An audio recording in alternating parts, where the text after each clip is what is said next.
Yo, hello, hello. Uh, Welcome back.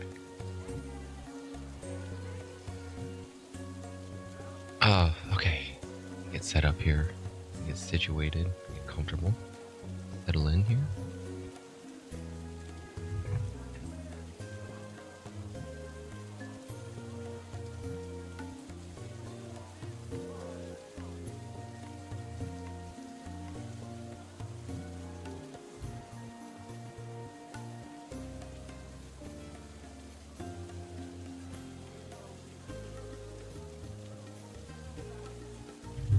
All right, all right.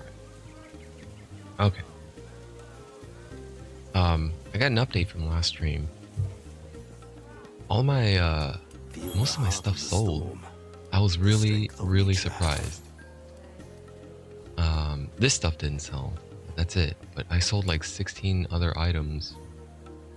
And surprisingly enough, someone bought my ancient coins for 69,420 gold. It was a plain white item, but it had 99% chance to crit. And it had 6 health gain on crit. So that's a almost perfect roll. Perfect roll would be 100% crit chance and 6 health on crit. But it only has 16 forging potential. So that's really impressive that someone thought that they could craft it. They could make something good out of it. I hope they could. I hope they do. But that's really luck based, because you really can't do much with 16 forging potential. You gotta be really lucky. I wasn't even joking when I put that price in, because Sasquatch was the one who recommended I price it at that point. I was like, okay, sure. I didn't expect it to sell, but it did. Okay, I'm almost ready here. I'm still getting comfortable, getting in the right posture.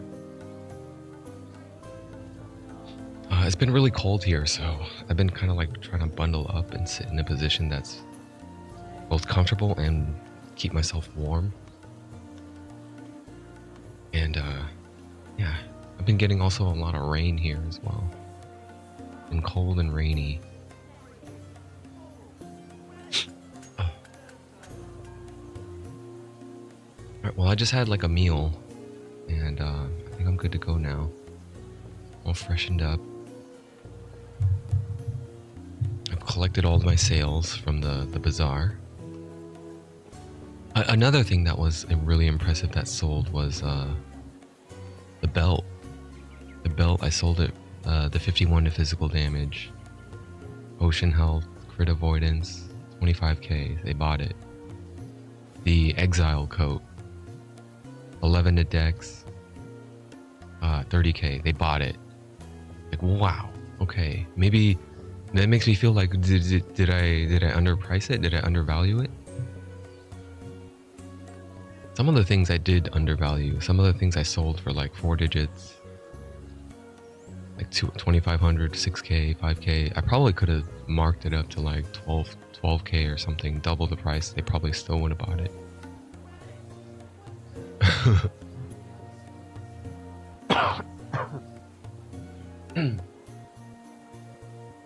Okay.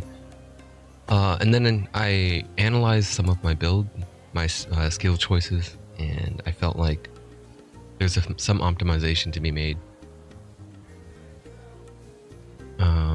Like for synchronized strike, I don't need attack speed, so I took the 3 points out of there, and then I'll probably put it into foreshadowing. I'll put the 3 points there, and then Shadow Cascade, I didn't need precision because I already have 100% crit chance. So I'll put those 2 points probably into dismantling and then execution.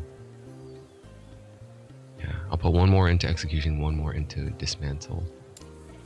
And then lethal mirage, I needed to take out some points to put it somewhere else. I didn't want ravaging mirage. I wanted Magellan Blade. Magellan Blade will net me more damage, and the Life Leech on that, I already have Life Leech to some degree, I think. Let me see. I don't have that one. I don't have Blood Dance. But I think I have a few other ways to net some health passively without using a potion, but most often just use a potion. Oh, I have one unspent point. I'm just going for health capacity and Dusk Shroud when hit.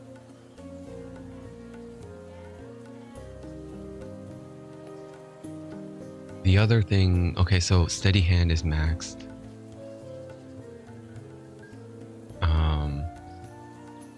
Man, Coated Blades seems like it's really powerful, but that mana per point, it gets really expensive very quickly. I think that's like when everything else is spent. You can go back to the basic rogue tree and then get the Coated Blades. But that trade-off is huge. The mana consumption makes you not be able to do a lot of combos and rotations. But that more damage, keep in mind that is more damage, not increased damage. So it gets calculated after all other multipliers have been calculated. So the prime example is if it was increased damage, their formula here says you would have more damage would have netted 2103 if it was included in the calculation. However, after all the other multipliers are calculated, then it is multiplied with more damage. Then you have a different product. You have a 21.77 in their example here. So, yeah, doing a little bit of math would be able to see how quickly that more damage increases your output. But that mana cost though, like I already have an expensive ass Synchronized Strike is pretty damn expensive, 39 mana, and then Lethal Mirage 45 mana. So the more I pump that stuff, everything is incrementing by 5. Dancing Strikes is barely sustainable at 8 mana per dance. It's barely sustainable. The mana, you gotta have some sort of sustainability or some sort of way to regain mana. And I do, but it's not enough. Like, primarily I gain mana by generating shadows and consuming them with Shadow Cascade. The cost is refunded if you have at least one shadow, mana refund 25. 6 mana per gain for each shadow that gets consumed by Shadow Cascade. So, with that said, I think I've collected all of my sales. I could put more stuff up on sale. I do have a lot of other stuff I want to sell. I don't really want to sell these yet because people haven't really caught up to Guild Rank 7. You have to be at Guild Rank 7 to start buying Exalted, which is purple items. So I do have a lot of nice purples to sell. It's just nobody can buy them, so nobody, like, there's no reason to put it up for sale. Like, it wouldn't make sense really, because if I put it up for sale, they'll kind of just gauge it and see the price point that it's valued at, and that kind of sets the expectation of what they ought to be priced at. It's better to hold on to it. It's better to hold on to it, and then whenever more people reach Guild Rank 7, I'm not even there yet, right? Whenever they reach 7, the majority of them, then Exalted sales start kicking in. So, with that said, the first thing I wanted to work on was Empowered Timelines. I want to go to Blood, Frost, and Death. And I want to fix that blessing I chose when I did it the first time. This time they're going to be tougher. So Blood, if I click on this one, yeah, I want to replace this blessing. That's nice if I use two-handed swords, but I don't. So I want to choose something else. My other 3 choices that were presented to me at the time of the blessing was wand drop rate, scepter drop rate, or two-handed swords. Like, none of them mattered to me, so I was just gonna go try to get something else. In order to do that, I have to go, well, I don't have to choose legendary, but I want to level up faster. In this timeline, echoes have rewards that grant unique or set melee weapons. Or that, I think that's a bug. I don't think that's meant to save weapons because the icon shows armor. If I go to another area and click on it, the icon changes, the text does not. I choose yes here, and then I have to work out. I only did one echo so far. But now they have more health, more damage. They also deal an added modifier of 25 more damage. The goal is to get, well, I don't know what the goal is, because I haven't done this. I haven't completed an empowered timeline yet. But I assume it's to reach up to the 3rd quest echo lock, and then click on this to do the quest. In the meantime, I need to level up, because I'm only 85. They're level 100. I want to collect experience tomes. Increase health and focus on attacking players. Okay. There's a high likelihood I'm going to die, but I don't really have any penalty for dying.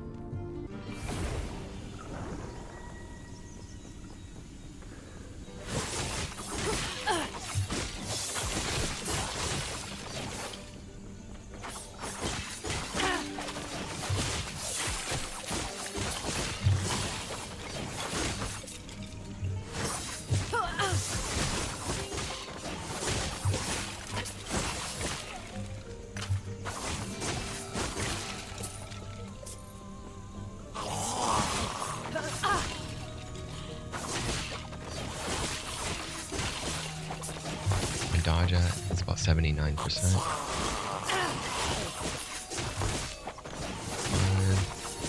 78, 79, 80, 80. As long as I maintain the dance and the rhythm. Perfection also increases my dodge chance. But once I get hit, it drops, all of it drops. That's why it's important to keep up both rhythm and perfection.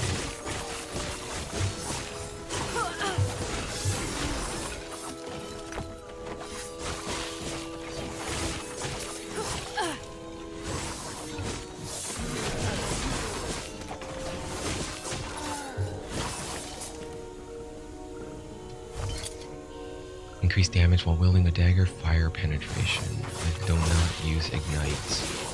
I don't even know what ignite is.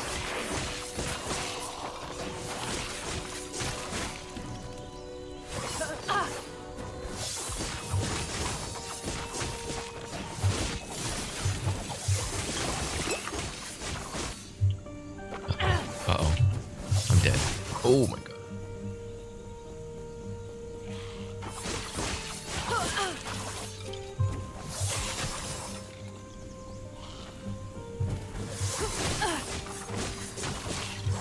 Close.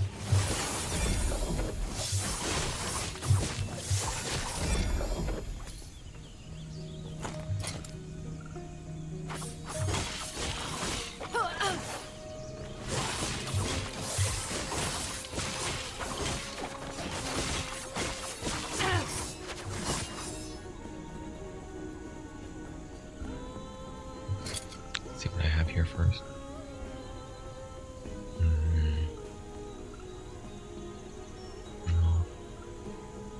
A good way to make good money right now would be to highlight rare items in the loot filter.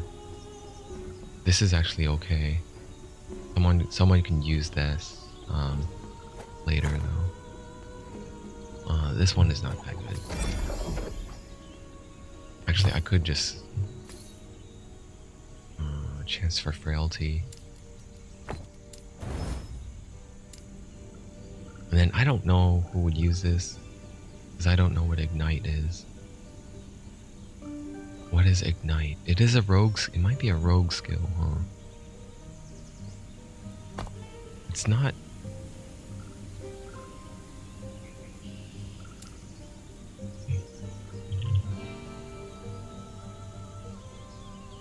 Oh, okay.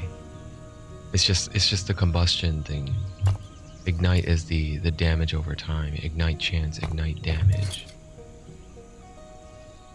So it's a damage over time. Okay.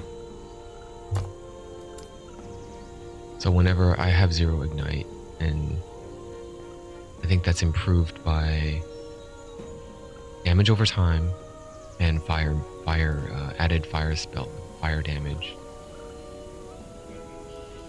My damage for increased fire damage is 170, and then increased damage over time, 170.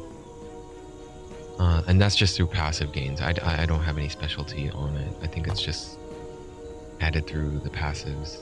It just gets calculated through. Here, let me get Shroud of Dusk. And then let me put my point. Synchronized Strike. So I said I didn't need Art of the Blade anymore. I wanted Foreshadowing. Realistically, I wanted True Strikes, but I don't need Critical Vulnerability or Lethality. And I have to put 2 points into that before I can get to True Strikes. So forget it. I don't go that then. I just get Foreshadowing. I'm trapped into using that. Either that or I go into Shadow Rush. If I put 1 point into Shadow Rush, I can get Shadow in Your Place. Retreat into Shadow. I don't like that one though. I don't want to put this on a cooldown.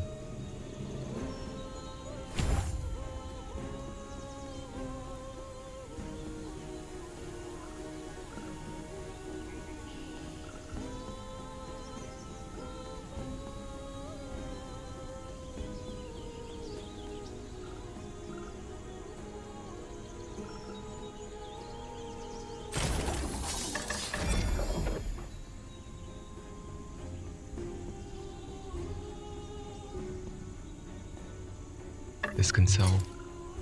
I'm gonna buy that.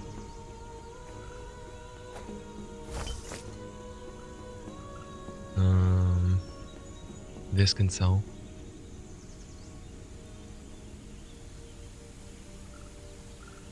And this is situational. I don't think anyone would want that one. Wait, that's a high chance to ignite with a fire bow. And it has fire damage on it. That could sell. It's for a marksman who uses elemental arrows and that focuses on fire damage.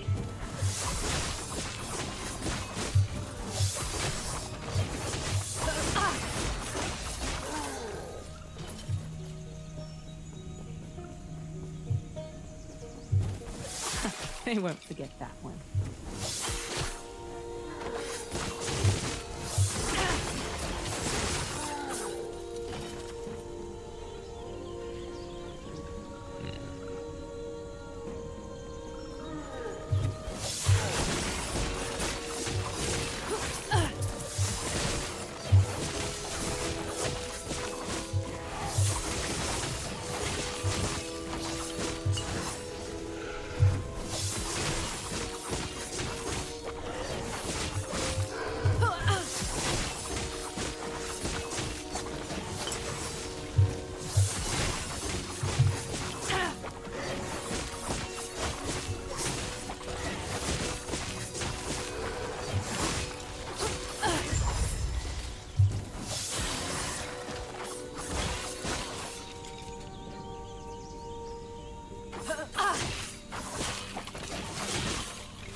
I actually don't want to. Well, that's a 56 forging potential though.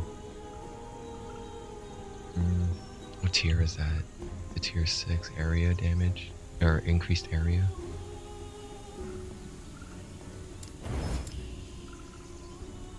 Hey, what's up, Greenfield?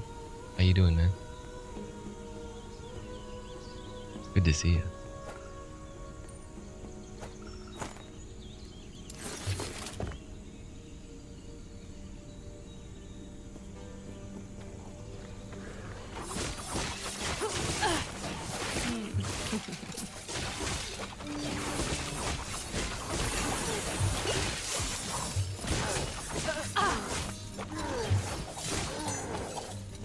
Now let me level up. Let me get these 2 points allocated. I said I was going for dismantle on Shadow Cascade.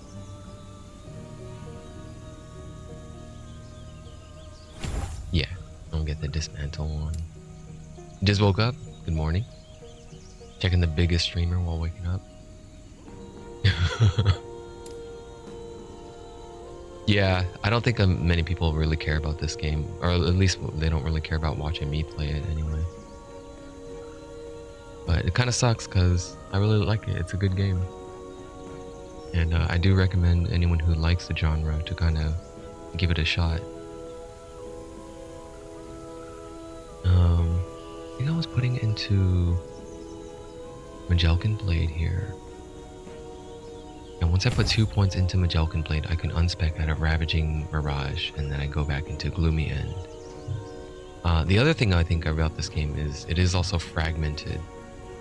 Maybe people do want to watch, and it is doing well on Twitch right now. It's just I'm too small of a streamer for anyone to notice. But it's also fragmented by class. Like, some people may not even give a shit about learning anything about what rogues do, right? They would just want to go, I just want to learn mages or something like that. So if this guy is only playing rogue, forget it.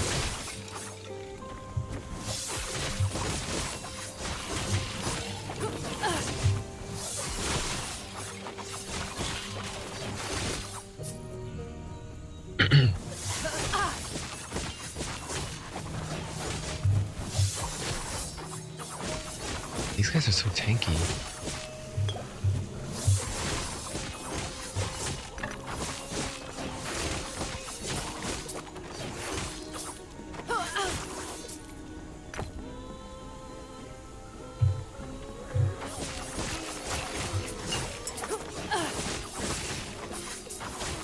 Some games are not that watchable.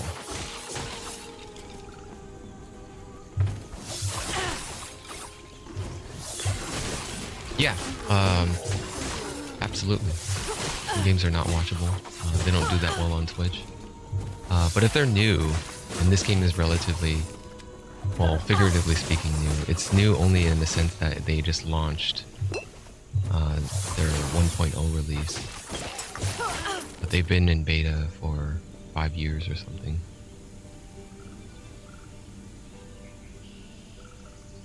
This could sell. Someone will buy this if I put it up in the marketplace.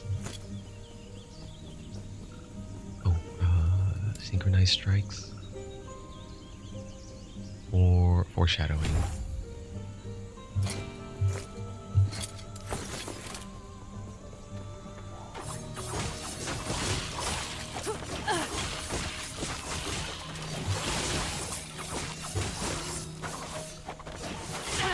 ARPG is not as popular as it used to be.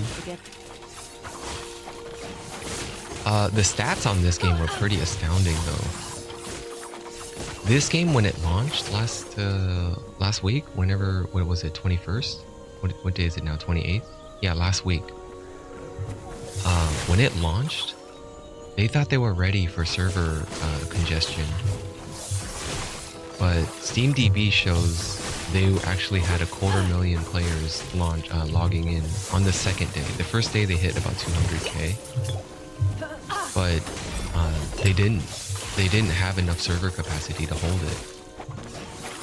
So they ran into congestion issues, same as like what Diablo 3 had on their launch. A lot of people just getting errors, can't connect, and then try to load into a different zone, they can't load.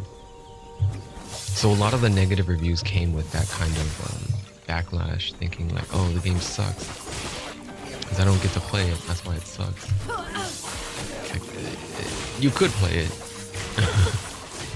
You play an offline mode. If you play an offline mode, Diablo 3 didn't give us that option back then. You had to connect or you don't get to play at all.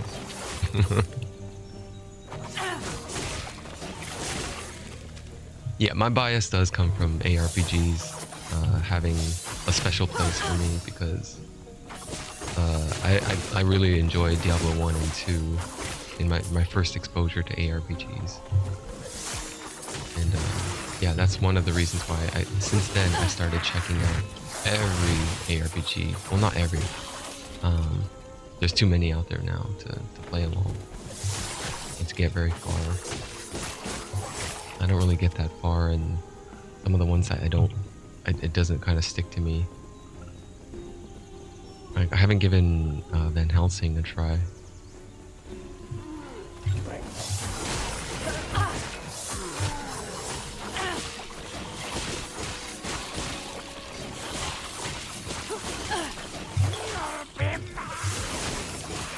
I think they're it might be just because they're very hard to do. It's very hard. It's very hard to get the formula right. I think one of the more popular genres are what Capcom has set the bar for with their Resident Evil 4 remake. They set the bar, so a lot of people are probably looking into doing something like that, the over-the-shoulder kind of action game. And then another genre would be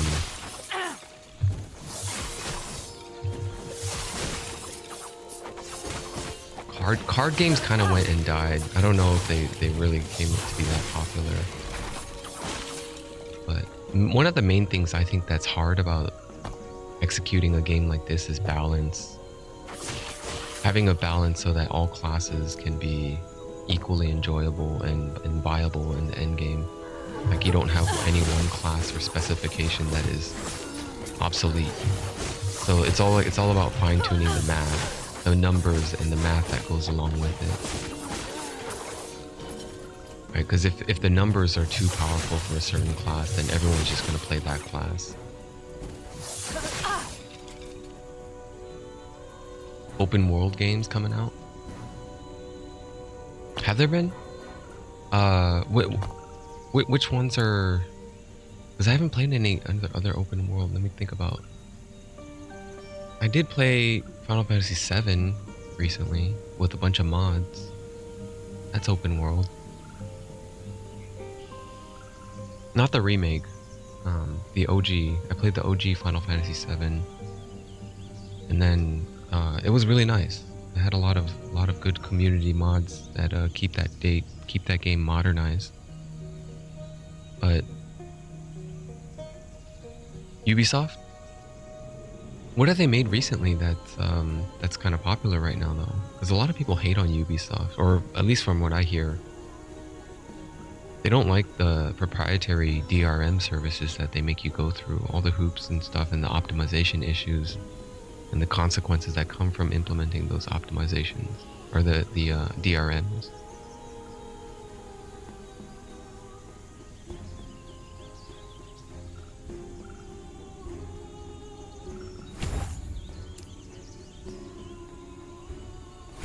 Okay, now that I got 2 points into Magellan Blade, I can respec again, and I can take them out of Ravaging Mirage.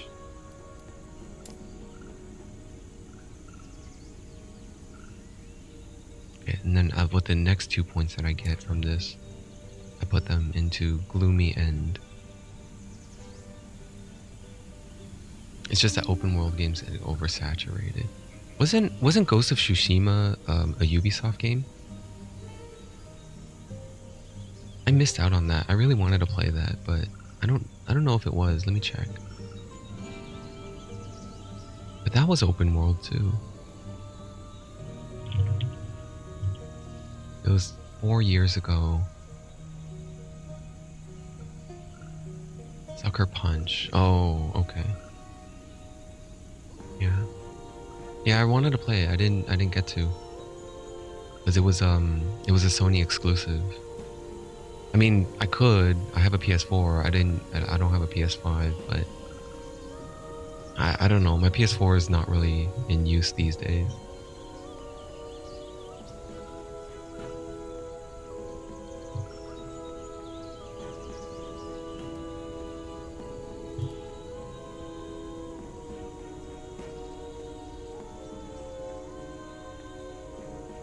That's funny. Your chat came up with it ran fine on PS4 and it didn't sound like a jet engine. Oh, a PS5 it does. That's funny. PS5 pushes it harder than that must be why. And they didn't really fine tune the optimizations maybe for PS5. I did add a bunch of emotes from 7TV.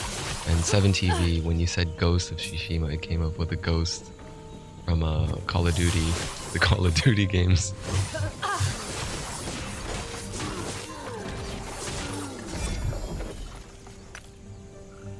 Oh, the obsidian bow. It's got fire damage though.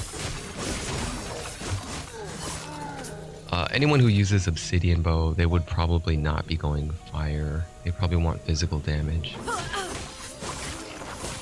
It runs okay on PS5, but PS4 is still capable.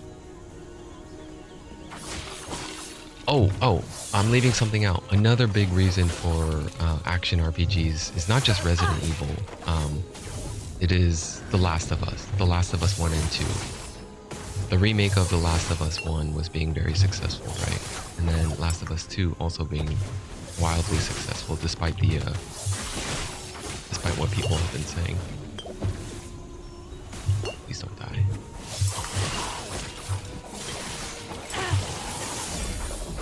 Okay, get rid of all the little guys first, and then we'll deal with that badass mage.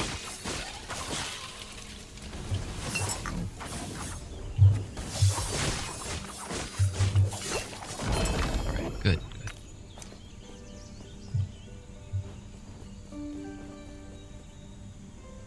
Dragon Scale Coif of Regrowth and Purity.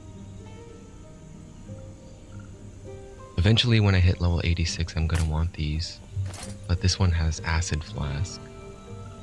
I don't use Acid Flask. But I will shatter it and try to take the shard. Yeah, I got it. Too many ARPGs are made with seasonal stuff and people just want single player. No, I would disagree with that. I mean, speak for yourself though. Do you? I think you. Do you mean to say that you really are looking for a single player? I think most people, a lot of people saying that these people in this game in particular, they want that online play. That's why they're complaining that they can't play the game, because this game provides a solid single player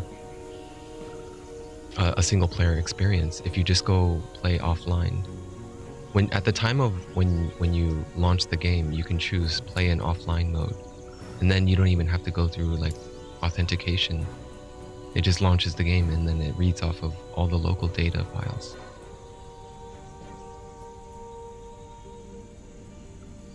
Yeah. I also fall into that trap a lot. I also, like, I will say most people, but really what I meant to say is just, it's what I feel like, what I would prefer. So this character, even though I play solo, I still enjoy the fact that I can connect to a hub. Let me finish this actually. I'm almost done here. I already filled up the whole bar. These guys provide really good experience because they're level 100.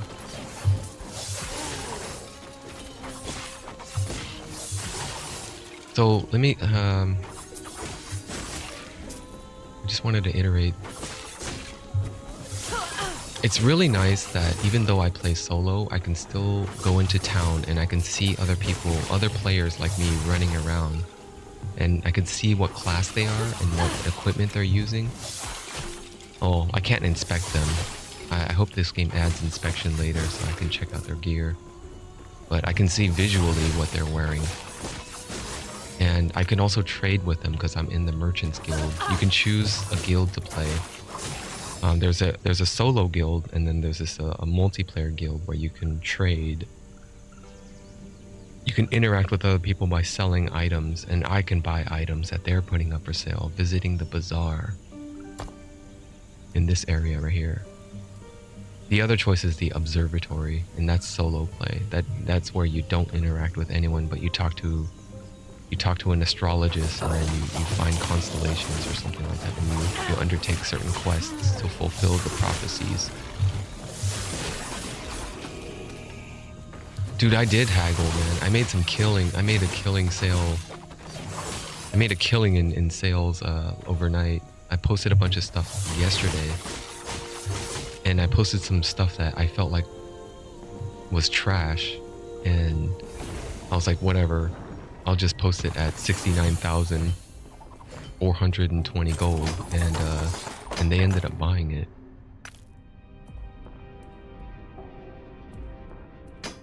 So check this out. This mace, this little one-handed mace, Marauder's pick hammer.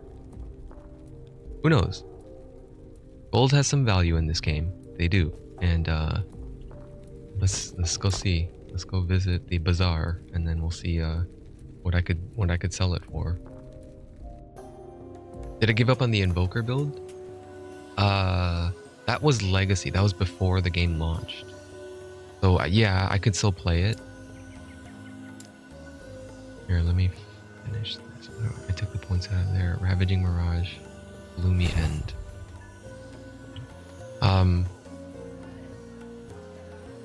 The Invoker is on Legacy. This is a new cycle. They called it Cycle, which is seasons. I don't know. They'll probably come out with a new cycle every 3 to 4 months, maybe. But the Invoker was just during the beta testing. And yeah, I really had fun with it. But I played a little bit of Invoker yesterday. I went back to Legacy and I played. They still have my character. And when I played it, I felt like it was a little too chaotic. And it was still some bugs to work out. There were still some invocations that were not very powerful. It didn't really feel impactful. So I don't know. It feels like in order to play Invoker effectively, you still kind of have to memorize spellbook combinations.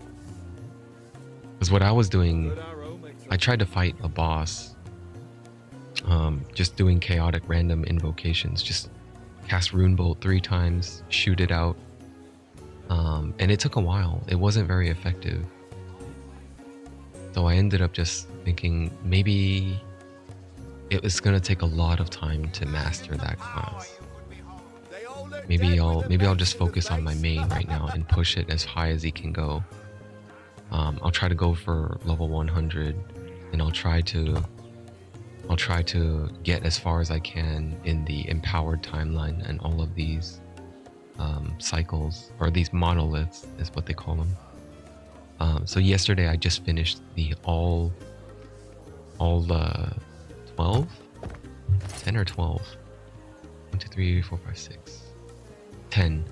There's 10 different monoliths, and I've conquered all of them, and I got a blessing for each one. Now I'm just going back and doing these to level up and to fine-tune the blessings, to find more, discover more useful blessings that I can use.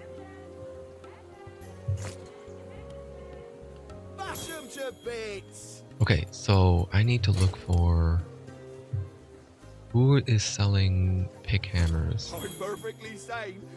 Rare pick hammers. That's a level 37 item.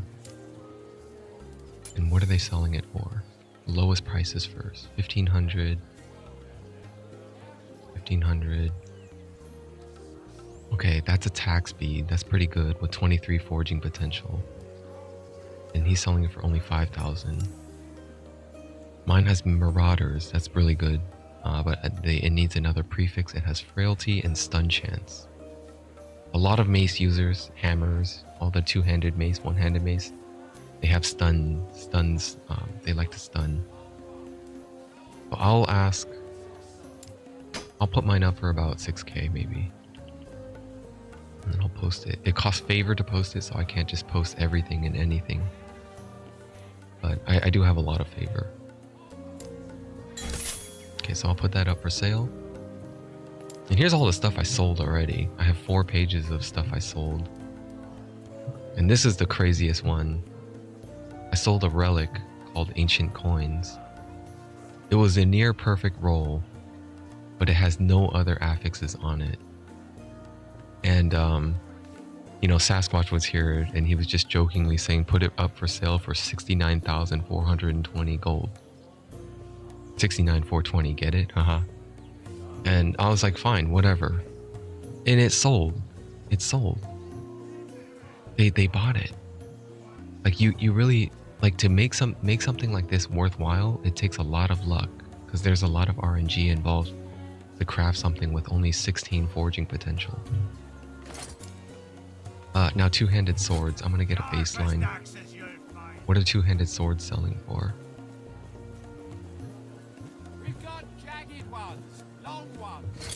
This is a hollow blade, and it's a level 77 item. Has a sword ever lied to you? Of course not. Maybe someone bought it because of the meme price? Yeah. But I mean, it's their money.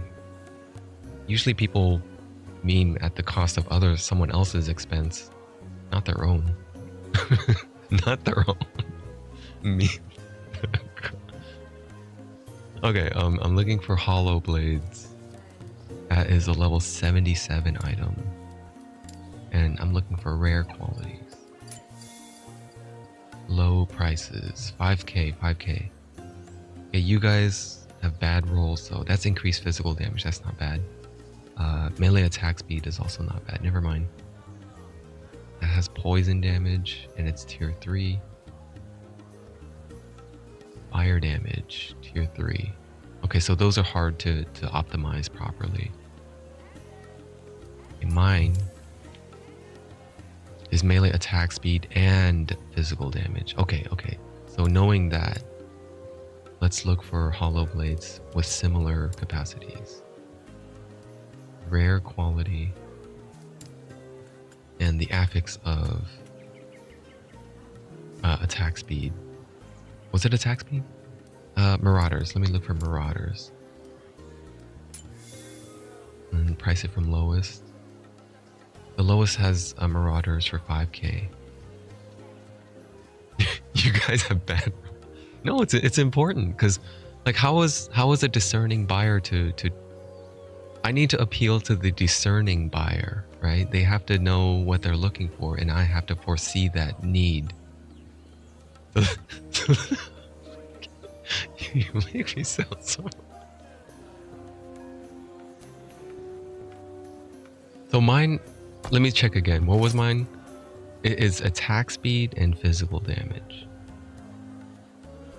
Attack speed and physical damage. So let's go again, and we go general. Where's attack speed?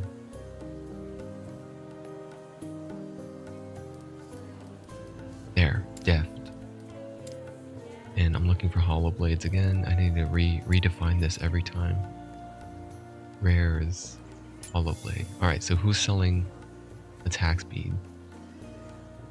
This guy, 5K, but he doesn't have increased damage. Marauders. This guy does, but it's warriors. Warriors is less important than Marauders. The multiplier is less important than the base damage increase. So it's not as valuable. However, he's selling for 5K. He's selling for 5K. I could probably value mine at like 10K and probably make a sale. What was the forging potential mine had? 34. The void penetration is not great, and neither is the void damage. Okay, I forgot about that. The void, the 2 intrinsics at the top are not that high. So I put it for 7K. Or 999? I'll put it for 9999. Okay. 9999. It's very satisfying to post something, and then within like 30 seconds, you could cha-ching, you'll see something pop, item sold. On the bottom left, it'll say 1 item sold. It's like, what? and I go back and I check, and it's like, really? To the hilt. You guys bought it? Oh my god. Oh my god. It's so satisfying.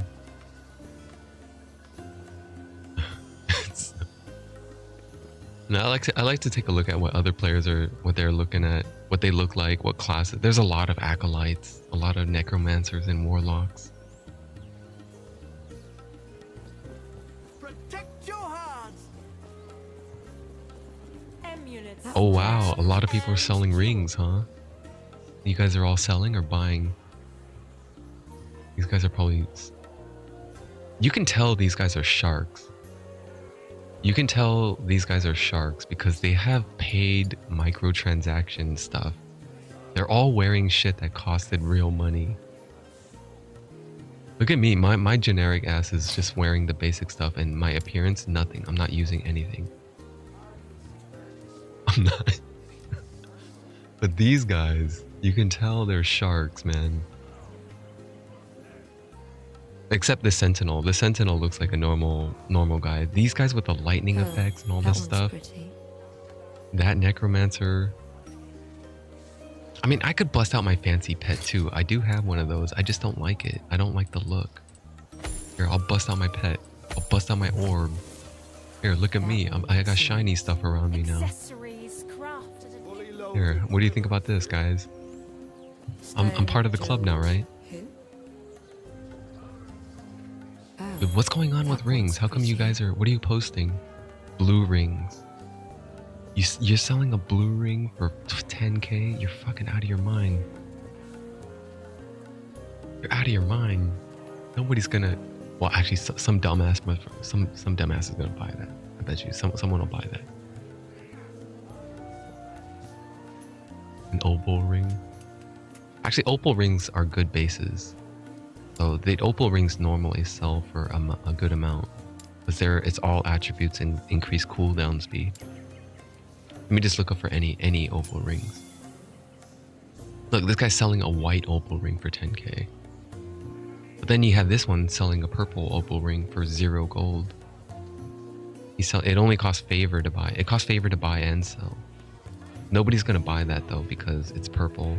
Nobody, people who aren't rank 7 yet can't buy it. The yellow's where it's at.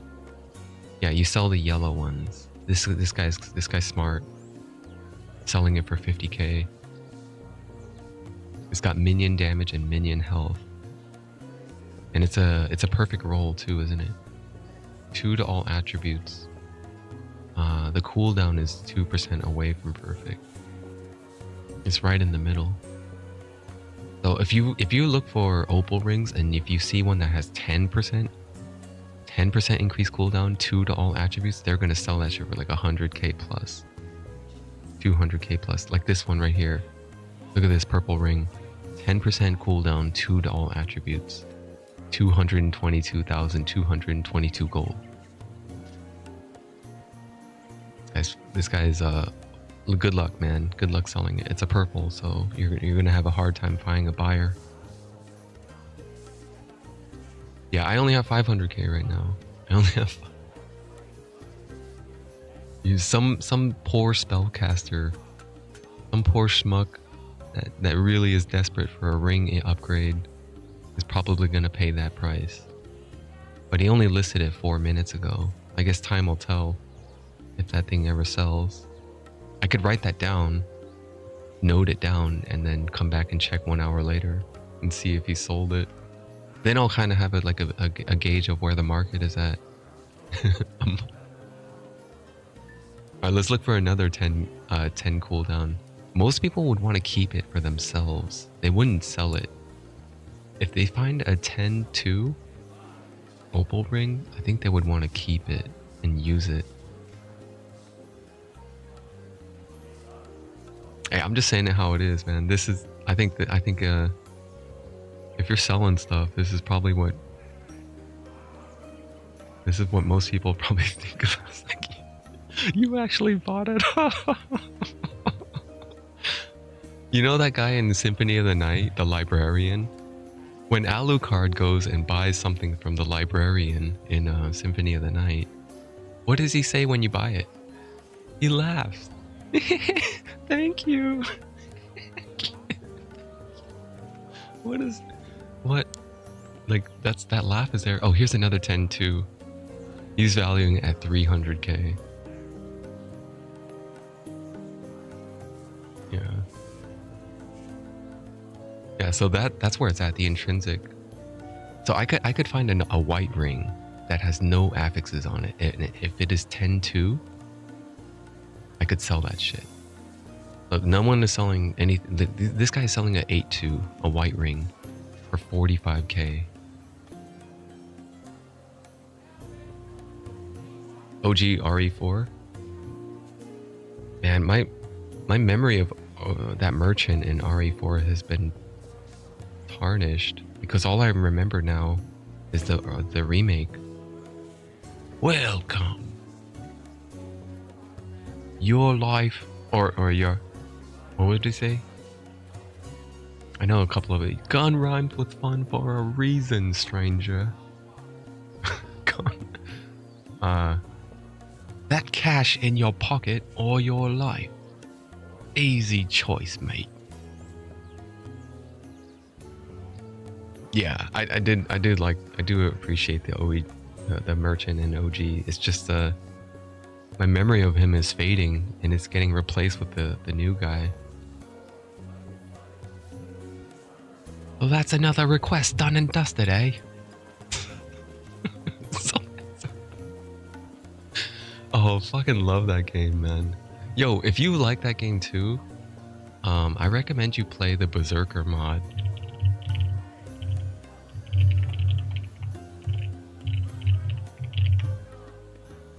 The OG was voiced by Leon's voice actor. Was that I can't remember who that was. That's a pretty well-known voice actor. Yeah, I forgot his name. But yeah, he's very well-known in the voice acting industry.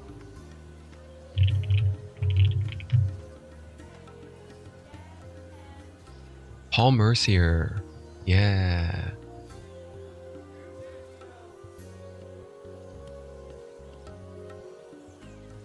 Welcome. I love how Paul Mercier, his pay. Oh my god, that's so. You don't get to see what he looks like. He just gives you a picture of Leon. You just see a picture of Leon's back facing that's hilarious. This is Paul Mercier's IMDb page. This is what I aspire to be. I want to be like that. Just give me a great character and I'll voice the shit out of him, and then yeah, put me up on IMDb. But don't ever show them what I look like. Don't show them what I look like. Just put my character on there.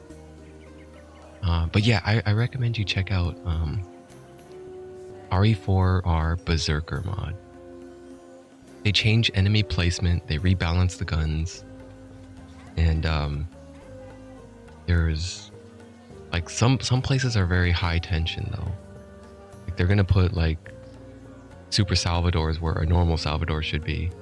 So fighting a Super Salvador is kind of rough. And if you know this location right here, this is right after you fight the village chief. Whatever his name was. I forgot his name.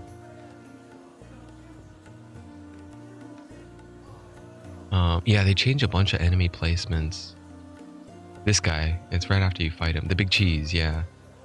Right after you fight the big cheese, you don't get a save point. And then all of a sudden, you're faced with the Super Salvador. If this guy decapitates you, you gotta fight big cheese again. Because you don't have a save point. That's if you're playing professional. Maybe if you're playing normal difficulty. But if I know you're gonna play professional, right? You're probably gonna play Leon Must Die mode. They call it Leon Must Die in this, but it's their version of the hardest difficulty.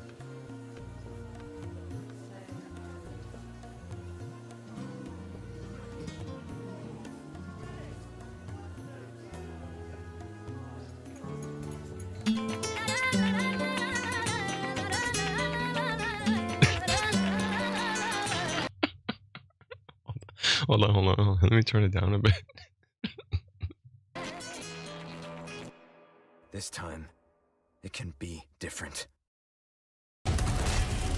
La, la, la, la.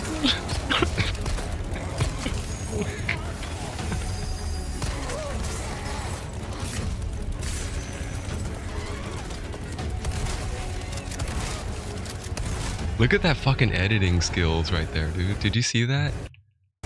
They're in the basement, or they're in a kitchen of the village. He goes in for a stab, and then the video transition, all of a sudden, he's on the rooftop in the village.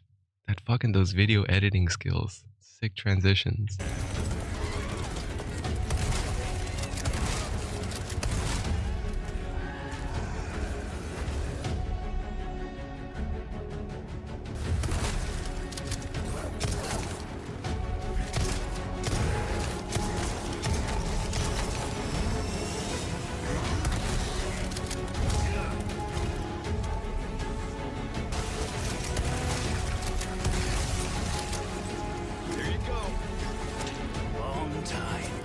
Oh yeah, fucking Krauser comes at you in the middle of nowhere sometimes. And he comes out sloppy! He's sloppy! And then he just attacks you. It's like... You have to fight a Verdugo here. Verdugo. You have to fight. The flashbang edit? Let me go back. What did I miss? Oh yeah. Yeah, he goes right into Krauser, the flashbang.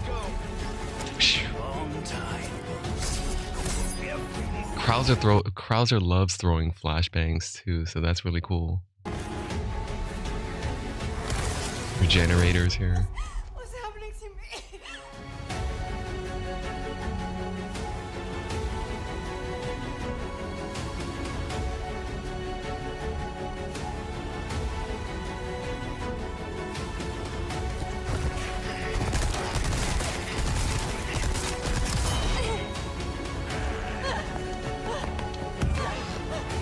You know... Oh no. I'll just watch the whole thing. You get four of those guys there.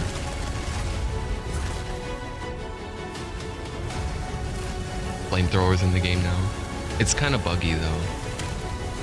Some areas where you have the flamethrower, it makes the game crash.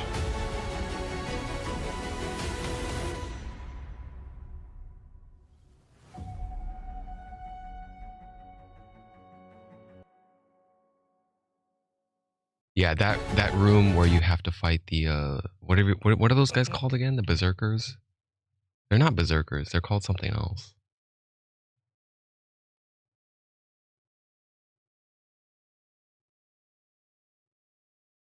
I fucking love the voice acting for Krauser. Krauser's voice actor was funny because every time he says a sentence, I'm impressed, rookie. You made it this far. And then he makes... What were you doing? What the hell were you doing for 2 years? He has these breaths at the end of each sentence. Like it's just hard not to laugh.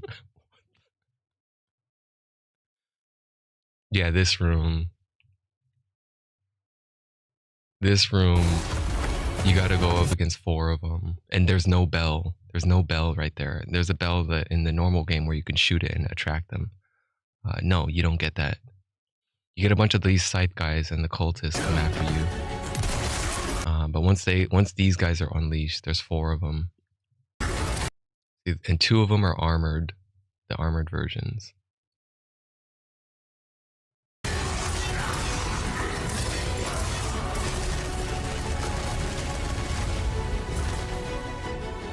The TMP is not as good as I think the MP5.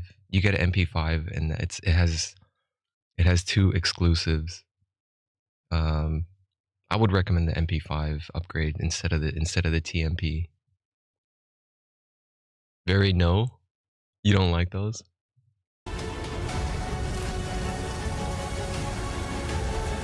Yeah, it's not easy. But if you play it on easier difficulty, which I know you're not gonna do. Forget it. Yeah. Yeah, that's the creator though. I'm very interested to see what he does next. If he does anything else after this. The fact that this looks like it could easily pass as an official NG plus is kind of crazy. This mod looks so good. Transition was wicked. Finishing the mod, great trailer, even greater mod, truly something else. Makes you feel like you're playing the game for the first time. Just make sure you bring nerves of steel, patience, and a fast trigger finger. I can't put into words how awesome this is. Hell of a good job. Yeah.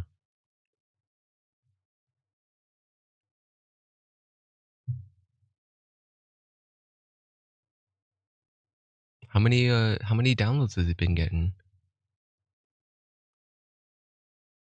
Oh, not many. Only 400 people. Yeah, only about 400 people.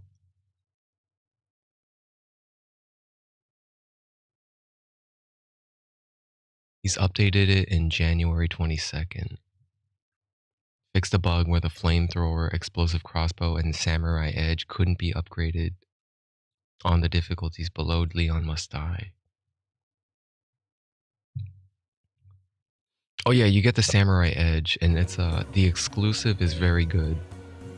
It it has a 3 times likelihood to stagger the enemy. I don't remember I played the game on normal, let alone easy. Miyazaki's at fault. Yeah. There's no difficulty in his games. There's no slider difficulty for his games. I respect that actually. I like that there's no difficulty settings.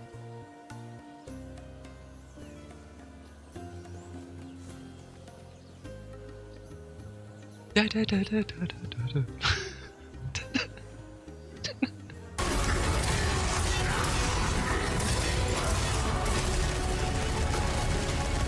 You know what that sounds like? It sounds like Requiem for a Dream. Requiem for a Dream OST. Da, da, da, da, da. Clint Mansell. Sounds like this.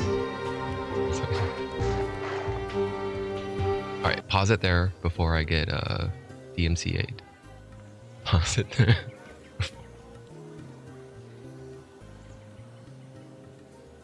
Okay.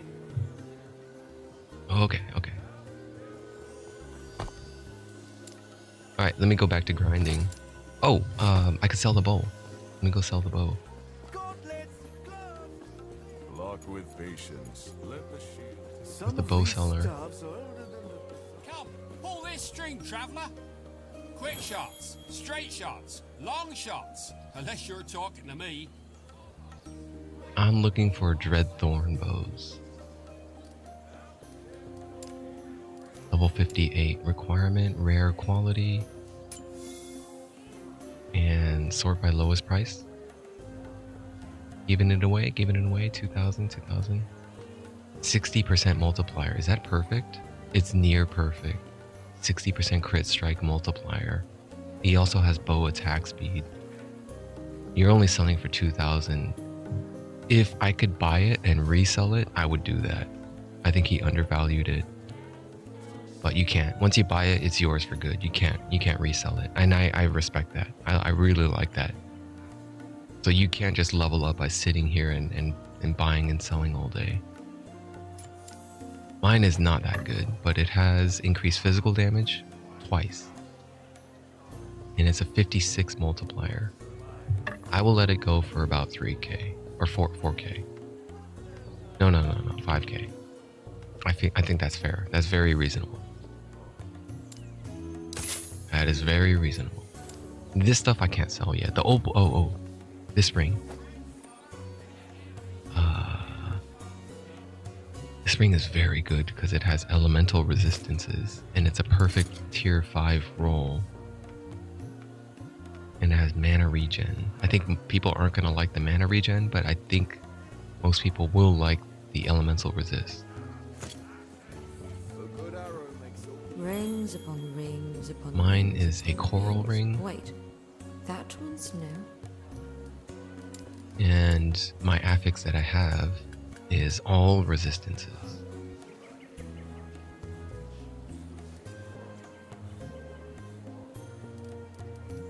Sparkling? What's all resistances? Elemental? Yeah, insulation. And I'm looking for rare qualities. Okay, they value it at 10k minimum. And that's a 4 vitality, 6 health regen. Mine was like a 5-6, I think. But mine is upgraded to tier 5. Like this guy here. So he's valuing it at 10k. He didn't have as good of a roll as mine did though. I value mine at 22k.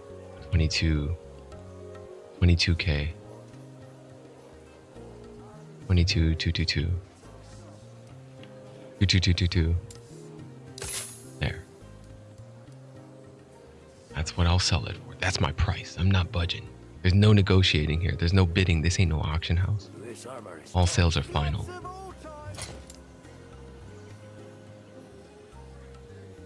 I don't want this. Oh, if I drop items on the ground, it's just me. They can't see it.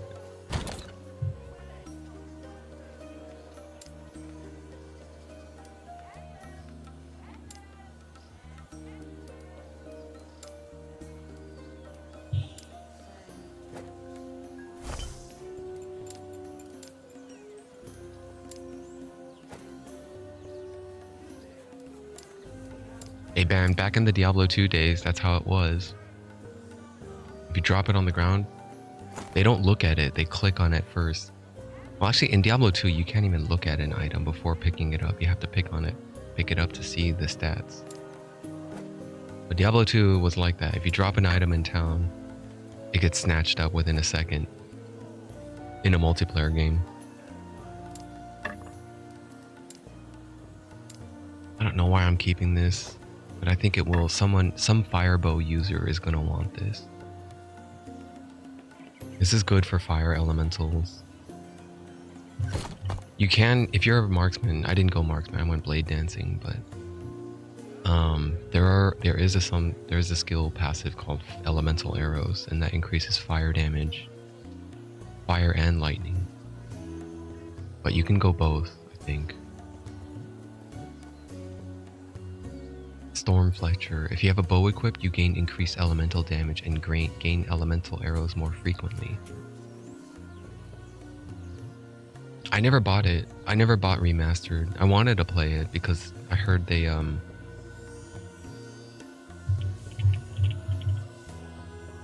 have. Can you believe that this site is still up? Do you know this website? This website is still up.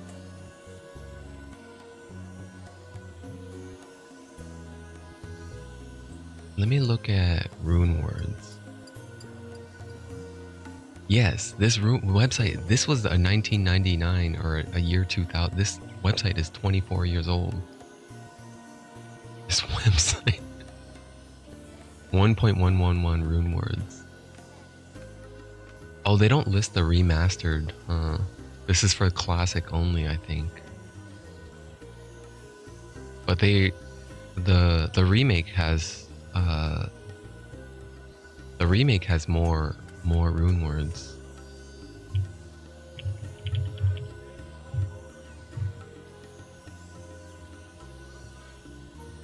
See this website. I've never been here before.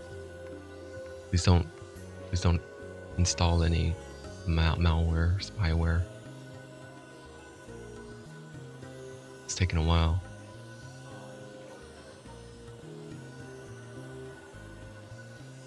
Okay, no, back out. I don't trust it.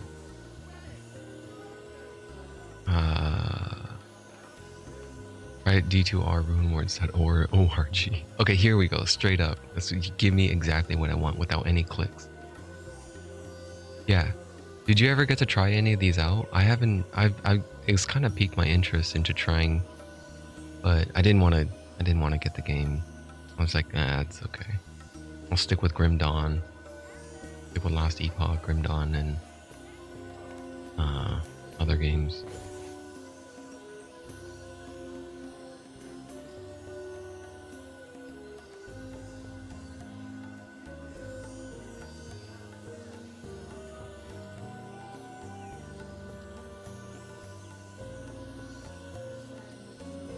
Where's the unique ones that just got added? This is new. Cure. Shell Eo Tao. That's an easy to make one.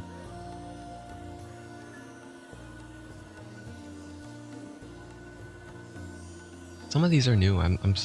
White Temper. Peace Rhyme. Rhyme is old. Peace is also old. Insight was one of the main ones that most people got. When you hire the Act 2 mercenary, you give them an insight.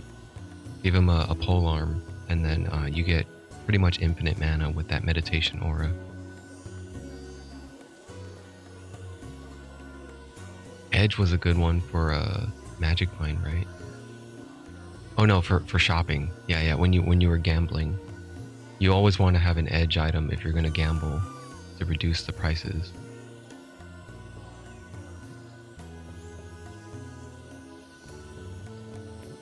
You see Bloodborne somewhere?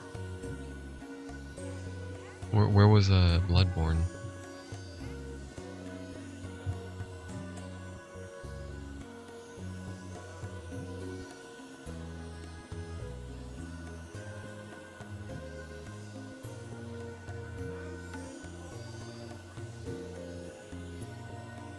Oh, Insight reminds you of it? Mosaic is a new one. Malgul Am. It's for Qatar Assassins only. 50% chance for finishing moves to not consume your charges. I think you could stack them. So if you have both of them, I think you can keep your charges as long as they don't expire. When a finisher is executed this way, it now refreshes the expiration timer of the stack. So you could just run around indefinitely with the charges and keep on just a finishers. Seems interesting. Ladder and single player only.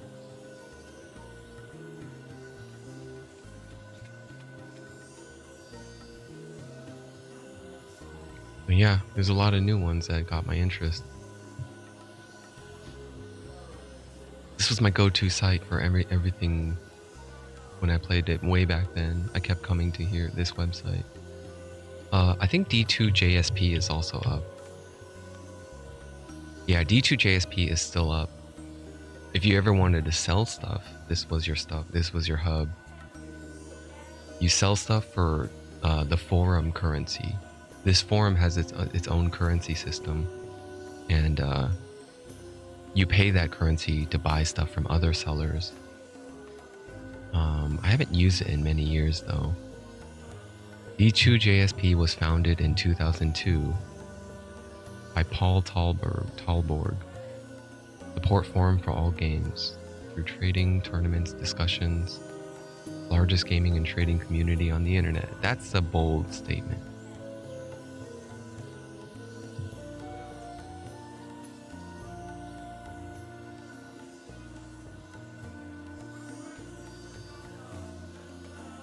Ladder Slasher, a free competitive hack and slash style RPG.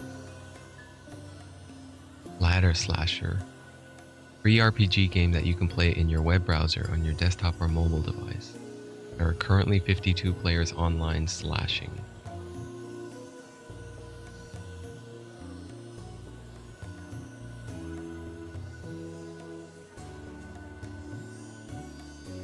Yeah, I mean, there's a lot of foolish stuff that we do on the first playthroughs, but I think it's still, we still make the same kind of choices that we make today, we don't really change much, right? The playstyle, when you played it as a kid and you play it now, it's only when you revisit it, knowing what you knew, knowing what you know now and what you didn't know back then, you make more informed choices.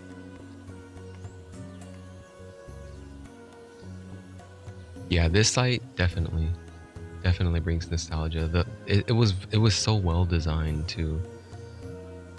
The way that they make the buttons and the icons mimic the style of the game, of the Diablo 2 interface. Definitely very good. The last update was in 2019. Nebu. Hello again.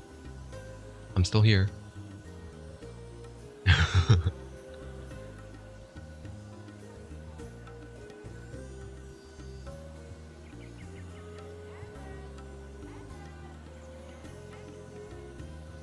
Yeah, the layout is so clean and no bullshit, no nonsense. And what I appreciated about this website is they didn't modernize it. Like when I logged in, I didn't get any pop-ups. I didn't get any pop-ups saying, "Hey, this site stores cookies. Are you sure you want to accept?" Or like, "No, you may want to change what's allowed and what's not allowed." All the modern sites that pop up, like when you hover your cursor away to another tab, they say, "Wait," another pop goes, "Before you go."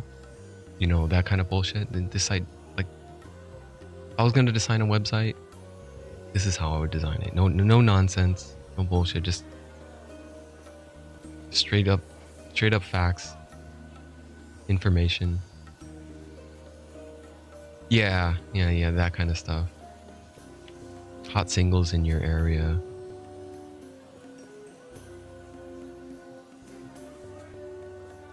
I'm gonna think about, if you were a hot single female, why would you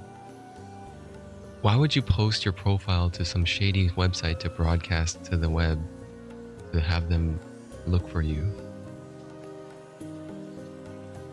I don't know. It's just really questionable. It's like, really? So I would say, understanding that logic, I would say most of them, if not all of them, are just other dudes on the other end of a computer fishing. So that when you do link up and chat and get the chat window going, it's just some other dude across the globe. You're just talking to some other dude. But they have to roleplay. Part of the game. Other customers probably knowingly go into it and do it anyway, just because they got no one else to talk to, I guess.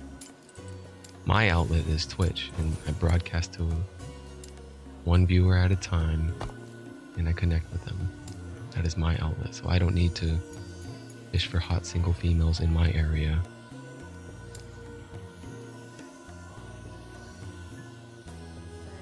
Well, I mean, with the advent of large language models, yeah, it's very likely that you could just do large language models, but you would have to make it believable still.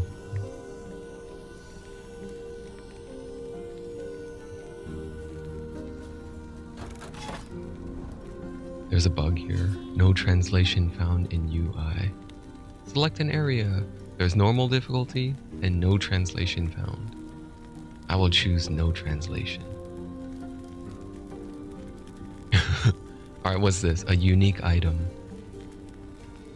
Enemies have 15% increased movement speed and damage. And they also get increased health because of the previous modifier, the previous map I did. The modifier persists for one more map. Okay, so this is for a unique item. Harvested Titan.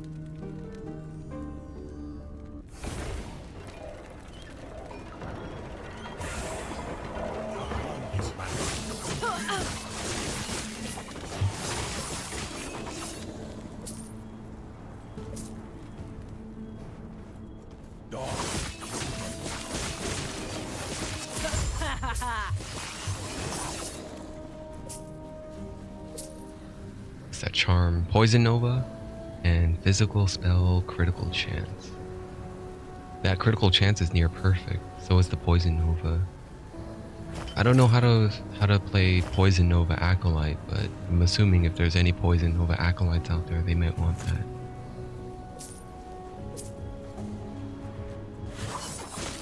Poison Nova is probably a Necromancer skill if I know any better.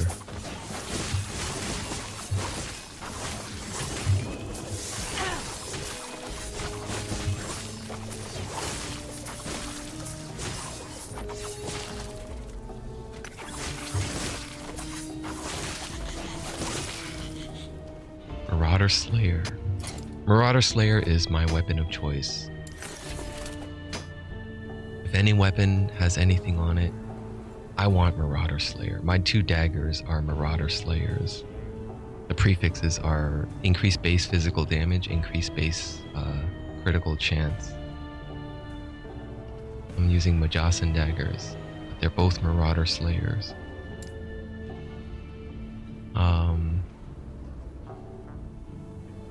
This is a bad base though. It's on a mace that does poison damage.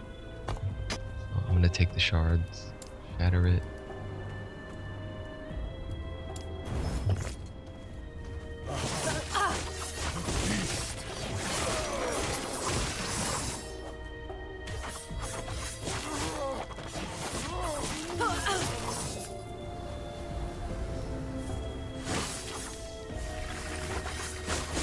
Easy. Too easy.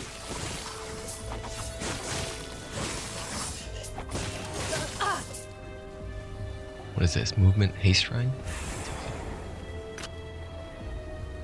Chance to bleed with shuriken. Chance to bleed on bow hit. It's unlikely a bow user is gonna throw shurikens. So shuriken. No. No good.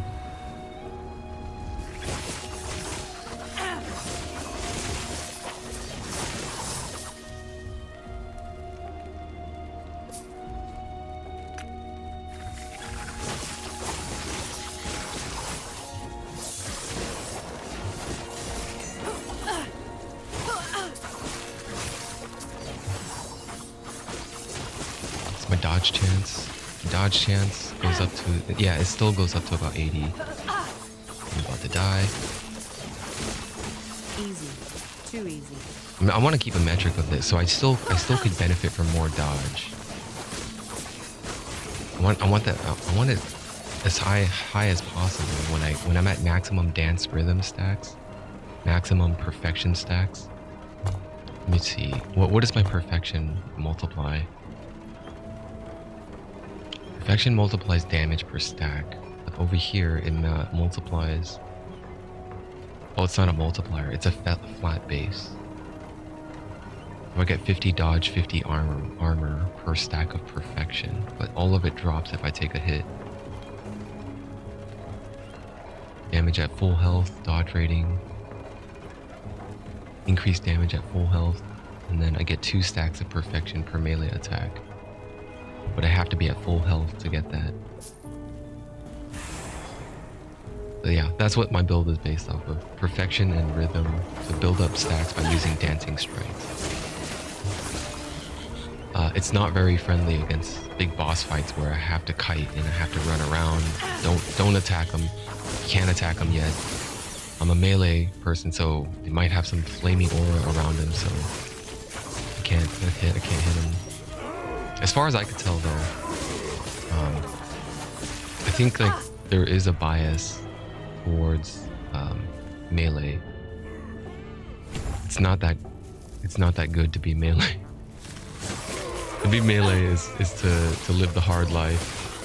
All the other boss mechanics make you run around and kite, and then you can't damage them.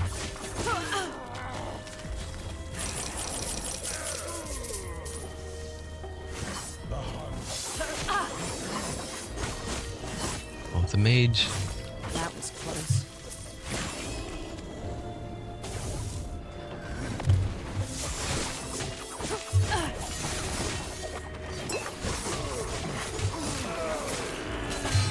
Oh! No. Yes, okay. I'm gonna go check it. I'm gonna kill these guys. I want to see what the mage dropped. That experimental belt. Praetorian belt. Zombies on potion use. I don't want that. I do want that shard though.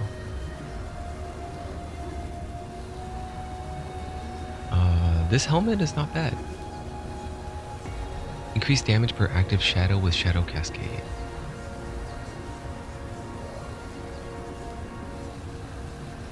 Could I sell this? I could probably sell this. Someone might want that. A level 81 requirement though.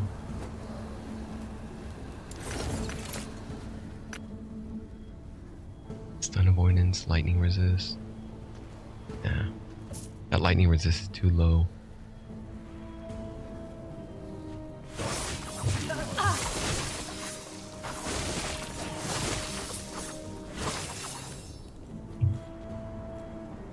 I guess I'll just go for the objective.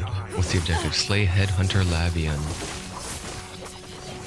Lavian? Wasn't Lavian the name of that? Easy. One of the knights Too that you easy. get in Tactics? Lavian and Alicia. And then Rad. Rad, Lavian, and Alicia. You start the game and you get the your first recruits are Rad, Lavian, and Alicia.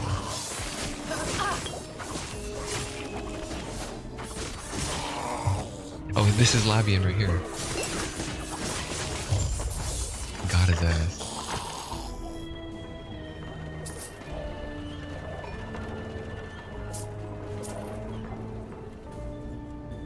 Alright, that was pretty good. I think I'm done here. I already got all the stability I cared to get. And that was for a unique item. The Riverbend Grasp. It's for throwing damage. Chance to throw an axe at a nearby enemy per one hit.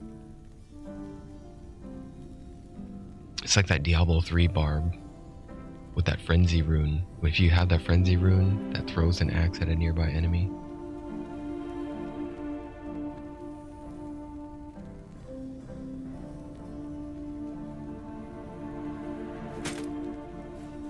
I don't know.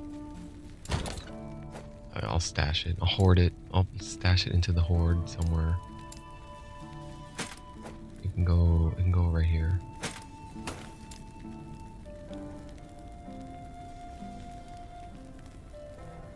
I do want to play an invoker now. Now that I have this set.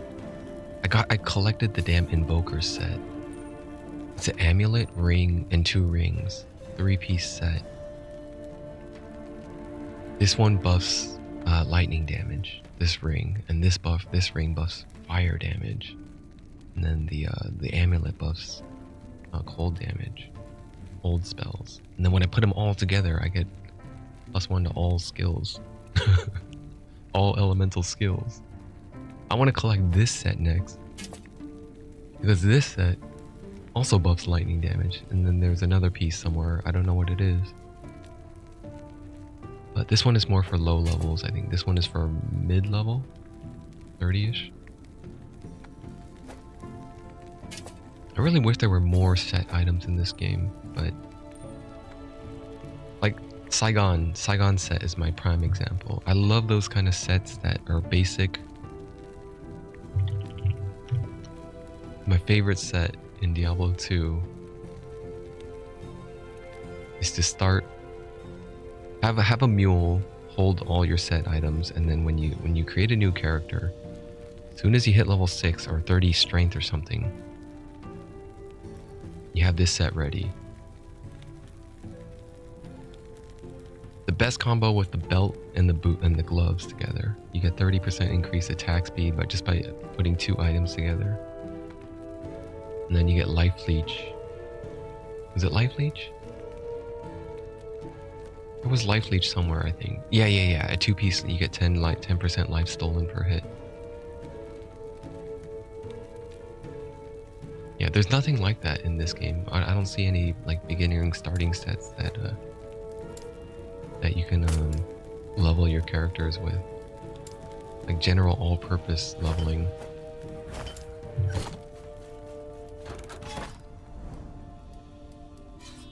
This one has a unique or set body armor.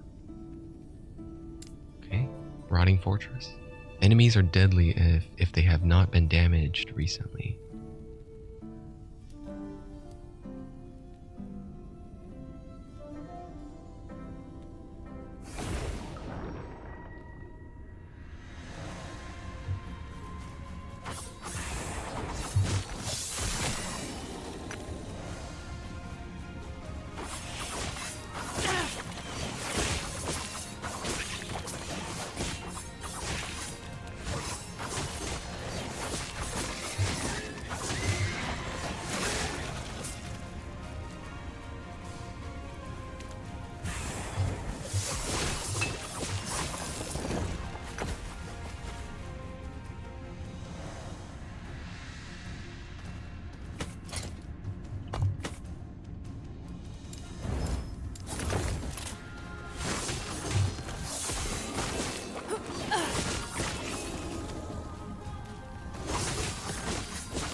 What is that? Healing and necrotic.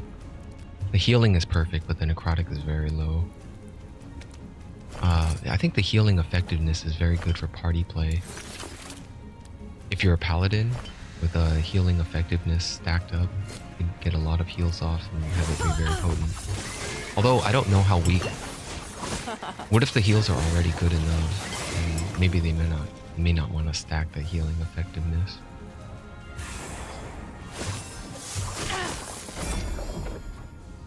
Growing damage, eternal gauntlets. I think I could smash. No, I have enough.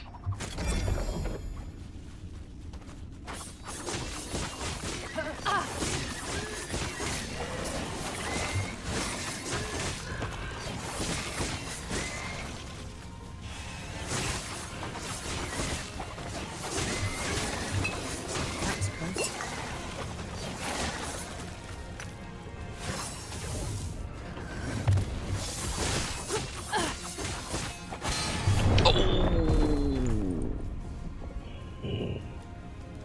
Point blank. I don't get the item anymore. Yeah, dying. Oh, the reward is gone. I'm going back for redemption though. Can I go back? Yeah, I can. Damn. I need more life.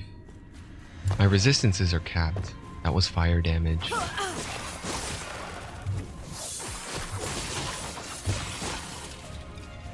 Damn, dude. That sucks.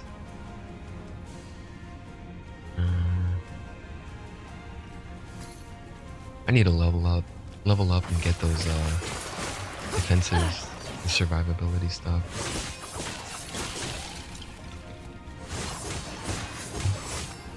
They changed the mob types. The mobs are different now.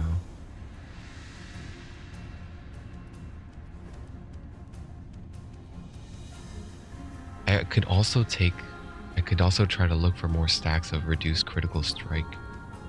What's my critical strike avoidance? 33 probably, right? Yeah, 33. It's from that blessing.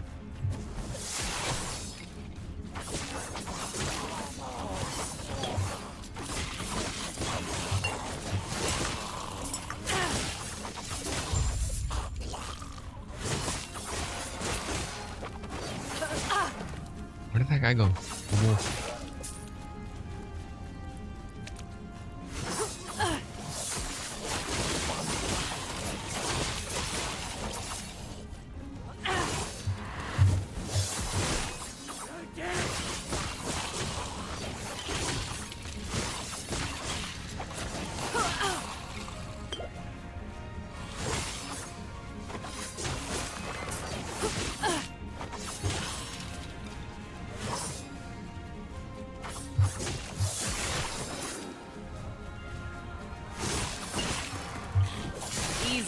Too easy.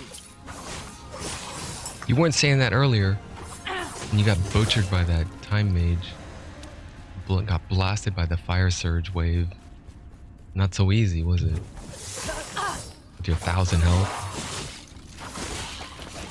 See, most characters at my level are probably like 2,000 to 3,000 health. But no, rogues. You had to go rogue. You had to pick the frail class. Class that doesn't take a few hits and they die. After a few... Look, you're gonna die from that laser, yeah. That laser's gonna kill you.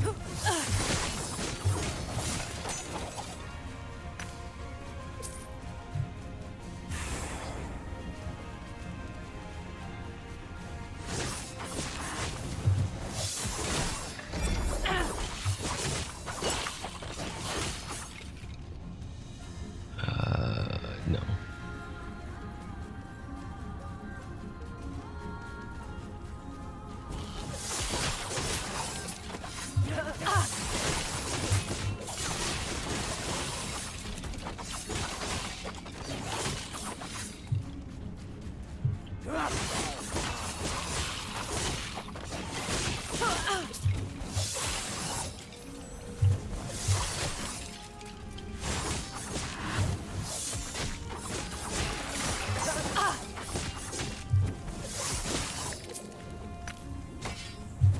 That was close.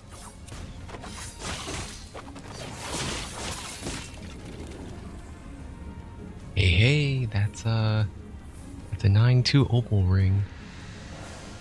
The affixes are not that good, but it's a 9-2 and it's rare. Probably sell that for 10k plus. Same with this jade amulet.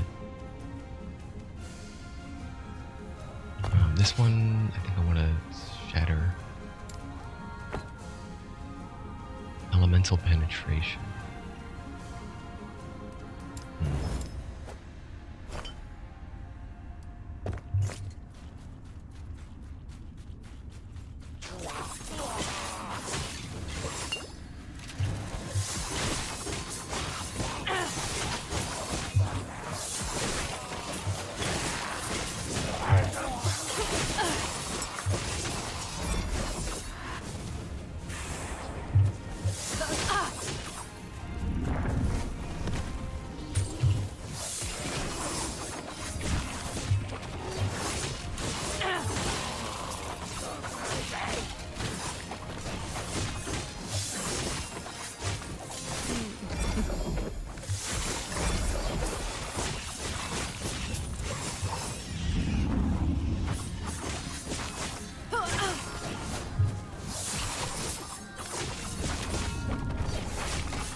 I think I no longer need to look for slayers. I was recoloring this stuff so I could pick up and shatter slayer shards, slayer and marauder.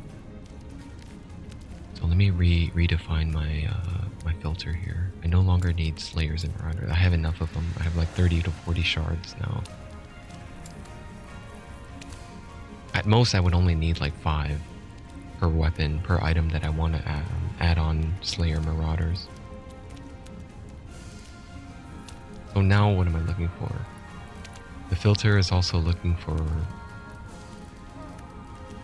critical chance per dagger per sword, damage while wielding a sword and a dagger, increased damage per active shadow with cascade, level of shadow cascade dancing strikes,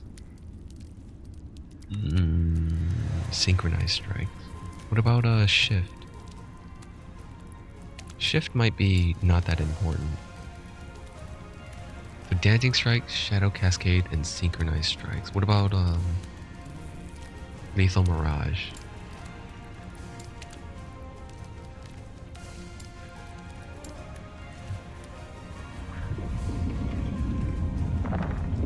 Yeah, some of this stuff I could sell, but I don't want to waste too much time sorting through it. Katanas sell well. A lot of people look for katanas, but they have to be near perfect. The critical strike multiplier intrinsic value has to be as close to 50 as possible. Otherwise, it probably won't sell for that much.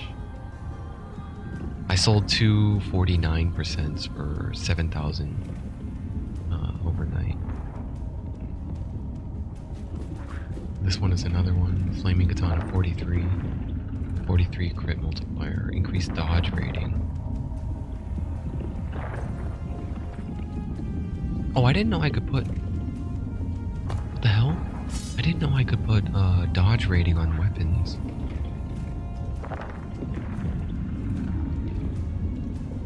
Maybe I should reconsider my next pair of daggers then. I could...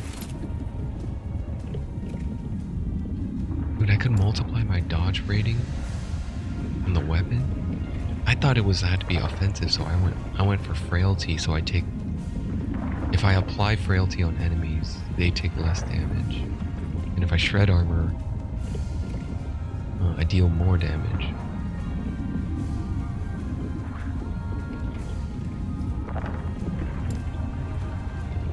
I need to reevaluate. Anyway, I need to upgrade anyway. The Majasan daggers, there's a better choice now. There's obsidian daggers since I'm above level 80. Okay, so maybe I'll take those katanas, even though they're not that high.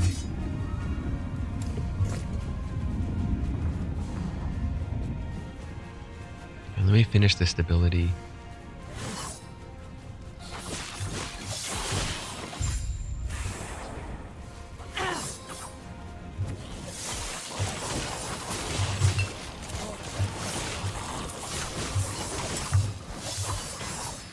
There we go.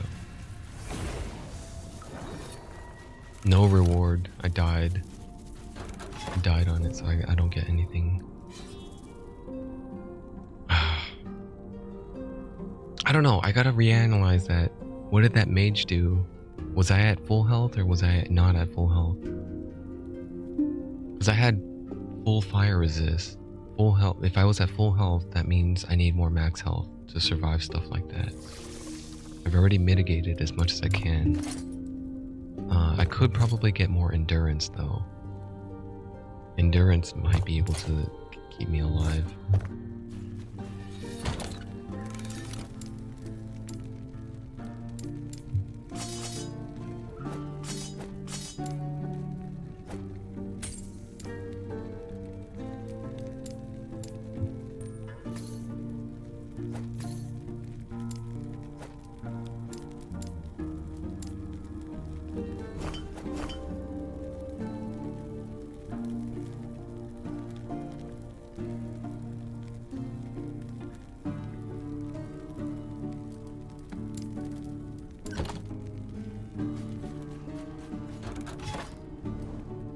And the next one I will attempt is 25 increased physical damage.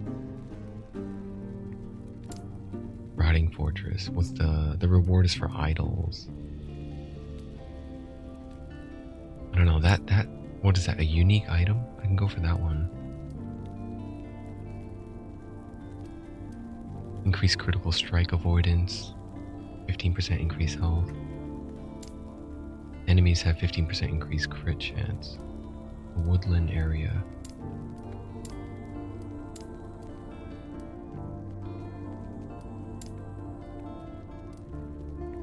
Let's try going for that unique item then.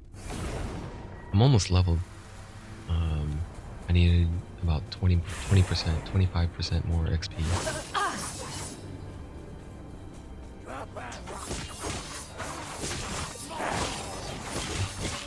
That was close.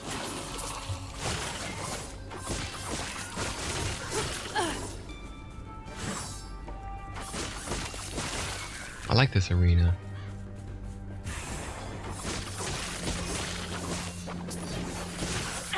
All the enemies come to me, and I don't really have to go anywhere. There's just a small arena.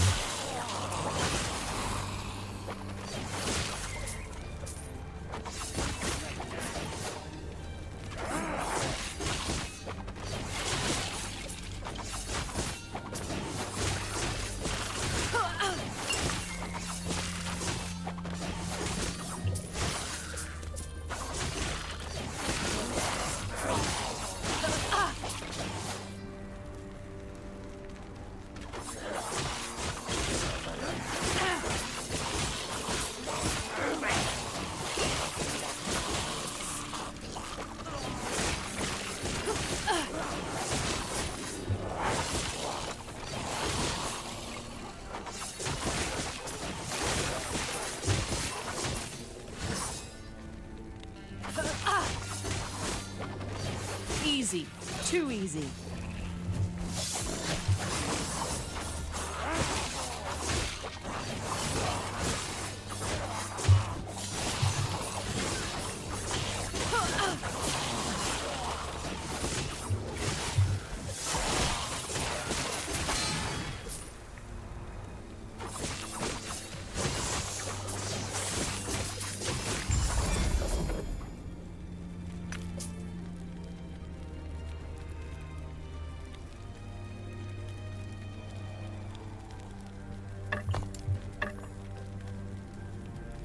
Shatter it. Anything else? Anything else drop? Just a bunch of magic items that got filtered out.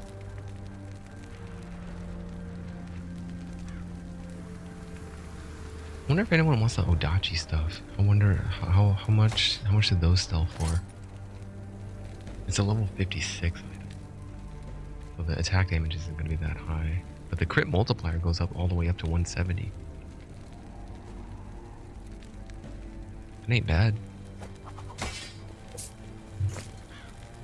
Oh, that's cool. When I drop it, it sticks on the ground like that. Does it always do that? I didn't see it was sticking out of the ground when I... Yeah, it does.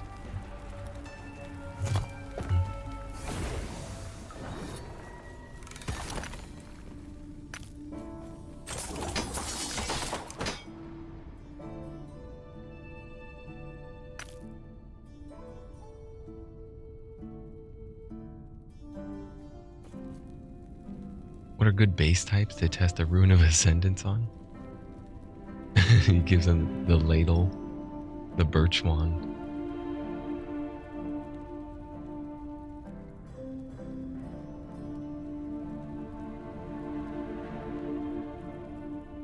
You can't answer that question without knowing what class he's playing, what build he's going for. I guess what those kind of questions are edged towards like general, like what I was saying earlier about like Saigon set and stuff like that. General items that any class can use, but it would have to be armor then, because if it's general all class items, then you're talking about boots, armor, gloves, belt, helmet. You can't go over the weapons. Weapons are pretty class specific. Okay, so this one, they have 15% crit chance, and they also avoid my crits 35% of the time, and they get more health. Another arena. This is for a unique item.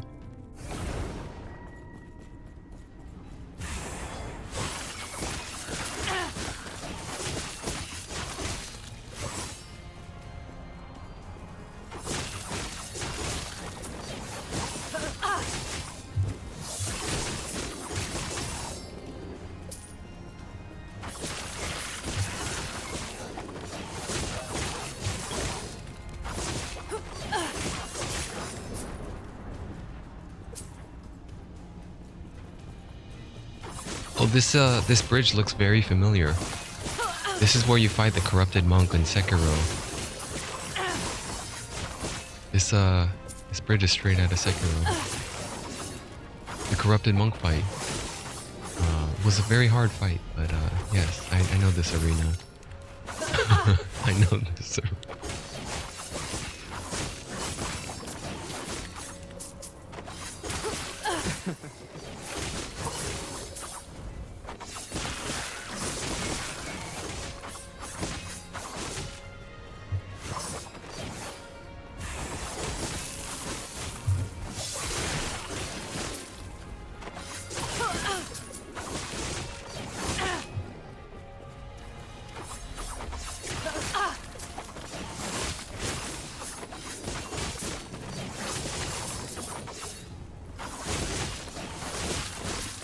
They won't forget that.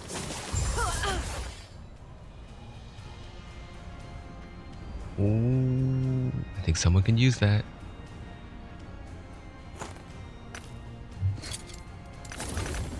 Yeah, someone will want this. I could sell it for probably 10k. Maybe more, 20k.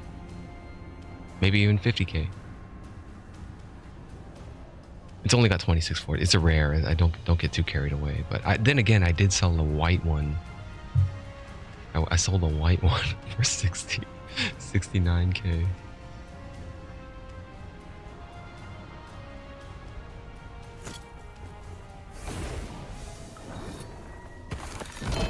Oh, Arboreal Circuit.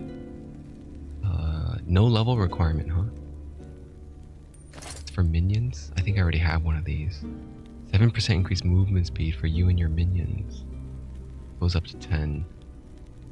Minion armor could have went up to 900, but I only got 350. This is a pretty shitty one. Let me see if I already have one. I probably already do. No, I do not. I have seen this one before on the legacy character.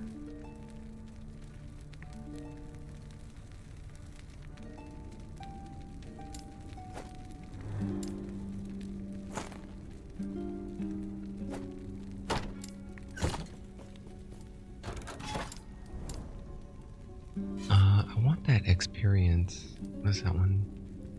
Unique set or body armor. I'm gonna go for the beacon. So to get to the idol first and then finish the beacon so I can unveil more stuff around the web. What do they have here? Ah, shit. Increased physical damage.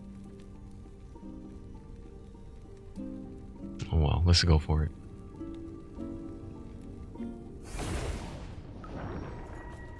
Alright, rematch. I'm gonna fight in this time mage again.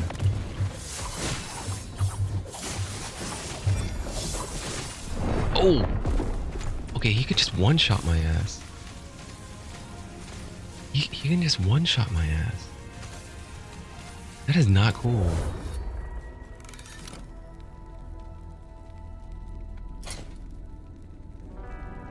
Oh, man.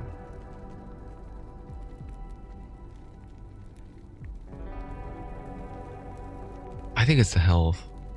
It's the damn health thing. I'm trying to fix that, but I gotta level up to get more health here. And then I gotta change up some of the gear to increase health percentage. Not just flat health anymore. I need multipliers to health. I only have like what, 2, 3. This is a weak tier, tier 2. I could use a better ring, yeah. A better ring might help. This one is I've used it since I forgot what level. I did buy it though, so that was probably when I was like level 70 already.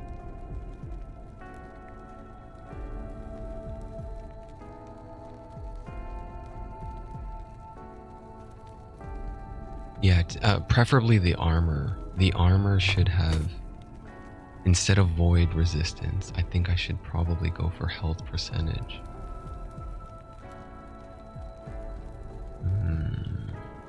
Well, it's already at tier 3. I could try to seal it, maybe? Glyph of Despair.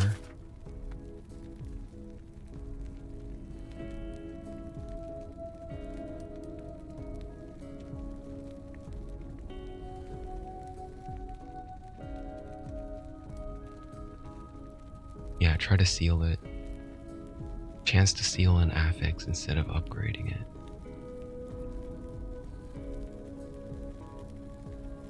The sealed affix is moved to its own slot, leaving the old slot open for you to add a new affix.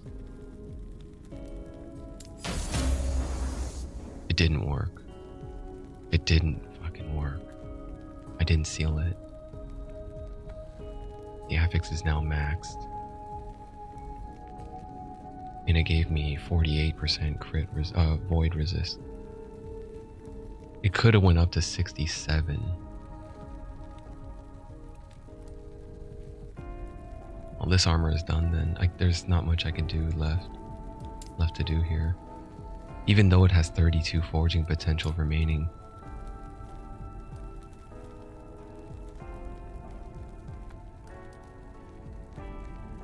That was the one time I didn't want a critical success. Because if it wasn't critical, it would have just taken a little bit of forging potential and and I would have bumped it up to tier 4, and then I could still try again to get from tier 4 to tier 5.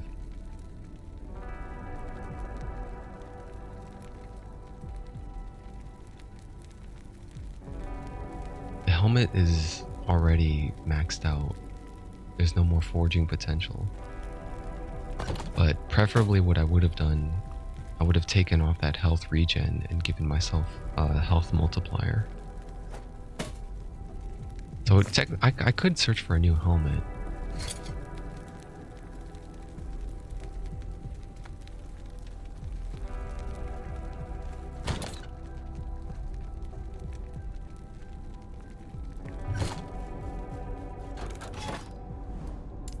Okay, I'm gonna do the beacon next. Oh wait, I have to finish this one. I still have to finish it, but I don't get any reward. I'm gonna level off of this. No more time mages, no more time prison things. Those guys can one-shot me. Yeah, I'm pretty sure I was at full health too. Don't forget.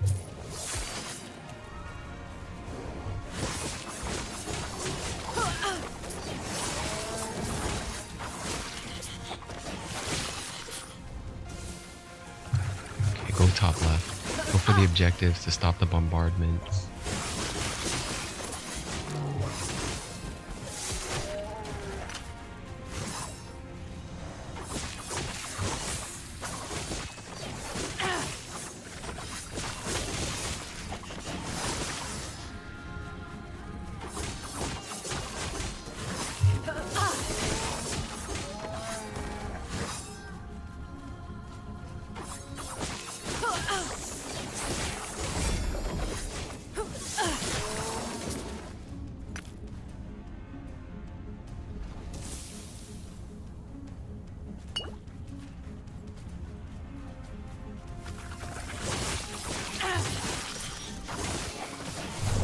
Jesus. What killed me? You've been killed by a blood splatter from a blood asp. The bee. It was the little bee that was spraying the channel, the blood channeling. Try again, try again.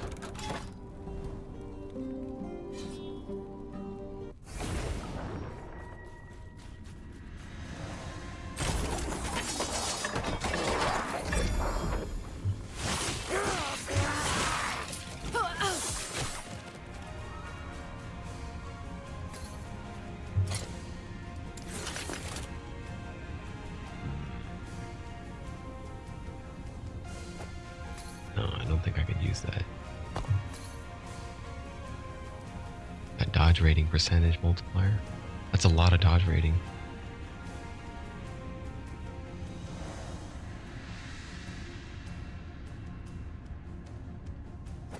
I don't know, maybe I could sell it or something.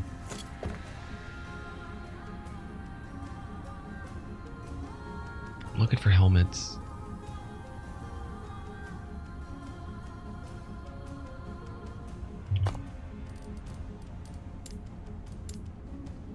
Add a condition, item type, armor, helmet, subtype, for rogues. Anything that is Pinnacle Helm, Falcon Helm, Blood Visage or Dragon Visage, and then soon to be Gorgon Scales. Those anything here and above. Pinnacle Helm, maybe not. I think I could use something a better base.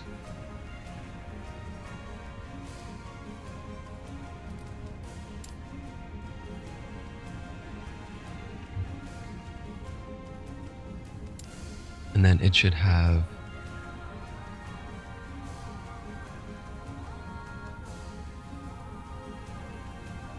an affix of a total affixes. Let's see, 6 times 4. 3. Total affix tiers of more or equal to 12. Well, highlight those. Anything with like a combined affix of more than a total of tier 12s. Total tiers. So if everything is tier 3, it'll highlight that. That's kind of a high bar though. Maybe I should go lower. I don't know if I care about any of this mercantile gear. Merchant's gear. Movement speed, effective haste, increased movement speed. This one is okay.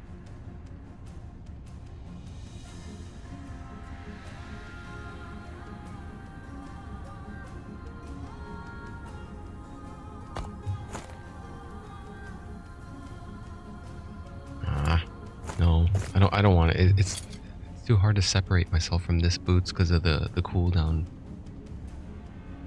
The cooldown and the dexterity. I could put on dexterity on there though. But I need to change health regen per second. What about the belt? Gloves. I'm looking for the helmet.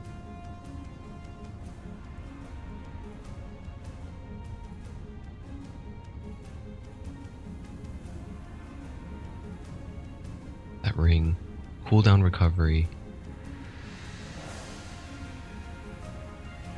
No.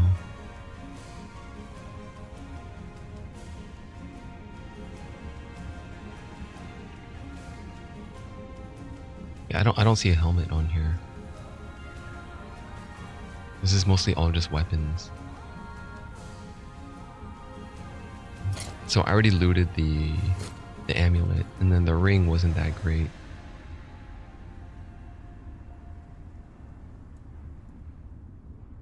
I'm just moving on.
Damage while wielding a sword.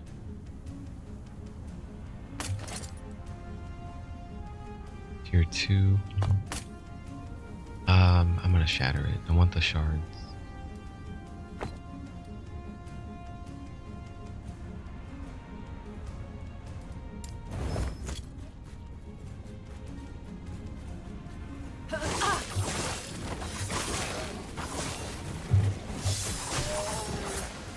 But I think maybe I shouldn't go after the time mages. They could probably always one-shot me. It was just I killed them in the past. I've killed them fast enough where they couldn't even get off those big spells.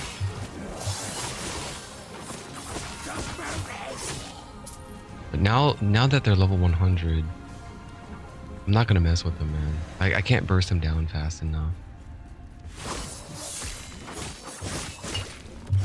I can't even burst this guy. What the hell was that? You have been slain by a melee attack from a Tundra Stalker, physical type. Well, I'm about to level. I'm not going to attempt that again. I think what I'm going to try instead is a dungeon. I have not done a dungeon on this character yet, but I got a lot of keys to do them. What I'd be interested in trying out first is the arena key. I have no idea what this is, or the arena key of memory. However, I think I understand. I think I know where they might be. It was in the Divine Era? Champion's Gate.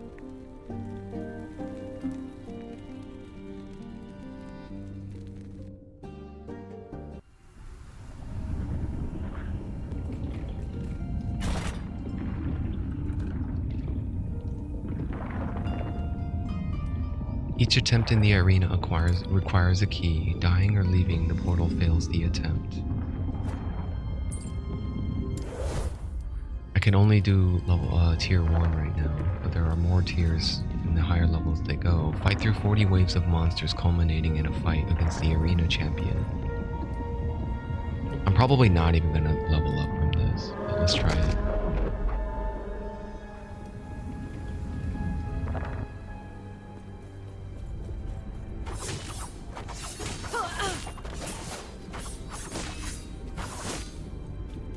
So I just stay put while they spawn? I think so, yeah. Yeah, everything's gonna be super easy then. But if I do this one, I want to see what the next one is. Can I unlock a tier 2? And what level are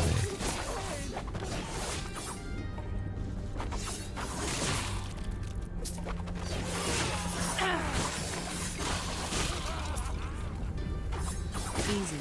Too easy.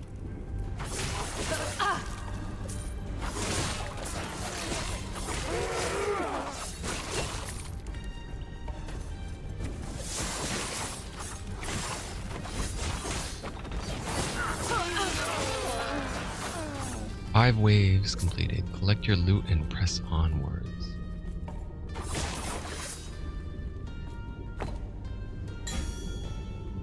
Continue, attempt harder waves. These are what? These are scaled to their level, right? This was the area level 50, so these items... That's actually okay. I could actually shatter that one. I want that potion slot shard. No, I'm not sure. I didn't. No. I'm sorry. Cancel. Attempt harder waves. Hey, you asked me if I was sure if I canceled. You don't ask me if I'm sure if I want to continue. That was a nice confirmation menu. I do appreciate that they designed. Clicked without looking. What area level are these? Arena wave 9.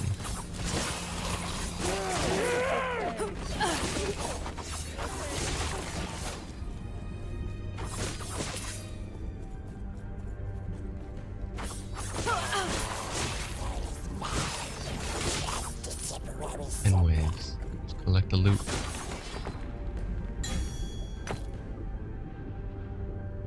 Okay, go harder.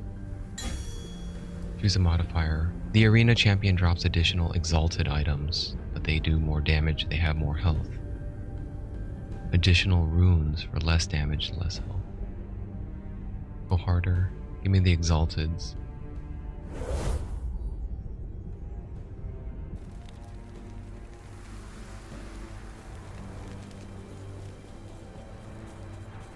Where are the shrines at?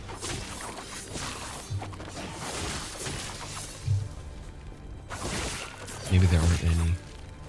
Yeah, I'm not seeing any shrines.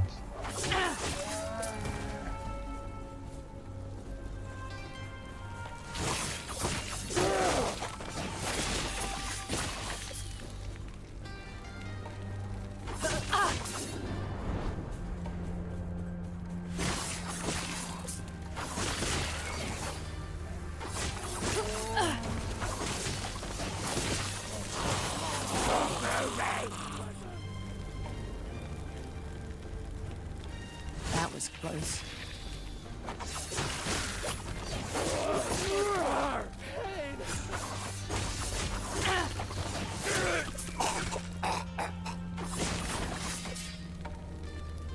Umbral Hood. Increase damage while wielding a dagger. I want to collect these shards. I don't have too many of them. I didn't get it. Oh, that's nice that they give me my stash in case I want to stash any of it. I didn't notice that.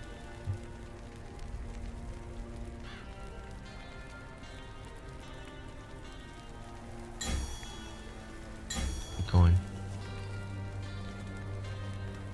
How does it... How long does this go on for? Because I'm not leveling... This is not efficient for XP. I should probably just go back and attempt more echoes. But I think I think I gotta do these if I want to unlock the harder tiers.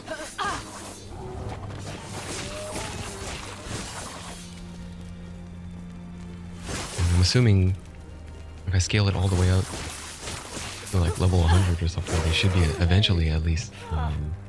They should be lucrative.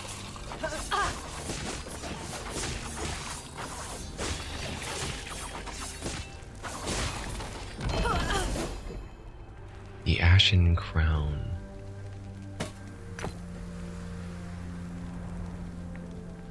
Why is this one highlighted? Increase... Oh, health and stun avoidance. Yeah, I want those.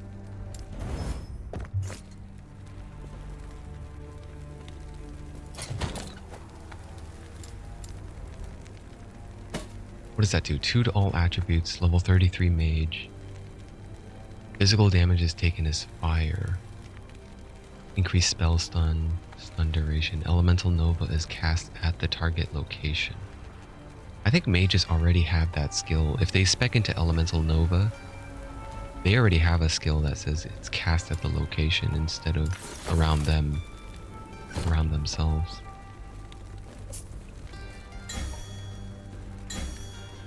Harder, harder. Arena champion drops many rare pieces of jewelry.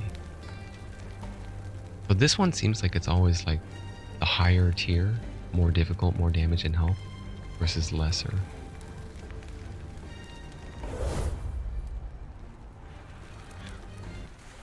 The other reward seems better though. Idols are probably better. I've never seen this arena before.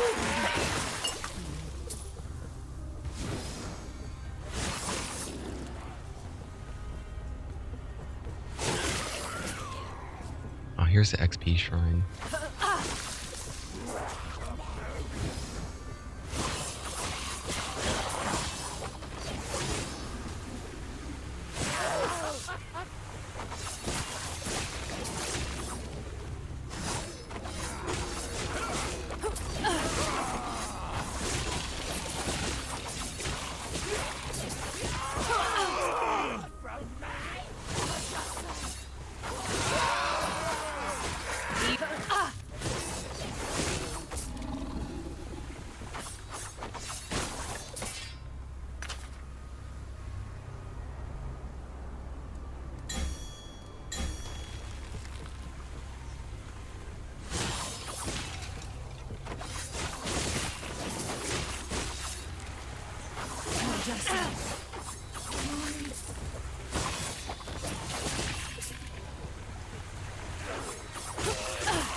They won't forget that one.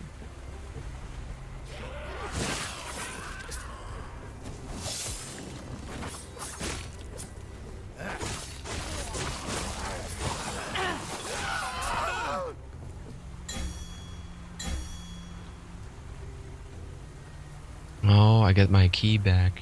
The key, the ticket of entry.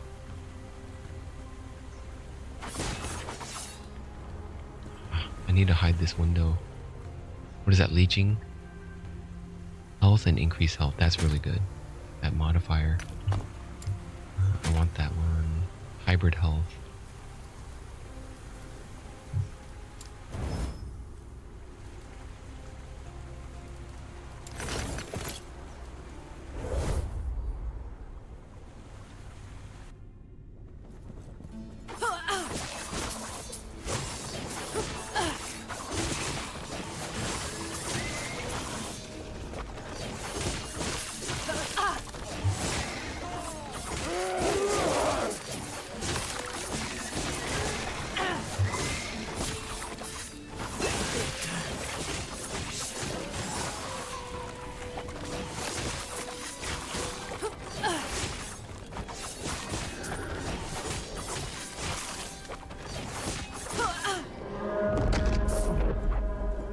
Crimson Blade.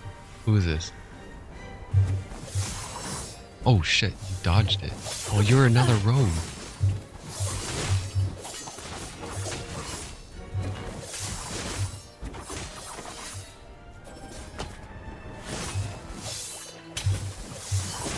Are you putting that loot on the ground to bait me? Got his ass. Champion vanquished. Collect your loot and press onwards.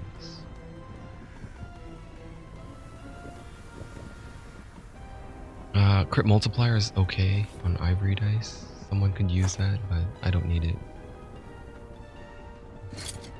I mean, I do appreciate the crit multiplier. If I had crit multiplier on here, that would be great. But I'd rather have dexterity.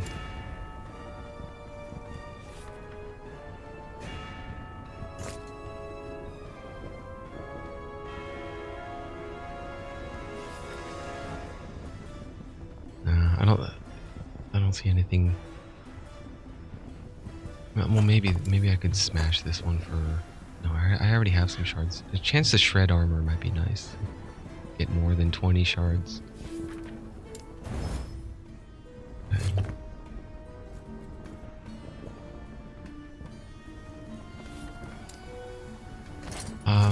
Hold on. Oh, it says champion. Return to the champion's gate. That was it. That was the end. I got my key back.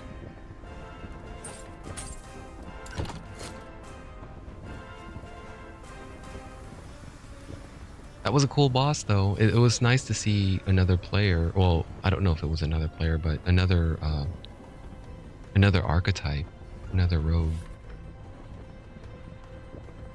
That was a blade dancer too. He was using the same moves I was.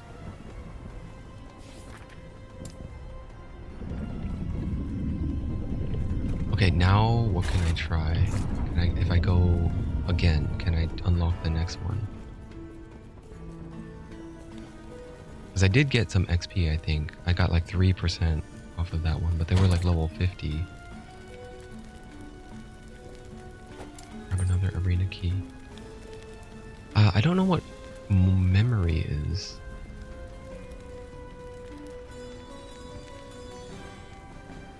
Open the portals to the arena and the champion's gate. If an endless arena is started with this key, it will begin with 100 waves already completed. Or half of the waves you've completed in your previous arena run, rounded to the nearest 10.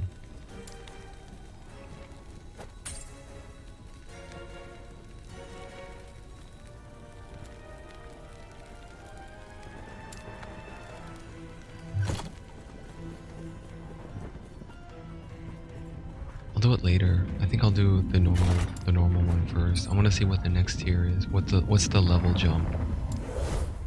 Level 70. Right through 40 waves. The arena champion drops additional glyphs. Tier 2. What is endless arena? They start at level 100. I feel like I'm gonna die if I do that. I would rather just get more levels. Because if it's level 100, I could take it on. It's just, they're gonna add on modifiers. Like that, when I wasn't doing the echoes, those modifiers, I think they're the ones that probably got me killed. I'll just do tier 2, and then I want to see what 3 and 4 is after.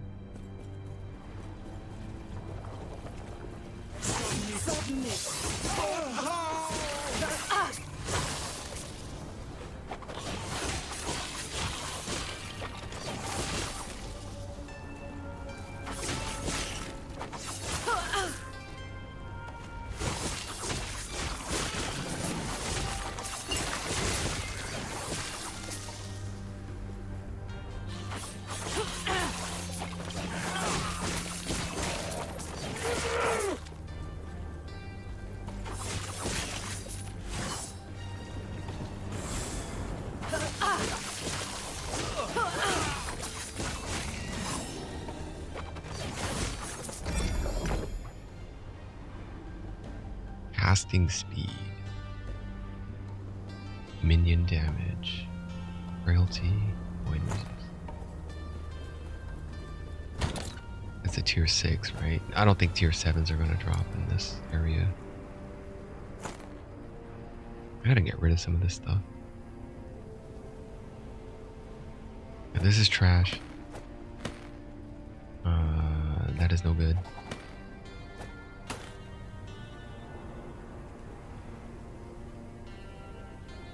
That's okay, but it's not better than what I have. Move speed, health, and increased armor.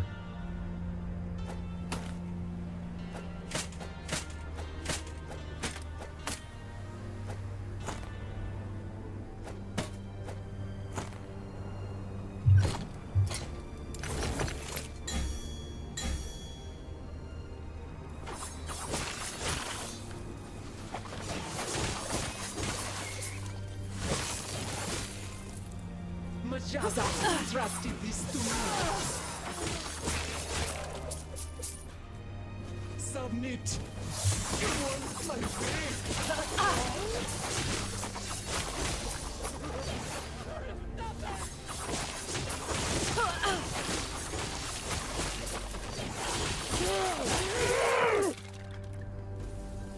Pathetic.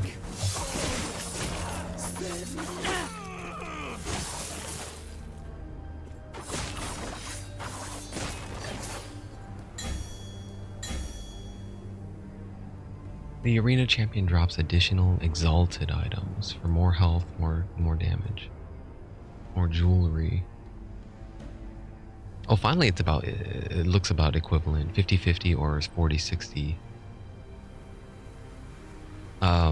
Jewelry or items? Items is all, it's inclusive of jewelry, I think. I'll take the 50-50.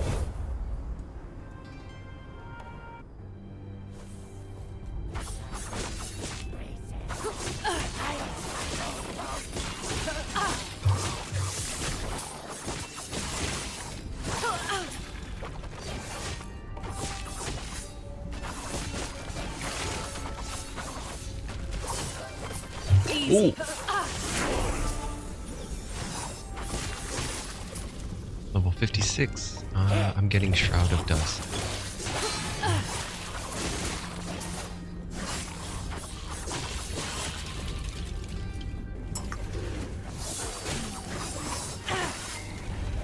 What's the area level? 70.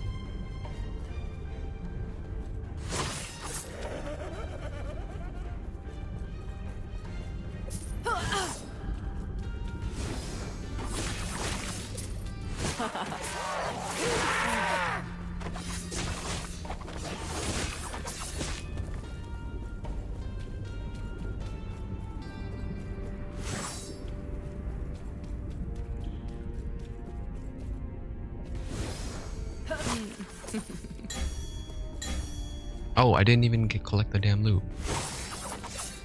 I should I should make it. Oh man, the barrels of loot are going.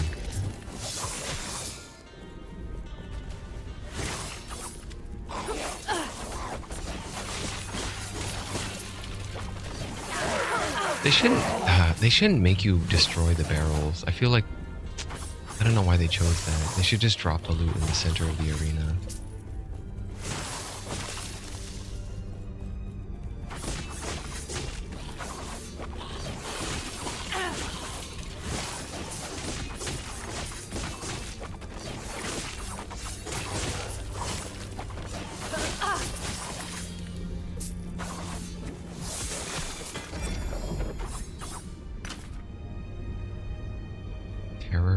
Terror mace. I think it's very good. No, I mean maybe for a void knight. I guess a void knight specializes in void damage stuff.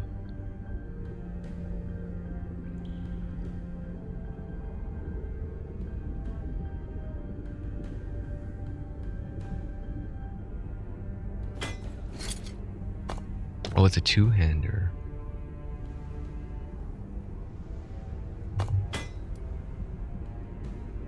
I'm taking the reduced damage bonus from critical strikes. I don't take as much. I feel like probably critical strikes is what's getting me killed. Arena champion drops a temporal sanctum key.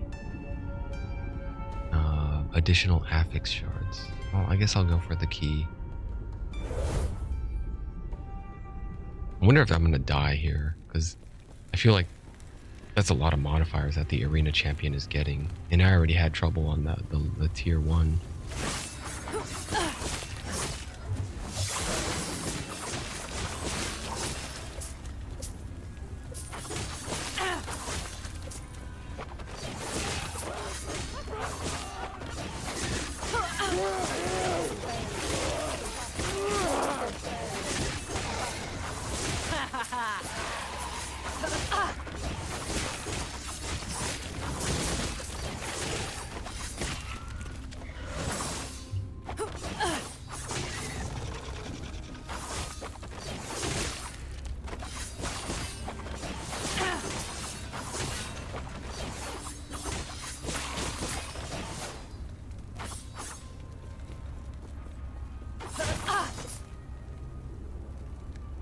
Solar Embracers are pretty good. 35% crit chance intrinsic. No, there was an open second prefix. Health and lightning resist. Someone could use that as well. That could also sell for like a good amount, maybe. Where's my stash?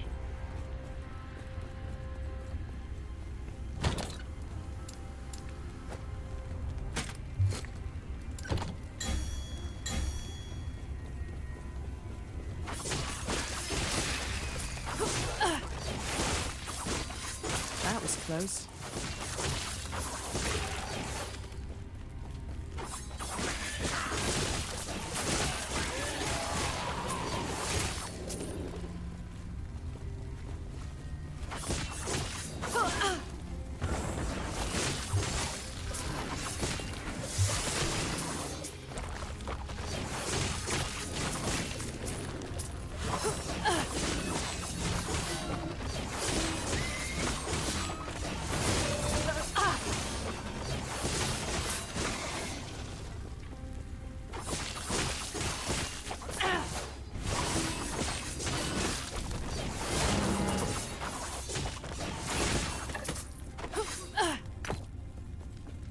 What is that? Exile code.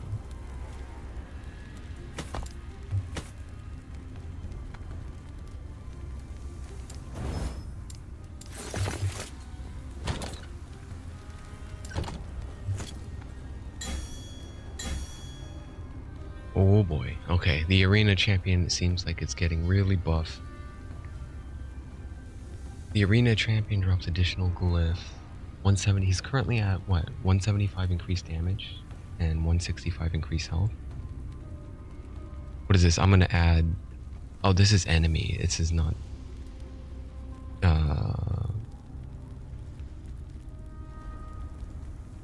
I would take the arena key back instead of the unique weapon. I feel like that's a better reward. The unique weapon is really kind of whatever. I think this is limited to area level 70 anyway. So that unique weapon is going to be limited to that requirement.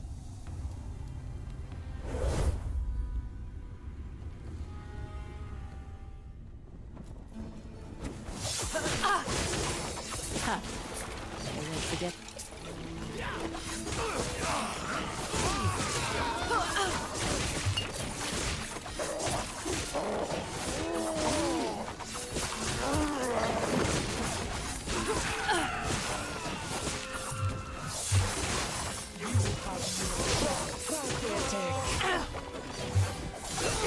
That was close.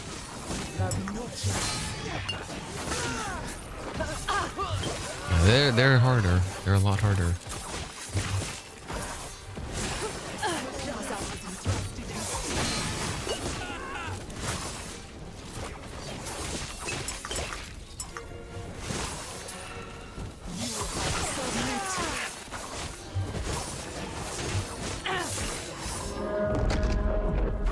The Crimson Blade. Again?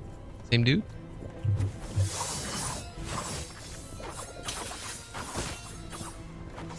Shit, man. I wish I had projectiles.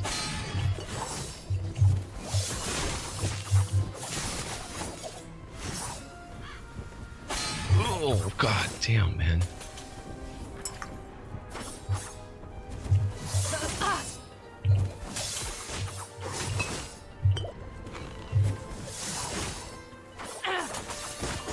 Dude, I can't build up my fucking combos off of him. Because he keeps dancing around. And that is deadly. I'm out of potions.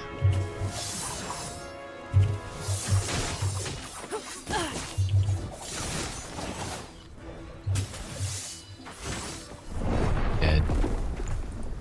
Dude, that's pretty rough, man. He's doing his little dance in the back there. He's got better moves than I do. He's got a channeling move, he's got a backflipping shuriken, and he's got a dash. Well, I have the dashing spin strike that he does also. I died to poison.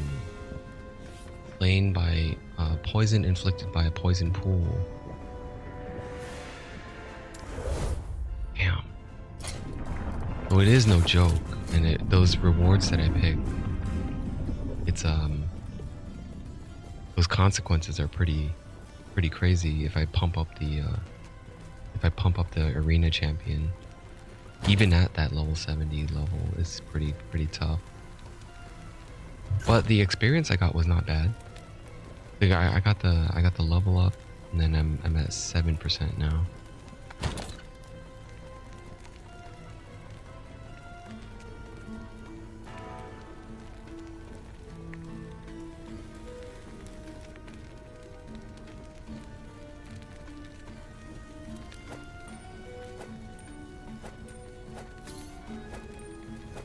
Oh, I'm starting to see the weakness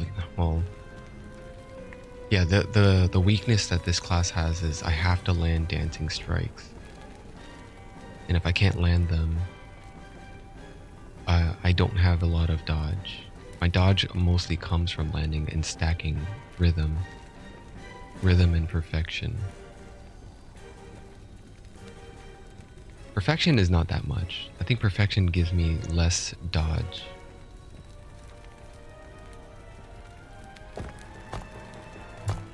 I think the other important thing to consider is that I am also getting armor.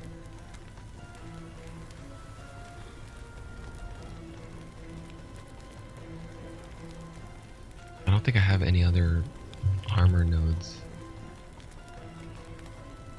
Oh, they spell... Dude, they're not consistent with the spelling of armor. Sometimes they put armor with a U. Sometimes they don't. Different dudes worked on a... someone else who prefers to spell armor with a U worked on this tree. Because armor... I think armor is spelled with no U in certain other trees.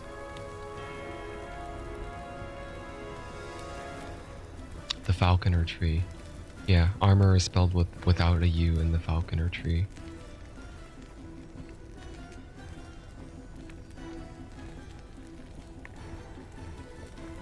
Okay, I can keep going and do... Let's try Soulfire Bastion. Soulfire Bastion is... Imperial Era? Yeah. I don't have the waypoint there though. Oh, I never went that way, huh? Okay, I'll grab the waypoint for ruins, and then the Feldwood, and then I'll grab the Soulfire Bastion waypoint.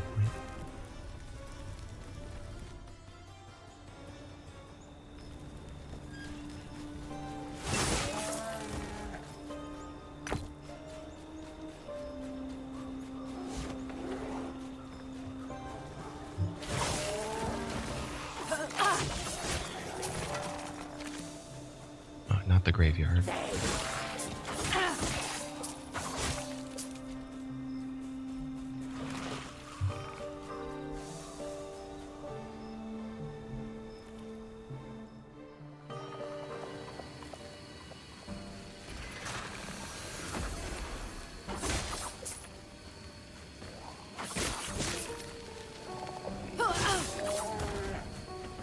Did I get the waypoint? I think I just bypassed it. It was right there.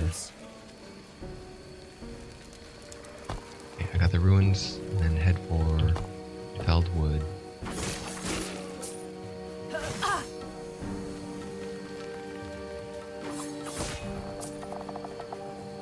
This area is level 25. That's why I'm seeing like much higher damage crits. My crits are landing for over 10k.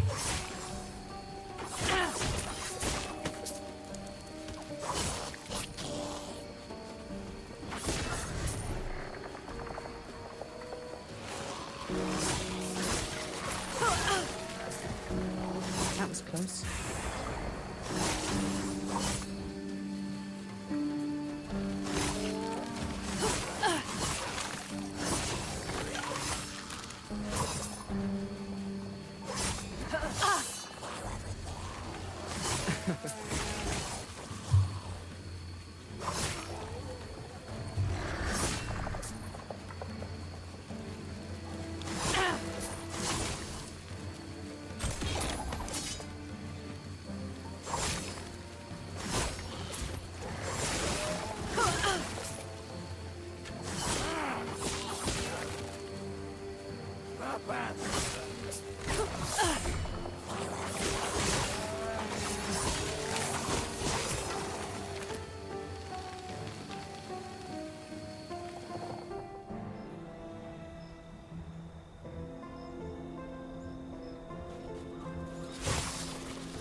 Right, now I head top right for the Soulfire Basket.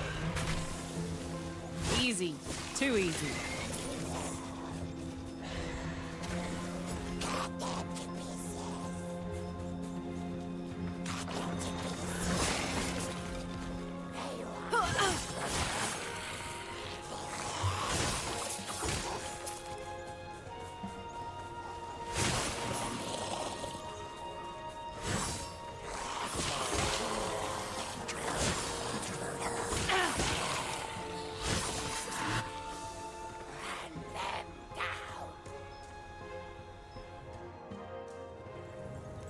Hey, you.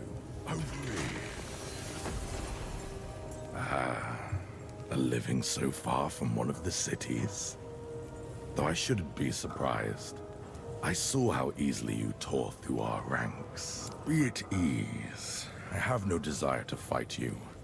Even if I did, this would be no place for me to draw weapons. Some Imperial commanders are, how should I say, touchy about others acting in their territory. My friend running the Soulfire Bastion here, Cremorus, is particularly sensitive about this sort of thing. Which reminds me, I had a reason for striking up this conversation. Not that it hasn't been pleasant so far. You put a smile on my face if we undead weren't always grinning. Simply put, Cremorus has been experimenting with a new form of soul magic in there. Very interesting stuff. Could revolutionize how we process souls for power. Unfortunately for Cremorus, my patron would not be very pleased by his success. And I happen to have met a living adventurer with a knack for slaying undead. Isn't that right? So what do you say? Barge in there in the name of the living, wreck up the place, and put Cremorus out of commission for a while. Now I even sweeten the deal a little. Bring me some of those soul embers he was experimenting with, and I'll see what I can trade you for them. I knew you living still had gray matter sloshing around up there for a reason. Best decision you've ever made. Feel I need to warn you though. There is a bit of fire in there. And when I say a bit, I mean he keeps an inferno stocked in that place. Not to mention the necrotic fires he's been experimenting with. The soul embers may be able to help you though. Burn one of those soul embers up and you may be able to protect yourself from the fires in there. Though from what I've seen, it only protects you from one type at a time. You'll figure it out. Oh, you're not the first living I've made this deal with. Here's to hoping you're the first one to meet me at the other end of this place. May the immortal Emperor smile on you.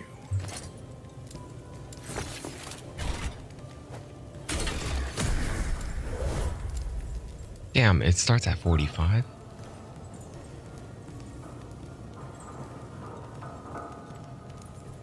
All right, all right.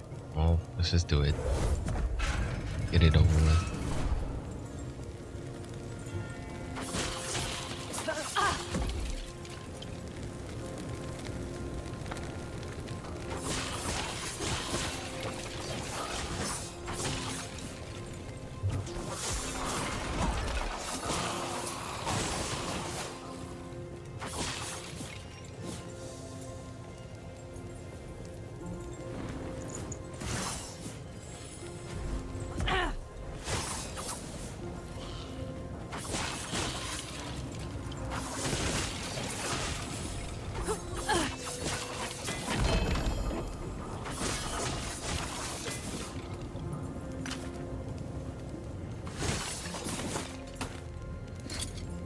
I already have these.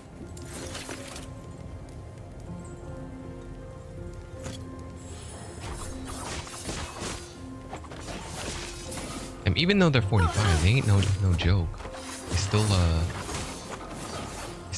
They still don't fall after one hit.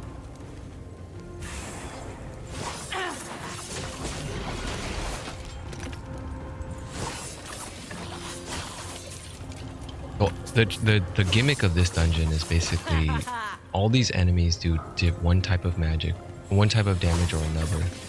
It's either fire or necrotic damage, and I have to put the shield on to defend against the appropriate one. It costs shards, or it costs embers. Embers? Is that what they're called in...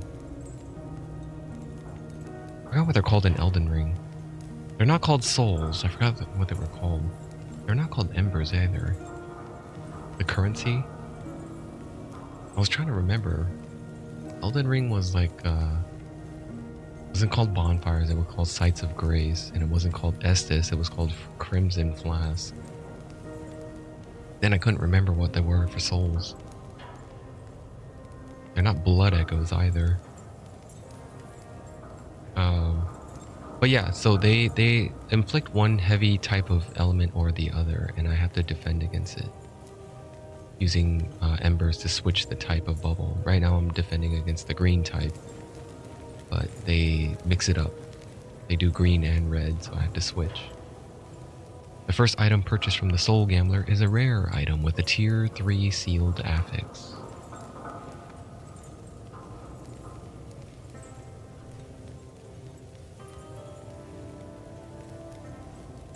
No, I don't think that's that. It's not that great.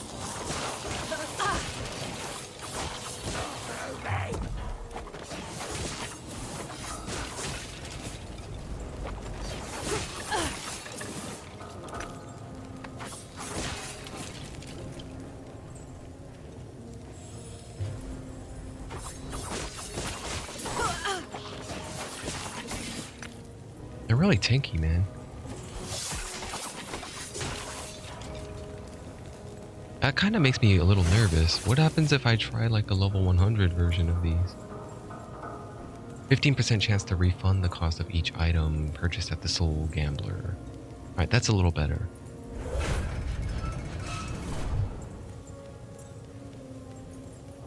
Who am I even looking for? They call him the Fire Lich? He called him something else. He called him like Cosmos or something.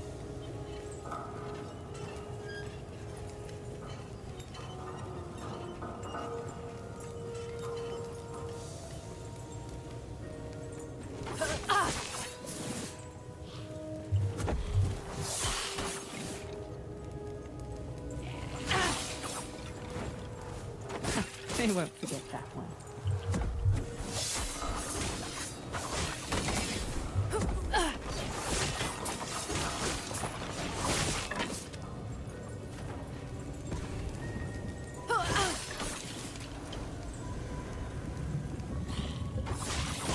Easy.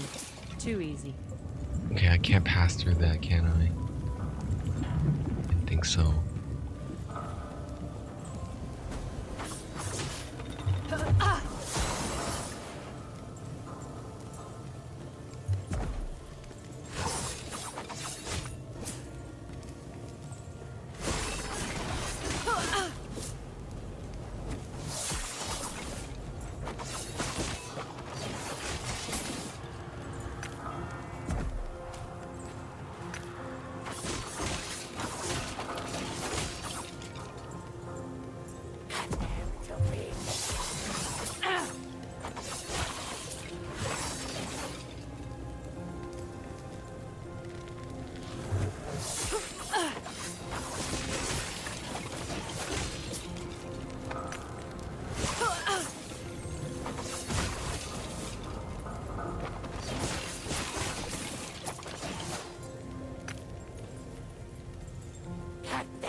New modifier. Each implicit mod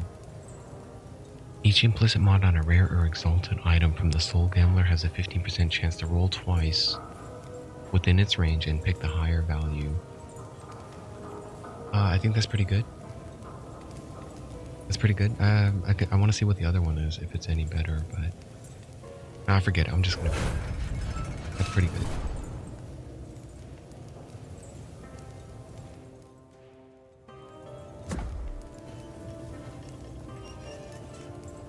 You found a faded letter protected from harm by the Something ward. is wrong with the soul embers. The test subjects react as expected when exposed to the soul embers. At first, the flames then begin to consume the body in order to fuel the soul ember within. This leads a minor set. Before you dare to gloat over this, do not forget the trouble your pets in the north gave you before you brought them to heal. This will be nothing compared to that embarrassment. Yeah. Let's go. Come to play with fire. Oh! Yeah. Yeah. Wither. The fire rises. Phase 2? Oh, no. It's not there's no phase 2 unless oh, that's cool though. The ground changes color too. So I have to adjust my shield accordingly.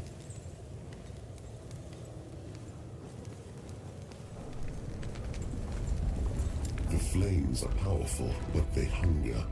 They burn. I have longed their must. Do you remember how it felt to be cold? Back before we had the Emperor. Hey, fancy a deal? Aha. Fantastic work. Formosus will clatter with delight when I give him my report. Now about those soul embers. Care to let me see your hole, friend? I'm assuming once I leave this area, you're not gonna let me keep my soul embers, are you? Oh, it's for... Oh, it's okay. It's for gambling. Okay. I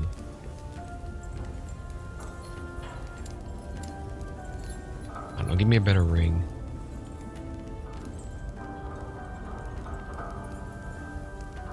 Soul ember costs 60. It's an exalted. Oh, lucky you. It's got a shitty minion damage on there. The increased physical is what I would like. And I don't think I could use it. The minion damage, not something I use. Give me another one. Embers well spent. Oh wow, 15 to elemental resistance. Dodge rating and health. Increase healing and throwing attacks. This is something I probably could use. I would want to put dexterity as a prefix.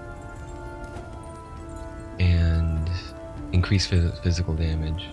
Or increase critical strike chance, because I'm going to lose, as soon as I switch out of the copper ring, I lose 38% crit chance. However, I can make up for that crit chance elsewhere. And I don't really need any more elemental resistances, let me think. Because I'm already at 100, and that's as far as I care to stack it for now. It's nice to see my dodge is at 40%, no, 39.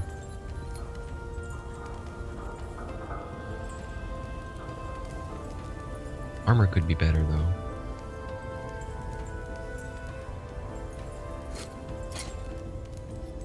Do I get to keep, I don't know if I want to keep gambling. Fantastic work.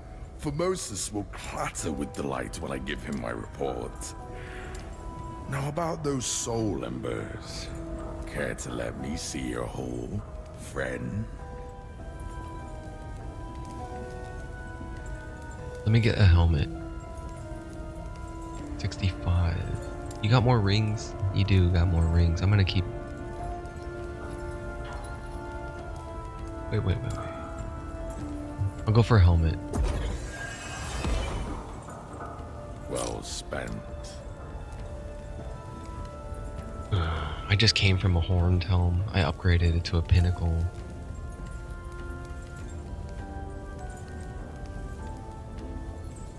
Health gain on glancing blow. I'm gonna shatter that. I want those shards. Dark quiver shards. Endurance, armor, health gain on glancing. Fantastic work. Alright, what else then? Formosus will clatter with delight when I give him my report. Now about those soul embers. Care to let me see your hole? You only got one friend? boots? I'm taking those boots. 110. It's cost 110. Oh, lucky you. Outcast boots.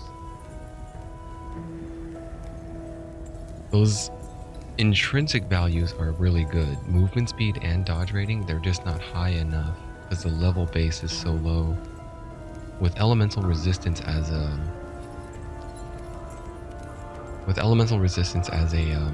exalted mod, I think it's good.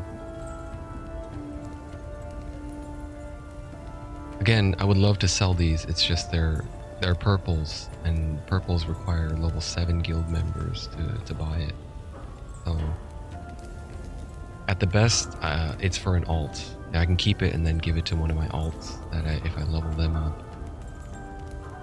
they would be able to use it. Because it did roll a movement speed as a prefix. Stack that with the intrinsic movement speed, and then you pair it together. Move a lot faster. That's what I did for my current boots that I'm wearing.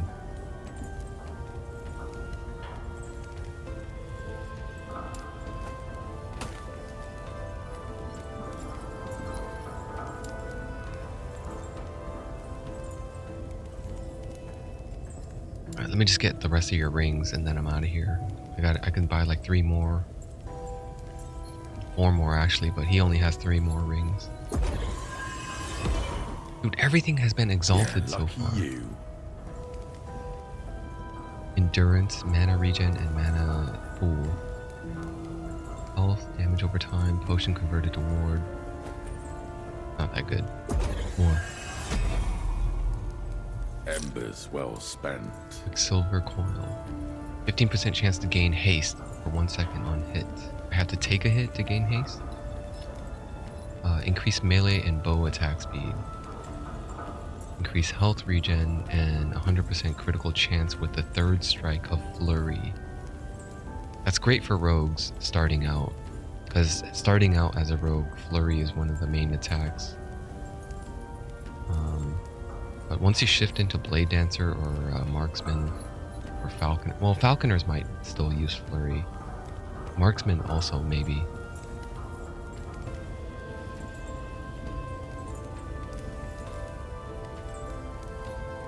It could have rolled 8% movement speed, and it could have went up to 30% chance for haste. The melee attack and bow attack speed is good. It rolled a 9 out of 10. Health regen is kind of whatever, it's not that important. I don't have that. I've never seen that before. Another one. Embers well spent. Ring of the Third Eye. Increase crit chance and less multiplier. So crit heavier, or crit more frequently, but hit for less damage. It's nice that it's paired with a copper ring, but copper was a bad roll. I could have went up to 50 and it rolled it. It got 27 out of 50. 30% chance to gain 17 ward. This is probably for any other class. Anyone can use this. Anyone that does a lot of hit damage. Warlocks probably don't care about it. If they do like damage over time stuff. Alright, All right, let me see your amulets.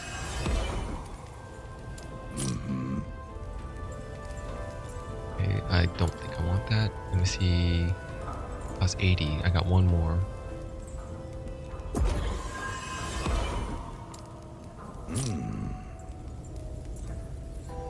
No.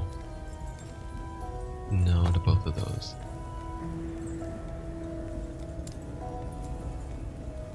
I don't even think it's worth shattering. Damage while channeling. I'll shatter that one. Didn't get it. Alright. That's cool. If I go again, it won't be that bad, right? I can go that in the next tier.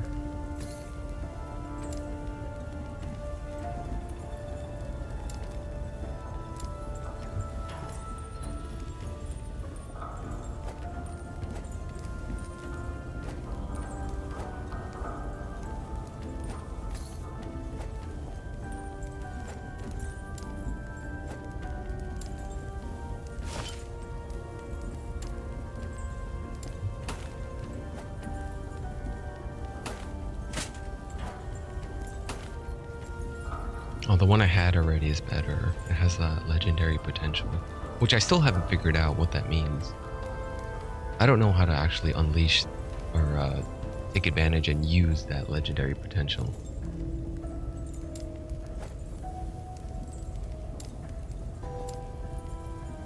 I might just have to push further in the game or something to get that.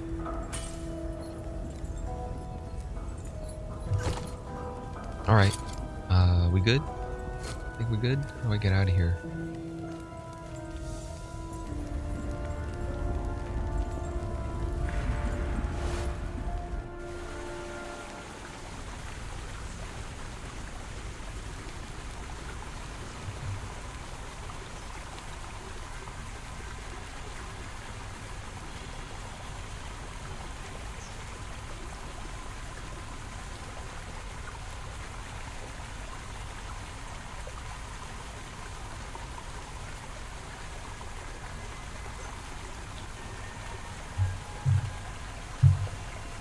Okay, so they start me out in the Soul Furnace area, in the Imperial era.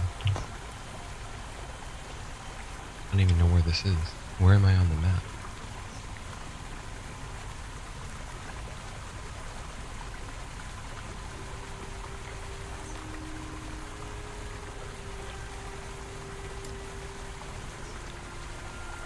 Oh, here. Okay.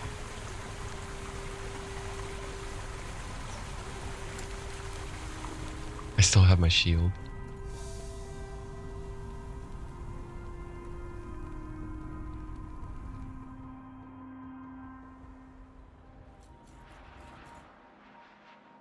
Oh, this is another issue. I think they're gonna change. Well, they should fix this. Now it's a permanent buff on my bar. It's that soul ember thing should go away, but it says I still have it. They need to find a better system to show that, you know, I have X amount of soul embers remaining or something like that. This is back at Kolheim Pass. Wait, I'm in the Divine Era?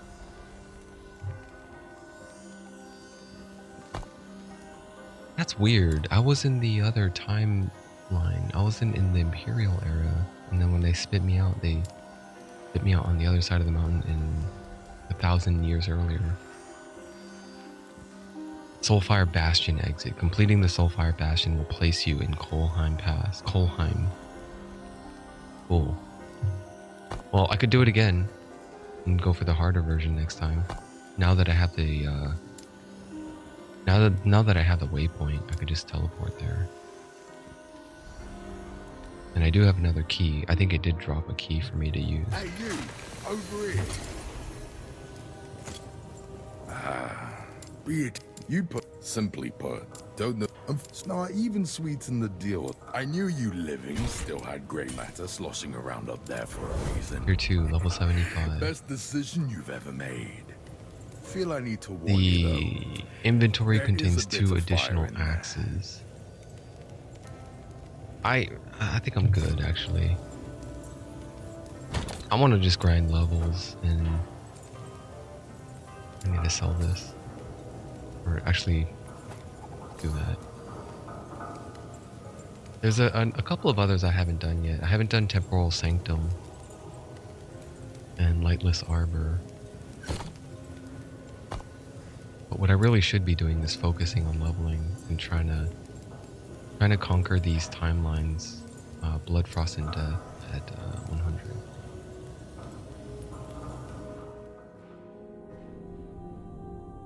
That was a good diversion for a moment, so now I'll get back to it. Finish it. Stop dying.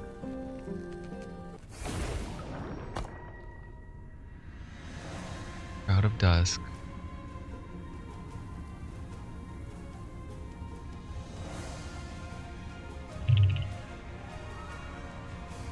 Silver Shroud is also a potential, but I'm not really expecting to getting a lot of ward.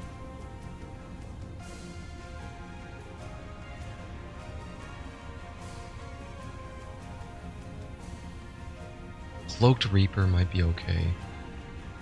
It's a good way to heal, but I don't think it's healing that's the problem. I think it's the capacity, the ability to sustain a big hit. So leeching, Dark Shroud will get me that.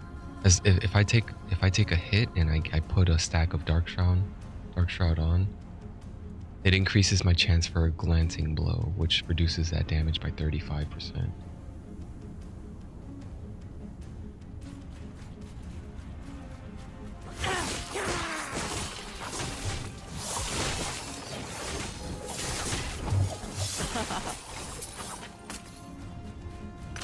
Is this another bombarding one? It is. I can't really sit still for a long time, otherwise they're gonna rain on me. Increased area with dancing strikes. Didn't get it.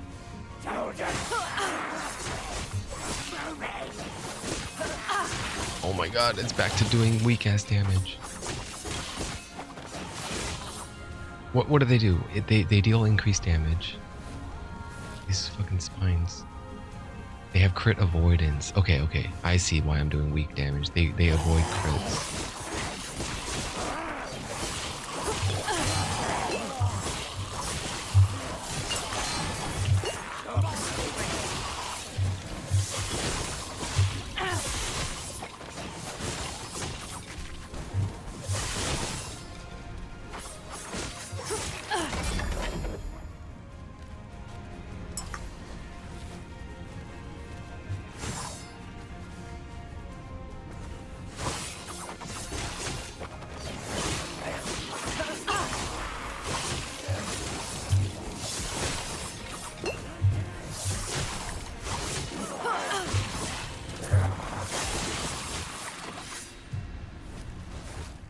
I have to rely on the bigger attacks, the synchronized strikes, and that my mana can't sustain it if I keep doing it.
Easy.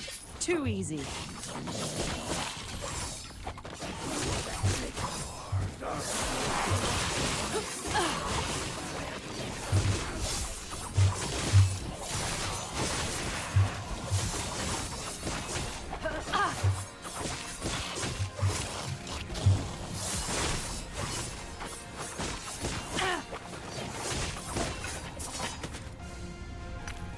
Okay, that's one of the catapults down. I gotta take out the other one, and then the mission is done. I'm noticing that I get very low bonus stability. It's probably because I died. I died on this one.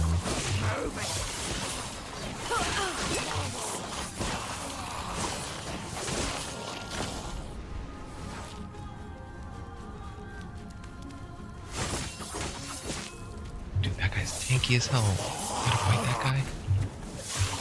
Okay, bring it over here so we can cleave it.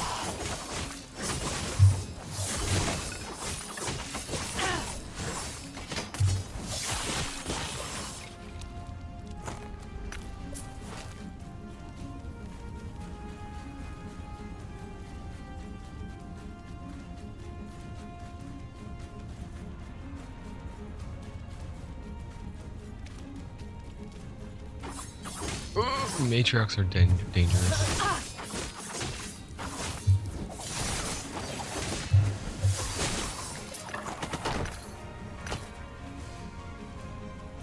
Bowman Amulet is a very good base, and it's got shred armor and frailty. If I change that mana prefix, I could probably get something good out of it, but I don't think it's going to be better than a tier 6 physical damage increase.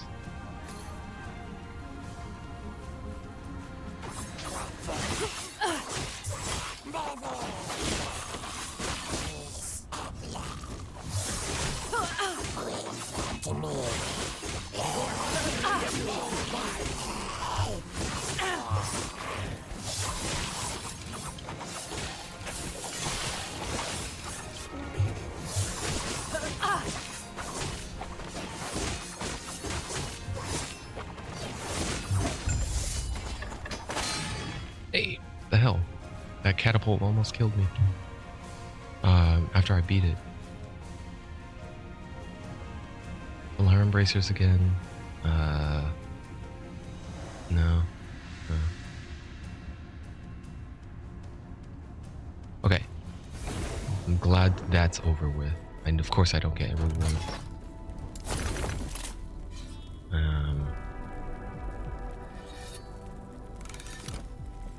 Yes. Waste time selling that. Take care. This one, someone could buy it or I could use it myself. Alright, so I was going for this beacon here. I wanted to find more areas around this that I can go for rewards. In the meantime, I think I got a good fair bit of like 10... I got about 10% XP from that one area.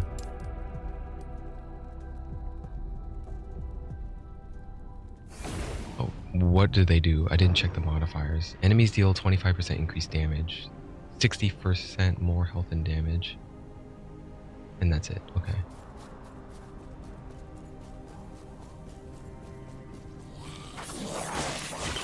That damage is no joke though.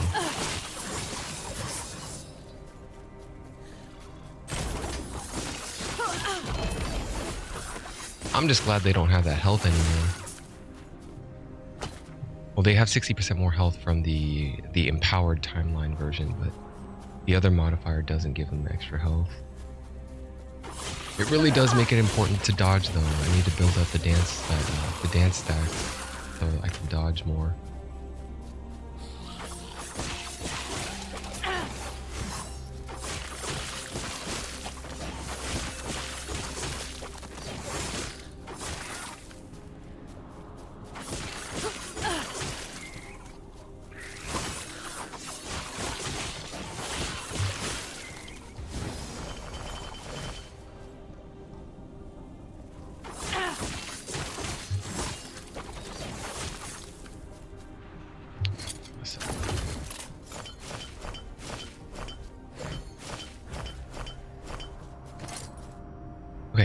What is this? Increase melee elemental damage as for a spell blade, and chance to apply a spark charge on hit. A spell blade could use that.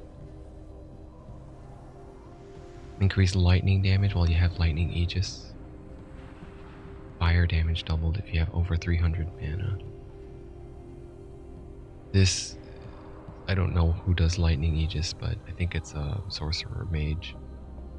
Sorcerer will likely have a large mana pool and does fire damage.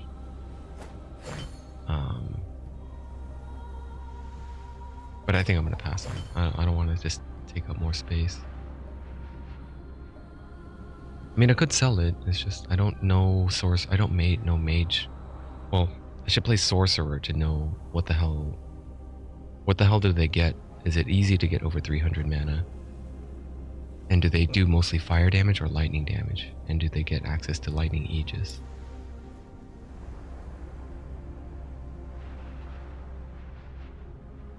Sure. Sure.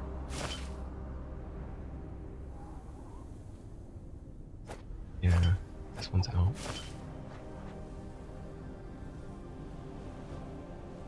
This one's out.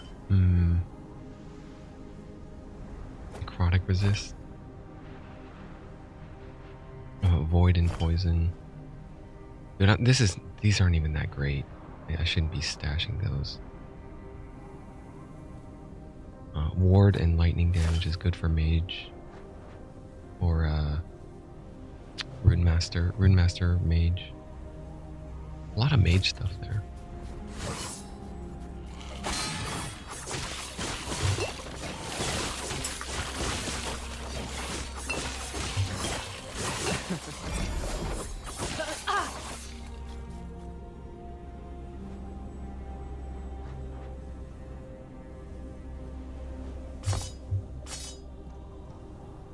I already have it. Size sell very well. A lot of rogues out there are blade dancers like the size for the dodge rating, the dodge multiplier. I wouldn't mind a good pair myself actually. I do need more dodge multiplier and health multipliers. I could go up. I'm not fucking with that time mage. Not at this level right now. Not until I get some upgrades, like a better helmet. Better helmet, boots, ring, and amulet maybe.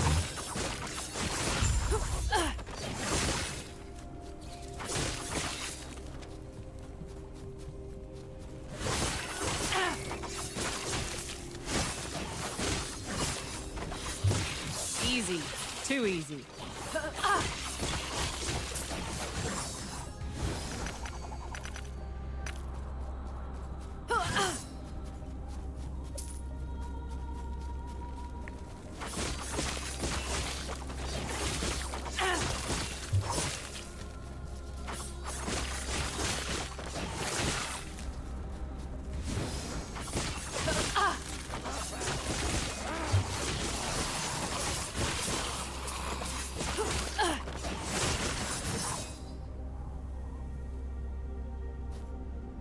That one is highlighted.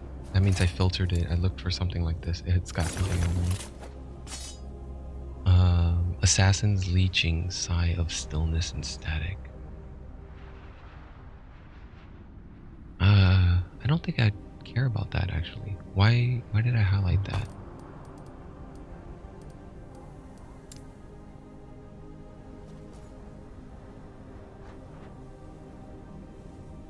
Wait, which filter flagged it? Let me see. Blue. Oh, I was just looking for rare size. Yeah, I just wanted to look at all the size that came across my way. Yeah, that has a 23% chance to dodge. It's no good. I want to get that intrinsic as close to 50 as I can, and then the critical strike chance should be 4%.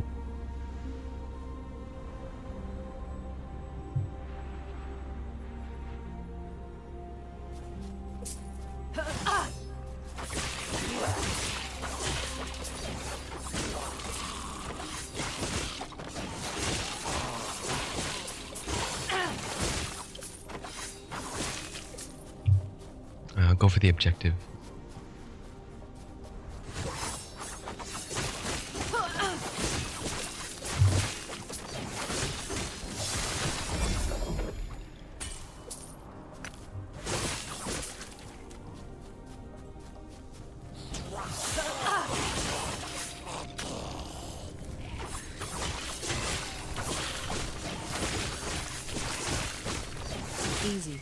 Too easy.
Okay, now that I finished that, I think I can focus on the other stuff.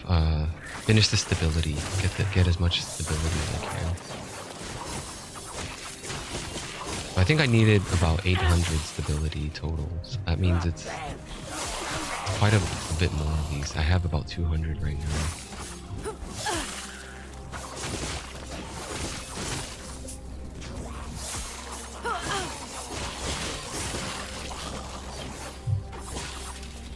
Wait, that's 48 stability. I'm out of here.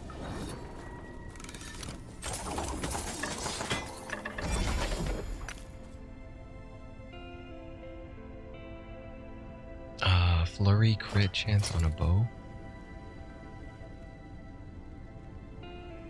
The roll is too low. It's too low of a chance.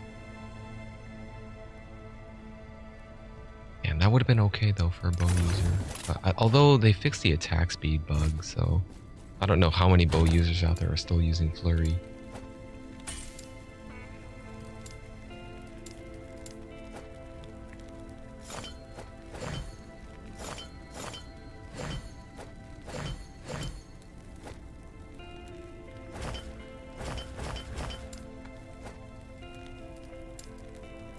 Not a space.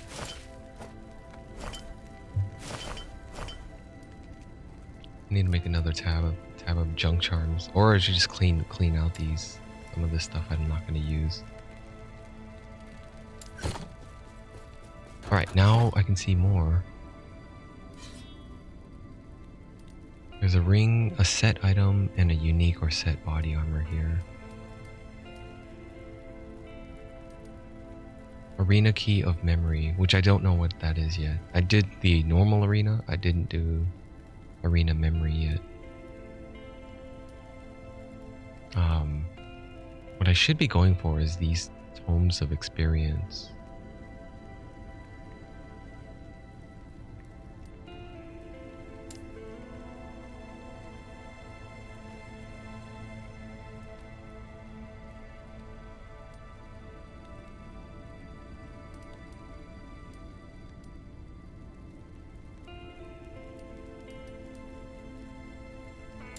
I'll take this one. I don't, with my current modifiers they have increased damage. I don't want to give them more damage and go for this right now. Enemies are deadly. They don't really explain what deadly means. So I don't know. But deadly stacked with like an 85% more increased damage. I don't like the sound of that. So I'm almost, after I finish this one, I'll be able to unlock this second key, the second quest locker, and go for the third one.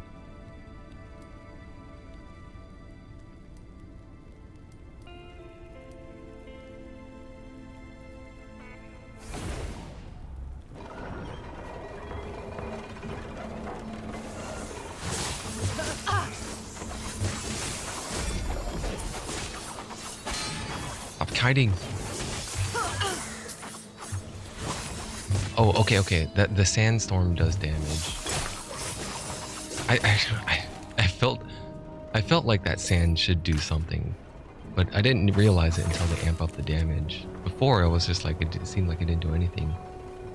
So I wasn't threatened by it.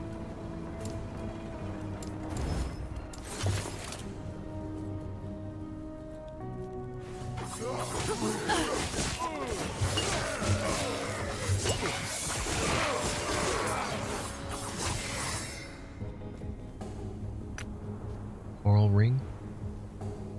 6 divider.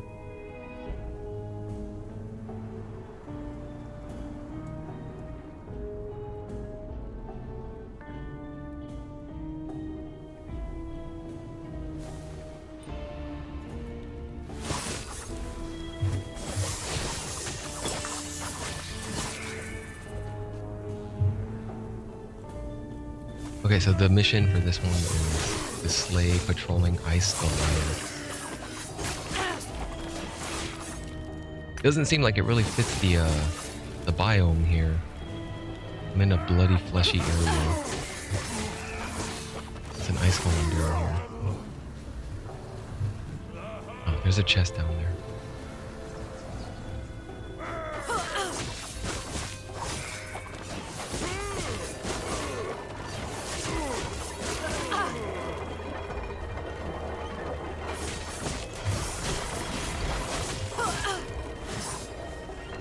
Wow, Great Warrior's Cache.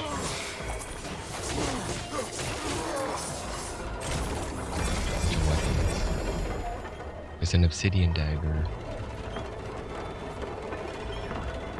It's got low physical intrinsic. But those sell very easily. A lot of people snatch them up.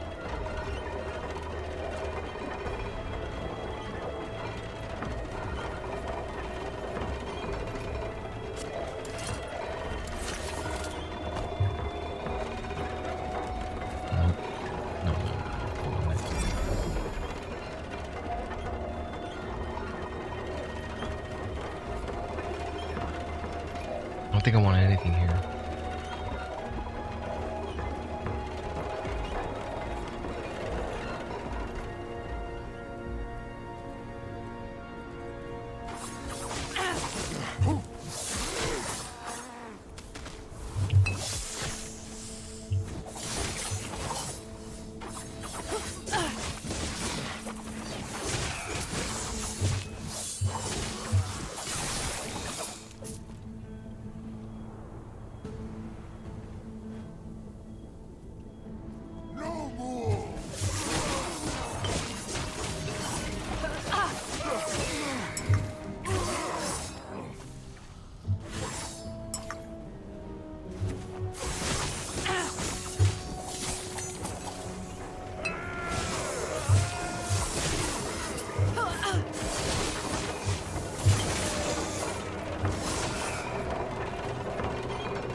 Okay, that's one ice Goliath down. Look for the other one. The sooner I complete the objectives, the sooner I collect the rewards. Like, even if I die, I still get rewarded at the end of it. It doesn't count as a wipe. So even after, just go for the objective first, and then if I want more stability, stay and farm.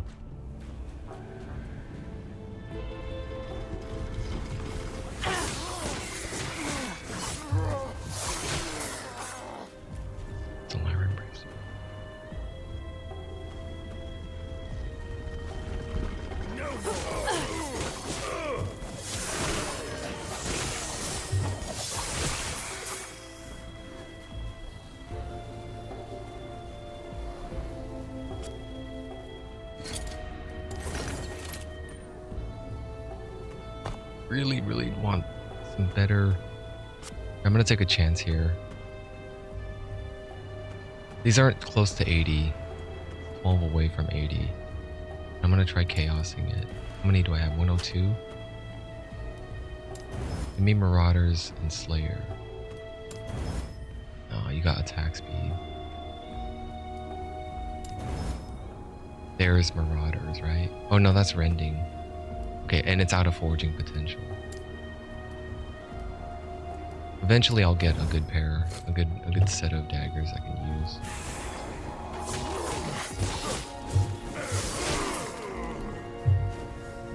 Go down, go down. The Ice Goliath is down here.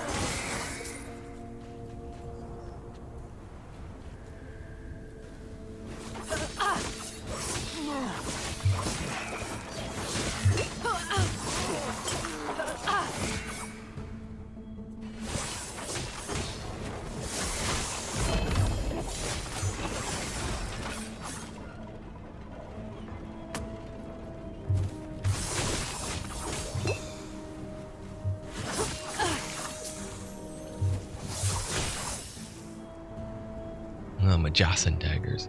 Majosan daggers are really nice to craft on just because there's no intrinsic variables. They always come with 4% base crit chance.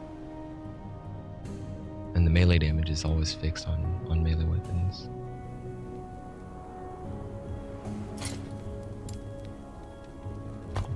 Okay, I want synchronized strike shards.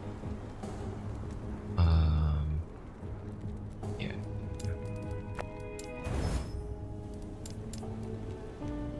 That's the second one. These bows are cheap. They sell for 0 gold.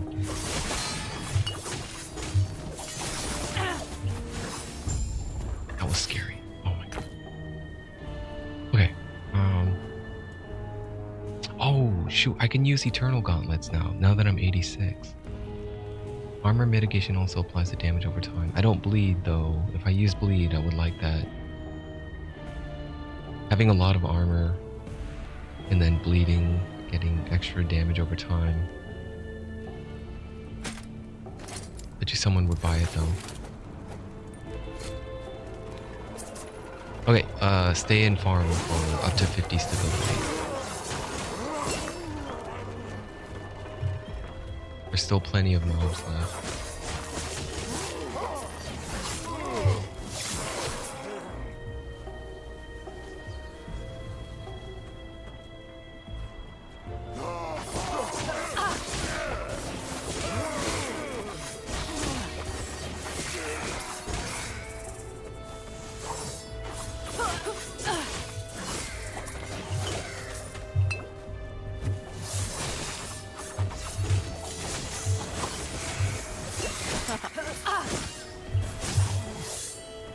What the hell was that?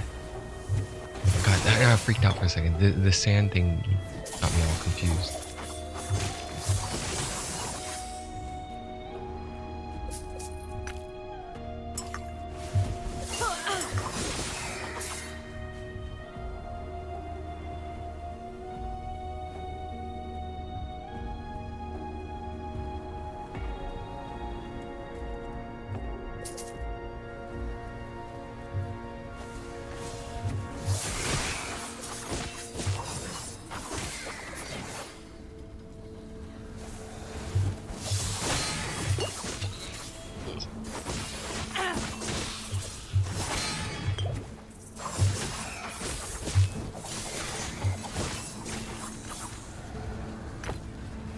I really like fighting them.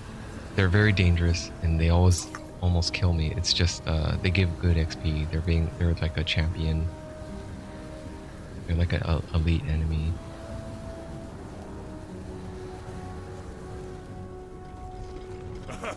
And their drops is good too. They have good drops.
That's what I have now.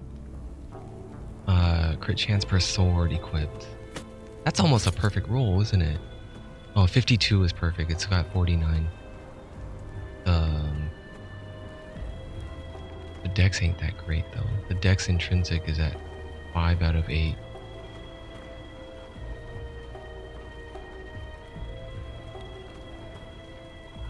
This would probably sell well. I think I want to take the shards instead. I'm shattering it. Oh, I didn't get any of it.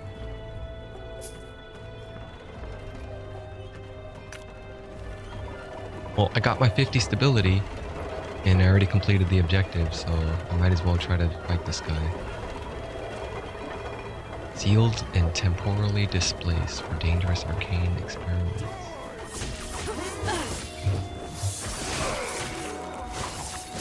That was close.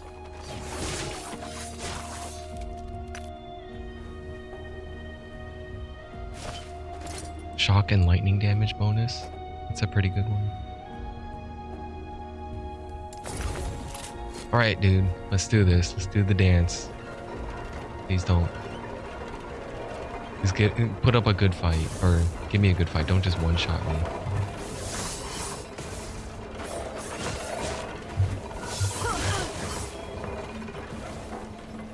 Bring it over here. Bring it over here. I don't want those obstacles in the way. Oh, open out in the open, please. Got teleport?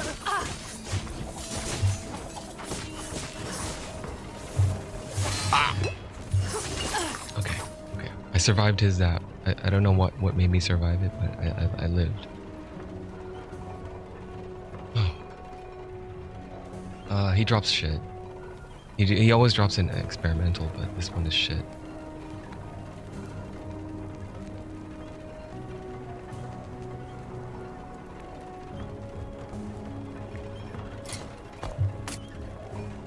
I want the shred armor on bow hit. The Gorgon scale coat is also good. Chance to perceive a glancing blow, 13. Lightning resist, 255 armor. It's got health and poison resist. I probably would use it if I didn't have something like I'm using right now.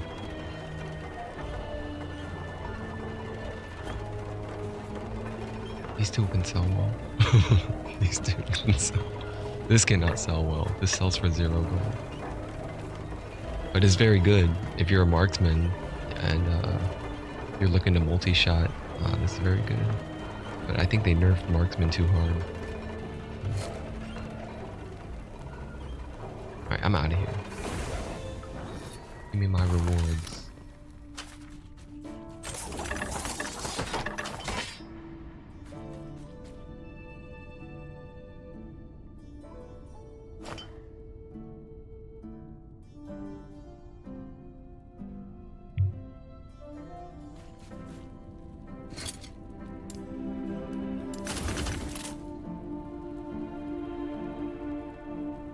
I don't think this is very good, but for the right rogue, for the right blade dancer, I think any blade dancer who's using bleed or poison does damage over time. I do not do those.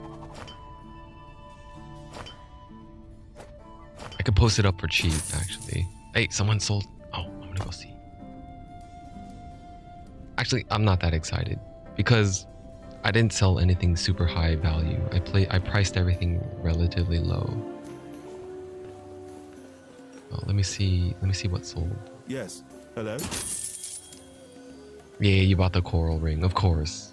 That's actually pretty. I priced it fairly high, actually. I can't believe you bought it for 2,200. You bought it for 22k. Well, thank you. I accept. Thank you. Oh man, I got another coral ring for you here. This one is priced at probably 10k. Wait, 10k.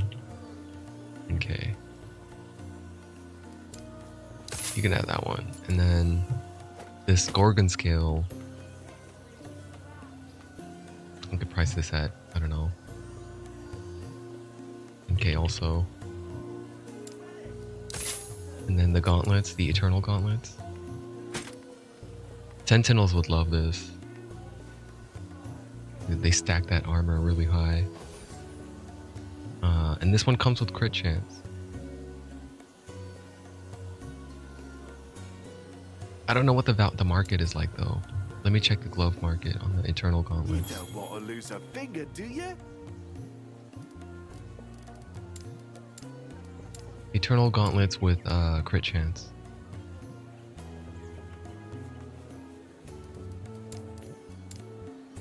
And they're rare. What do they sell for? 10k? Thereabouts? Yeah, I'll let mine go for 10k.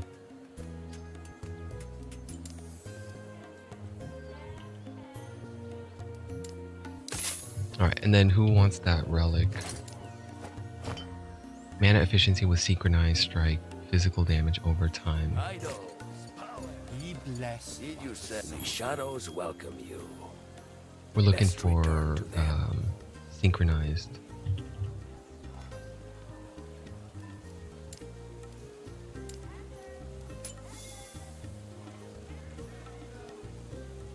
They don't sell for shit. Well, actually, these have no cohesion because it's like you can't use synchronized strike if you. A blade dancer ain't gonna use a bow. That's why. Let's look for the one that has cohesion. Nobody's gonna buy that shit. That's why they price it at 0.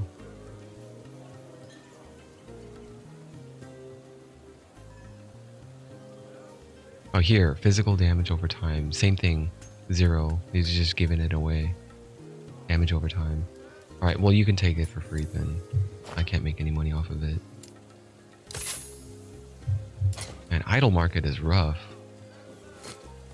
Who sells the general idols? Oh, here. Alright, who's got... Who wants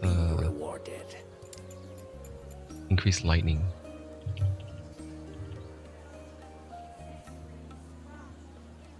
It's a general item. Shared lightning damage of storms. And then I would like to define a second one, but I can't. The filter doesn't let me search. So they're selling, holy shit, you guys are selling all this shit for 50k? Well, price low to high. There, some people are selling, giving it away. But these are attached to freeze rate. What about shock? Look for the first one that has chance to shock here. Lightning damage and shock, but this is a low percentage.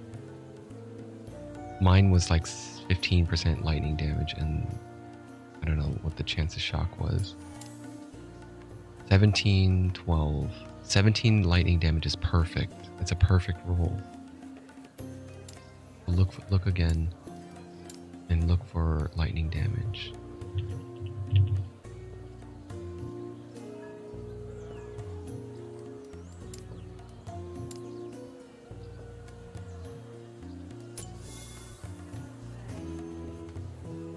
And look for the highest one. Whoever gets the 16.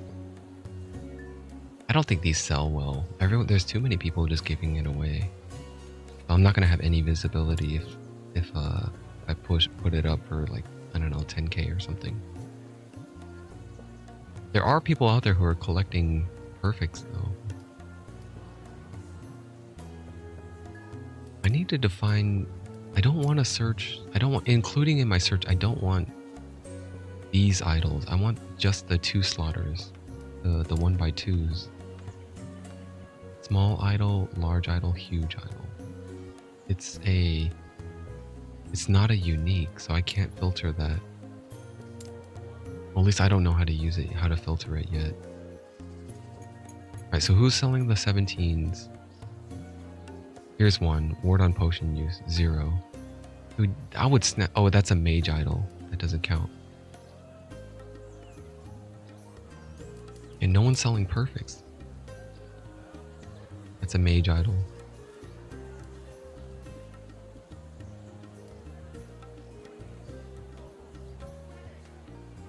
For small charms, the 1 slaughters, that one I think is 8% is a perfect lightning damage. Alright, you suckers, You guys are all selling shitty rolls. I got the perfect lightning damage roll for you right here. And it even has a chance to shock. Y'all like shocking, right? Lightning and shocking go together. I'm asking a paltry 9,000k, 9,001k, or 9,001 gold there. Here, take it. Now if I look for bows, you're gonna see way too many of these listed. Bow stun chance, bow physical damage. There's too many. There's way too many people selling this for 0 gold. And mine is a minimum roll. The bow physical damage could have rolled 50. It got 40. The stun chance is kind of whatever. It doesn't matter if it's perfect. The physical damage is what matters. These beauties will So search for pull your uniques. heartstrings. It was called, what was it called? Drelker something? Drelkor's Compass. Hit the mark every time. Quick shots, straight shots, long Why do you shots. only let me Unless search you're for talking to rogue? me. No, I'm looking for uniques.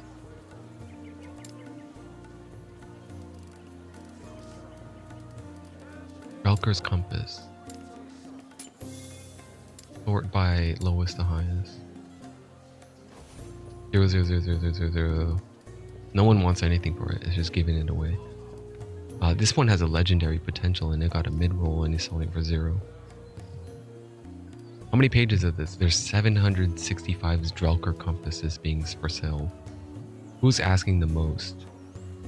1.5 bill, 5 million, 2.2 mil, 1 mil, 1 mil, 1 mil. You guys better have perfect rolls. What are you asking for it? You don't even have a perfect roll. Selling it for 1.5 billion. Yeah, so like I said, can't make any money off of it. Can't use it. It's actually really good if you're leveling as a rogue though. Here's my other one. It's got a legendary potential. If you're trying to level up a rogue, when you hit 64, this is badass. It's gonna kick ass, I think.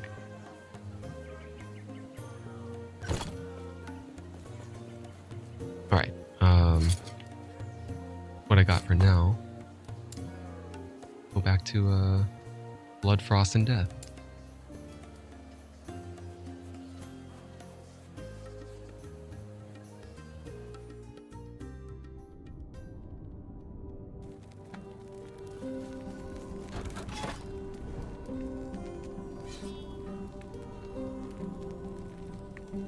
Let's go for... What is this? Enemies have more crit avoidance and more health. Okay, this should be fairly easy. It's an arena, they don't do extra damage, but they dodge crits. They have a 35% chance to dodge crits. Let's go Corrupted Monk. Fight the Corrupted Monk on the bridge.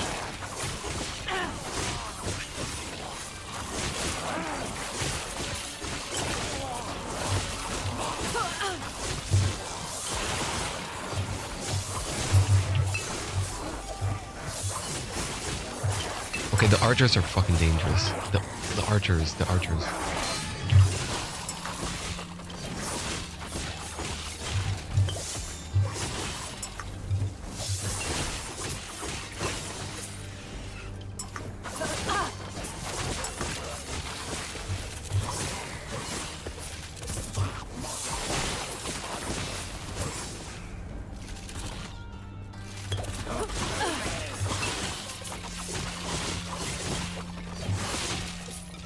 Oh, that's cool. The skellies are headless.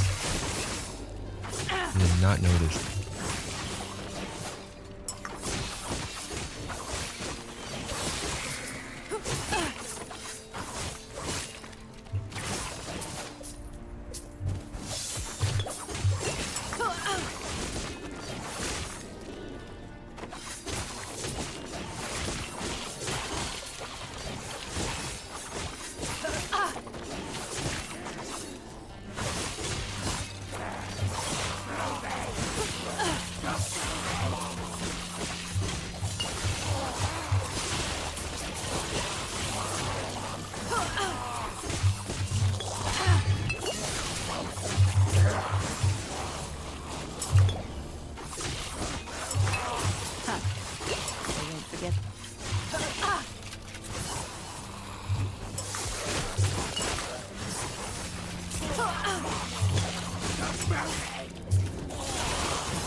Oh, that was intense.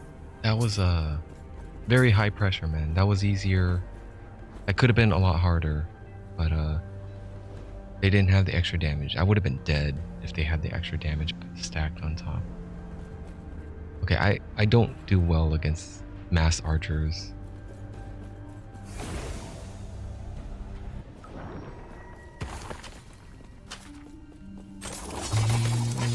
Okay. What is that? Increased area with dancing strikes and throwing damage? No.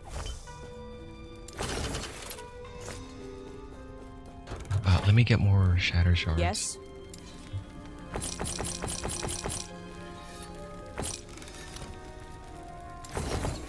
How many do I have now? 30? Good enough. Take care.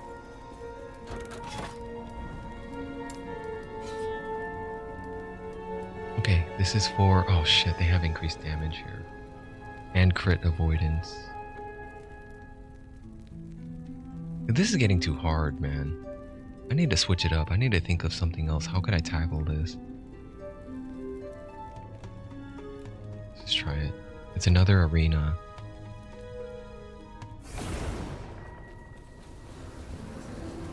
Yeah, ice beetle. Right, at least these mob types are okay. Okay, never mind. These guys, the beetles that spit stuff, are not cool.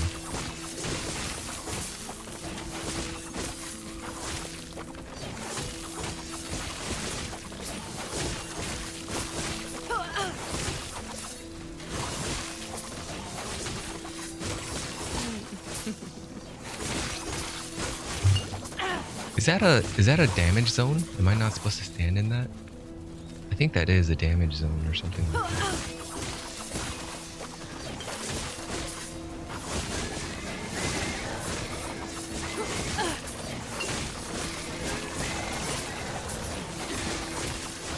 I cannot maintain perfection stacks, and there's way too many enemies here. Even if I keep that 10 stack of rhythm up,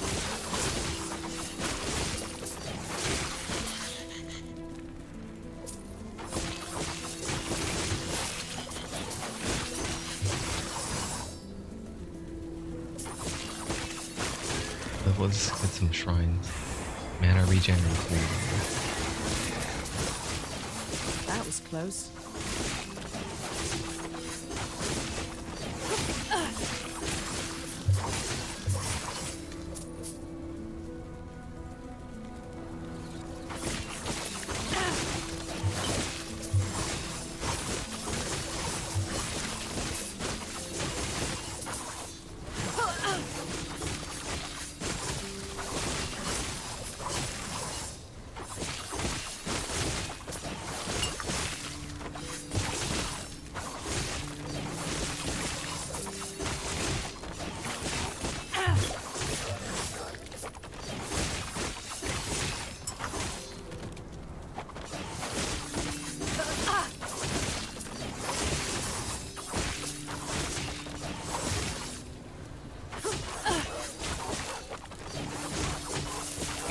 They won't. Final wave?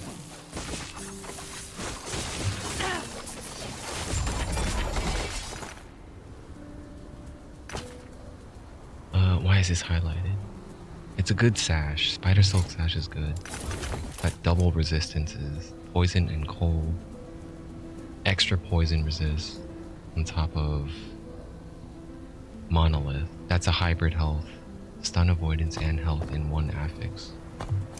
I was looking for shards, that's why I highlighted it.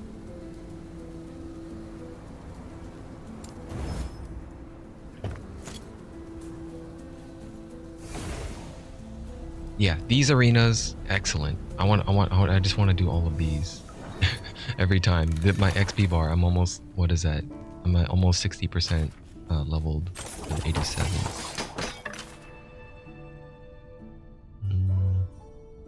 That's too low.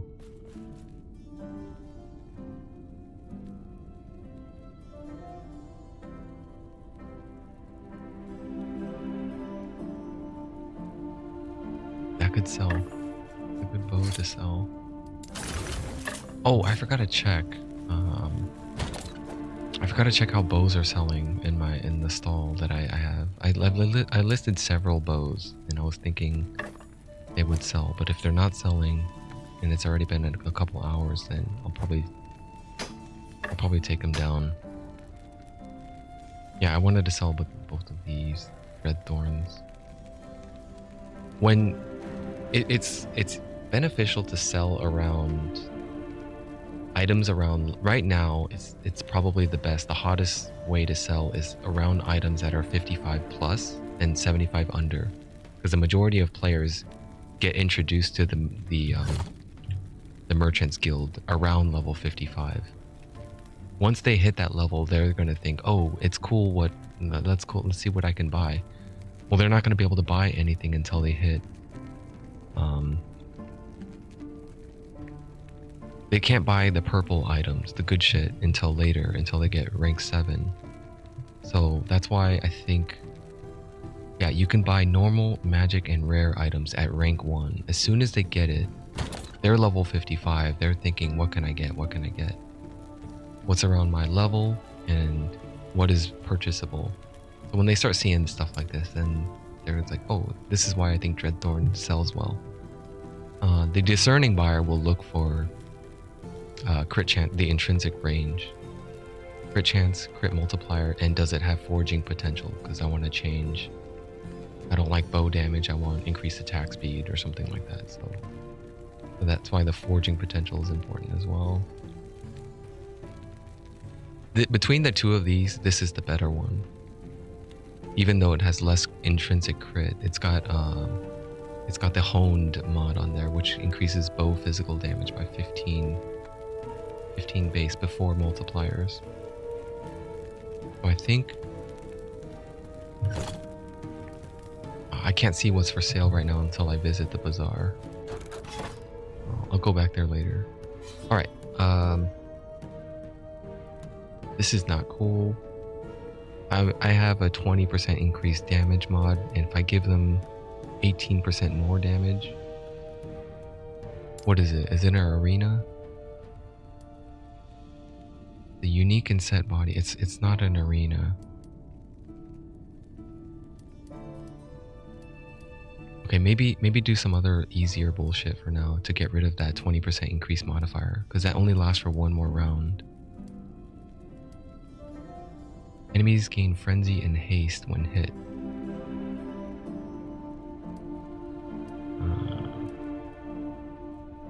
Enemies have a 40% chance to apply marked for death on hit. 25 all resist. We'll take that one.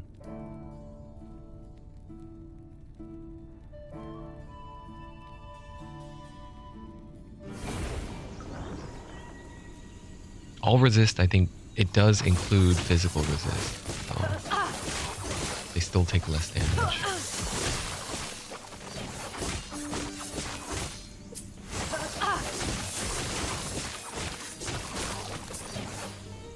No, I'll come back later after I finish the objective. If I want to fight him. If it's a long backtrack, I'm not going to come back for him. Because the rewards aren't there. Sometimes he might have something good. Most of the time, not. Most of the time, it's crap.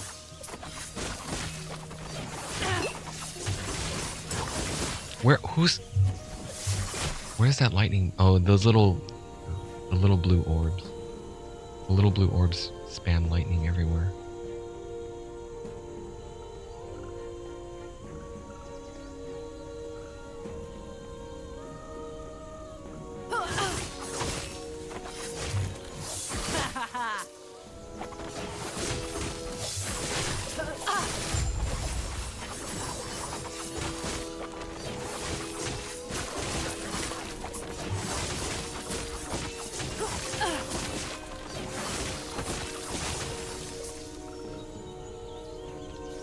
Who's the objective? Praetor Tyrannus. He's gonna kill my ass. That boss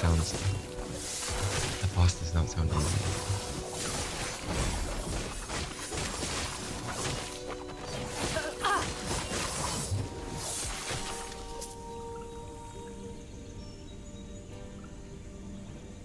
minion damage.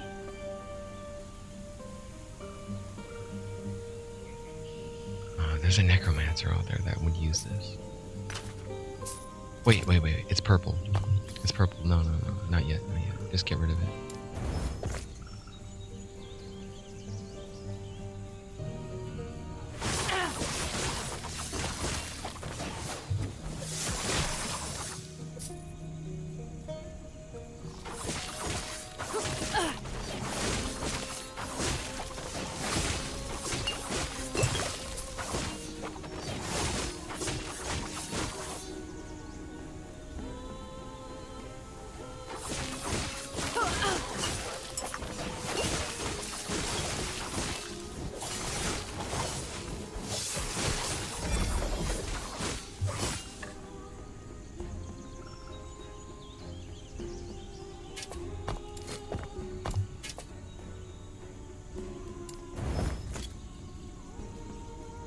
Alright, Praetor Tyrannus, let's do the dance.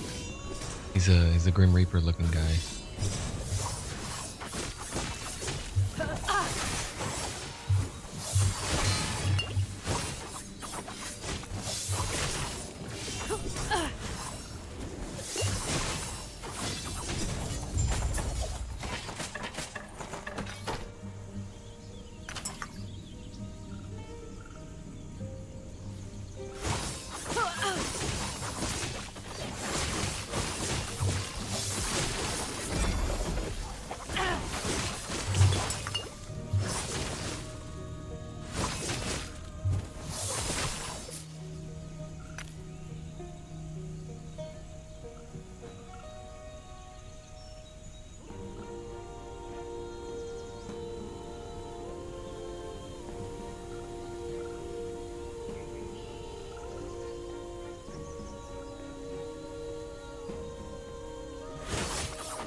Someone might be able to use that.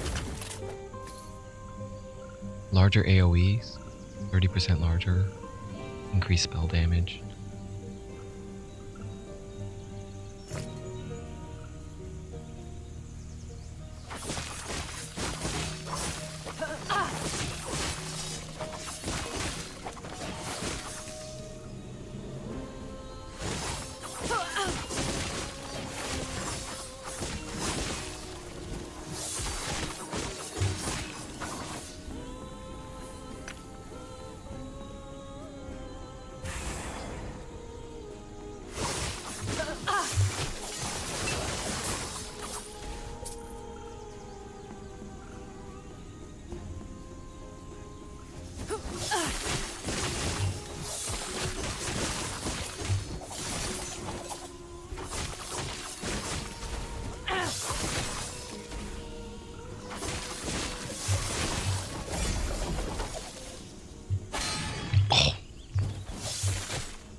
I got no mana.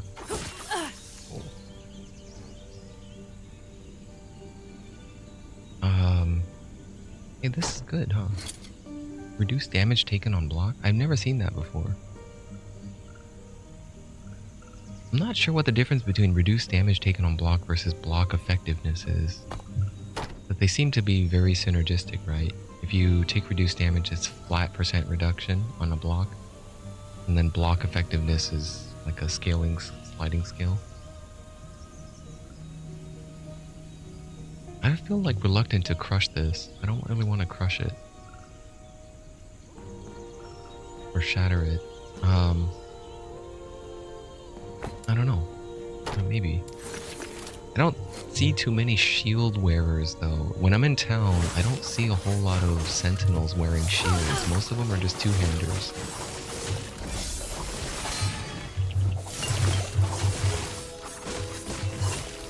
Okay, crabs. I'm sorry, stop.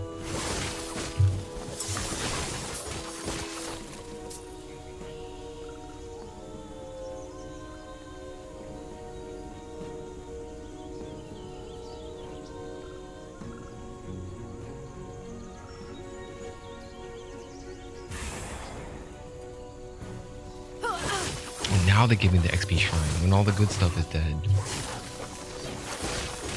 Man, I should have got it earlier. Okay, I can get some big crowds here.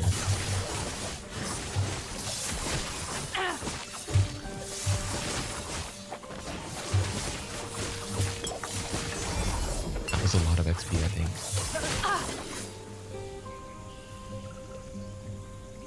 Obsidian bow. I still got the XP shrine. Keep going, keep going.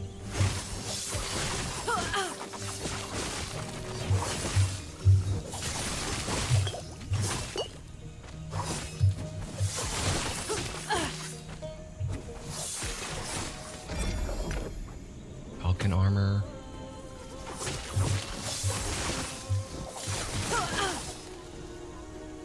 Okay, that's it for the XP shrine. It's about to expire.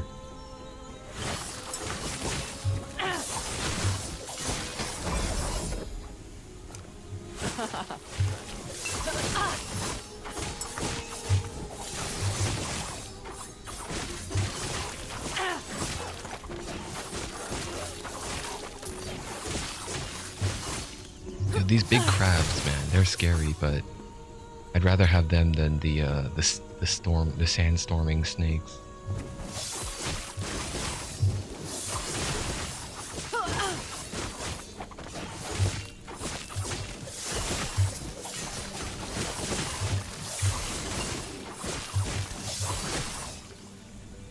Someone's leaving behind that poison puddle, and it's fucking with my HP, so that reduces, that drops my perfection stats. So I deal like half as much health damage when I'm not at full health.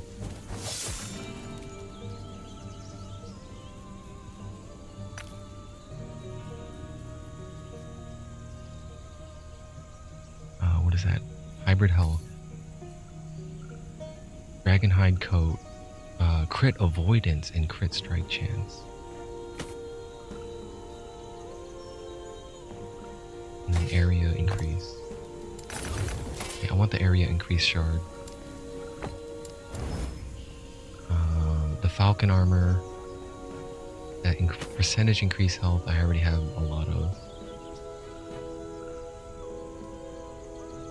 I don't know if this would sell or not. It's purple. But the ox affix is giving that 28% to health, and that's a perfect tier 6 roll.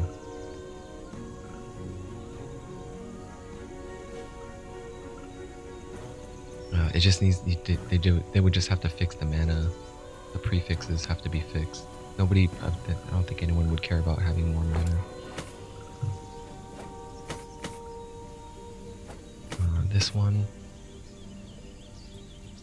What's the roll here? It's the minimum roll for crit avoidance. It could have went 38. I'm gonna shatter it.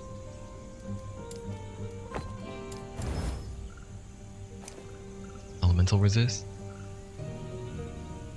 25. Tier 6.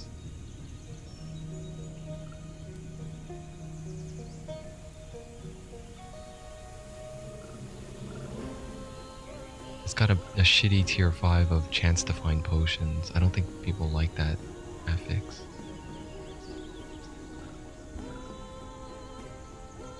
And the belt slot has a problem with prefixes. If you're a single damage type of user, the belt, every character who rolls a player that only does one type of damage and doesn't split it into separate elements, they're gonna be troubled by the belt choice for prefixes. Because there's nothing good in the prefix tree. Unless you run minions, then yeah, you can go minion and then your primary damage type. But most people, if you could go minions, you would want double up on minions. So minion health and minion damage, maybe. Yeah, because my belt, I ran out of options, right? Like I don't actually care that I rolled increased necrotic damage, even though I don't use it. I just wanted the increased physical damage. The second choice is pretty much increase your chance to find potions or increase the potion slot, which isn't even that good. Regardless, I'll hang on to that one. I got, oh, what is that, 80%? Yeah, I'm at 80% XP. Let's go back and fight this mage and get wrecked.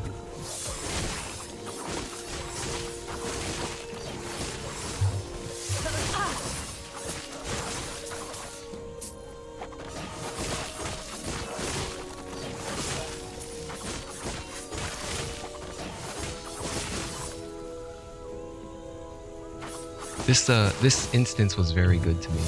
Easy. They gave me a lot of big packs filled with juicy crab, and they even gave me an XP shrine.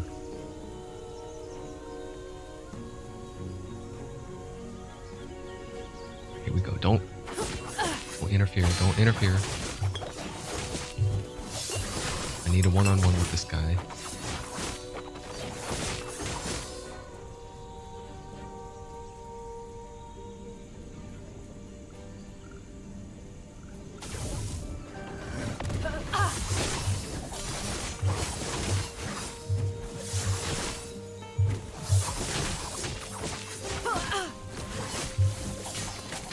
Easy, easy. Did it all boot?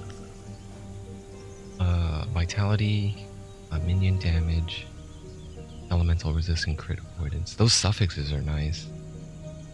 The elemental resist and crit avoidance. I think most high level characters would want that. Crit avoidance.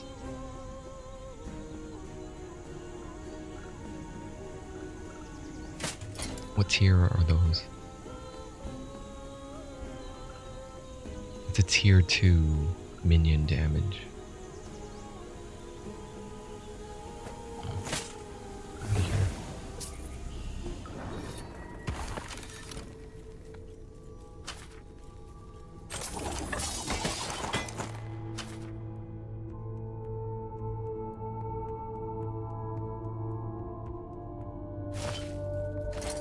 Actually, I don't want that.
Okay.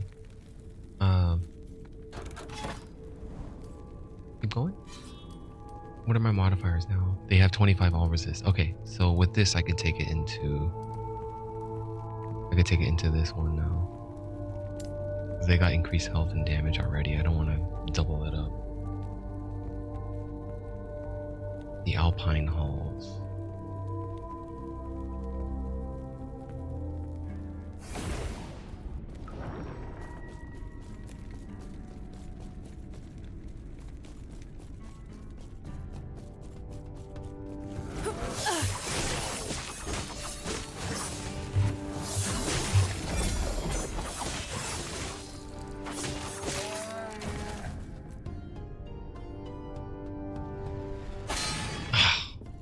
Hate these maps.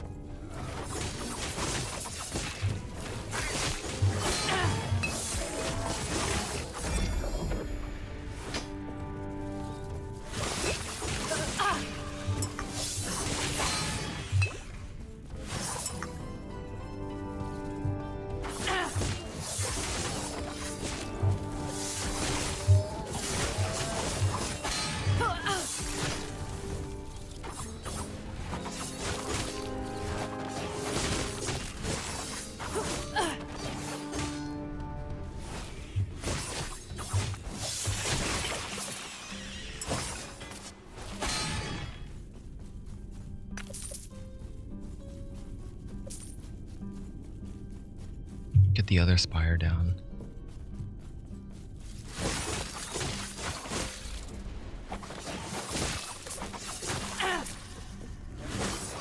Oh, they're shredding ice resist here. I'm seeing that debuff on my bar it.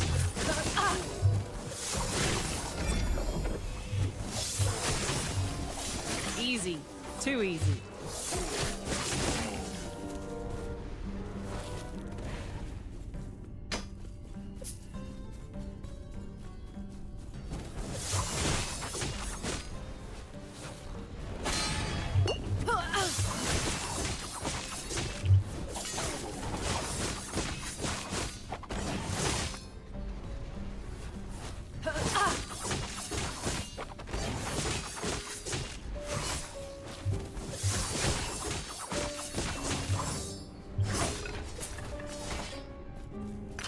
Okay, no more bombardments.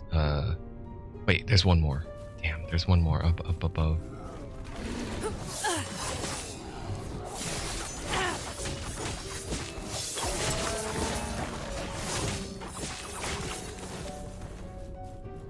Ivory ring? Hey, those are sold pretty well.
There's too many big rocks. Oh my god.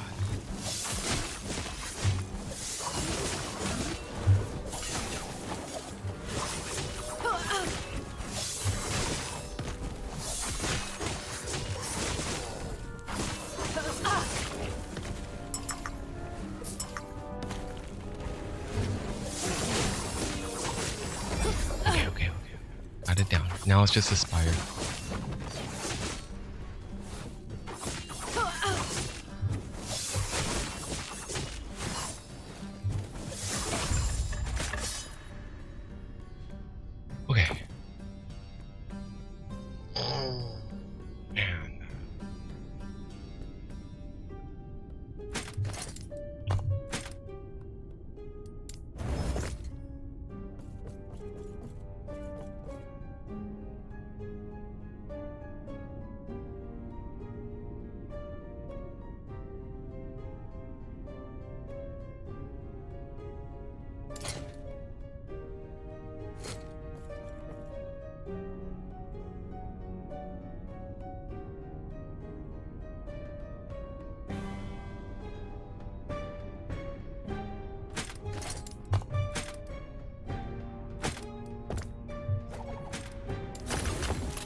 Is this good? What is the percentage range? 70 ward decay threshold out of 130. And necrotic resist is 34 out of 46.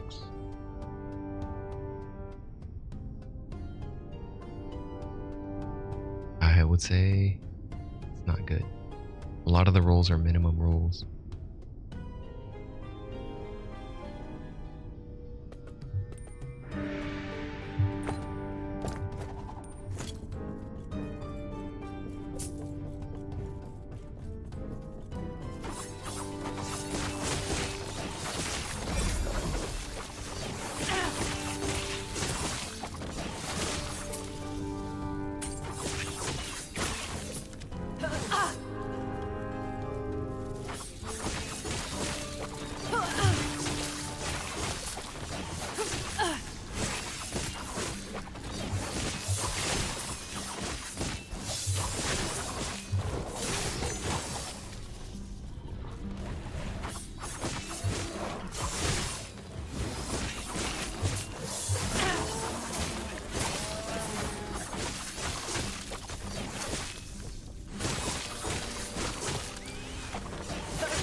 I really gotta work for these levels now.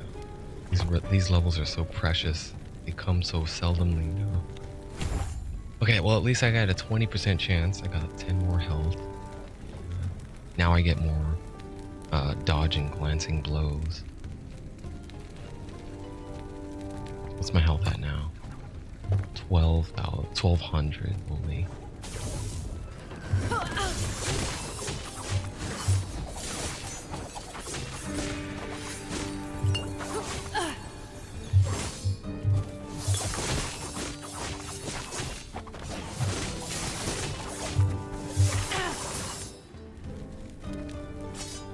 Is that a Slayer's? Oh, it's Shades. Damn, I read it wrong. Oh, it's a shitty roll.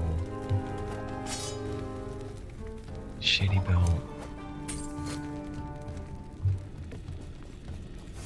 Wait, give me my unique. Body armor. Unstable core. Unique arcane regalia. For level 77, when you directly cast Elemental Nova 6 times without a 2-second gap, the 6th cast gains 255% increased area and plus 57 spell damage. A unique chess piece dedicated to Elemental Nova mages.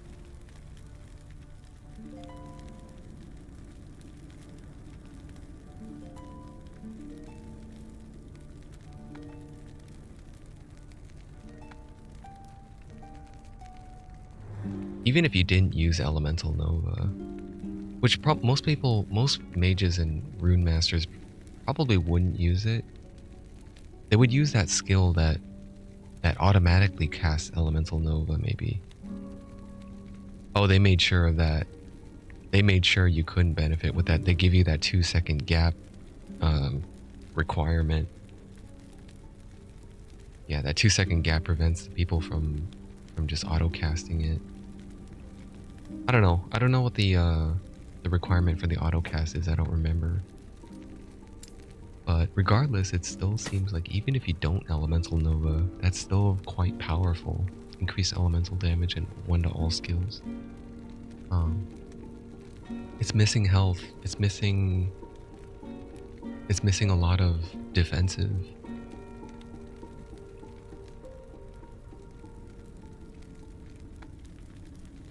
You'd probably, to make use of some of this extra mana that you're getting, you probably have to go for that one talent that takes mana shield. Take mana before your health damage or something like that.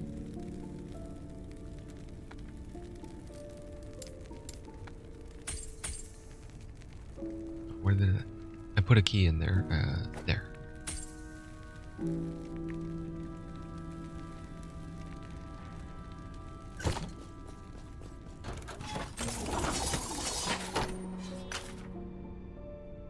Okay, what's this?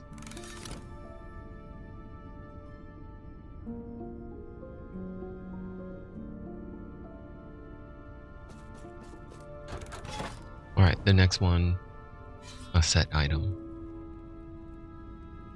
They get increased health and damage though if I go straight into it.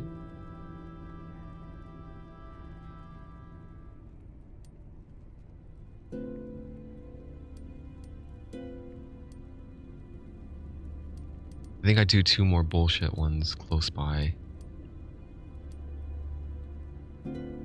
40% chance to mark for death. 18 increased health and damage. Damn it. Increased physical damage. Chance to slow. I'll take this one. But I think this modifier lasts for 2 more turns.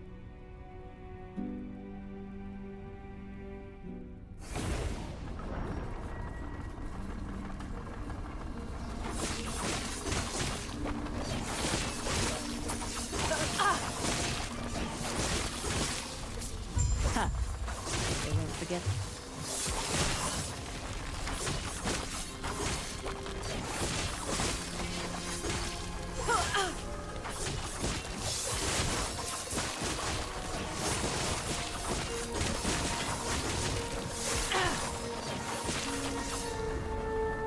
Man, this is easy leveling. Just give me more of these mob types all day. Except the scorpions. The scorpions are scary. They got some deadly ass poison. Easy. Too easy.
Sasquatch, how you doing, man? It's good to see you. Give me 1 second here. Gotta be you. Okay, yeah, it is. Okay, folks. On to the next art piece. We have this contemporary piece of kinetic art by an up-and-comer from the US, Jehudi 3. He is known to be a little eccentric and tends to put on displays when you at least expect them. Yet he never truly fades away. Master of his medium, his strokes have been easygoing and a relaxing quality to them. He calls this one the Blade Dancer. Empowered timelines, bizarre trades, theory crafting, and more. You like my stream title today? You like my stream title? That's right. That's right. It's what today is, the 28th. We're already at the end of February. Today, February 28th, 2000.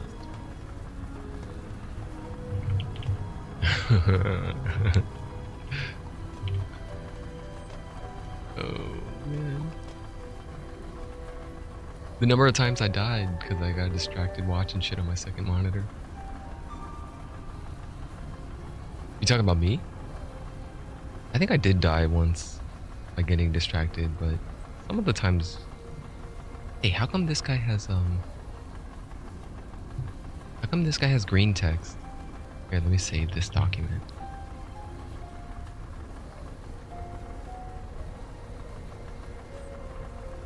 Who's the Frostroot Warden?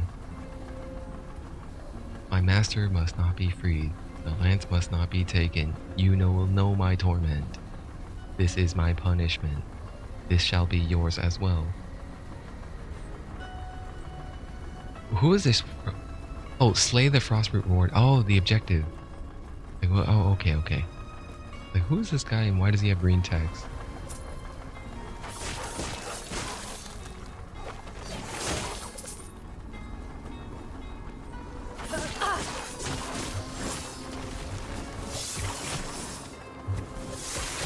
Watching me clear the screen before reading the chat. Yes, it's very important. Not like it's that important on this character because I ain't hardcore here.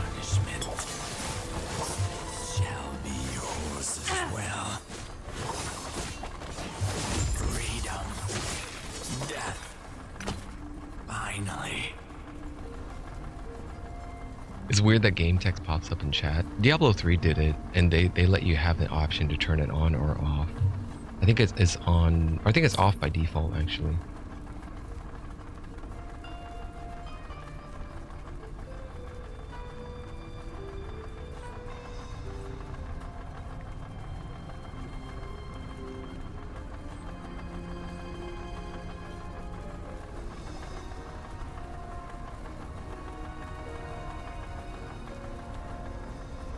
Let me get a few more kills, secure the timeline stability, and then I'll TP out of here.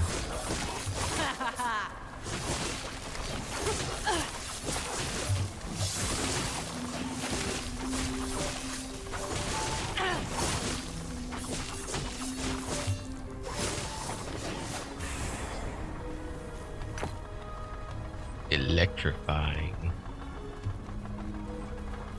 That health is almost perfect. 6 away. I think I gotta get more health idols.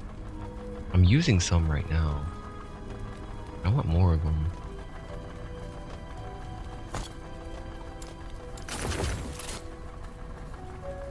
I don't want that one.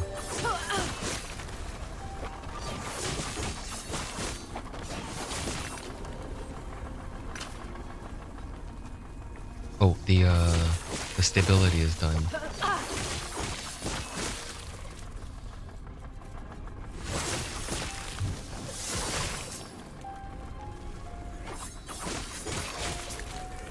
I'm gonna miss you guys. You guys have a great mob type, and it's right up my alley. I can do well. Oh, the time mage, the time prison guy. I can go fight him.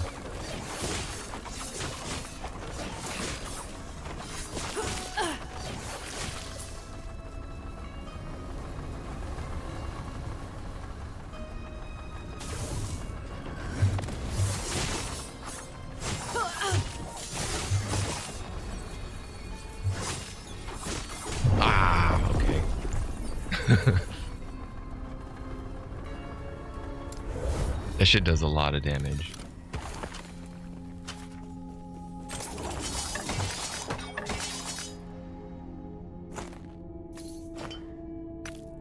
That's a good stash drop.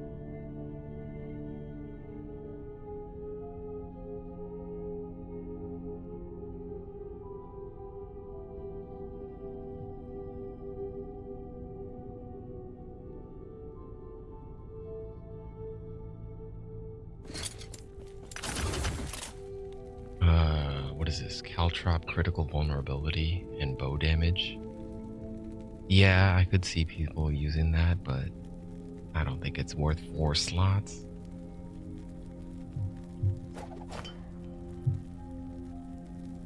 Uh, 61-3, 61-6, and physical resist, void resist.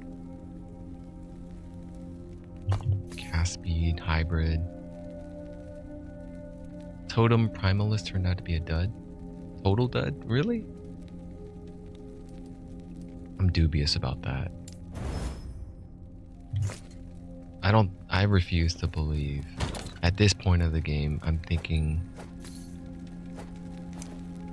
yeah, there's probably some weaker classes, but not all of them are going to be total duds. I went physical only. Oh. They make you split up your damage type.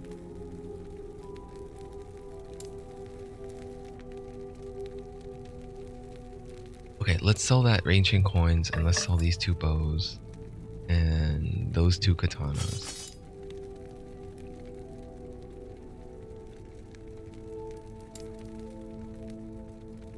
Yeah, they don't want totem builds that are physical only. That kind of sucks.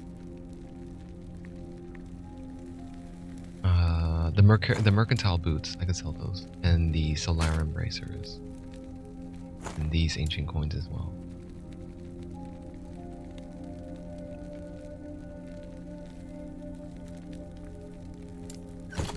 All right, are they all around level 70, 60-ish?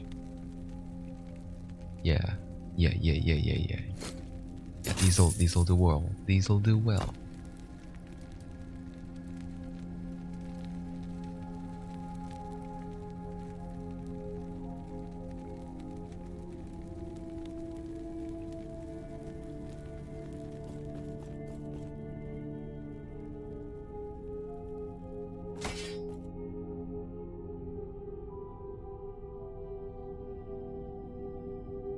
Uh-oh. Server issues?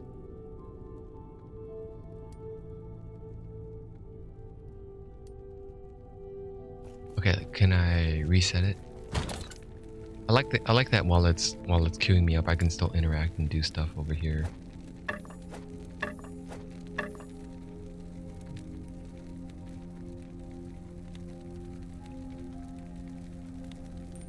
Let's sell those. I kind of want to keep that one. And I could probably sell this one.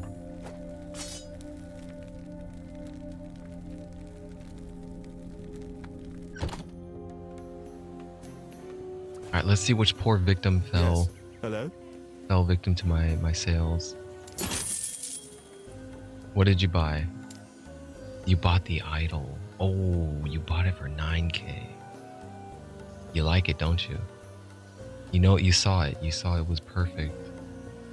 It was a perfect lightning damage roll. The chance of shock is not as important as the damage. But I could have probably got more out of him. Okay. Good deal. Alright, let's see what's hot today.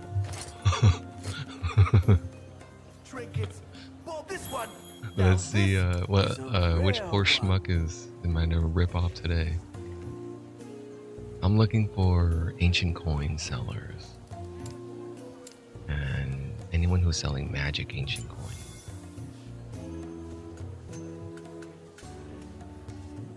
$9K, $10K, $10K. All y'all think it's 10K worth? I don't think so. I think it's worth less. 15 forging potential, 6 on crit, 66. Mine is worth more though. 'Cause this one has potential. It's worth 12K. A little more, a little bit more. Actually, 12,500. Okay, what is also being listed? Oh, nobody's buying Dreadthorn bows or the Obsidian bows. Damn. Oh. I listed that one for 10K, 10K 3 hours ago, and they didn't snatch it up. That means they're not gonna take this one either. Yeah, I think it's a bad base. Because it's void damage. I don't think they would want that Marauders. Okay, and I think I might need to start pivoting and start selling Exalteds. Some of these guys are probably rank 7 now. Maybe, I don't know. That's a bit presumptuous. Take a look. I know I have But what you yeah, need. nobody's buying. If I put a purple up and they're not buying it, I'm thinking they're not there yet. Granted, the purples I put up aren't really like high in demand.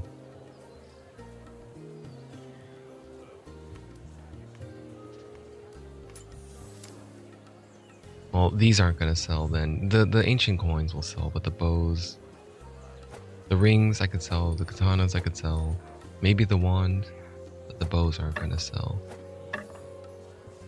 Not that there's probably not that many marksmen out there.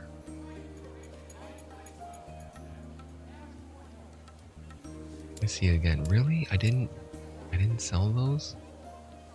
That was a 56. Is it with honed warrior and honed on it.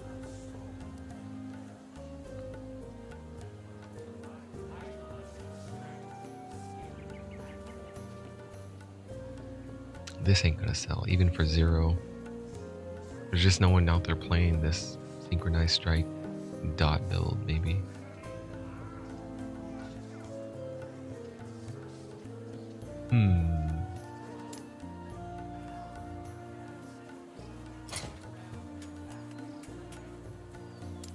Oh, I do have one more to sell. Crit multiplier, 26 forging, 66 5, and health and elemental resist. I've got a lot of offers on this one, I do. Don't miss out. Oh, whoops. Take a look, take a look. I know I have what you need. Somewhere here.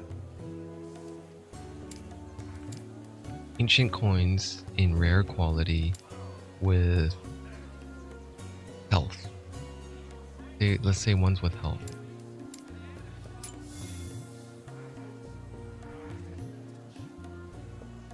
About 10k. Yo, mine's got all resistances though, or elemental resistances. So, who's got one with elemental? Right here. You're charging fucking 875k for it. And it's a shitty intrinsic roll, 23.5. Alright, so I think mine's about 50k. I can let it go for like 50, 60k maybe. I got health and elemental resist, but I don't have increased physical damage. I got crit multiplier, which might be even better in certain circumstances. Fuck it, dude, 70k.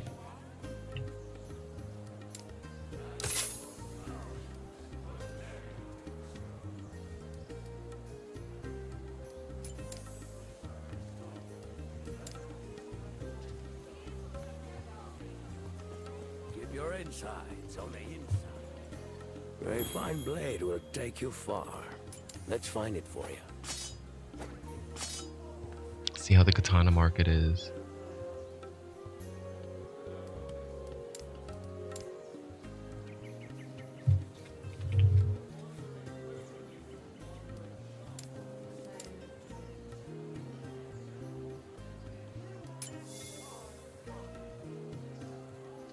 Not very good.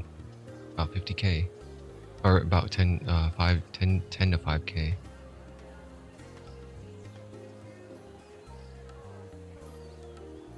This one's got warriors on it. Or rending, I should say. Rending is increased melee damage.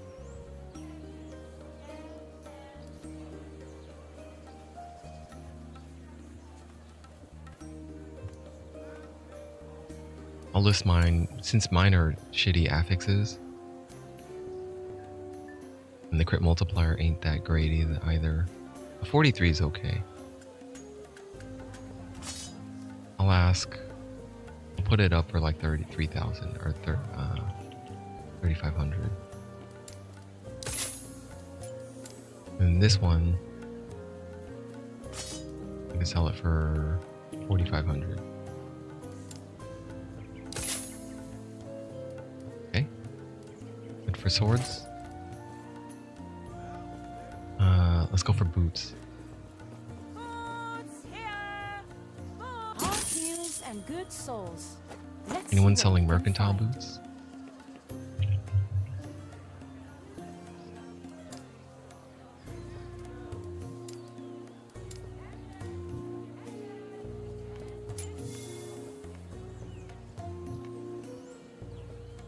Like all giving it away. You giving it away for free, huh?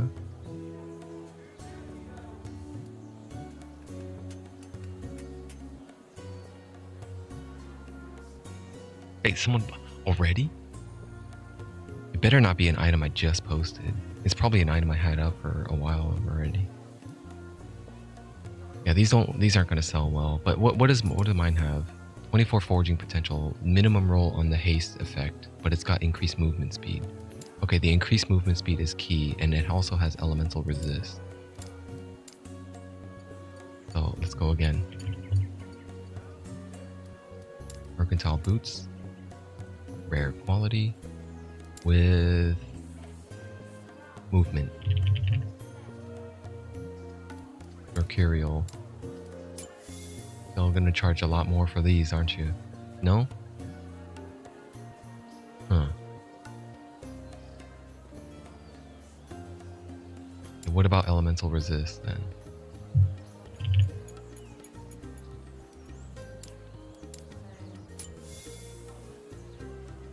A little more, a little more. This one is 10k because it's got movement and LA res. With cooldown. Damn, that's a good deal. For a level 52, that would be badass.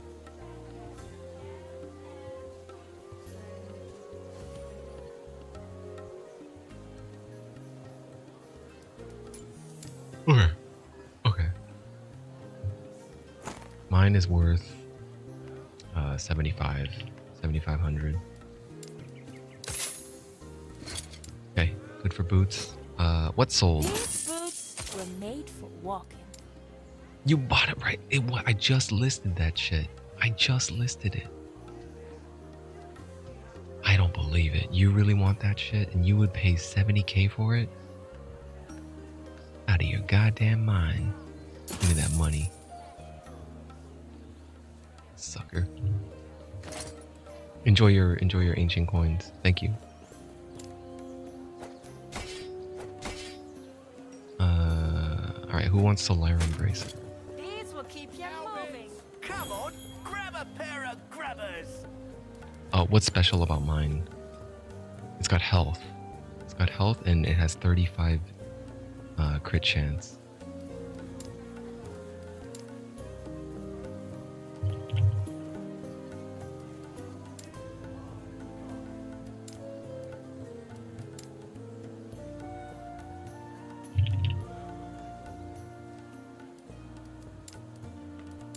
Damn, hybrid health can roll on gloves? Dude, whoever has that is gonna be can sell that shit for like 20k maybe. Okay, you're pushing it a little far with that 44,000. No. Because this one has health and elemental resist and he's priced it at 5k. My crit rate was 20, I think. So I could probably sell it for like 10, maybe 10k, 9k maybe. I would think that would be a good deal. Yes, I do have something exciting news to share with you. I'll show you that after. Someone did buy it. Someone bought my 99 crit ancient coins for 69,420 gold. That shit sold. When I logged in and I checked, it was waiting for me, and I collected about 100. I collected like over 150k from those sales overnight.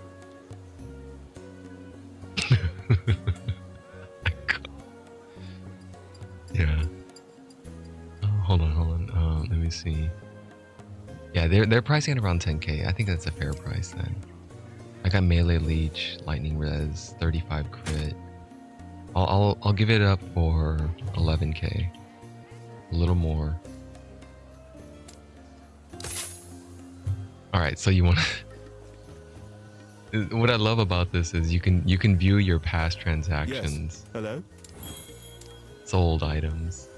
So this is everything I sold and the price I sold it for. And I go further down. Someone even brought the Jewel Rose Sapphire Amulet for 5k. I didn't believe that. That shit is free. You can go out there and grab it for free. There's a chest that always drops it. I don't know which chest it is anymore though. All the size sold. But I sold them for cheap. The katana sold for 7,777. But those two were perfect. Or one away from perfect, sorry. 49 crit multiplier. It could have rolled 50. So I guess I sold them for cheap. The exile coat for 30k sold. I think it's page 2. Oh, here we go. Ancient coins. 99% crit chance, 6 health on crit. Only 16 forging potential. 69,420 gold.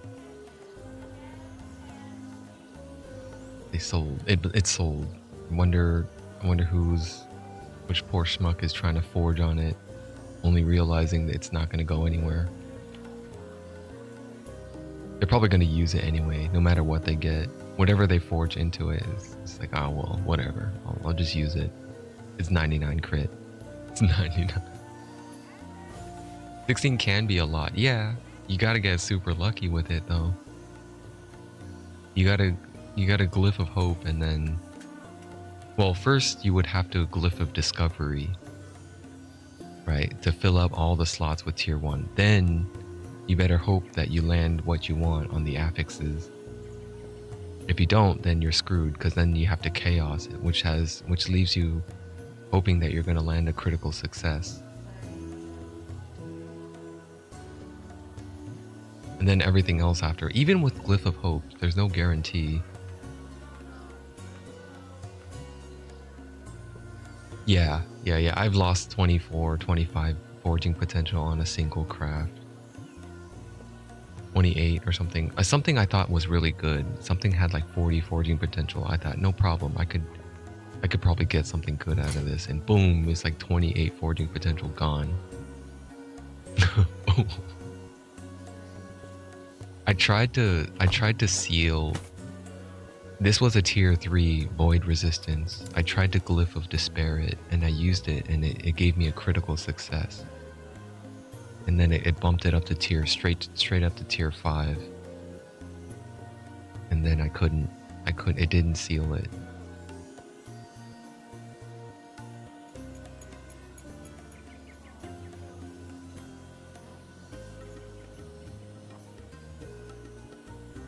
What do you mean?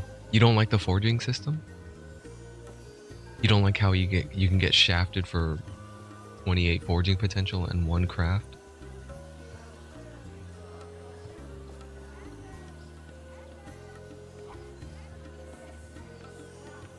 Look at this guy, man. What is that? That's an Odachi. This guy's wielding a 2-handed Odachi. Higher rarity item levels should have a lower ceiling to forge cost. The question remains, I don't think item level is a thing in this game. Whether or not I pick up an item in a level 10 zone and a level 100 zone, I don't think it matters.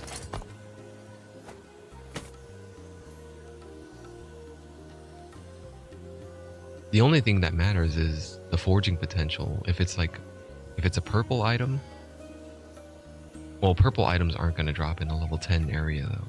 So that I think that's where the distinction lies. But I don't think item level is a thing. They have better implicits and potential. Yeah, but I mean, let's say you get what's a low level item? Let's say you get Gladius. Gladius is the first one-handed sword that drops that you start with in the game as a sentinel. A white Gladius dropping from a level 10 zone versus a white Gladius dropping in a level 100 zone, I don't think it has any difference. The forging potential is going to be about the same because it's a white rarity. You see my point, right? I don't think it matters for if you're comparing like a same white one-handed weapon or something.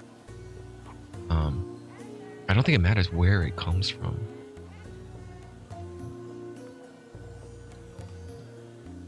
But yeah, the drop rates are going to be definitely there. You're not going to drop purple items in a level 10 zone, whereas in a level 100 zone, yellow items drop very frequently and purple items drop quite frequently as well. But as far as the item base it goes itself, whether or not the rarity is, like, it doesn't factor into what affixes it can roll. Because Diablo 2 was the one that started the whole item level thing. It's a hidden affix in that embedded into the item that if you found it in a level 90 plus area and then you try to craft on it, there is a high chance that you can get something that's usable at a high level. So the item, that in that game it was important what item level it was. In this game, I don't think there is. I don't think there's an importance in item level.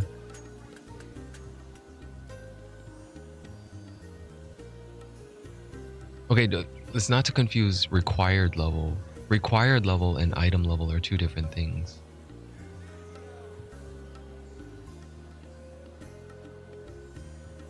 Level requirement, that's a different thing. The eye level and the level of the item that first becomes available. Yeah, and I covered that earlier. I was talking about that earlier about selling the reason I'm selling what I choose to sell. I'm selling items in the 60s to 70 range, starting at level 55-ish. Those items are tending to sell a lot hotter than level 10 items or level 80, 90 items. Level 80 items, I guess. Because that's where the player base is at anyway. Dangerous world out there. How's your helmet?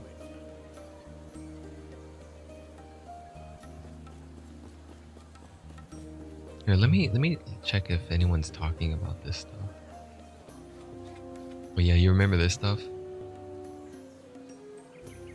I was looking this stuff up earlier. I was wishing that this game had a set piece that's kind of like this, where you have a fresh character that you could use the set bonuses to level up off of, and this was the best example I could think of. In Diablo 2, any character that you rolled, getting early access to the gloves and the belt combo, and possibly the boots, was very good.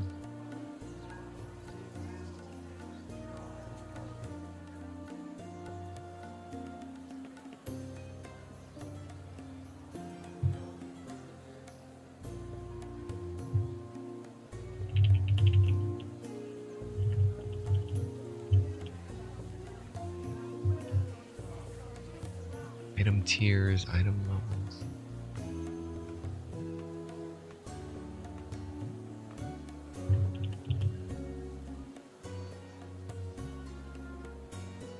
I don't know if anyone's talking about it.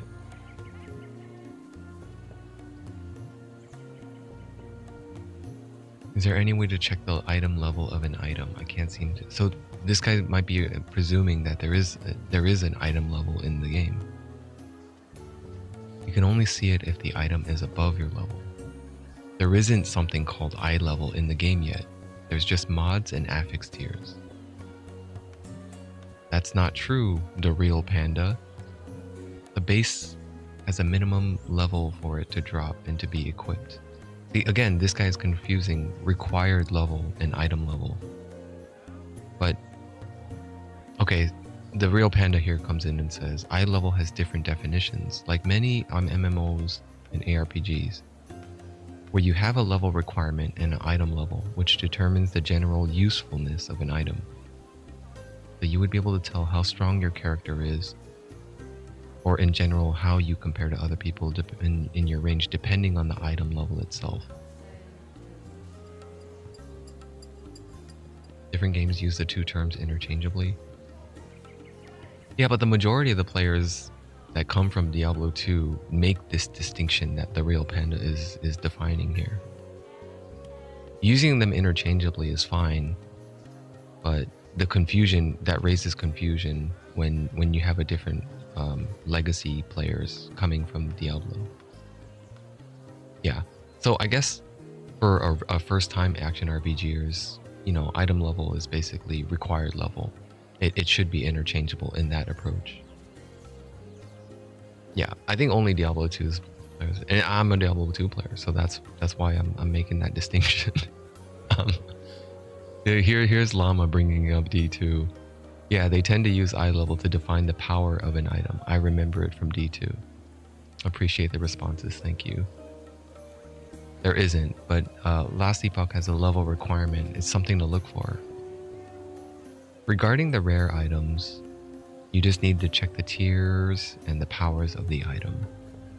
Loot filter also helps for a specific build. I play Necro, so my items... Yo, is your M key broken and you're just using N? Where's the M? No, you spelled requirement with an M. How come... Why are you spelling items with an N? I thought this guy's M key was broken. You said minions here. What's wrong with your M key, dude? I usually do 2 to 3 instances before clearing. How do you misspell items twice in the same post? Oh, maybe, yeah, maybe mobile. Okay.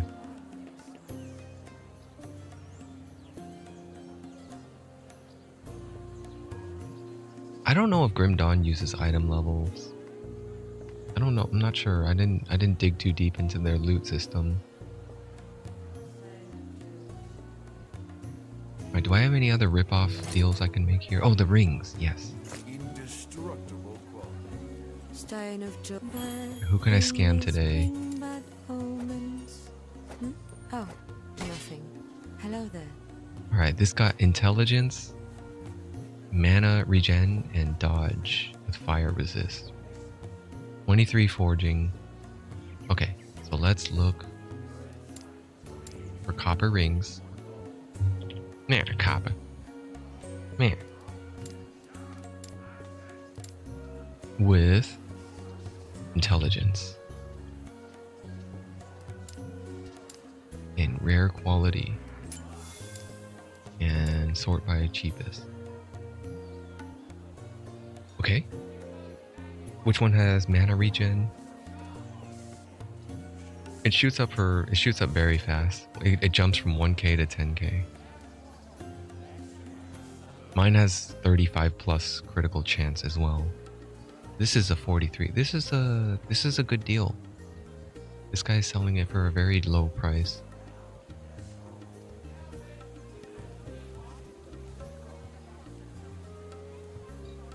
I'm gonna put mine up for like 10k. It should sell fast if I put it for 10k. If I put it up for 20k, it'll also... See, if I sort it this way, I'm on the first page. If I put it less than 20k. If I price it higher, then they gotta scroll down and they go, no. Plus, I don't have elemental resistances. If I had elemental resist, I would probably go up a little bit.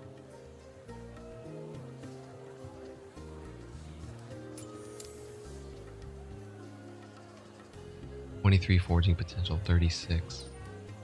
This is worth 999.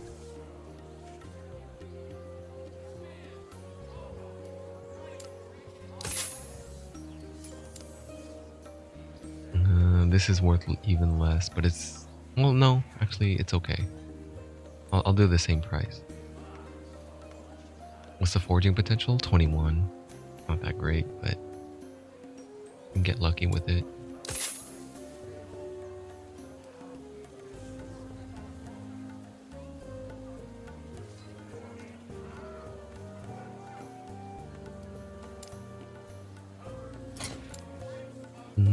Look for wands.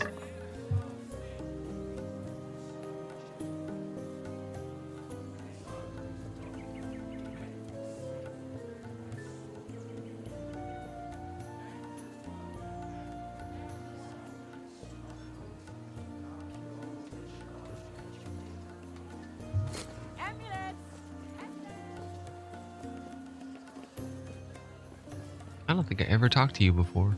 Guaranteed not to snap. Splinters are a different story.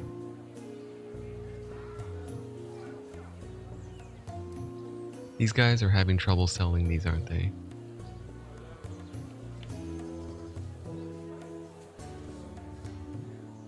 Whoever posted all those purples, they're probably going to find very little success.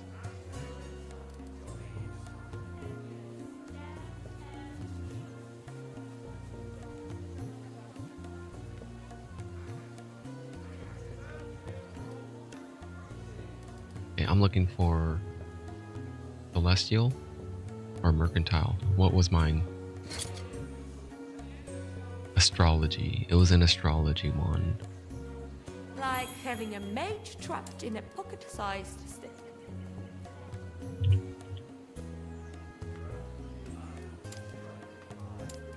Rare quality. And mine has mana. Hybrid mana, actually.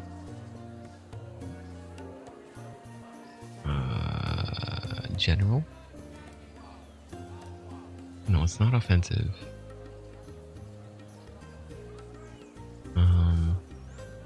Helmets? I can't sort by oh, mana and mana regen there. Okay.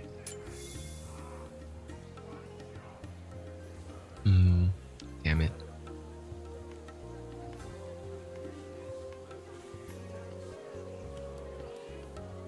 Yeah, I gotta give this one away then.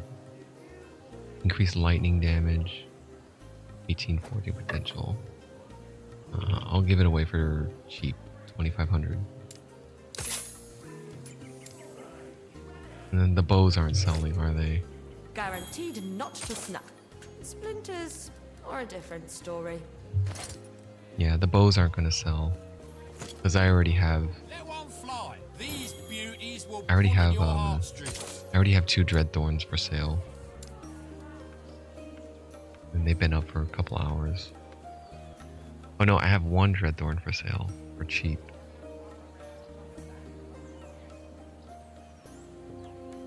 Yeah.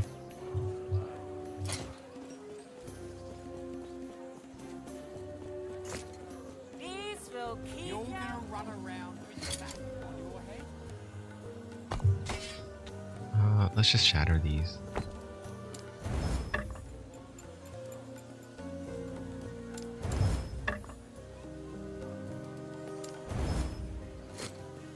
Okay. I'm up to 750k now in bankroll. I could probably try to sell these boots. My old, are these old?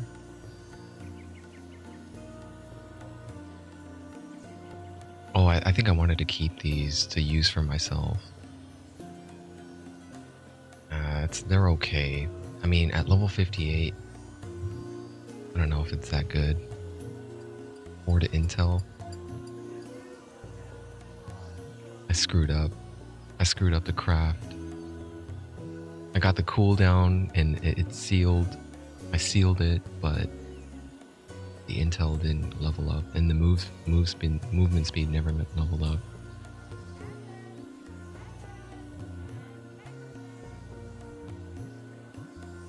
Still, I think I could use them.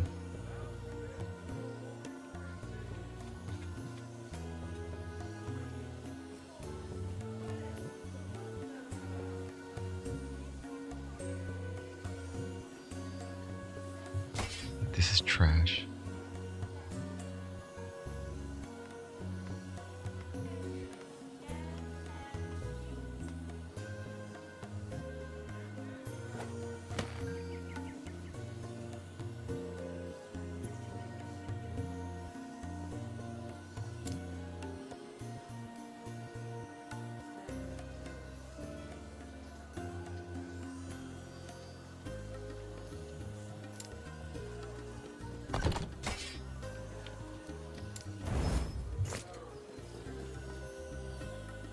Okay, almost rank 6. I got a couple of XP just selling stuff here, I think. I think most of the XP just comes from killing things though.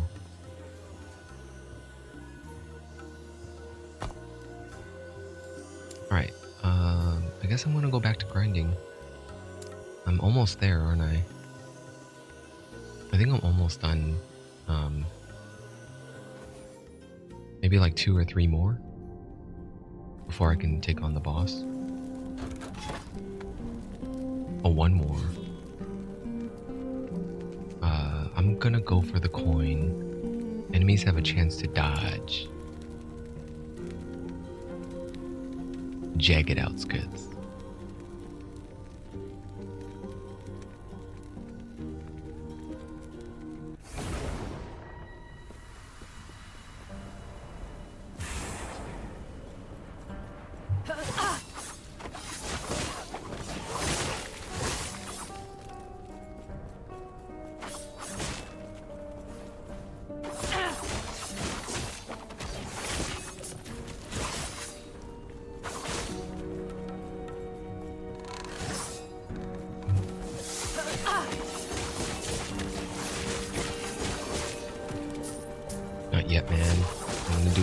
fast.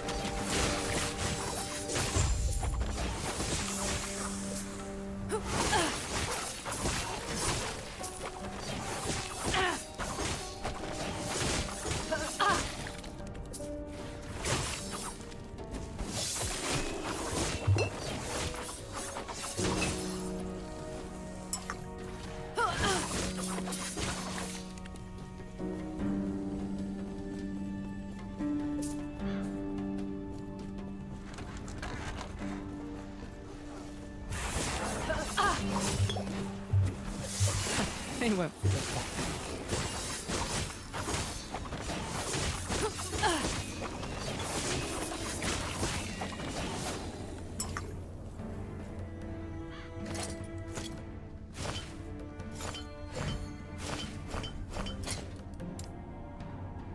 Hmm. Mm-mm.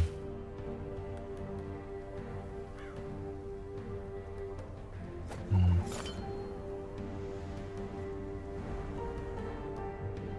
Ooh, maybe for Spellblade, yeah. No, the health on kill is bad. Melee cold damage base is perfect though.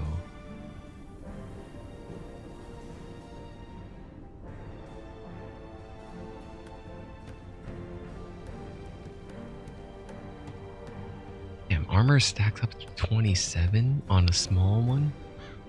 Your armor can go so high in this game if you stack a bunch of those. Duration fizz res, necrotic damage, health on kill.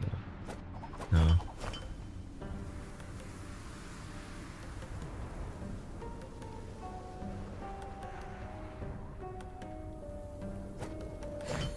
I think no for that one also.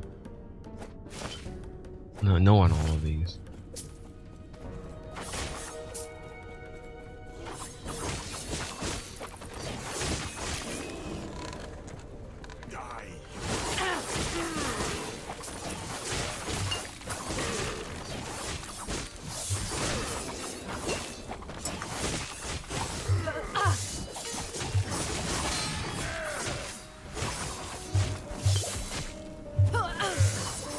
Damn, I missed.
That was close.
I don't really need to fill up the bar.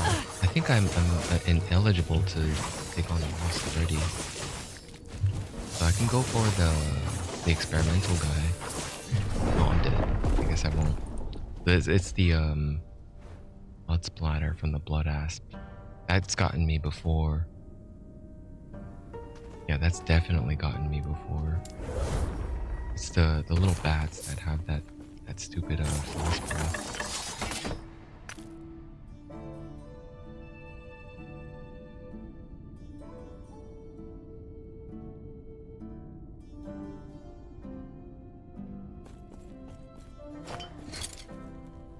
That is not worth it, man. 4 slots. 4 slots just to convert more, just to get more lightning damage out of shurikens.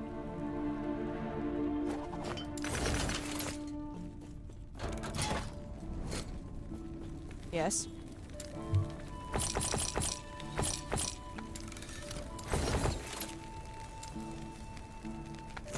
Take care. Okay. Wait, that's kind of weird how... Oh, I don't know how to do this now. Gain 1 Gaze of Oribus when you defeat the boss in this quest echo. 820 stability. Gaze of Oribus will be consumed when fighting Shades of Oribus to increase corruption. However, if you die, you'll be fighting... If you die while fighting such a shade, Gaze of Oribus will be lost.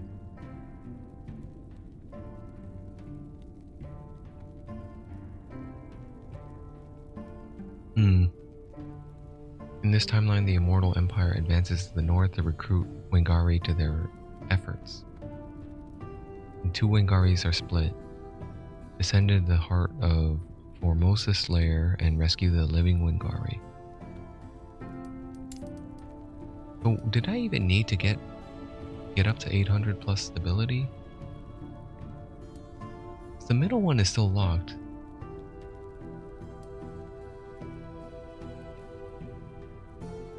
Something might be bugged here. That doesn't seem right. I have over 450 stability. Well, whatever, I'm doing this one.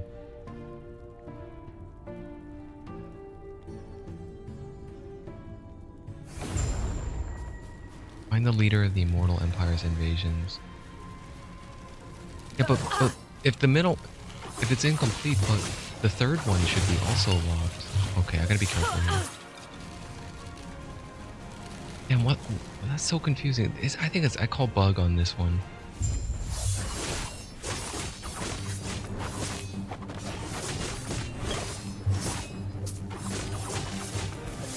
Chill death surrounds you. You sound like Lich from Dota 2. Can you feel your blood begin to freeze?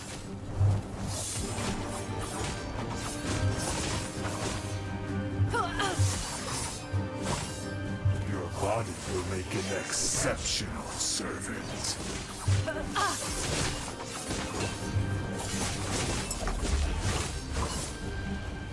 Your interference ends now.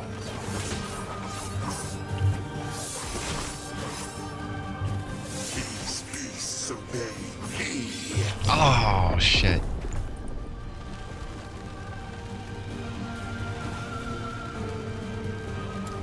So what happens? In 1, Gaze of Oribus will be consumed. However, if you die while fighting such a shade, Gaze of Oribus will be lost. So I already got...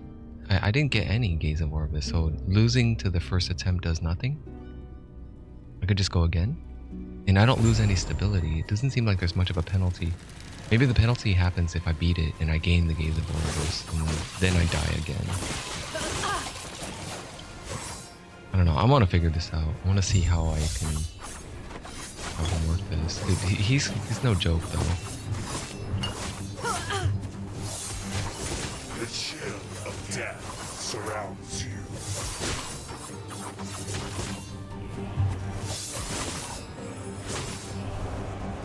Can you feel your blood begin to freeze?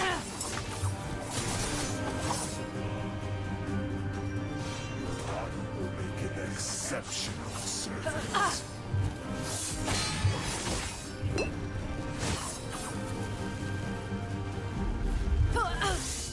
Your interference ends now. This sucks, man. Melee, especially melee with a moving attack. These beasts obey me. Fuck it, man. It's time to level a different character. A different. You're gonna stand in there? I can't hit you. What am I gonna do? I can go here and do this, but what am I gonna do? Can you feel your blood begin to freeze? I'm going ranged, man. I'm gonna go ranged. Going ranged. 86. Just be patient. Just be patient. I can get him.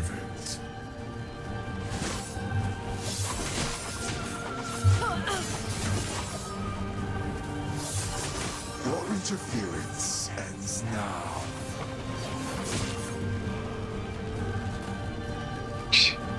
One tick, 30% of my life gone. These beasts obey me.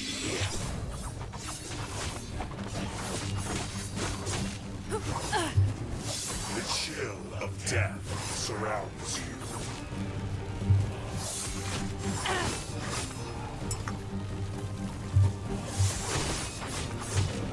Can you feel your blood begin to freeze?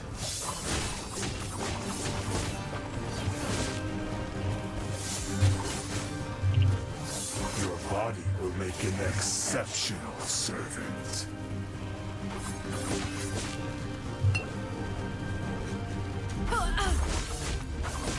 Your interference ends now.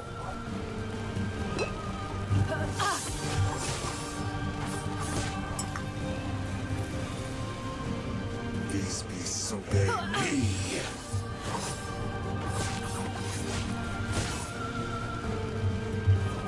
Chill of death surrounds you.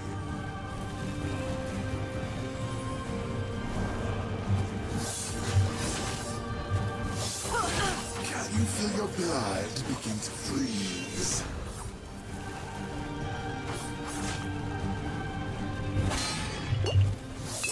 Your body will make an exceptional servant.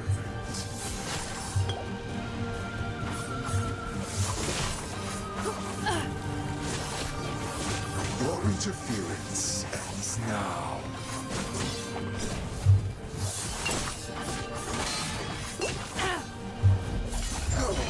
I am undying.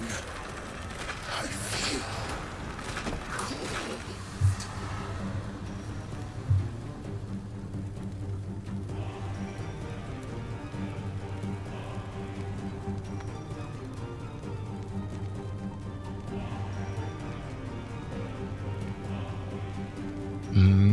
I don't see. Nah. Wait, that's got slayers on it. All right, let's go for a roll here. I want slayers and marauders. Slayer is already on there, and it's a tier 5. Yes, perfect. Okay. Marauders.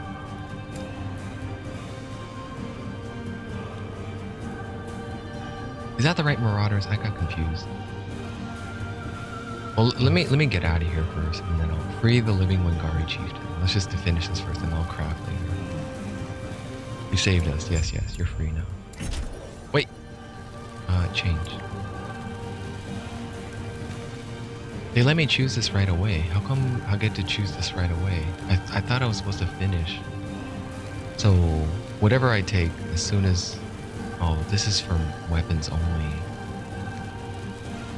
Damn. How do I unlock this one? I need 200 or more corruption to unlock that one. I didn't get daggers.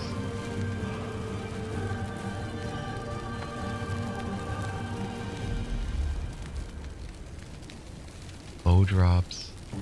I don't know. Just go for... Damn, that's pretty powerful though. It went from a 30 to 45 range to a 50 to 90 range on the spread. The empowered timelines makes like almost double the amount. In this case, it would be more than double, right? If I pick like the 80, 73, two-handed axe, bow drops, two-handed mace, or scepter.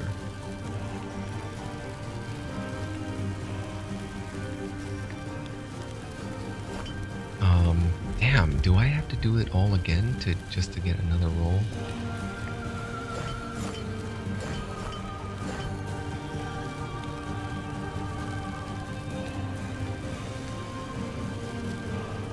What's an alt I would play? Like another range character, like a mage, a rune master.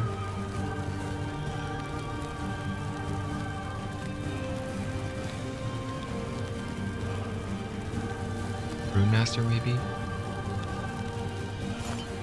Paladin? Scepters maybe? I don't know. 68% scepter drop rate. 73 two-handed axe. Axes are great for bleed builds, right? A bleed and a sentinel.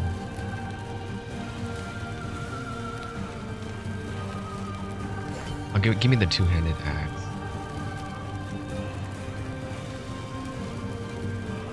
There's no wands or staves or anything or daggers. Great favor of the Wangari.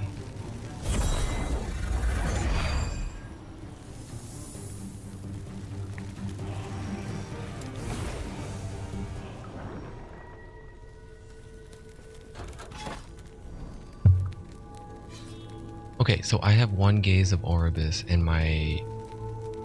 There is no quest echo to unlock then. Just get up to 800 and then then what the hell is the point of doing these two?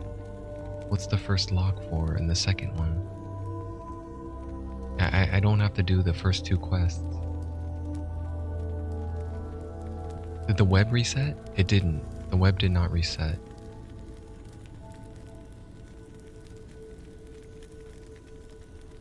What does the gaze of Oribus mean?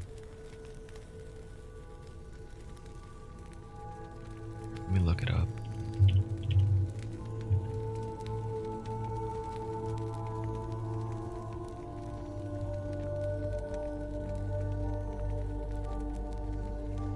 No, that's not the right article.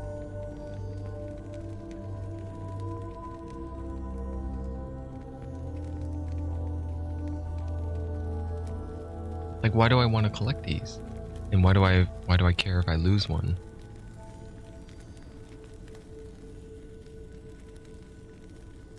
You should first explain it before you dangle it in front of me.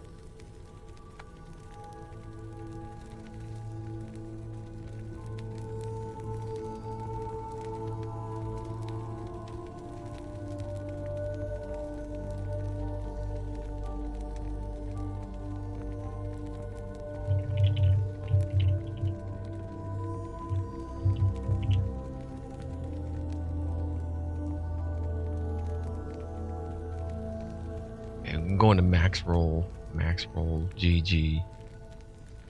I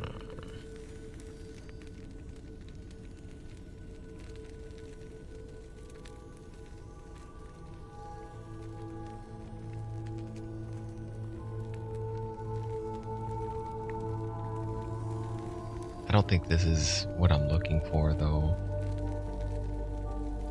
Jade is unlike any other timeline boss in the reward structure. He doesn't have his own pool of uniques. But he does have his own. He doesn't offer blessings. Yeah, that's when you run into him by navigating the web of the echoes. But we're talking about empowered timelines now. I'm looking for empowered timelines.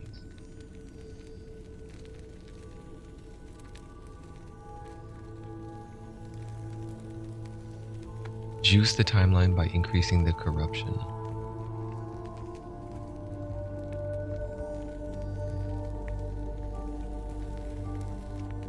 What does Gaze of Oribus do?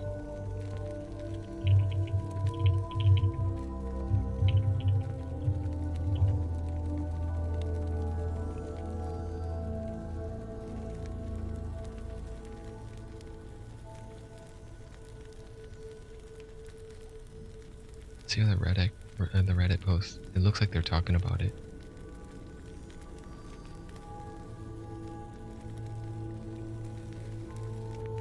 just looking for gaze.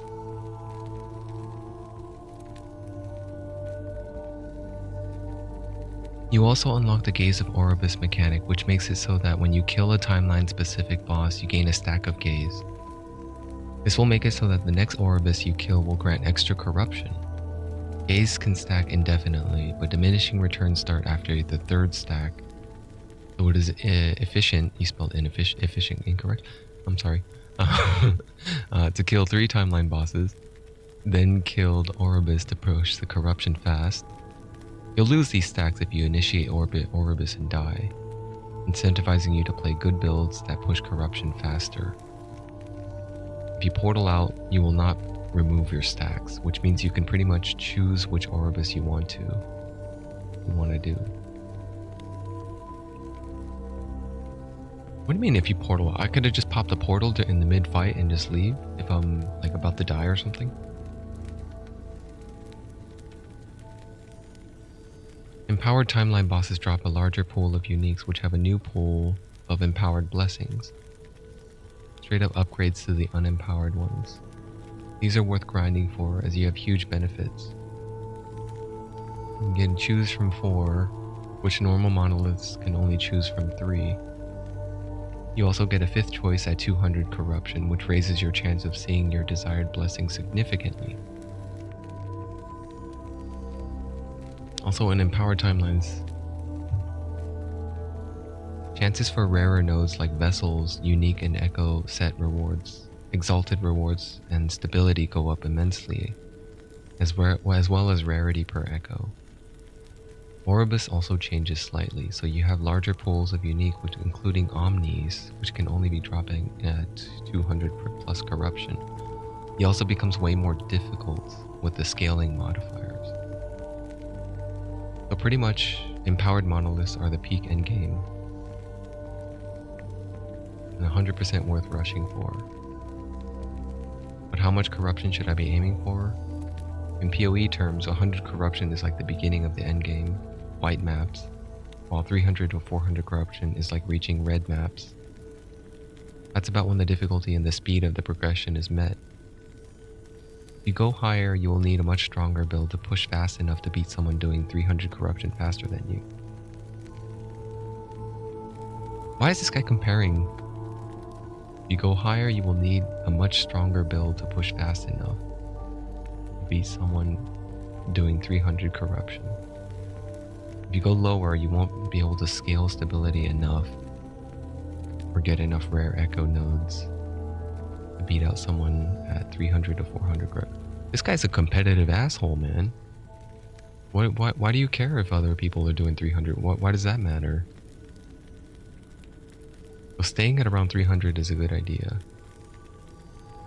And most build, maybe I'm misinterpreting it the way he's saying it, or maybe I just don't understand the context, but what do you mean? You gotta beat him. He's pushing faster than you. Like, well, I don't care about what other people are pushing faster. If you want to stay on a specific corruption, just do Oribus near your monolith center, as it will subtract corruption instead of add, allowing you to do a few more corruption Oribus and rinse and repeat. Okay, so I still don't really get why the gaze is important.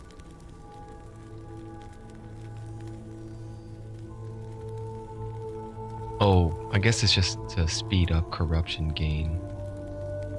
Yeah, I think that's it. It's just to speed up corruption gain. Well, I can encounter him again here if I keep pushing in Bloodfrost and Death. But I didn't get the drop I wanted.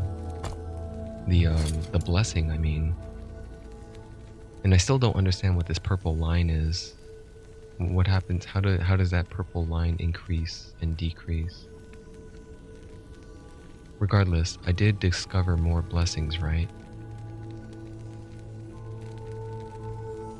Bloodfrost and Death. It still only shows 3. It says Scepter, Two-Handed Sword. I discovered more. Did the thing not register? I have Grand Favor of the Wingari.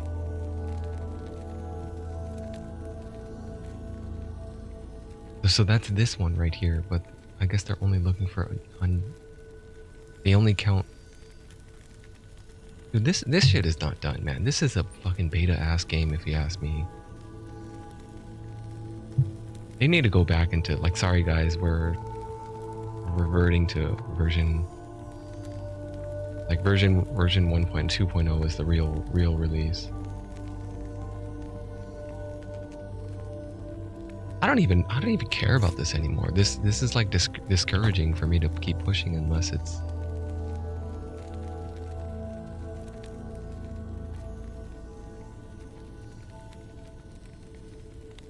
unless it works smoothly. Is what I'm trying to say. Like, unless it's like discussed, explained. Like, they don't even talk about aura. Nothing about gaze, and nothing about auras here.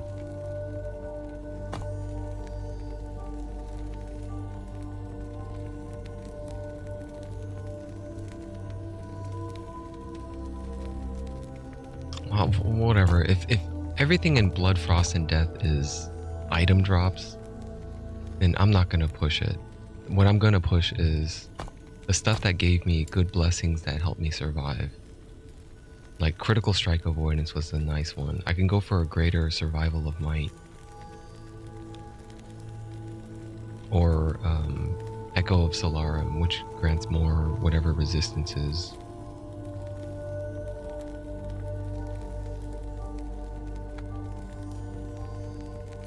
I don't know, man. This is some bullshit. It doesn't feel rewarding. I didn't feel rewarded for that boss fight. What did I get? Last Steps of the Living and a torch of the Pontifex. They're both pretty bad, I think.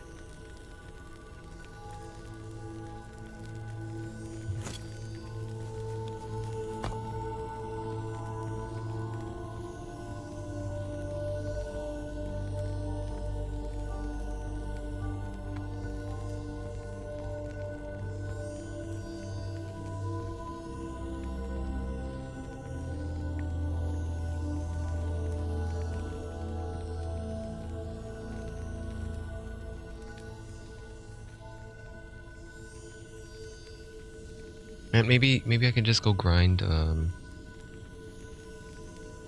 one of these ones, the end ones, the Age of Winter.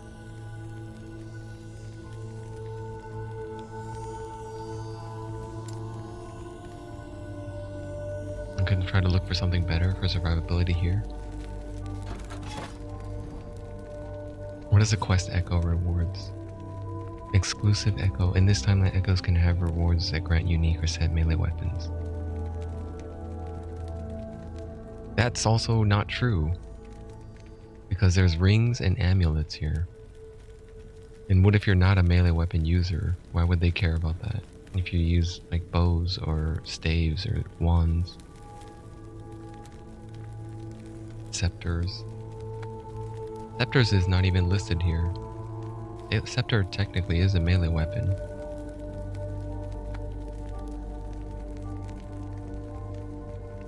I'm sorry, I'm acting a little bit too entitled. I appreciate that the gameplay and the end grind loop. I do appreciate it. It's fine. It's just, it's not really kind of explained. Well, I guess maybe it doesn't need to be explained. Maybe they designed it in a way that you're left to choose. You're left to discover it yourself. And those who want to read up on it, then sure, they can look it up online, go to MaxRollGG, etc. Because I think that's what Path of Exile devs like. They don't care to explain it. They leave it for you to figure out. And if you can't figure it out, read it up. Read it up for someone who has figured it out and posted an article about it. So for this one, I would need 900 stability to fight his ass again. Let's go.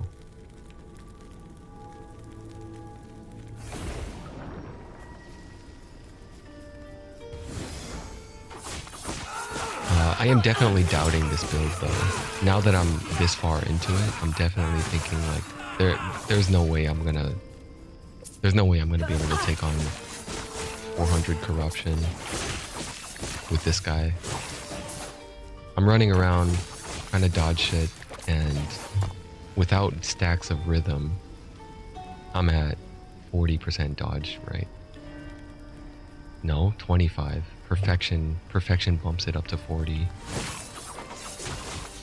Which drops if I take a hit. I just dropped perfection because I got hit right there.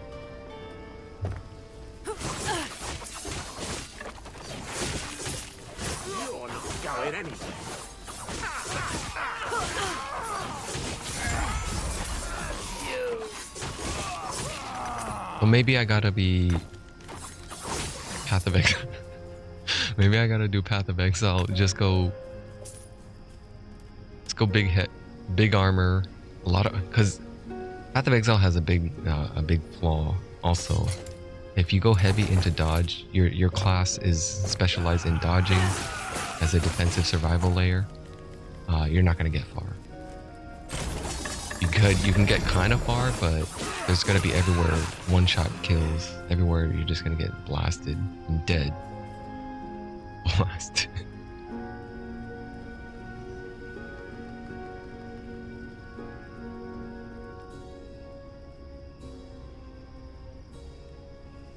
I don't know.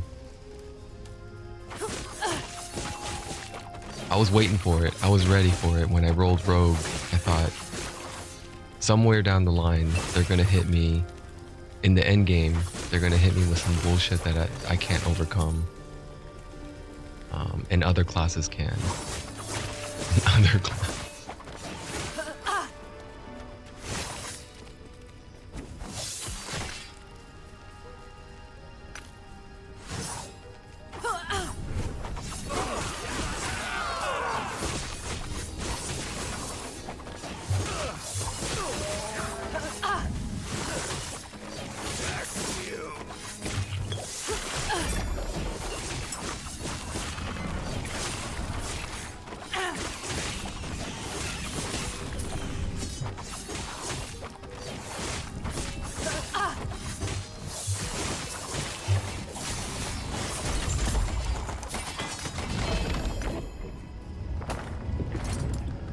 Filtering this hybrid health. Oh yeah, I gotta craft the obsidian dagger that I picked up.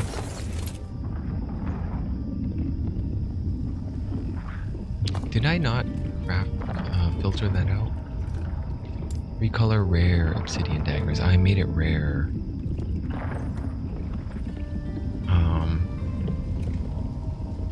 I should add another condition saying if it has slayers on there, or yeah, if it has slayer or marauder, check it to select it, and then drag that conditional argument. Can I put it above?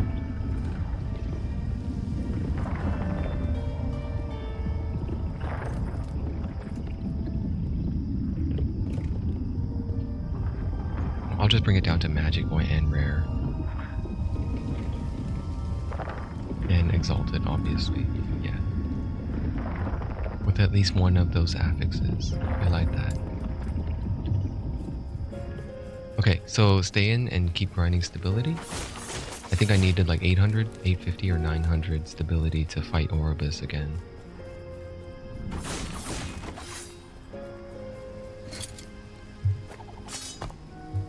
Okay, it is highlighted now. Good. So it's a tier 5 melee crit chance. I don't care about suffixes yet. I want to put on Marauders. They should also give you the name of it instead of just melee physical damage here.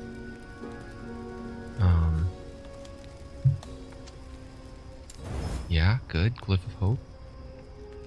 And then crank it to tier 5. See if I can get it to tier 5. Okay, good crit. At tier 3. It's gonna suck it all. Oh, Glyph of Hope. Okay, -4 forging potential. So this dagger is now better damage output than my current ones. I got the minimum roll though. The Marauders rolled the minimum. It could have got 26. That's kind of a big jump.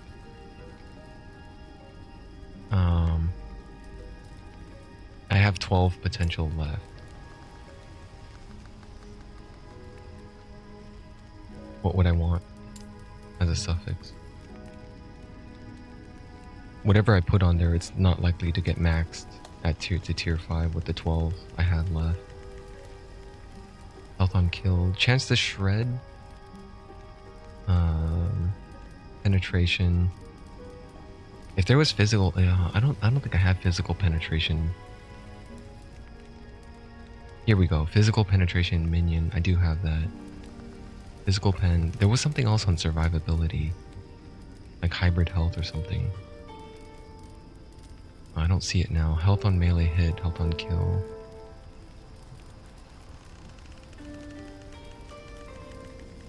Stun chance.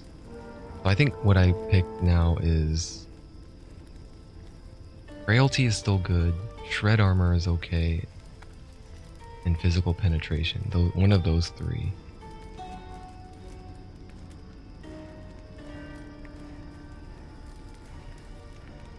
Let's try physical pen. Ah, fuck, it took it all.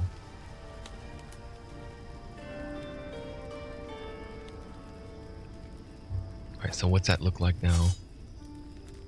Probably not that much better. 13,530 estimated DPS with dancing strikes.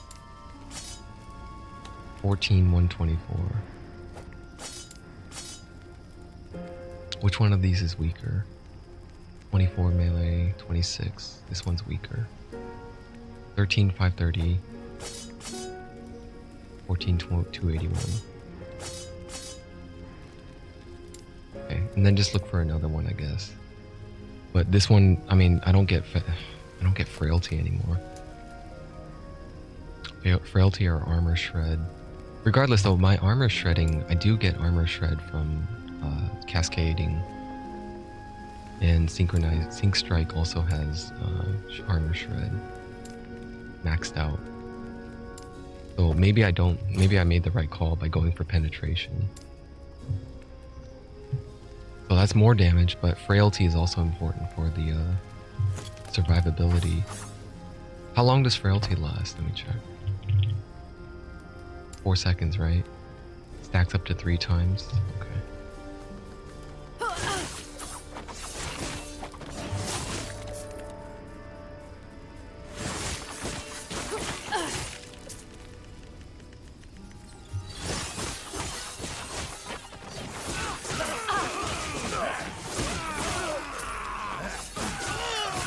You can't vex me.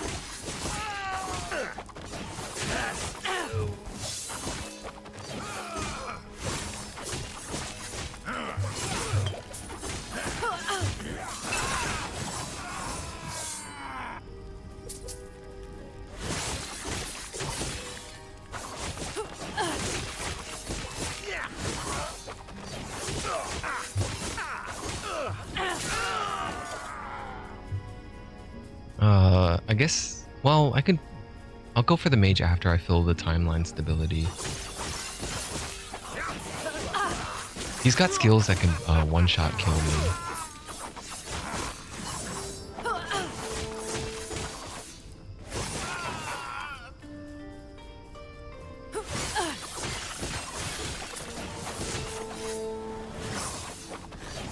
I really do need more health though. I need more pieces of armor that have health multiplier percentage. It is kind of my fault for getting one-shotted like that.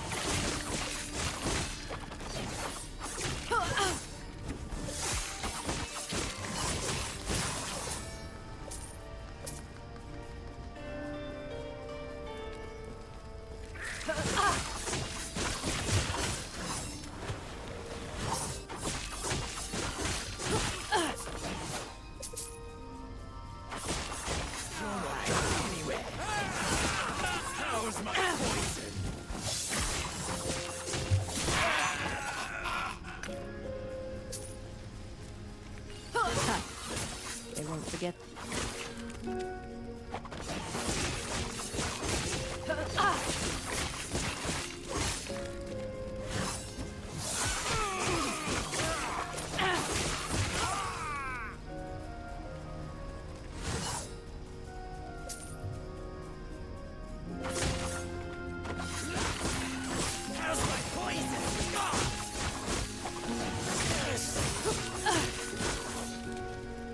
Okay, I got 44. Go for the mage. Easy. Too easy. What is that coral ring? 3, it's a 5 to vitality, 3 to health regen, attunement. That's a tier 5, isn't it? Yeah, that attunement is a tier 5.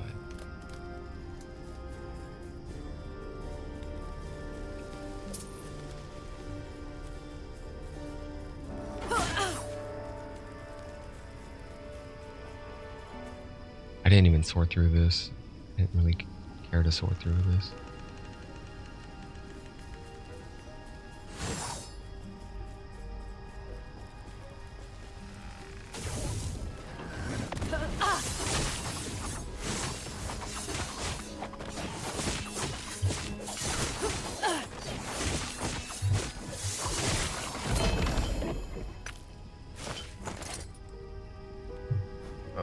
That's too low. And this is too low also, isn't it? Tier 4 Frenzy. Increased effect of Frenzy. 1.8 seconds of Frenzy after you use Traversal. No.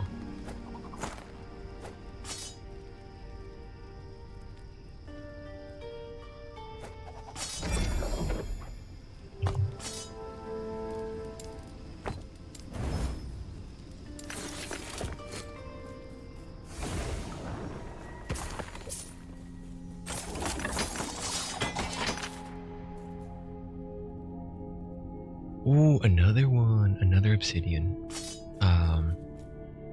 You know, I could just craft on it and forget looking for what's a forging? Oh no, this is bad. I don't want it if it doesn't already have marauders or slayers. Let me check my stash because I think I had something. Yeah, this one has slayers on it. Okay, just try to get the upgrade now then. And this one also has marauders. Okay, so I have 2 chances here to get a matching pair. Let me stash those. This is full. This here.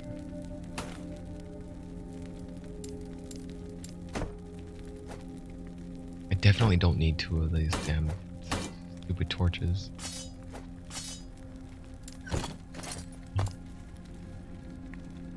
Alright, so this one is 50 physical, and it's got slayers on it, but I need to upgrade that slayers.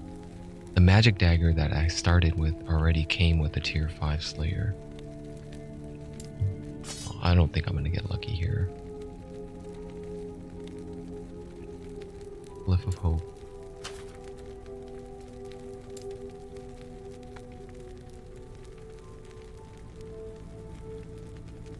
Damn, the crit strike multiplier is not gonna be great though.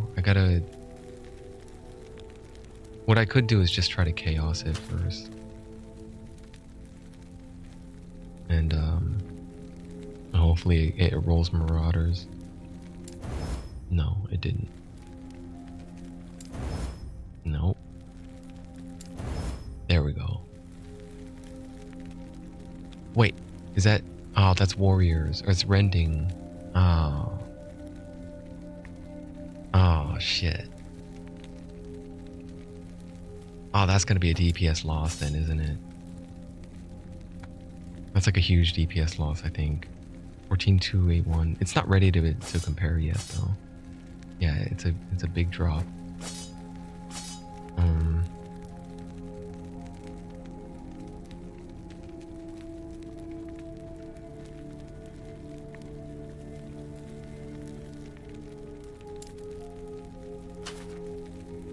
No, if I go help right now, I might get a critical success and then it'll crank it up to tier 5. If the critical success lands on that, and that's no good.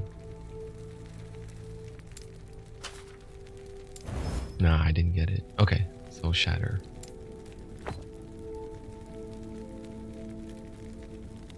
Or, I mean, if I really wanted Rune of Removal.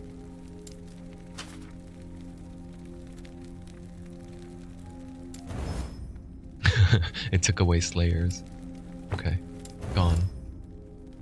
This one has Marauders.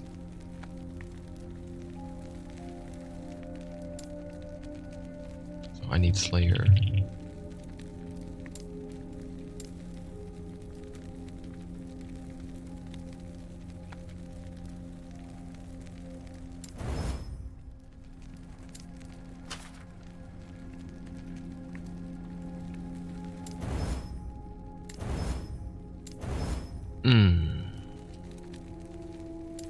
Yeah, that's done. That's kind of a shame. It's not good. It's not better now. It's not better than the Majosin I have. 14281. 13692.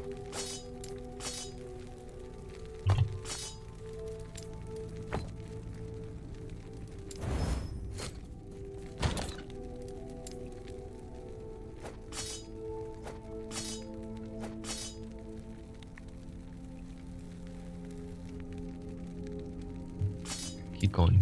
Keep trying this one. Chaos. Chaos.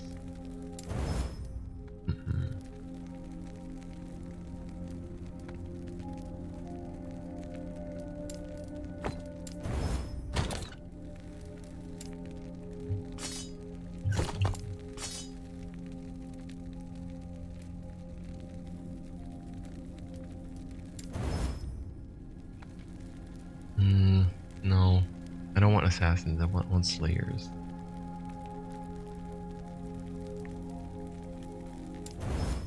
There. But it took oh fuck, it took 11.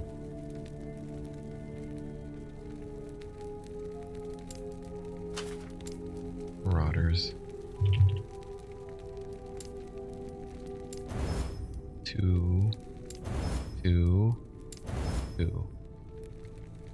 Tier 3. It stops at tier 3.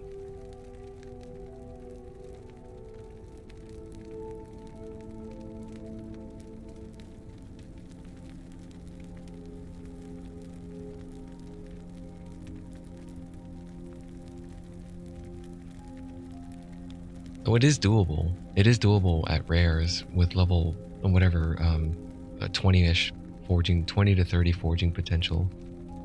I mean, I've gotten it with this one, and this one came from a magic base.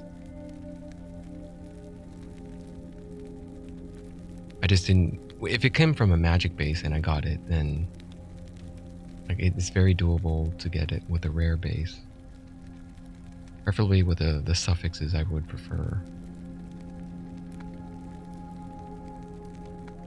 I should start highlighting more,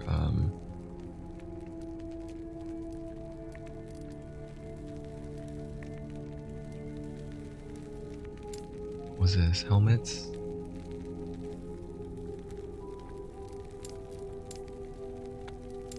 Let me highlight something with,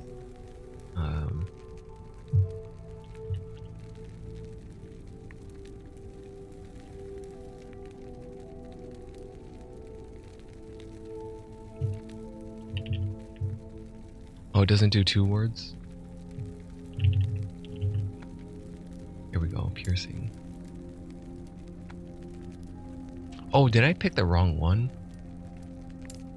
Physical penetration and minion physical penetration is different from normal?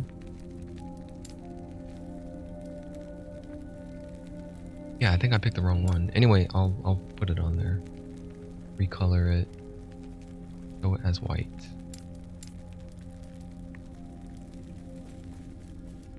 Okay, keep going. I think I'll keep going for coin. Or wait, there's an XP book over here. But there's a unique up there.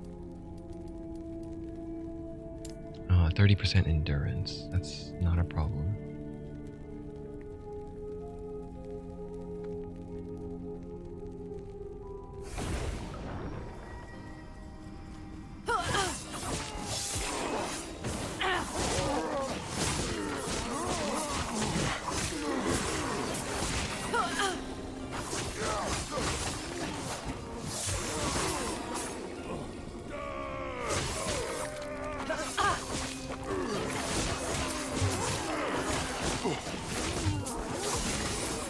This is not a good. These mob types are not good for me. They're all ranged. They're all range throwers.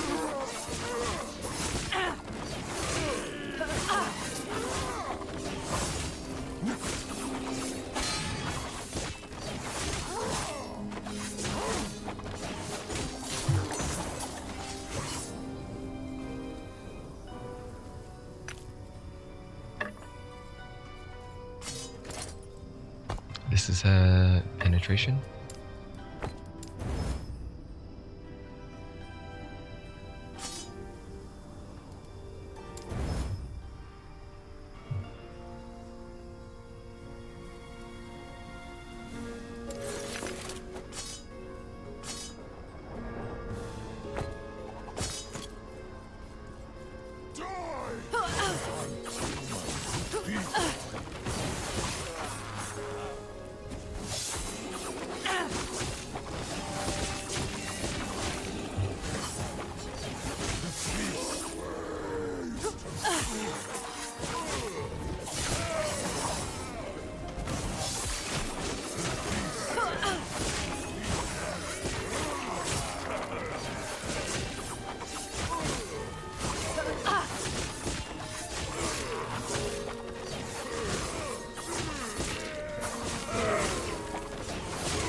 I think I already have one of these shields.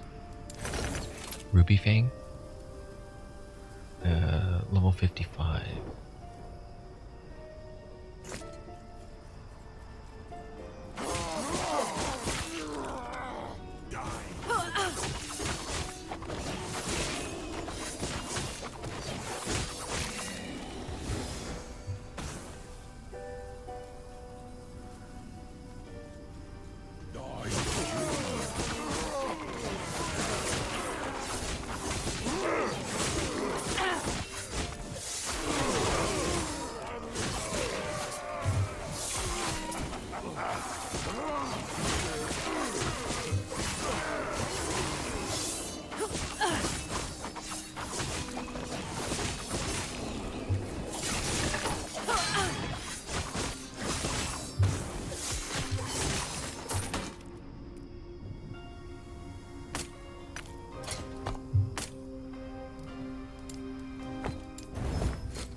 How did I freeze? Oh, the ice beetle. I was like wondering what's freezing them.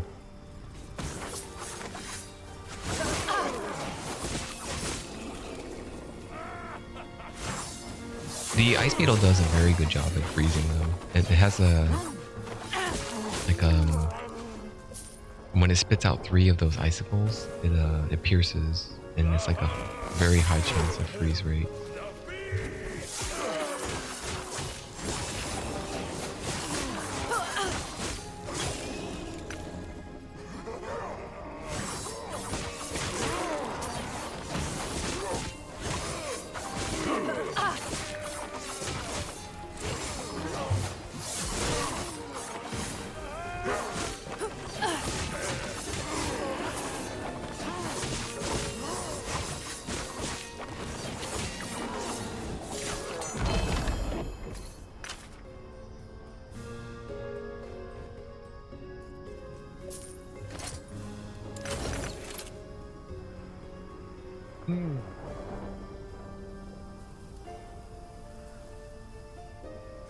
This is for Druid. Or Beastmaster. Yeah, for the wolves. Any primalist.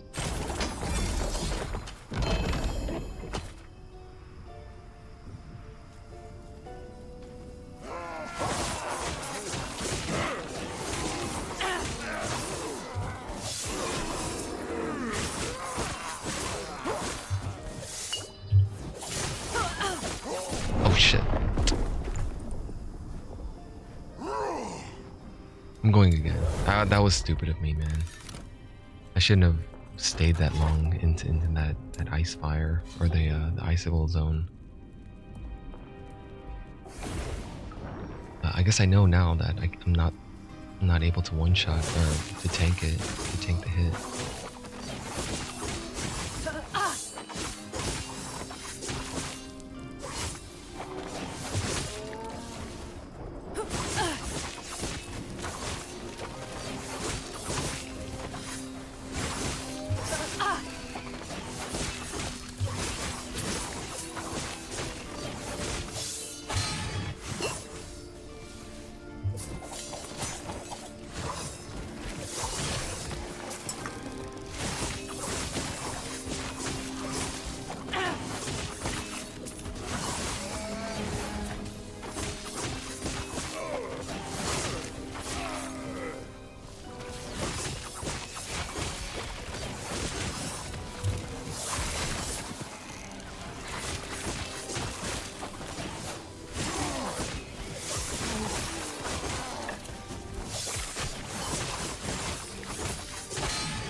I haven't fought those guys in a long time. I haven't seen them since like level 10 or whenever you first encountered those guys in the area.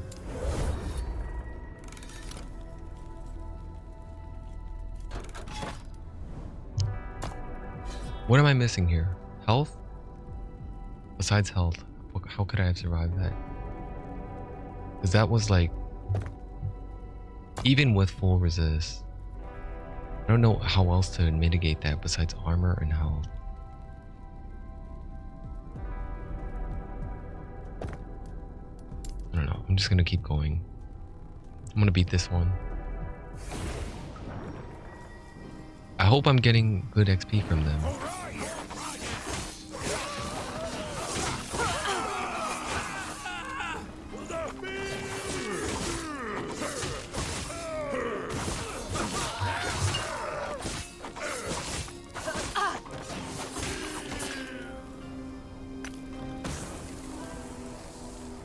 Crazy. It grows bigger.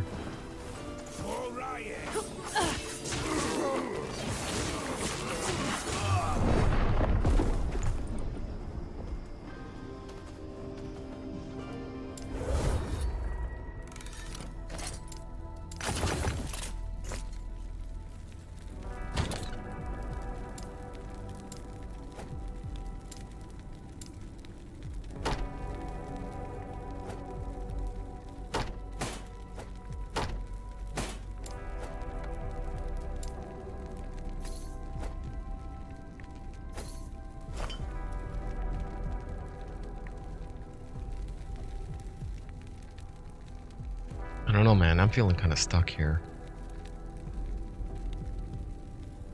I feel like that I hit the limit here. This is where it stops. Unless I go back to unempowered timelines and I get up to 90. I get up to 90 instead. 'Cause I feel like I am very under-leveled for this content.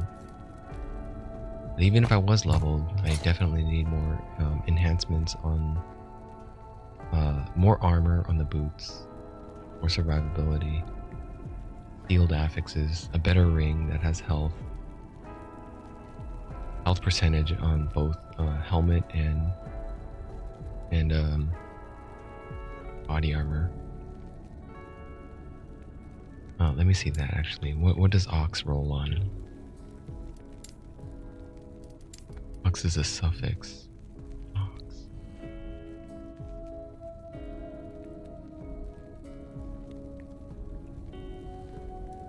Body armor, helmet, and belt. Okay, so Ox needs to be on... Yeah, Ox should be on there. Physical resist is actually not a good slot for it. So ideally, the suffix on the belt should be Ox and Monolith. Health and stun avoid. What about, what is this one?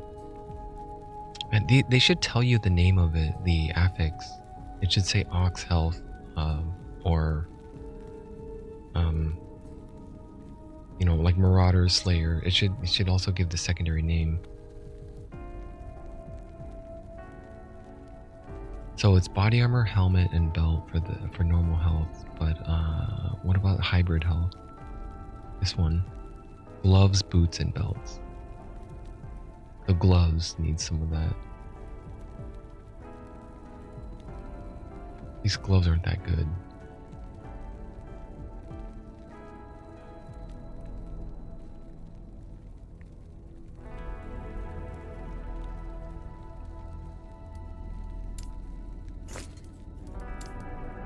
I'm gonna keep going. I can beat it. I can beat this one. Freaking Wangari. Destroy both moon spirals.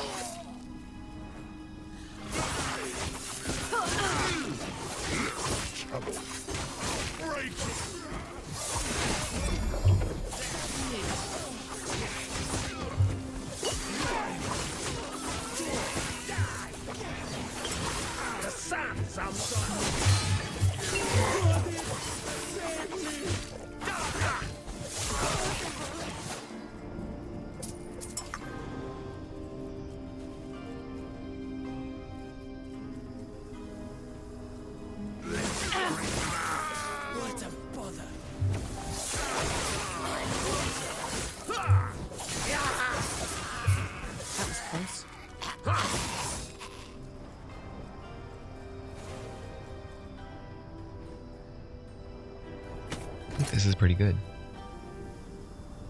Got 8 to dex base. It's probably not gonna be, no, it's not gonna be better than what I have, but I could sell that.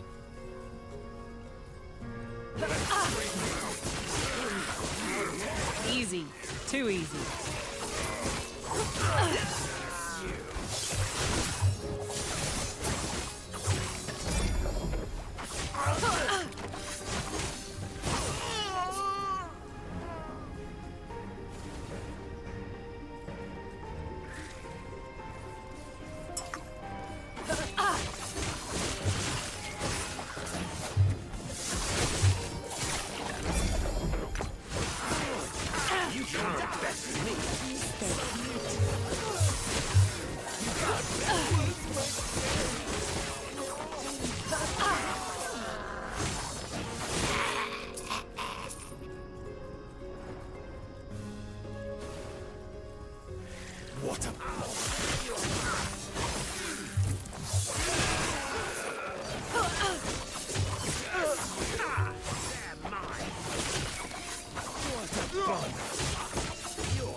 I gotta kill that gold aura, otherwise I can't damage any of these. You have no chance.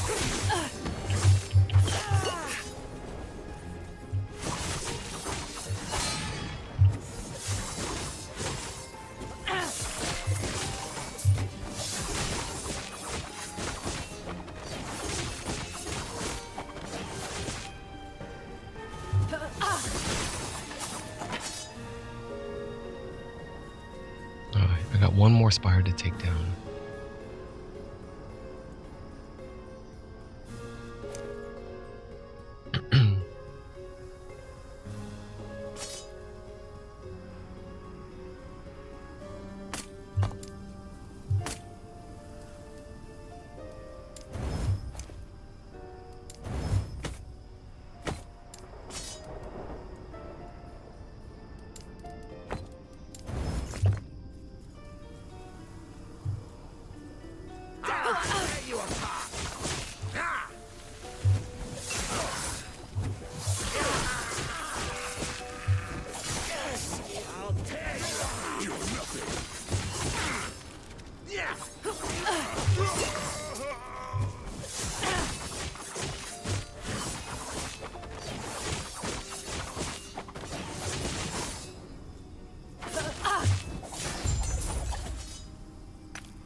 Oh man, damn, I forgot. They don't give me the stability. The bonus stability is gone. After so many failures. A lot of shit in the game gets me killed because I want to see how bad the damage is.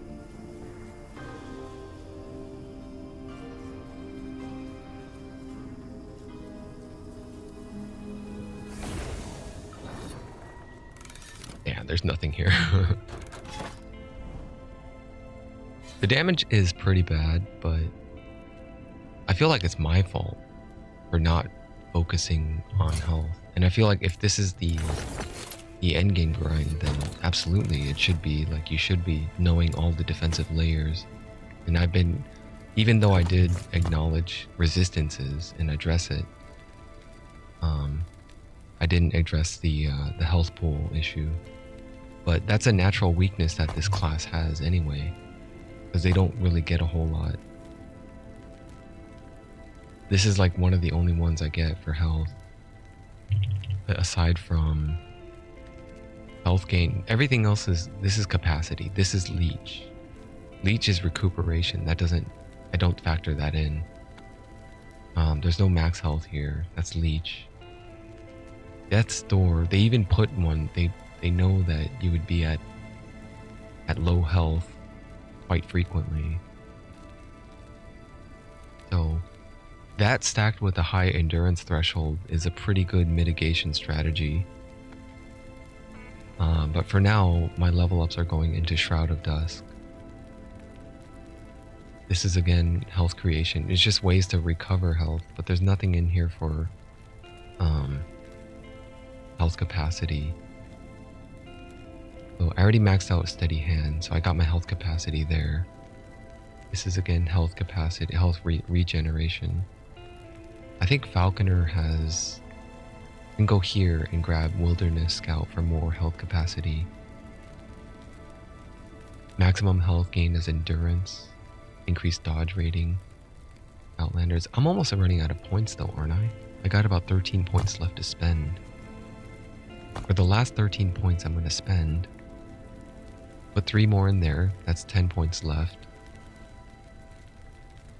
I don't know. I don't know what to go for next. I think I might just go for if I put 8 into that.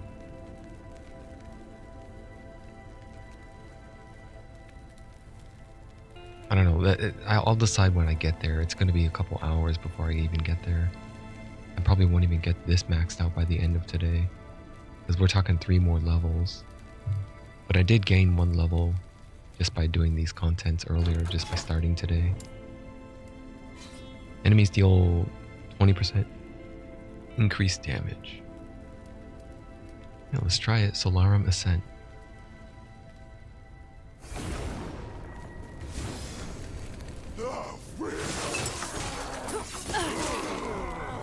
Fantastic. I love these.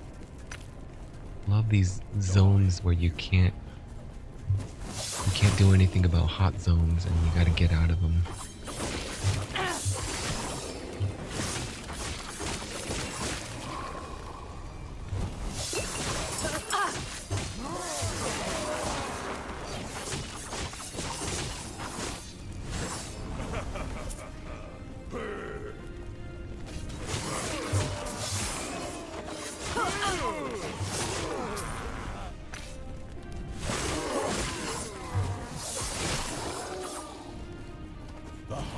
Am I going the right way? There's 3 of them to take out. Okay. If there's 3 to take out, I think this way will lead me to... Oh, this is the dead end.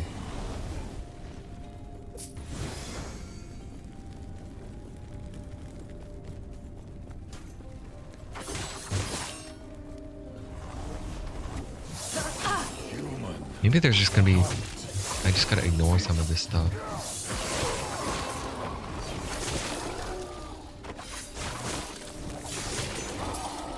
Here's one. Here's one. Gee.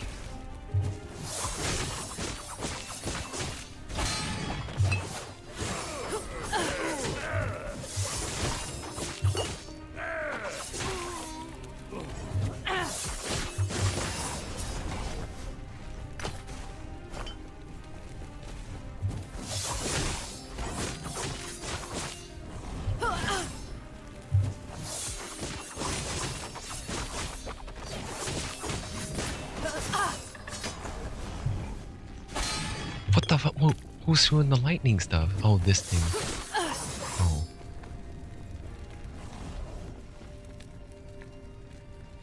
I don't even have time to like filter that stuff out when the shit is bombarding on me from far away.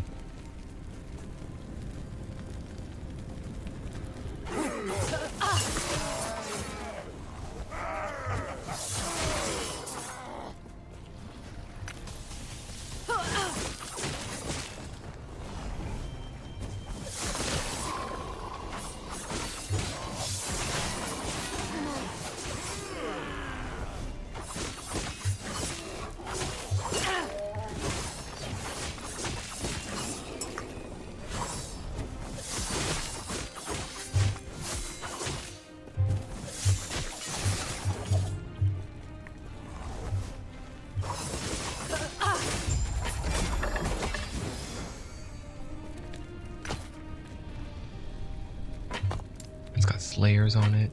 Marauder and Slayer. Get out of here. Let's get out. Well, hold on. I can get more. There's not... I don't have to kill too much to gain the another 9 stability. This is a fairly small map.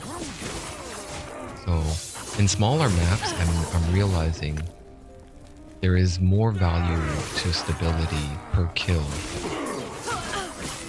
Like, you only have to kill a couple to get that see, look, I just killed one pack and boom, I got 9 extra stability. Like, it was from down here to full in just that one little pack here. So small maps are beneficial.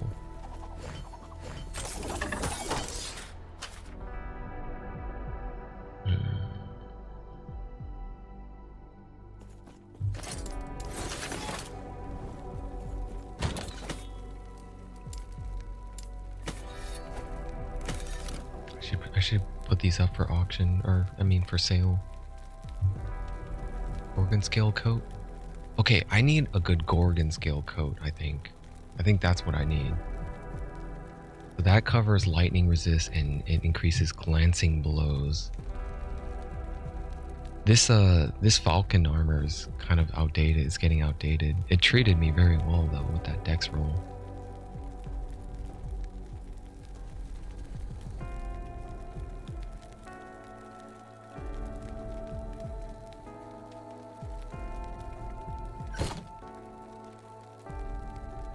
I need to level up the Merchant's Guild if I have any hope to buy exalted stuff. Well, I can buy exalted weapons now, actually, so maybe I could take advantage of that. Let's go visit the bazaar.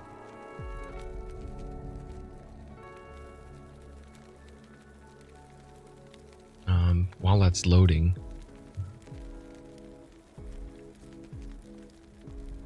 I'll be right back. I need a restroom. I can use the restroom.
Yo, is that an acolyte using a two-handed axe?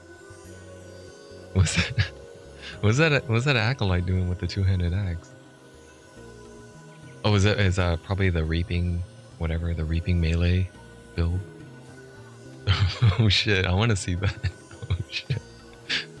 Dude, I really wish I could inspect. I wanna be able to inspect it so I can see what skills and what passives they chosen and their gear.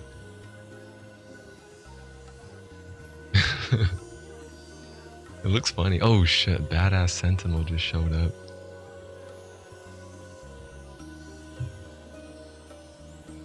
Big ass armor. And a lot of people use that shield. I got a little bit of snack. I want to eat something. Feeling a little cranky after dying so often. I was like, fuck, man. Cause I'm like starting to question: is it my fault or is it the game's fault? For the most part, I'm on the side of yeah, that's my fault right now. But there's a few things that are feeling like a little bit. Like some of the boss design was pretty bad. Fighting Hero was one of the worst boss designs I've seen in this game so far. And still wasn't that bad. Calling it the worst doesn't mean it's bad, it just means it was the least, I guess I should say the least well thought out in terms of boss design.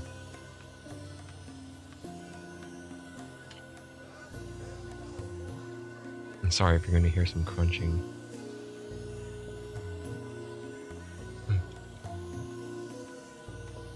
I'm eating mixed nuts, like almonds and cashews and stuff, with a little bit of blueberries on it. Dried blueberries. It's just what I have next to me.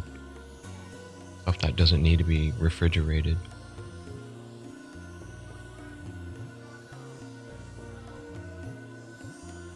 I tend to go for those kind of foods because it allows me to stay not hungry, or it allows me to get sustenance while I'm streaming, instead of food that needs to be like heated up.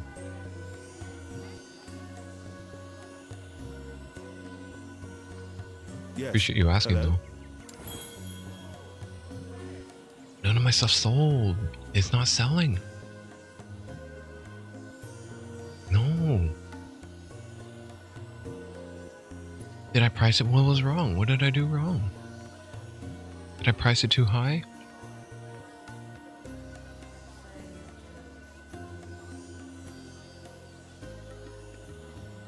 Haha, got him.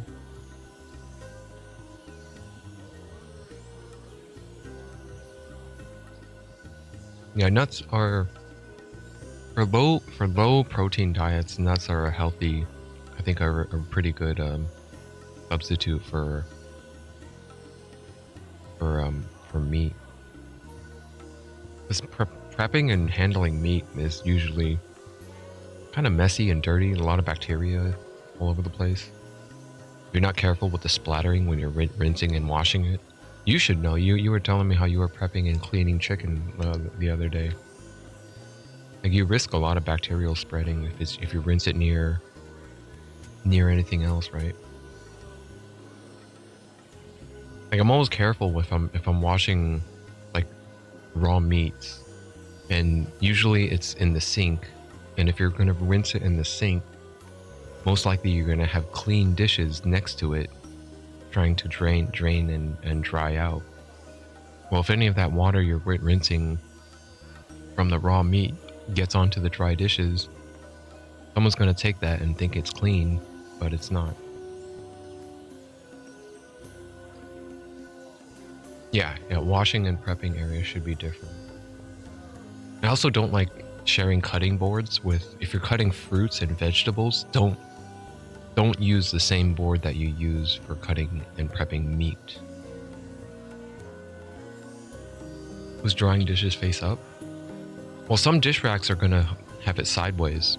And if it's sideways, then there's a chance for it to, like, not everything, like if you dry a plate, for example, they'll have these little rivets that you can slide it in between so it stands up.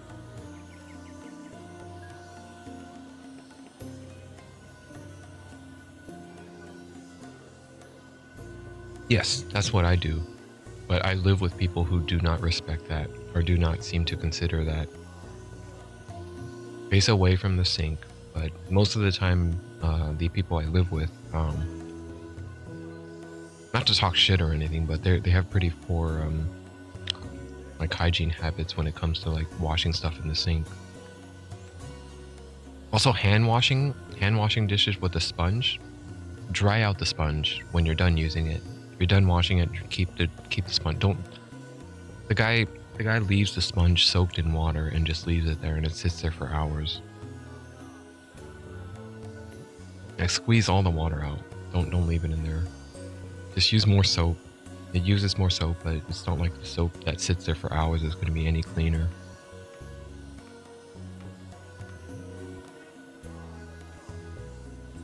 Yeah, and nobody ever tells anyone that they were on the shitter, or they don't know why. They don't make the connection of, oh, it was because I ate that. They just blame their body. Oh yeah, my gut sucks, man. I got IBS because I don't know what it is, man. The doctor don't know. They like, well, let me see how let me see your eating habits. Let me see. So it really makes me respect the food industry. Whenever I eat at restaurants now, and then I think about like all the work it took to prep the food and to clean it and to present it to me in a way that it looks all clean. And when I bite into it, there's no bone shards or anything like that. Because every time I prep my own chicken, and I try to make like soup or something, or just any kind of chicken, the bone shard, there's always like bone shards in there. I always bite into it and I was like, oh shit, I bit into a bone shard. Thankfully I haven't bit hard enough that, you know, I chip a tooth or something, but it happens. And I'm trying to remember now, when was the last time I ate, you know, chicken or any meat at a restaurant and I had a bone shard to deal with. It's not that often. Like usually they take measures to clean it and to prep it very properly so that they don't have any sort of backlash or like lawsuits or anything like that.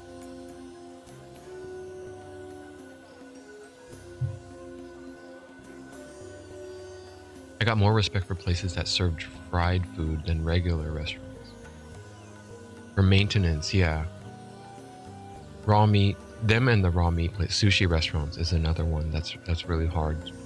Okay, how do you keep it clean? Because you buy a cut from the fish market, that's gonna cost you like a couple grand or a couple hundred, right? They charge that shit. Now you buy a big slab of fresh fish.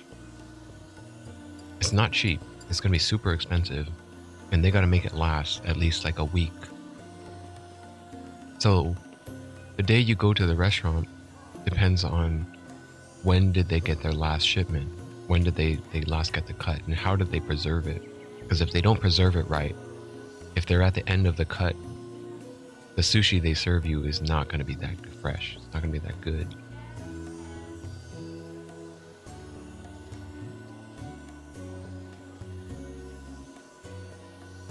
Deep fryer is where it's really hard work. Not to mention a ton of oil. Right, the oil consumption that you have to put in there. You fry something once or twice, you got to change the whole oil thing, don't you? Like you can't reuse it again and again. Because it changes the quality of the food if the oil that you deep fry it into is Anyway, let me go look for some daggers.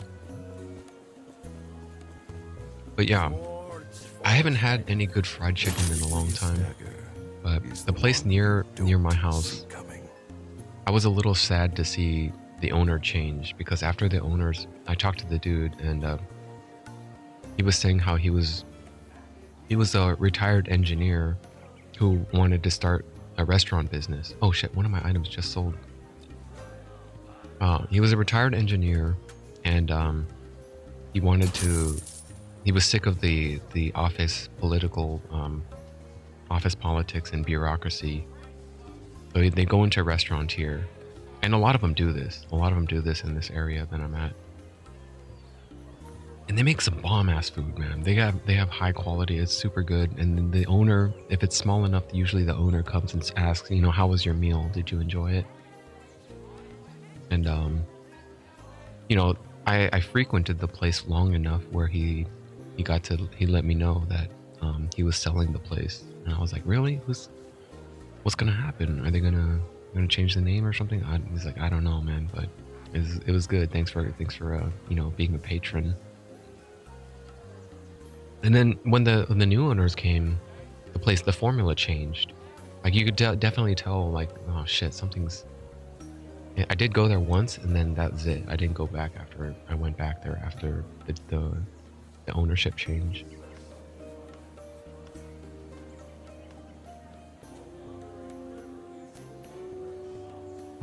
The oil gets everywhere. The fumes collect into the kitchen grease. Over time, it collects on the stove and the walls and the ceiling. Yes, I see that at home. Just frying stuff on the pan. You know, after a couple weeks or so, you'll notice a layer of sludge and slime on the smoke. What do you call that? The exhauster fan that most people have right above their stove.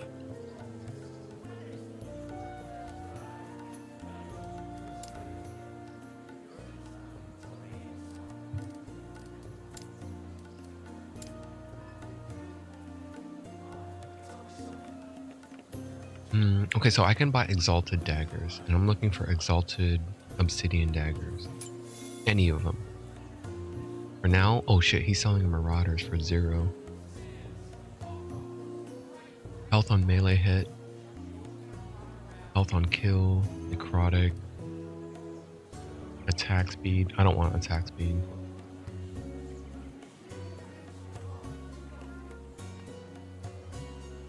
I'm looking at intrinsic values. I want something as close to 80 as possible. 80 is the max.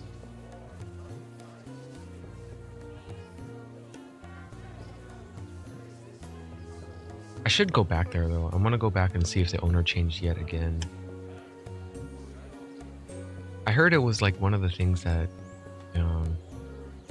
one of the metrics, but I heard it a long time ago. I don't know if it still holds true, but if you start a restaurant, if you survive year 2, it's considered at the point where you should be breaking even and you're considered a successful venture.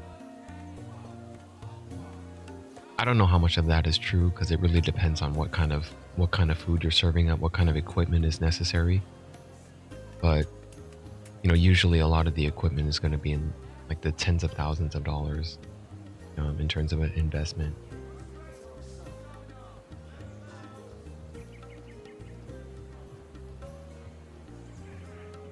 But yeah, a lot of respect for places that stay around for 20 plus years.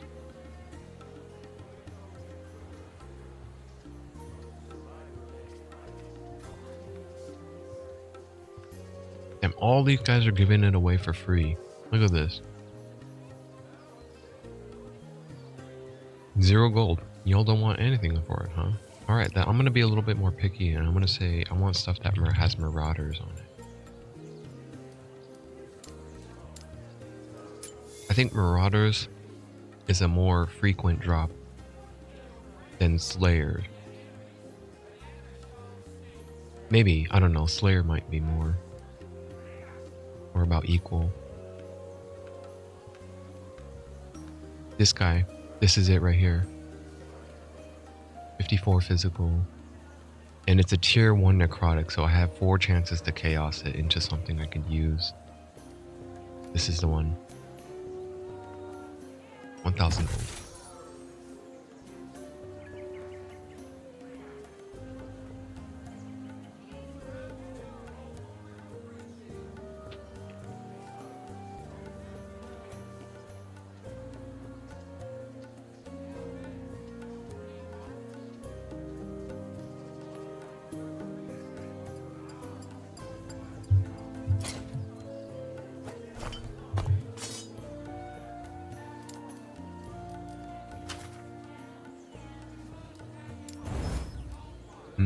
Parry chance? Nah. Nope, not melee attack speed. Not parry. Oh my god.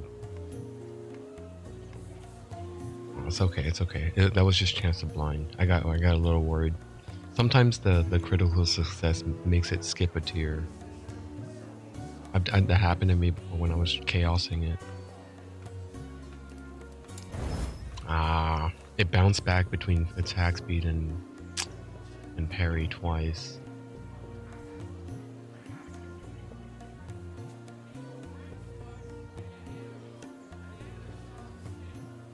Well, let's see if it's better. Let's see what the paper says. 14 to 81. Oh wow. Okay. What's my crit rate though? 82. It drops down to 82.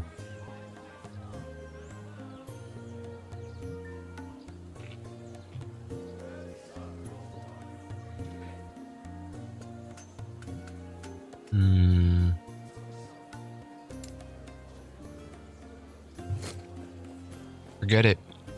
Who cares? Who cares about the 100% crit rate? Actually, I do really care because I went all in. I chose all in. I really do care about that 100% crit rate.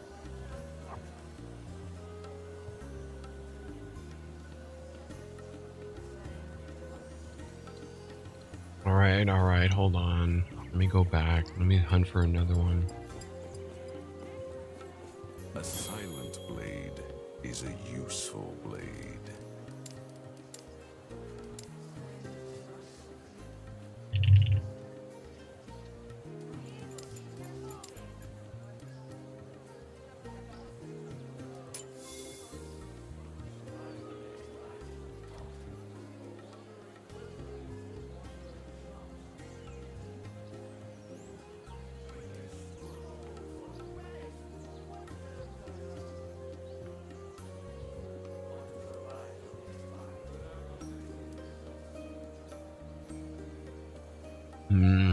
Rending. Rending might be okay. But no, dude, you're missing out on so much base damage if you don't get Marauders.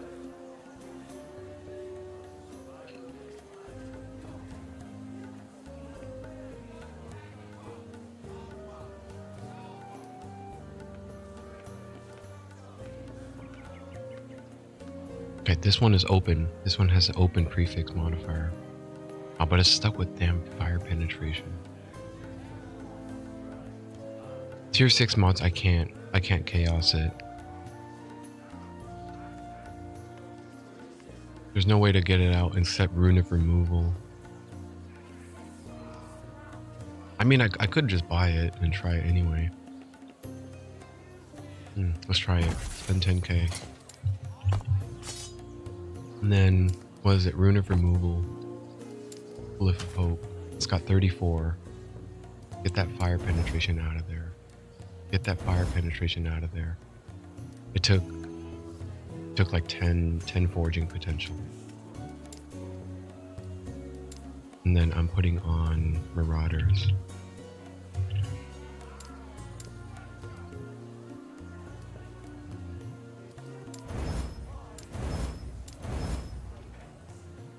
Nah, it's not gonna make it.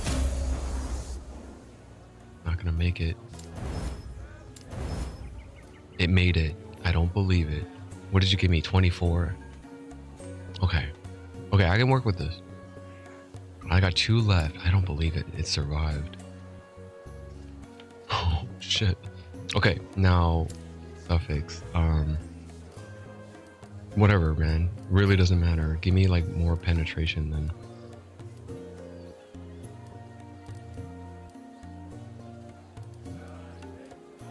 Penetration, frailty, or shred armor. Shred armor I already do quite a bit of from my passives. Penetration I can't get anywhere else except this, so frailty allows me to survive. I don't apply it otherwise. Weapons I think are the only source that I can apply frailty from.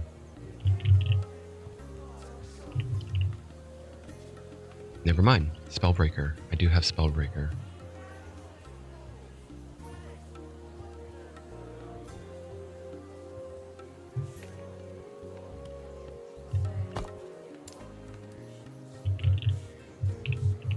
Yeah, frailty is here. Incapacitate. I didn't get it for Cascade. But I did get Shred. I got Armor Shred. No. Dancing doesn't have it. Synchronized doesn't. Oh, Lethal Mirage has it.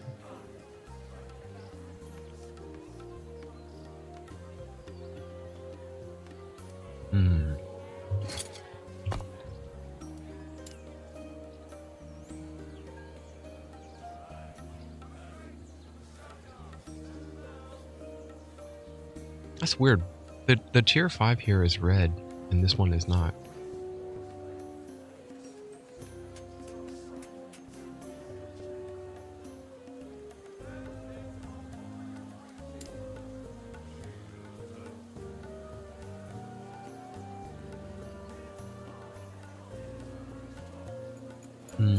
Okay, what? thread armor, frailty, physical penetration. Let me just go fizz pen. Yes. Yes. Then add it. Okay. It took it all. Alright. Now, 17,384. Now, watch what happens. Well, actually, no. This one already has Marauders. Well, I add the Slayers then. Adding the Slayer. What happened? Where's my DPS calculation? 17,453. 17,384. Oh, it's not that different. But my crit chance has changed. It should. What the hell? Oh, it's this one. Sorry. Yeah, this one. The purple one. 17,453. Oh no. Oh yeah, because that one is oh.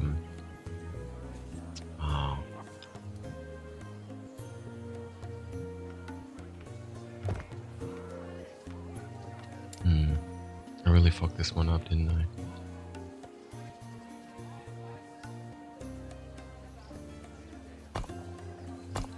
But I mean, if I switch to the rare ones, I do get my 100 crit chance back. Now let me compare that what I came from my Majosan daggers.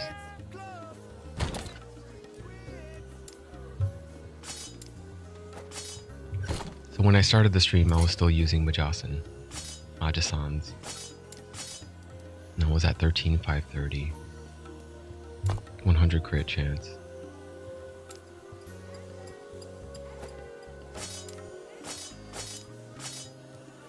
I jumped up by 1,500. It would go up more if I didn't care about crit chance. If I went up here and used tier 6. Yeah, tier 6 Marauders. It goes up to 17.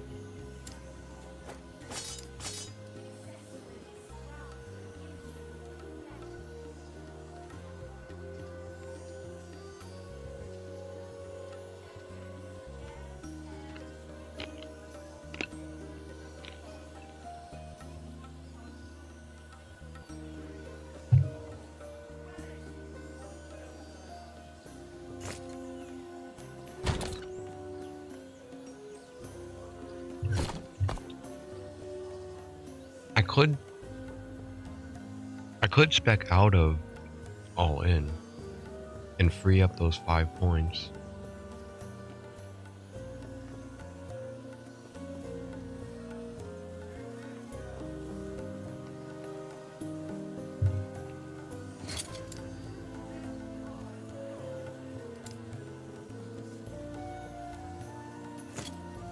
Dangerous world out there. Swords forged by the... Don't cut yourself now. Let me look These again. ones are sharp. Okay, how many exalted obsidian daggers are on the market right now? 2,835. Out of all of those, oh shit, there's a Slayer's here. He just posted it. It has a low multiplier for the physical damage.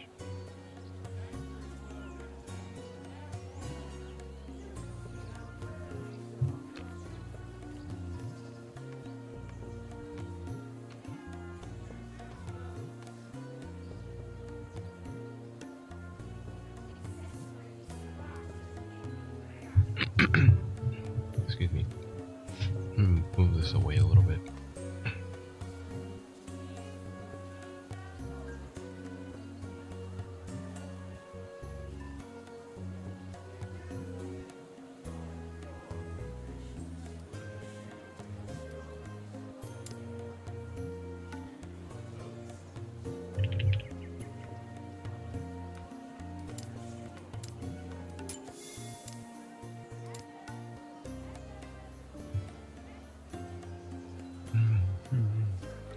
The armor shredding one is not bad. That has Marauders, attack speed, armor shredding, and it's 73%. I'll take that for 0 gold. 2800 favor.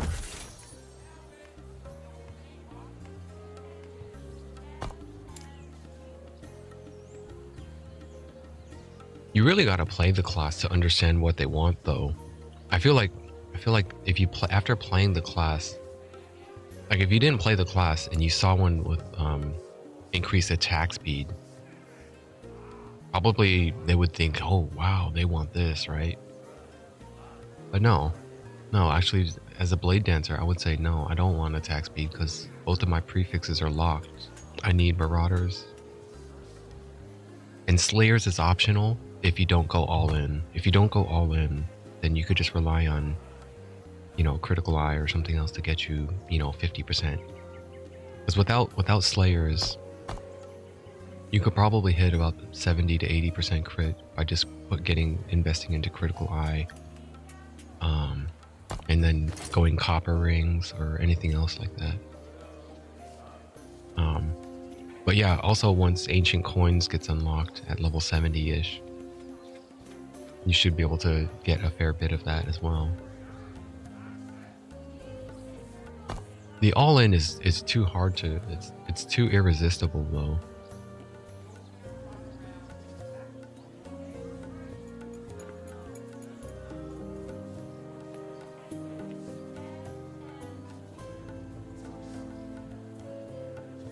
Man, I love how they called it all in too.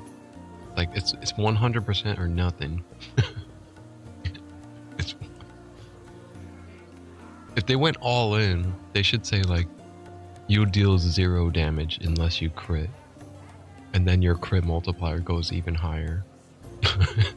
0. You do 0 damage.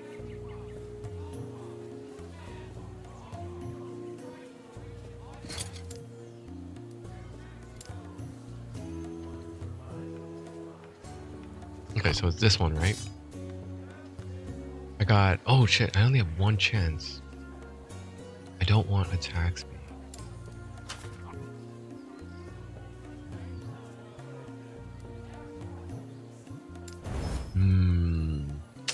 Yeah.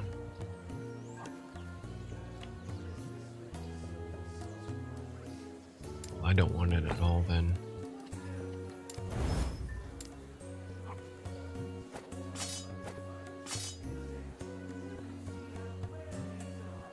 This is still an option. This is still an option to use. Welcome. Who sent you?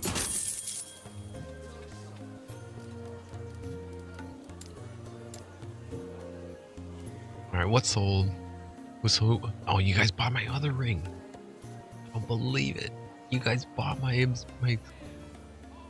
copper ring was actually not shitty though. That had probably some of the stats that an intel caster looks for.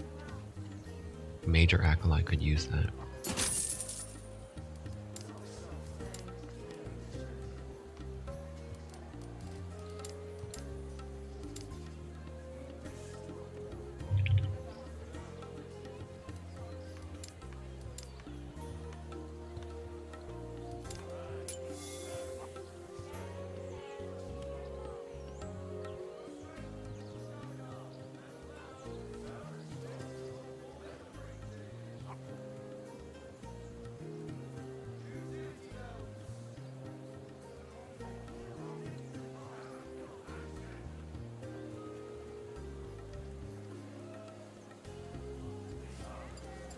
What about... Okay, fine. With the minimum tier of 6. Who's got Marauder tier 6? You do. 50k. What is that cast speed? Tier 2? Okay. Good. It's only 30 physical though. The multipliers are low. I don't think that was actually priced fairly. That should be a little lower in price. Because of the critical intrinsic, or the physical intrinsic is so low. It rolled what's the minimum? Minimum is 20%. It could have went all the way up to 80.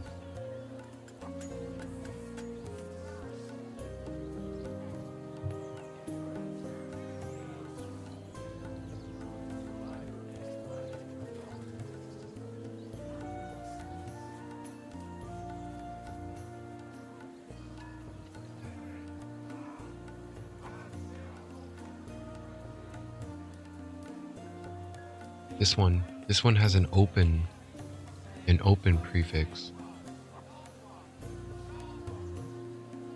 For 50k, that's for sure. That's a 100% chance sure that I will get Slayer up to tier 5. And I don't know if it'll be... I'll take that one. 50k. How much do I have left? 760? I'll take this one. So tier 6, melee physical, 37% physical increase. That's a really low roll, but I'll take it. And then I want to slap on Slayer prefix.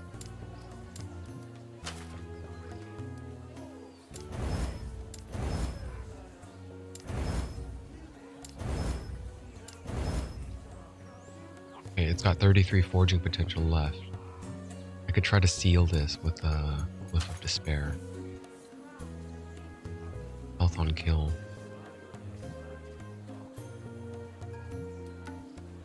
How many glyphs do I have left? 3 Glyph of Despairs? Well, if I clear this, then I have 4.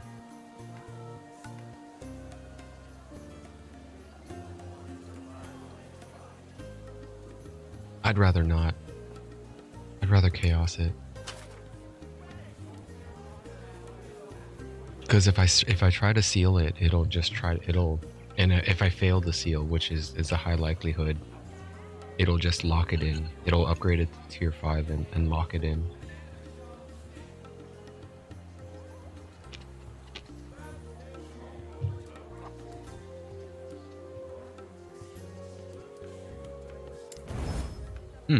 Okay. I'll take it.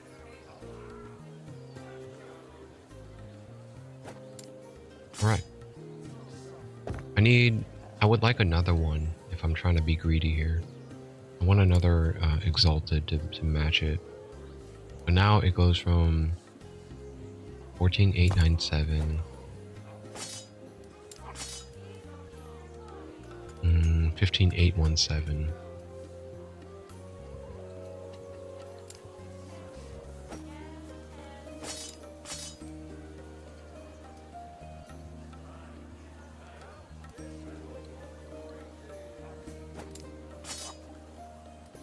The deadliest dagger is the one you don't see coming.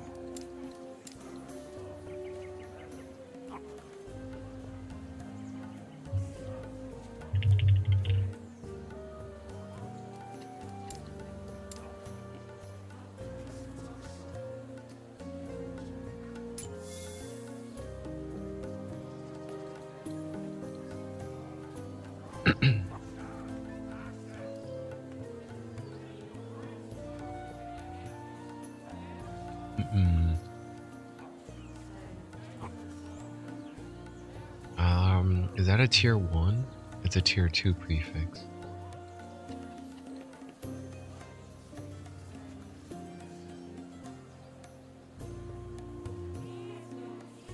I need to find another one with an open prefix that locks it and then makes me a guaranteed chance. I don't have to chance it with the chaos.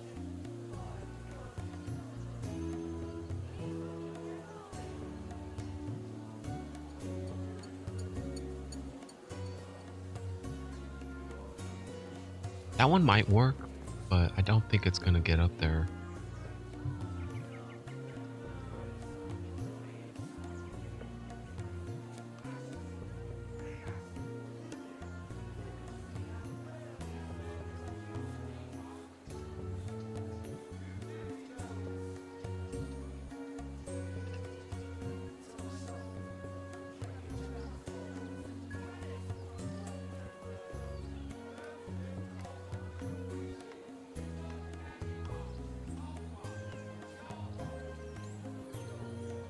Damn, this guy he rolled a double. That sucks though. You shouldn't sell it for that much. No dagger wielding physical attacker is gonna want that cast speed. Alright, how about this? I got another way to look at this. This guy rolled... Oh, fuck. These guys are charging way too much. I don't want to pay 100k for it.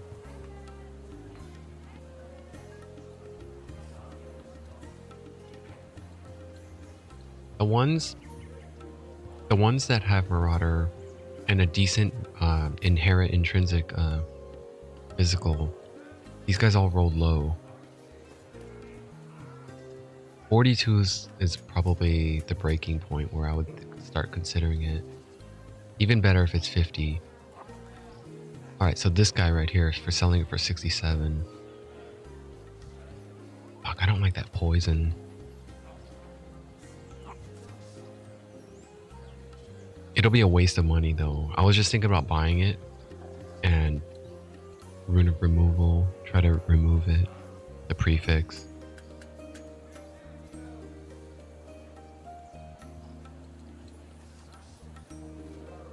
Melee damage as leech, selling it for 1,100.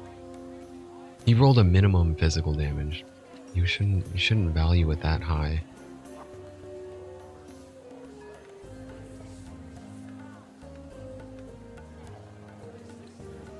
Alright, I think that's it for the Marauders though. What if I go for Slayers? It doesn't have to be guaranteed tier 6 though, but I'm just curious, are there any? No. Nobody's rolling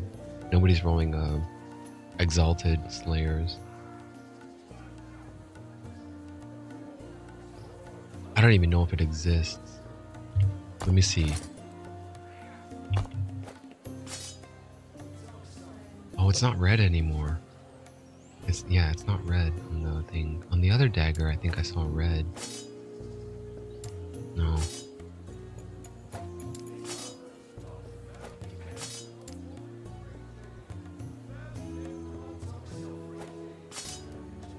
$15,316.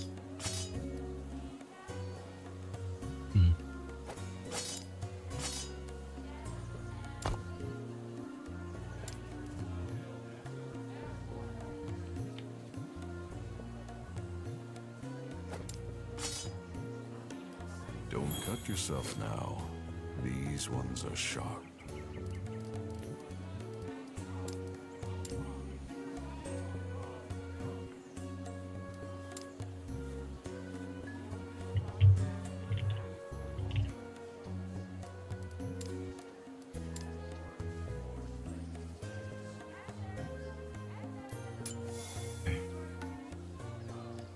Out of all these 82, there's 82 being sold here in the pool base. I think I scooped up the only one that was priced modestly at with an open prefix. Everyone else has a bullshit prefix locked in.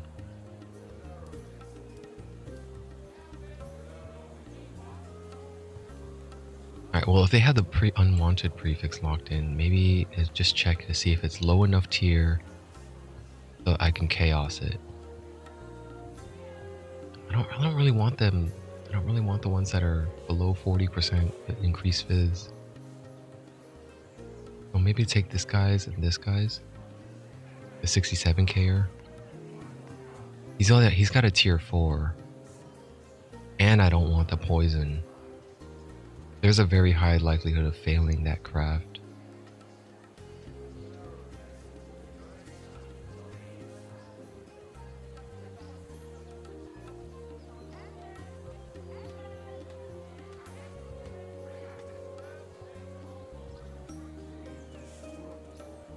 This guy's got 72.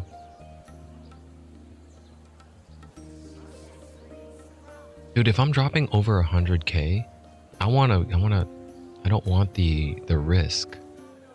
I want to open prefix or give me exactly what I want instead if it's over 100k. I don't want to risk it. If I drop 100k and I fail the craft, it's a big fail. No good. No good that way.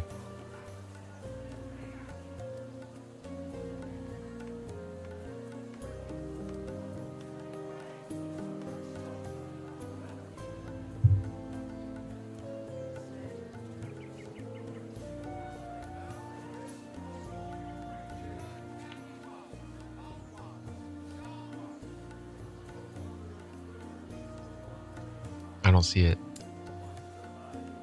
Everyone else is is marking it up too high.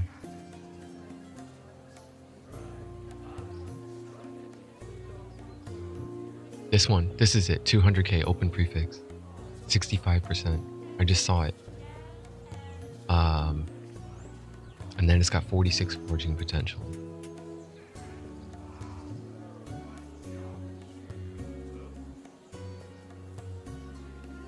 This is a really good one if you're a bleeder. 100%. Wait, where's that? Yeah, 68% bleed chance in addition to the Marauders.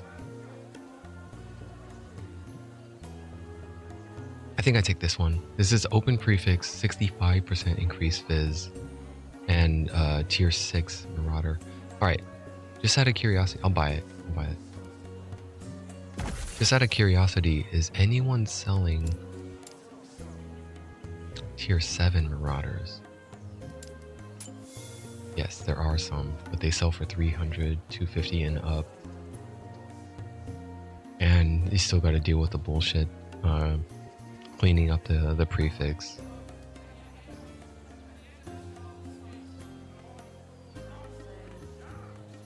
What is the range for tier 7 Marauder? 45 to 55.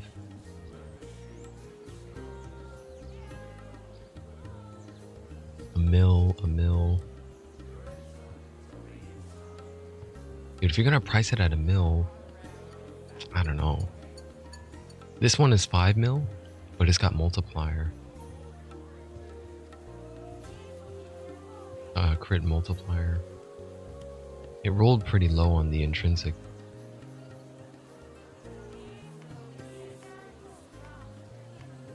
This guy got a triple. Holy shit, physical penetration. Is that all tier 7? Oh no. Only the Marauder is tier 7. And the health on kill is tier 6. And then Fizz Pen is tier 6. And you really got her better. That's such a big gamble. You drop 10 mil and then you gotta risk the increased lightning damage. Risk getting the right prefix.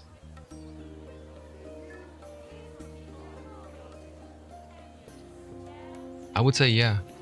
I think if I had a triple purple like that, it's truly unique enough that I can probably feel comfortable with, like, yeah, sure, if you want this one, 10 mil. If you want. But there's like, I don't know who actually has like 10 mil. There's only a few people probably that have up to beyond 10 mil right now.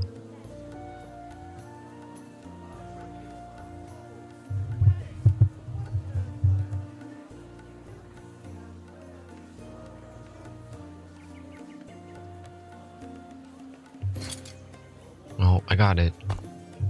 Let's put the both of the Slayers on there.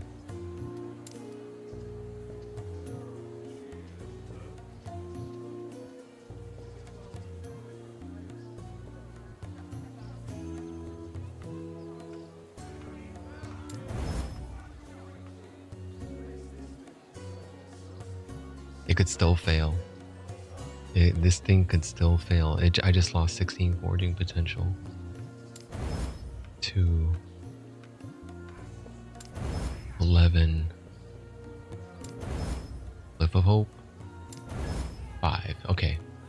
Well, I got there.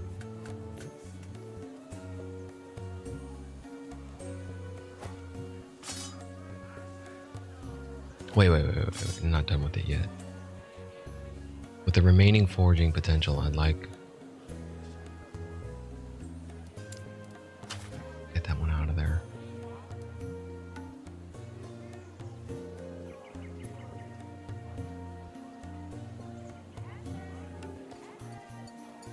Well, maybe get the shock out first. Get the shock off of it. Minion, melee, and bow damage. Okay, there's one more chance to get this out of there. It's a tier 4 now. Health on melee hit. Okay, that's better than health on kill, but it took all the potential off of it. All right, this is it. So I no longer, what did I lose? I no longer have a high chance to inflict frailty and shred. But my DPS did go up.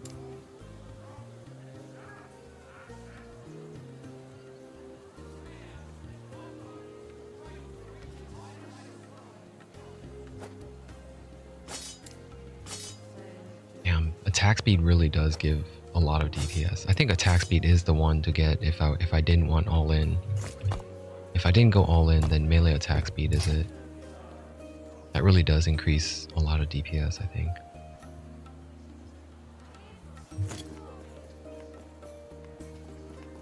These will keep you moving. You'll need one.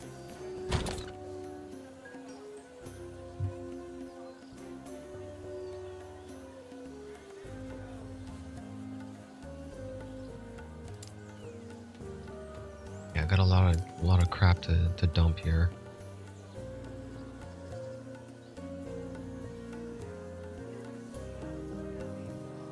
But these were the pair that I was using before.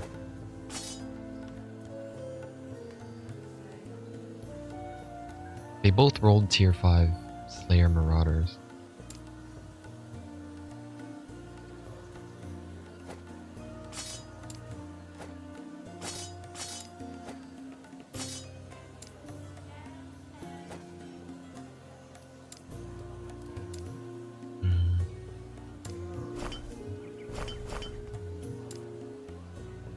You know what? I don't want this one. I changed my mind.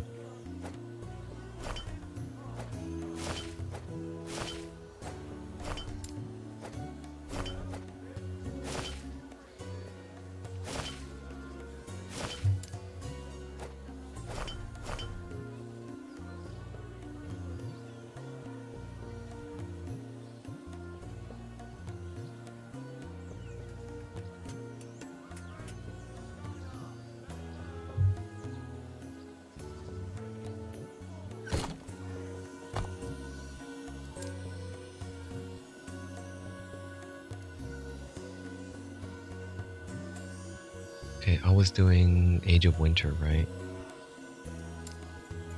And go back.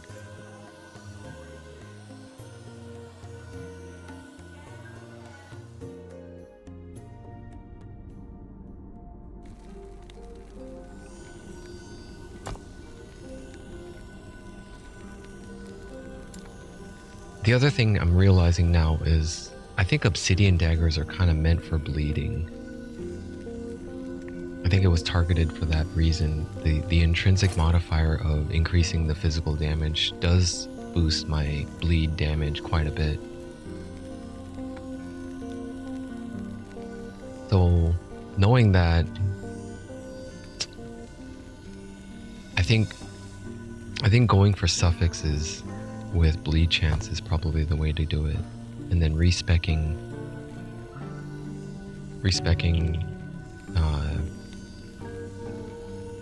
is this Blood Serpent? I don't know. I would have a hard time picking out what to drop. What do I drop if I respec?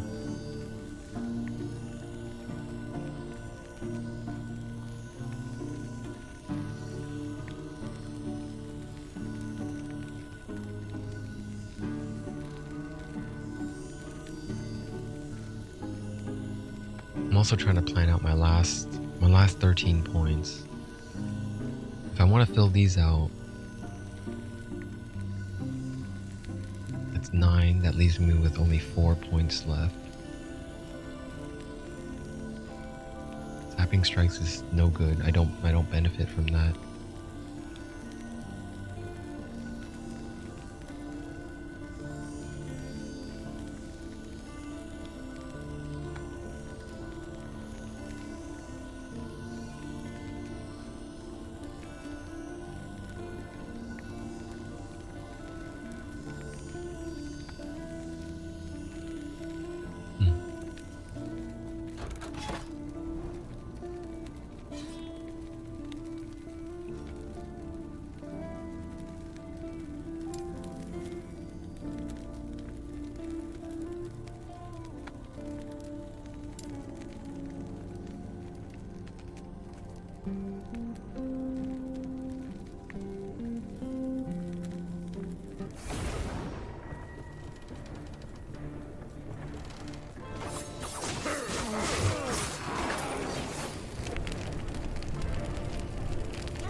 Yeah, it is very noticeable. They do seem to be falling a lot quicker. Just from dancing strikes, not even really doing anything else.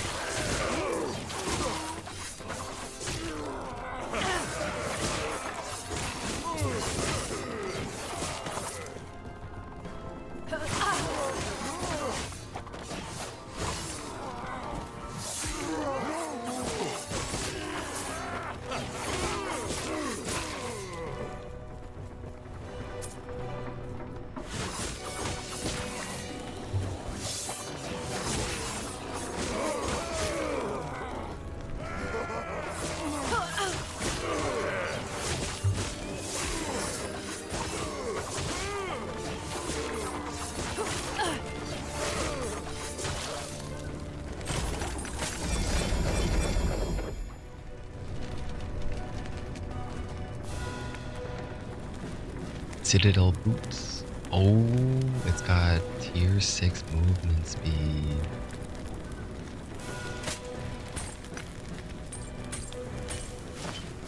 Let me check those out. Damn.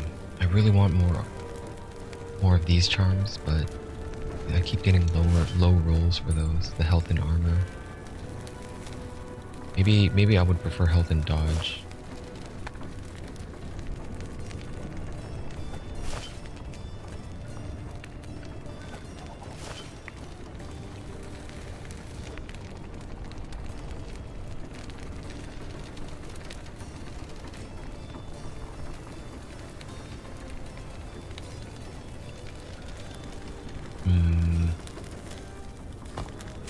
What can I do here?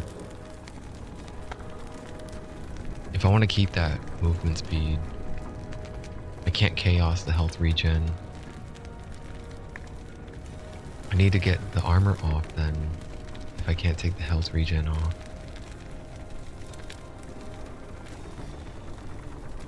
I could try to chaos that and try to hopefully get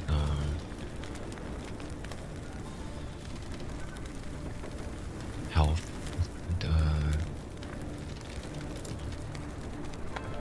Ox.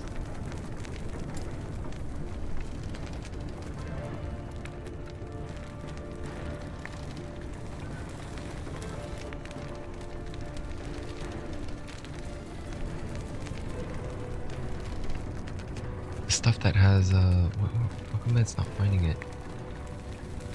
Hybrid health. Yeah, that's what I would prefer. Hybrid health would be nice. What about the ox? Just straight up health.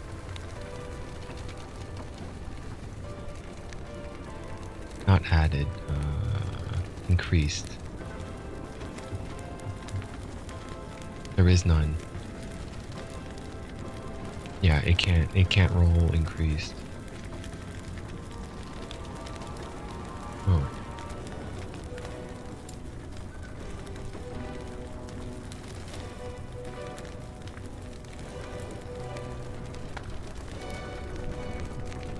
I'm probably gonna screw this up. 32 forge potential. Let me get on. Damn, I can't. I gotta lock it in before I glyph of hope and pump in the decks.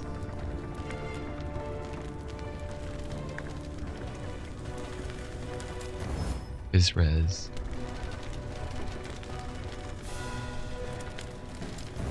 Poison res. Health. Flat health.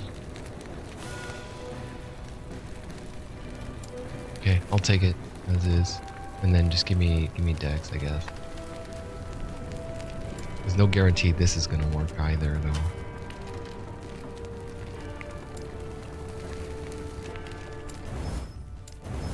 Nice, glyph worked twice. 3 times in a row. 3 times in a row, glyph of hope preserved forging potential. Hey, and the final one was a crit. Holy shit. I got 3 Glyph of Hope procs and a critical right after. Oh, but it rolled a 7.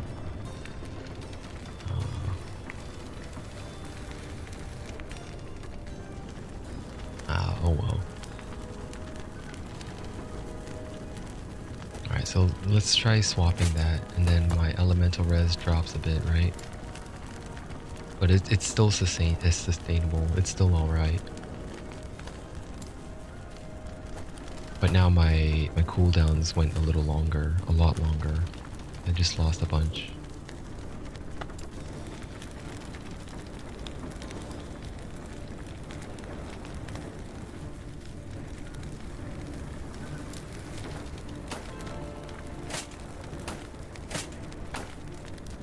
The armor mitigation goes up by 4% though.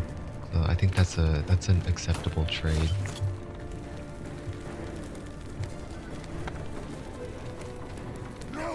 Movement speed does not feel faster though.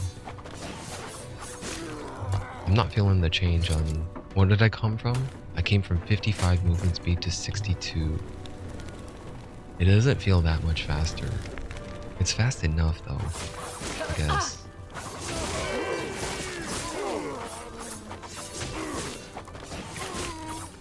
I'm feeling a lot better now though. I feel like I'm a lot more capable. Although maybe this is just because of this this biome is not that hard.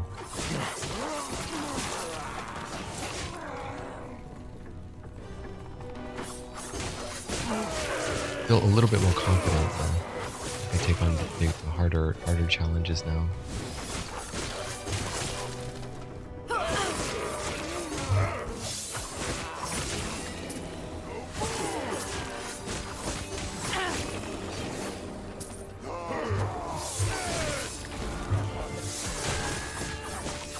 Epoch is ours!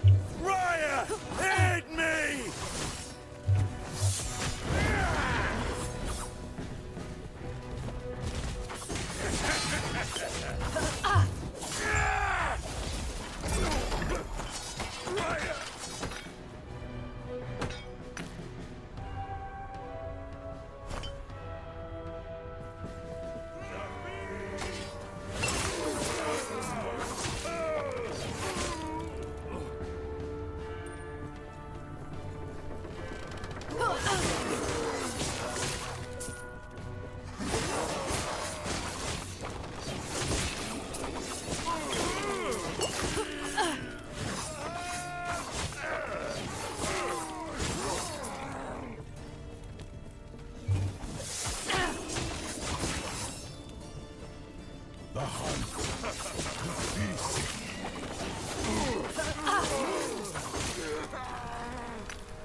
Let's try this guy. Hopefully he doesn't melt me in one hit again.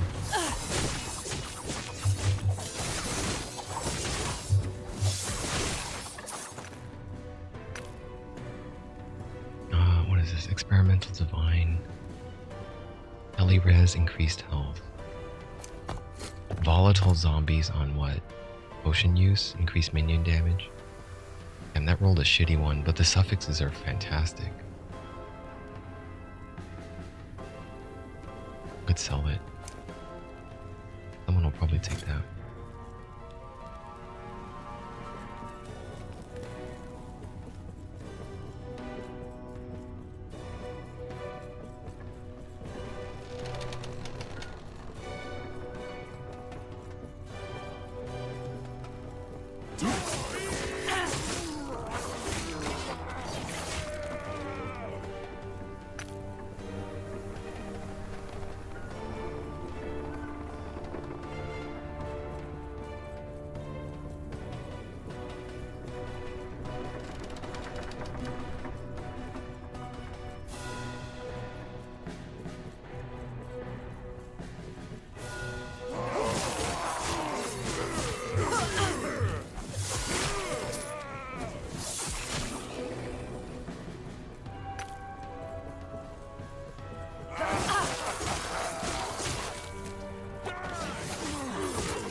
feeling the cooldown. I'm so used to having a 2-second dash.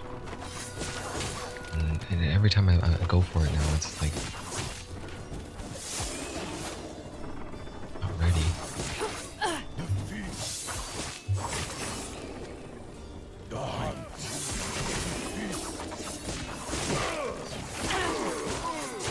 Easy. Too easy.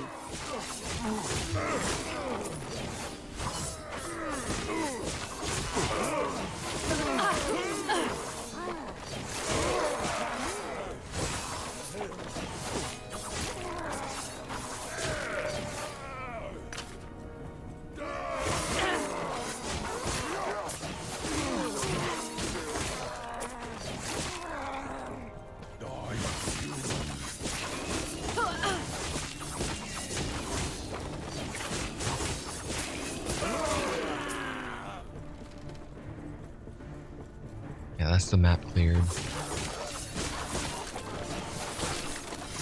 48 bonus ability.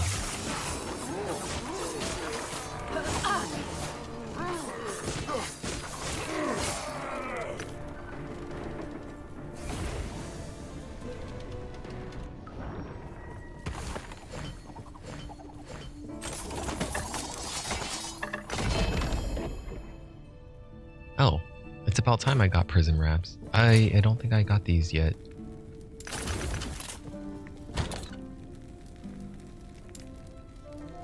Never mind, I did get them. I just never paid attention to when I stashed it. The one I have is better. The one I had before. Health on crit is the only difference.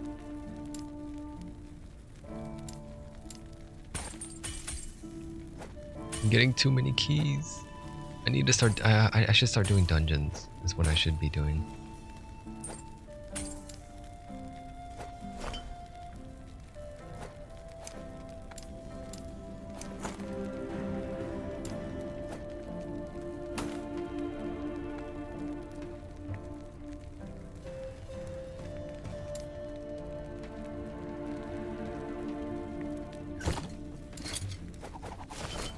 Yes?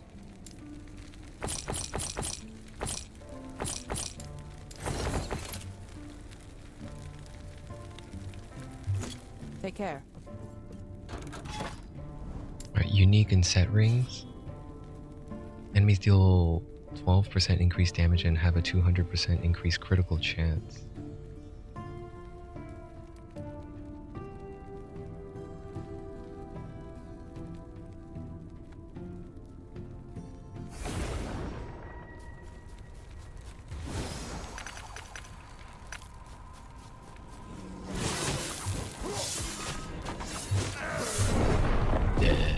Oh. I got slain by the cannon punch. They tell you the move, the enemy, and the damage type. Oh man. That was a one shot. Oh, there goes the unique ring.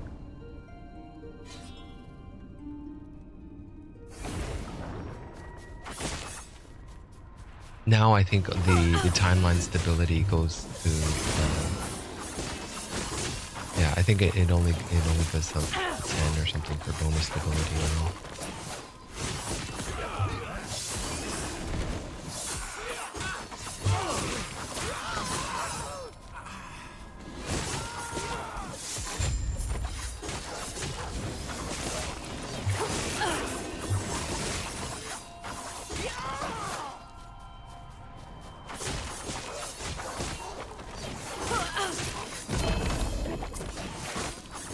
I got a unique ring anyway. Unread.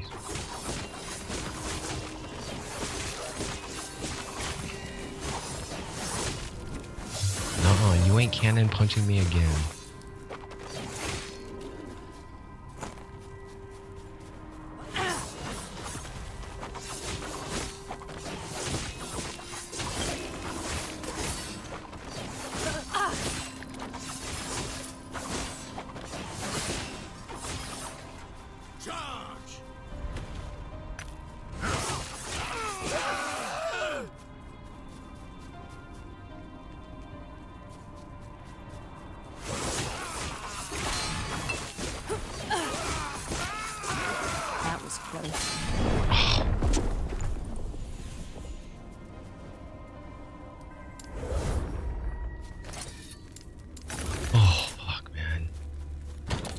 it's time to switch. I think it's time to switch classes. I see where this the ceiling is for the blade dancer. I can see where. Well, you just got to be hyper aware all the time to not let those guys cast that shit.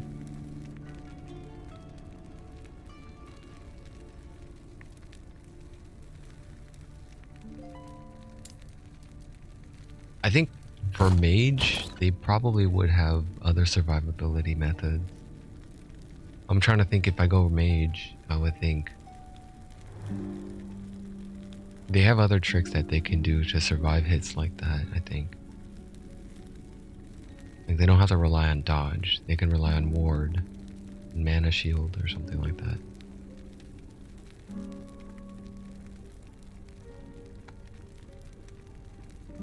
And then Primalist and Sentinel can probably rely on armor instead to make a lot of hits more survivable.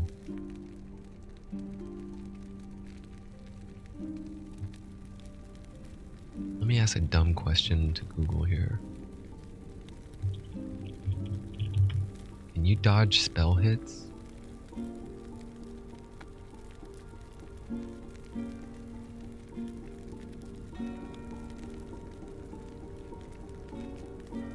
Dodge is a defensive mechanic that grants you a chance to completely avoid taking hits. I've been to this page before. Dodge chance is calculated from dodge rating lower and higher areas. Dodge chance cannot go above 85. Oh shit. Oh. I did not realize. So I'm reaching, when I'm at 10 dance stacks, I'm at like 81, 82-ish, I think, dodge chance. I'm not always, I mean, it's really hard to maintain the 10 stack.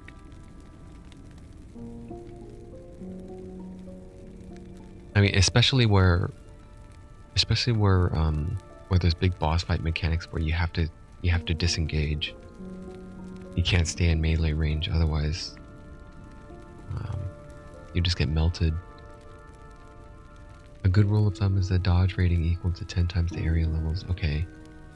Cannot protect you from damage over time, but dodging does not count as being hit. Yeah, but what about spell damage? Spell hits. Like a meteor strike that killed me. Can I dodge that?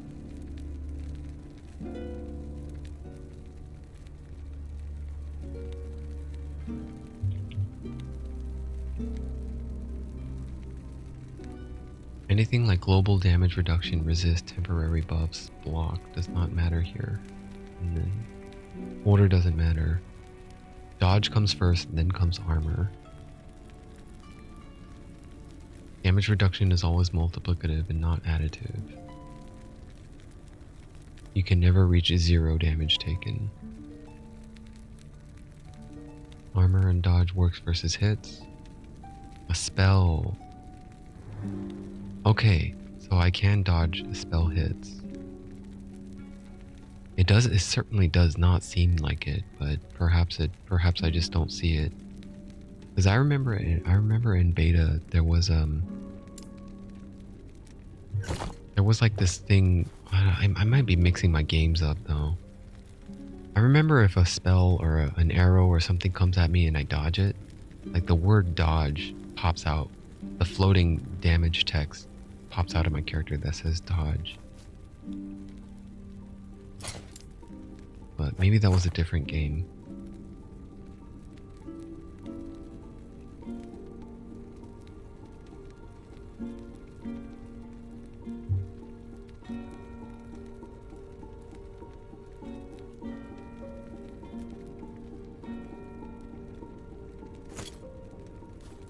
Yes. Okay, well, Take let me care. keep pushing. I'll push for level 88, and then I might switch classes. I don't think I'm keen to keep pushing this guy any further. I could use him just to farm up and sell stuff if anything. I'm pretty happy with the outcome that he landed on there. And I did also suspect that, like, you're probably not gonna get far, but at least have fun.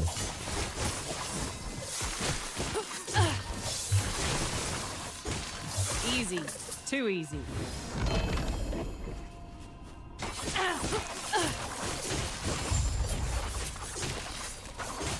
Organ scale. Come on, new helmet.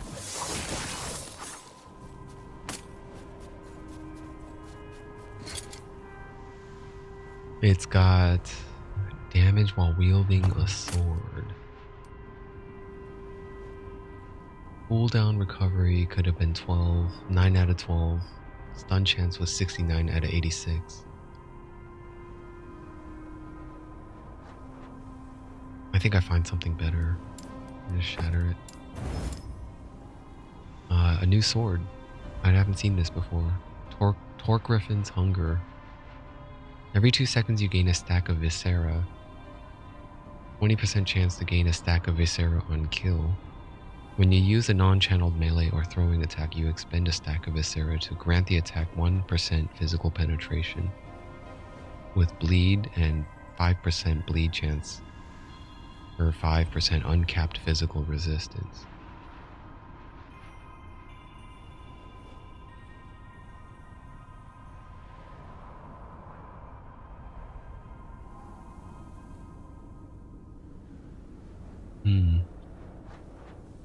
Chance to bleed on melee hit is increased 100%. Melee damage leeches health. Physical penetration with bleed. Yeah, physical penetration does matter, I think. So, what was it? Yeah, shredding physical resistance is what to go for if you're getting bleed builds, not armor shredding. Armor shredding does not do anything except for hits.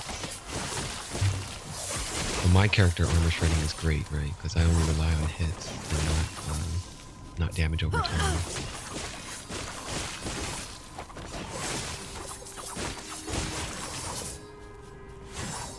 Yeah, this guy is great for map clearing. I think it's great. It's fine, but I'm not gonna do. I don't think I'm gonna do Orbis at 400 corruption. I don't think anytime soon. Anyway. I wonder if that's just intended. It's just the way it goes. It's just the nature of the genre of the game, with the mechanics and the defensive layers of armor, dodge, and shield. Because Path of Exile does tend to work that way too.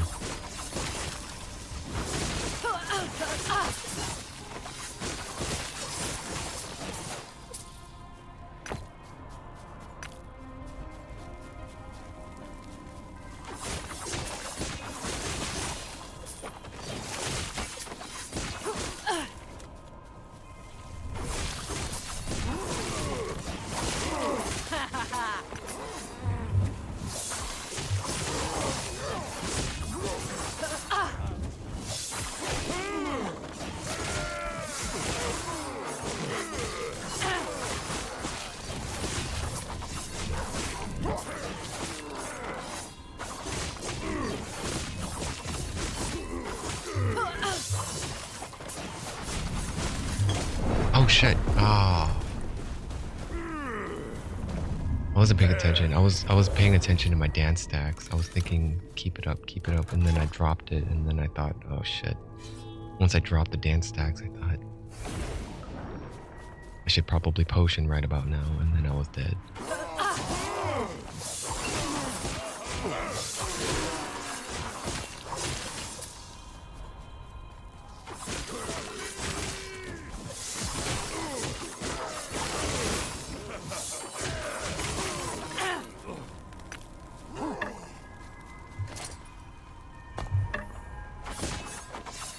Stop it. Stop the totems.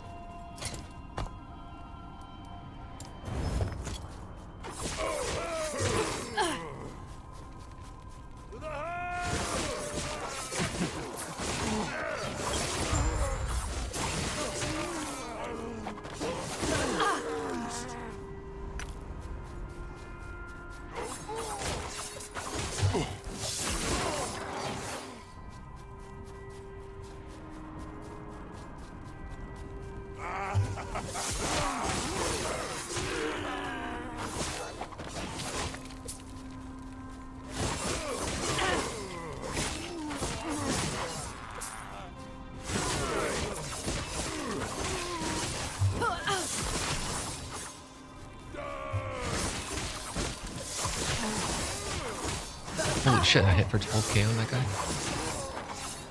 The big crab.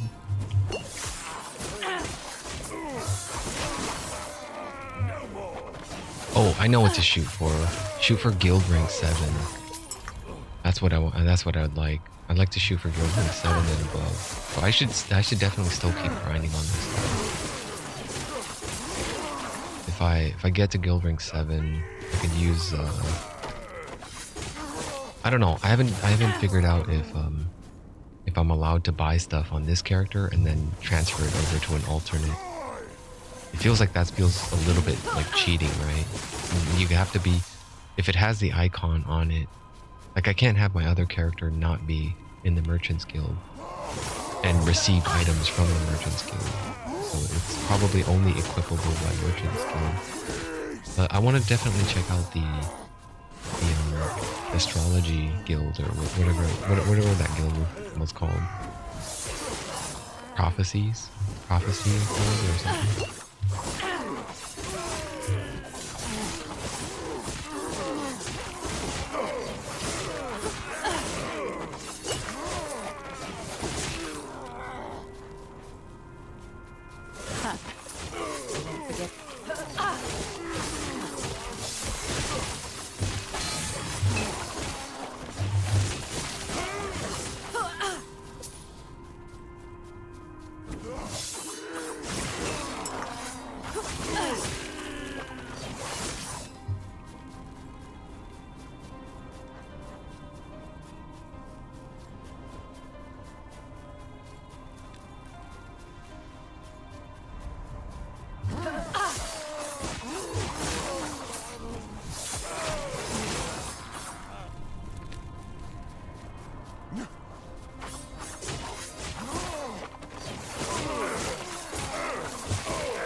Yes?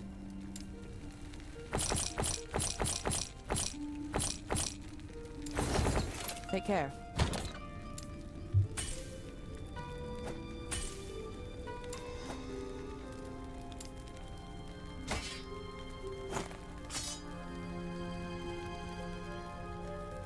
Too much junk. Make another tab.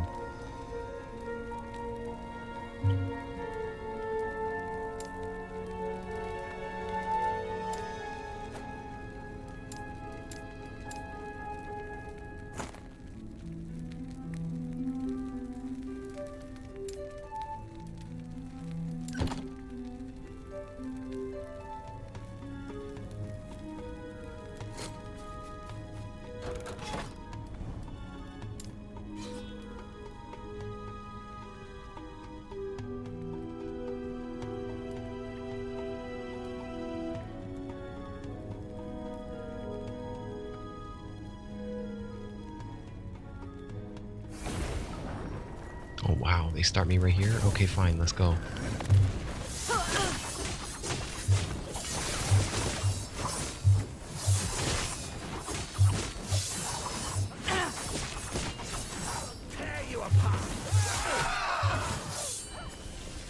Oh my god, where's my...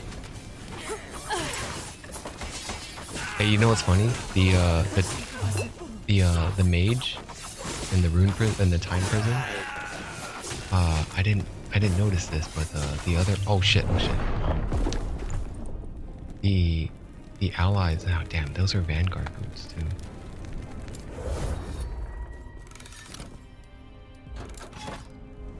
They're not allies. If I unleash them, they attack each other.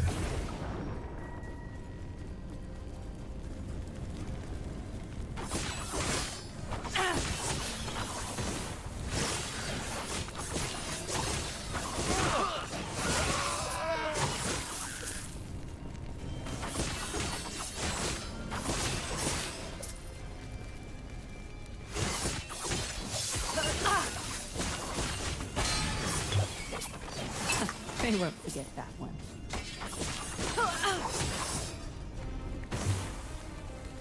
Okay, so that's what killed me. The damn Wingari spires.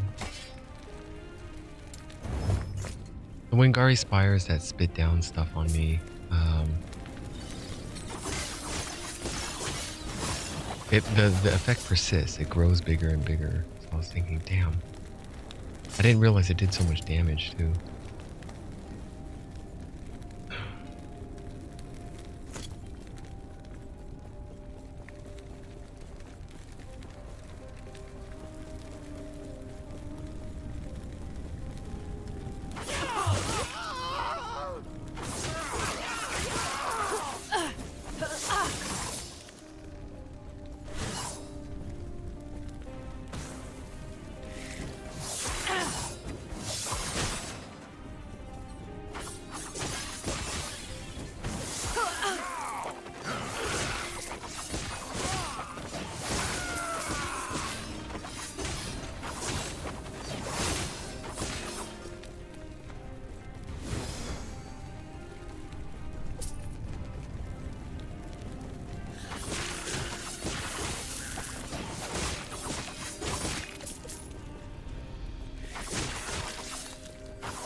And that one was so easy too. I shouldn't have died to that shit.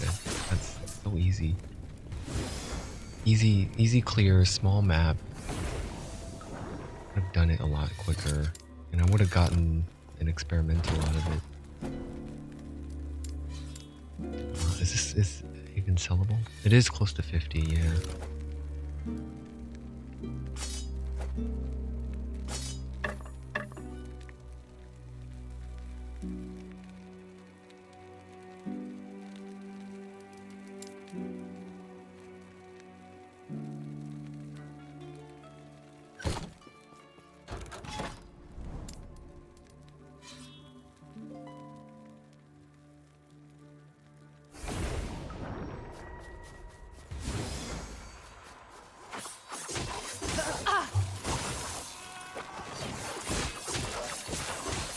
Easy. Too easy.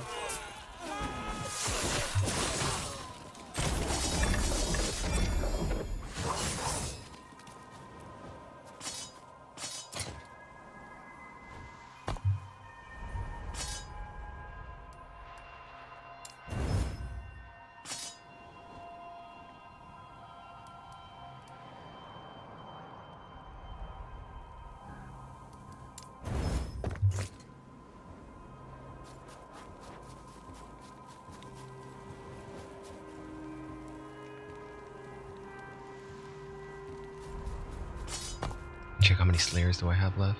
I got 50 left, okay. I'll take that one too then.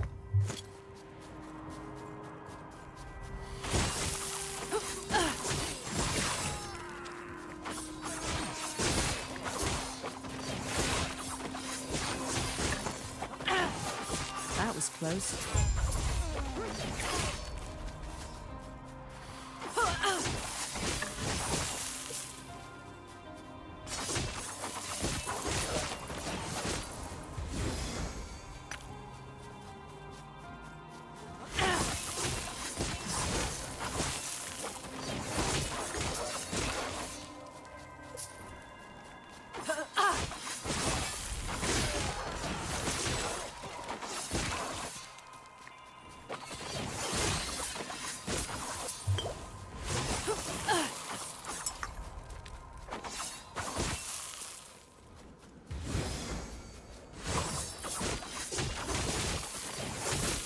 Easy.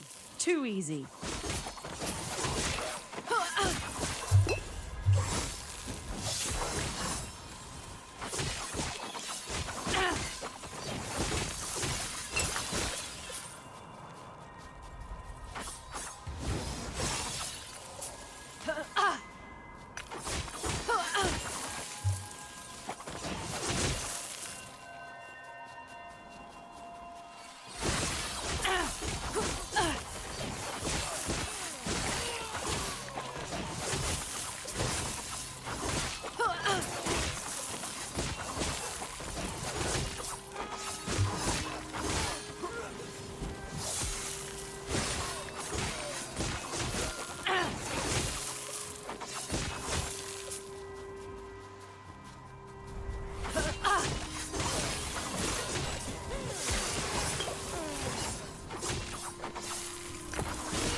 I could sell that actually. Someone will take it. Damn, there's 50 stability from this one.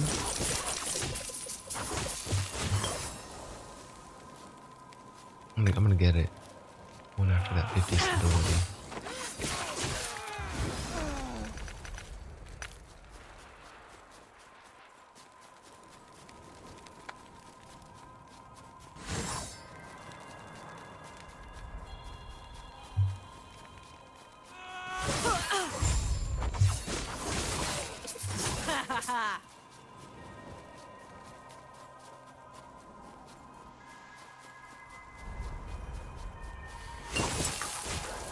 I'm really scared of those bats. Those bats, man. They die in like one hit, but when you go after them while they're frost breathing, it's like instant melting.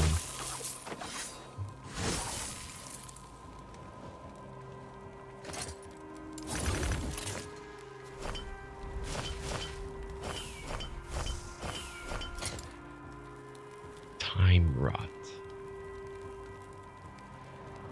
If I remember right, time rot extends all existing ailments on them.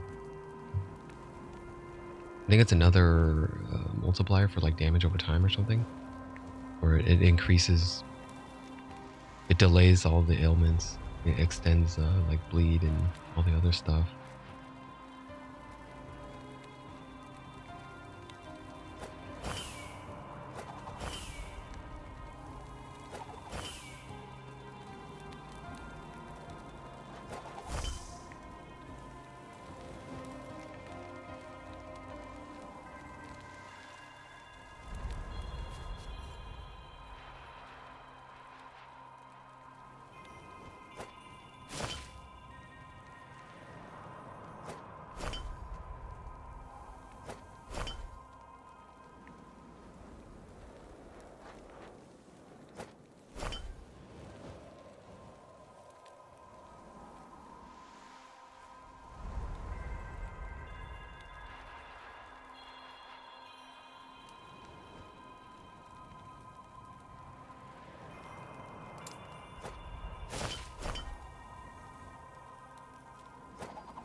Oh, okay.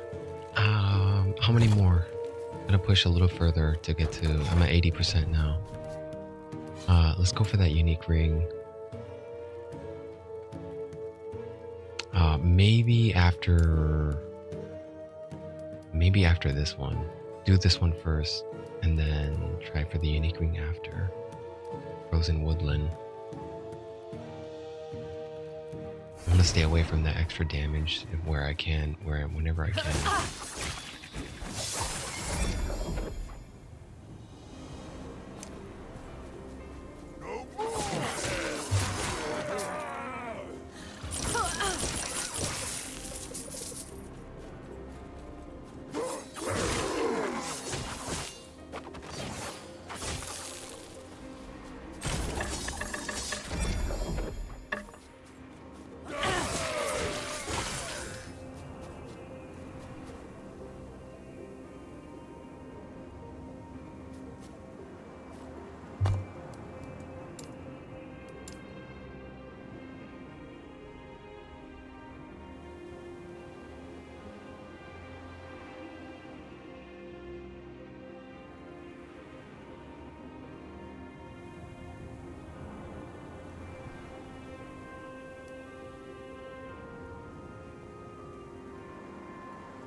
Throwing attack, really? You can roll throwing attack on rings?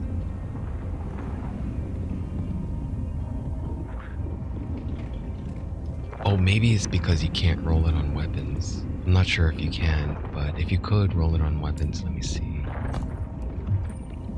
Throwing damage and reduce mana cost.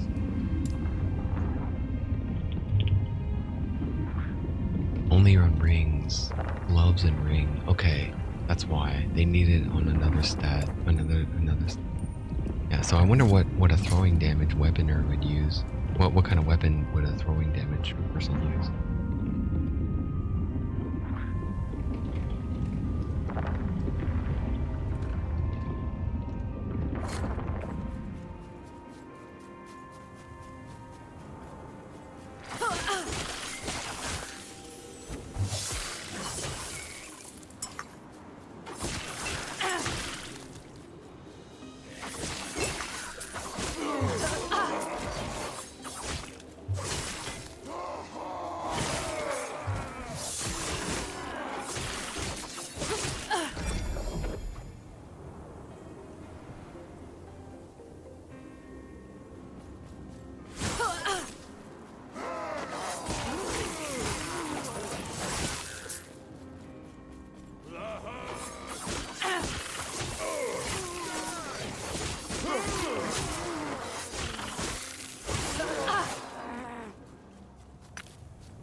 Easy.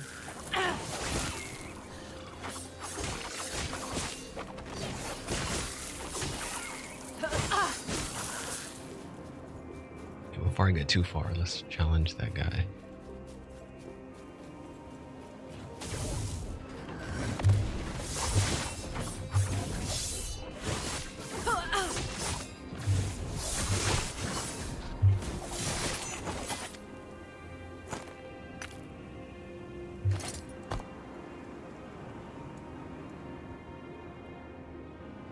No shit. On the Vanguard boots, huh? Haste on haste. That's a pretty interesting one. Too bad the tier is only tier 3. The experimental tier, I mean. Sometimes it could roll tier 5 or tier 6, I think. I don't know if it's ever... I don't think I've ever seen a tier 6, a purple mod with the experimental, though. But I do like that. This one... The haste on the haste. The effect of haste is magnified. Twice. 16% and 36 times.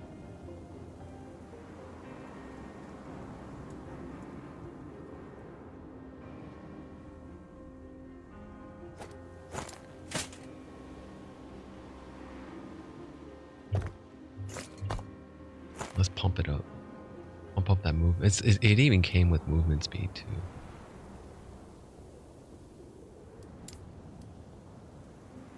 I only have 20 movement speed shards.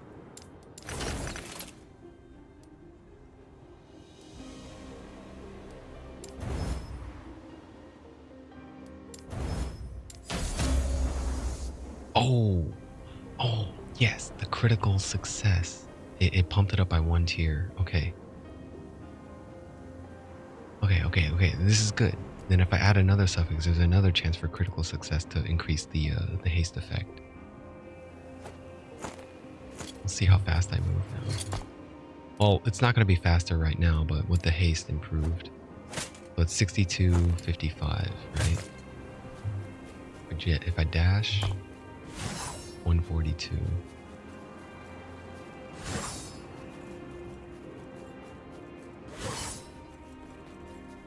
For 2 seconds. But it dips down to 92 because my shift thing is wearing out. I can only pump this one momentum. I can only increase it up to 1.5, and I don't think it's worth the 3rd point. I just used the third. I just needed the 2 points to get to lasting presence and swift recovery.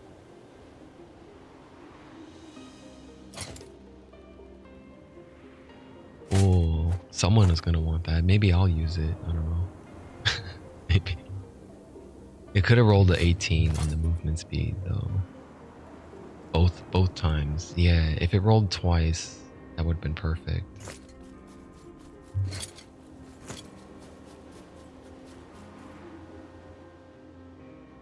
Anyway, I would rather have always on movement speed.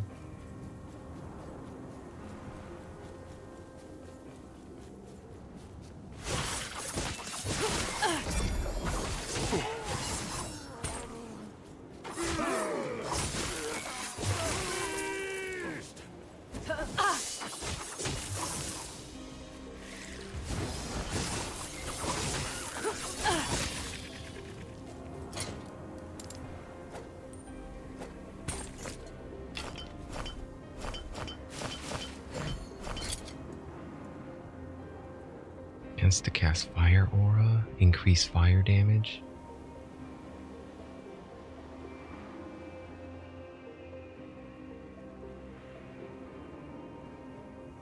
Okay, I think that's a keep.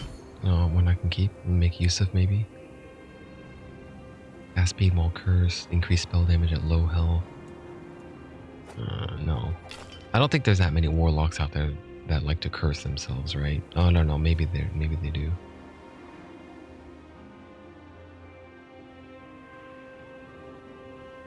No, Flurry got nerfed. Flurry bow users are probably a very minority now. Not many people are doing that. If they didn't fix the bug, I think a lot of people would be using that though.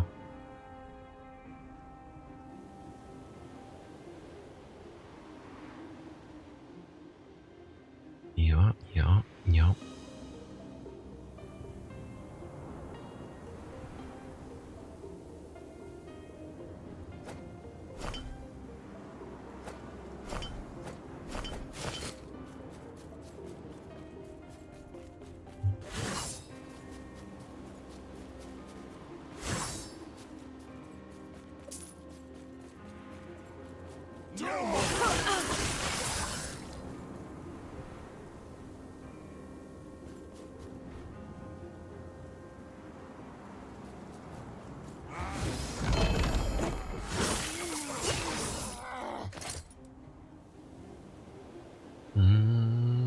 Grave Lantern. Ignite on hit. Hey, this is a great warlock relic, huh? More spell damage to ignited enemies. Chance to ignite on hit with fire skills and necrotic skills. That's a lot of DPS. Oh my god. Increased fire damage if you killed an enemy recently. Increased armor while ignited. Oh yeah, they have that one thing that they ignite themselves with. 100% chance of hungering souls base damage converted to fire. Hungering souls, I forgot what that is. I don't recall what that is. Hungering souls ignite on hit instead of possessing. Oh, is it the one that makes them wander around randomly? The one that makes them like you don't control where they wander, but that might be the hungering souls.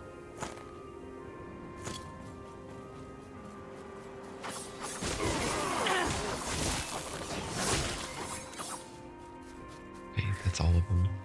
52.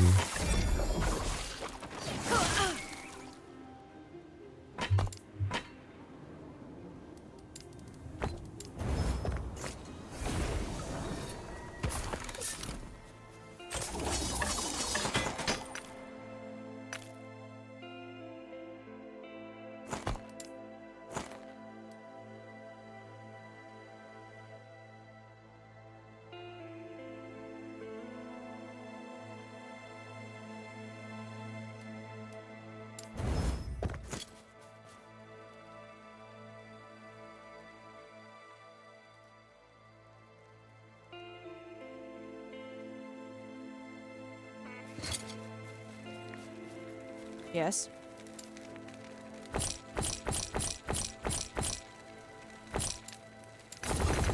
Take care.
Alright, alright. Level up, just go level up. I could do the unique ring now. Enemies in rage at half health. They have increased health and focus on attacking players. And that lasts for 3 rounds.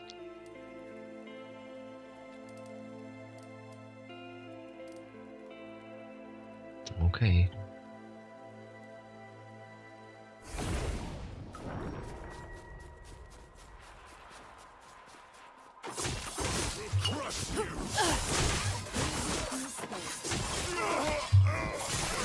I'm gonna die. I'm gonna choke. I just feel it. I'm already choking.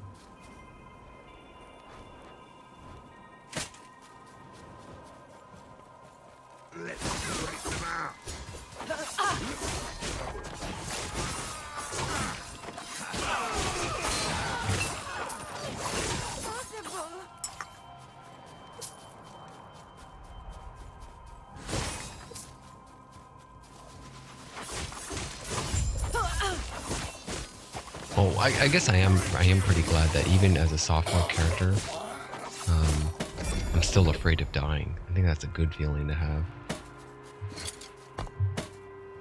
From a game designer standpoint, I feel like they would succeed then in thinking like, hey, there is a pretty big punishment for your death here. You're not gonna get what we promised you would get if you die.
You're not going anywhere.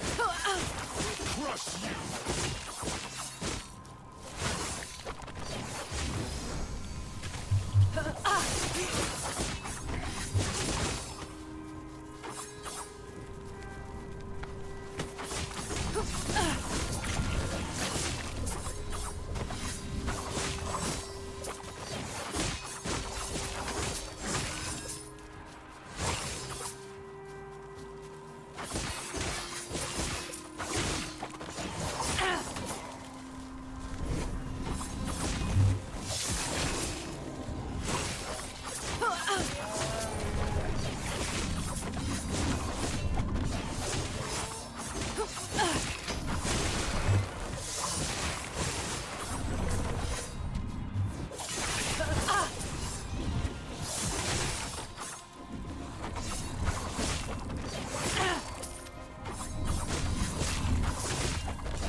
This is not bad. This could be something actually pretty good. Someone could buy it. I could even use it.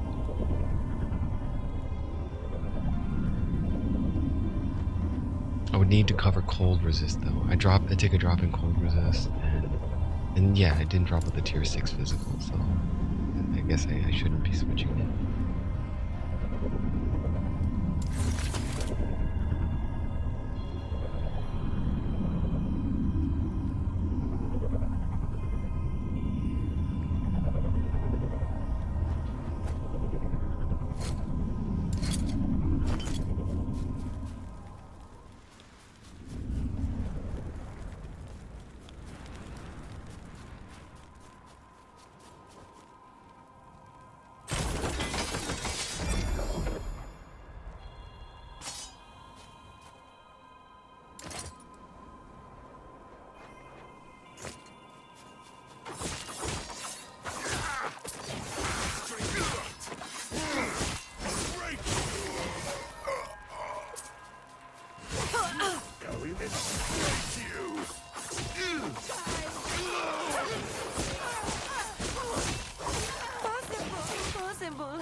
was it? Serpent's Milk. It's to poison on minion hit. Minions deal 90% less poison damage. 64% increased poison damage. Health regen and poison resistance. That's weird. That's so weird. It increases your chance to poison. Or no, it increases your poison damage. And it increases your minions' chance to poison. But they do so much less damage with it. What's the range on that? Oh, it's always 90% less. Who would use... I'm trying to understand what these are so weird. Doesn't seem like anyone would use that, but okay.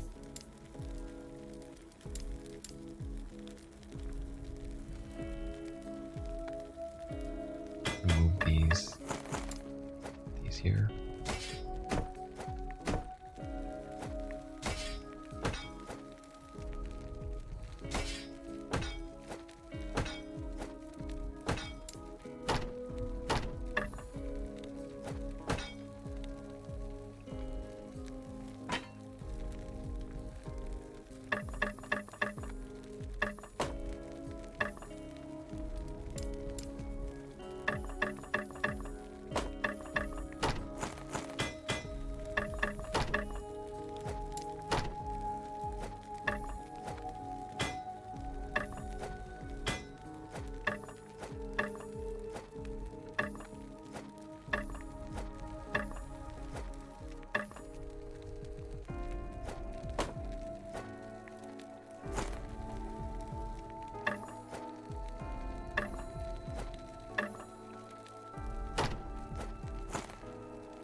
Yes.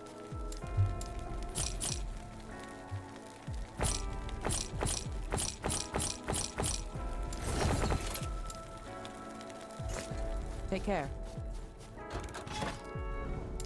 What's this one next? They have critical strike avoidance and more health, but exalted amulet. Do I have any tomes? I'm probably gonna level off of this one. Increased elemental damage.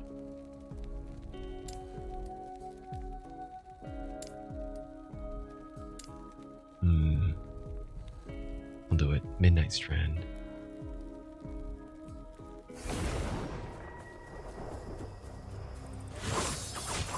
Oh god. Oh, it's over. No way. Increased elemental damage with these the ice bat breathing. And fucking... Oh, I'm so dead.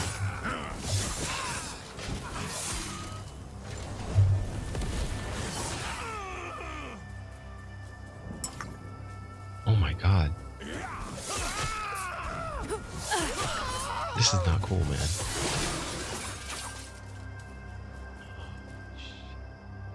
Right, let's go for the top right one first. Get that spire down.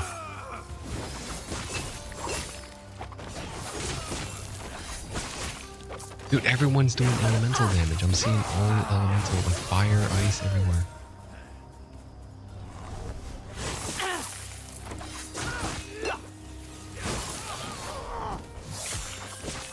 Oh my god, even... Dude, I don't see who... This is nuts.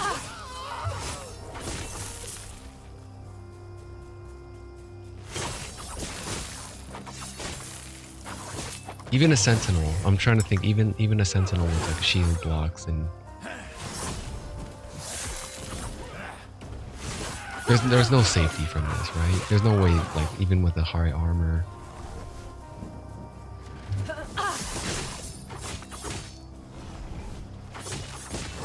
Yeah, you just still gotta be aware, hyper aware, no matter what.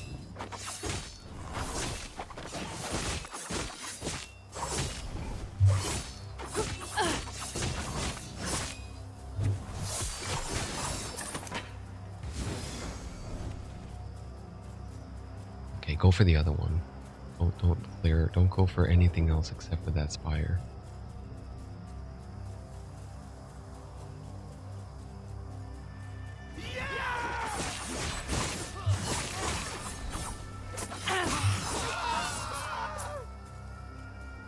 The dead end.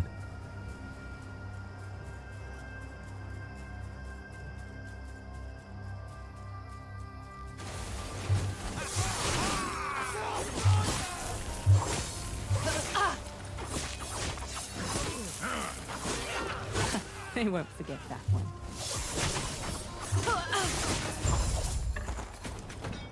Okay.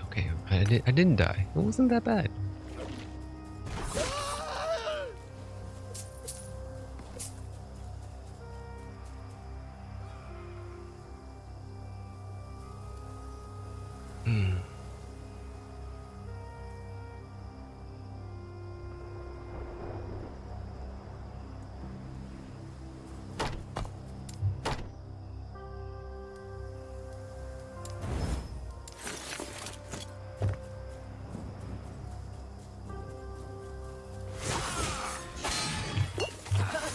Hey. Fireball got me. Oh, at least I finished it. What's the reward? Locket of the Forgotten Night.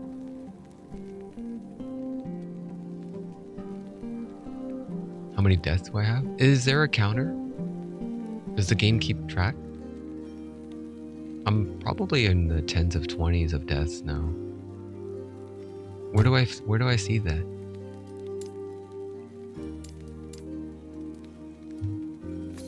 Oh, let me know where it is and I'll look it up.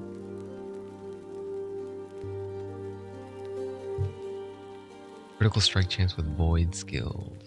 Inflict time rot. Chance to create a void rift when you hit an enemy. This is for Void Knight. Looks like it's a pretty decent Void Knight set for time rot and all that stuff.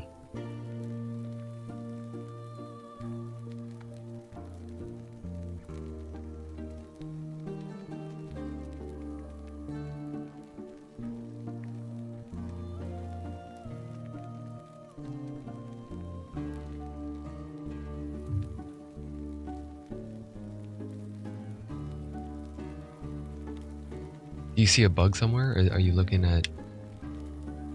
What do you mean? I know it's beta as fuck. It still doesn't feel 1.0, but still. What are you referring to here on this?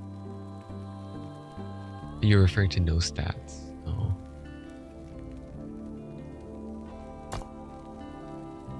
Well, there used to be a way that you can just say help / help, right? Let me see.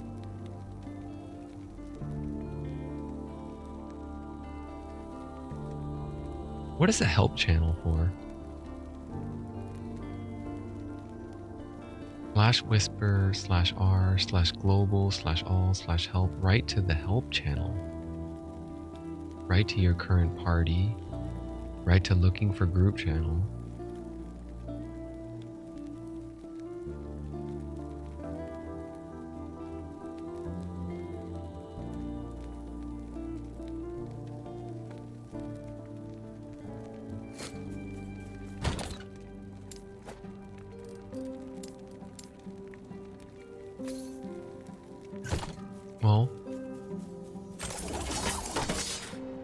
I'm about to ding here, 98%. Yeah, I have not been keeping track, but I would assume in this session alone, I probably died 10 times, 15 times, maybe 20. This is par for the course, this is like my normal Path of Exile experience. When I get to like level 75 plus or something, this is what happens. It's just like, ah, fuck. Except what happens is I'm about to ding, right? Like I got to on my, what was it? My blink strike, or I had a blink striker, and I got to like, I was trying to push for level 92 or 93. And I was like 1% away from dinging. And then I died, and then I got down. I was like, oh, shake it off, get back. And then I died again. And it's like, it goes all the way down. I've lost a full bar of XP before in Path of Exile. And that's really, that's a little bit too punishing, I think. Not even Miyazaki punishes the player that hard for dying. I'll be right back. Let me get some water. I'm out of water here.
they get to keep that for 2 rounds, the 25% increased elemental damage. Fuck.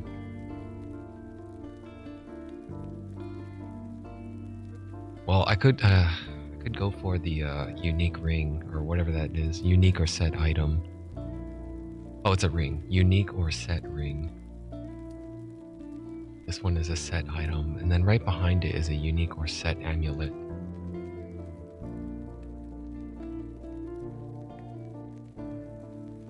I already got the Invoker set, which I kind of want to play again. Except I don't like how they lock you behind. They make you do that too. Sorry, I'm just trying to adjust my seating.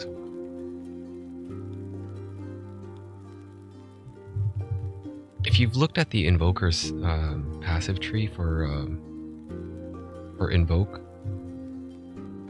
there's this way that you can invoke the level 1 and the level 2 of the spell. And that's fantastic. When you can invoke all 3 on one cast, that's great.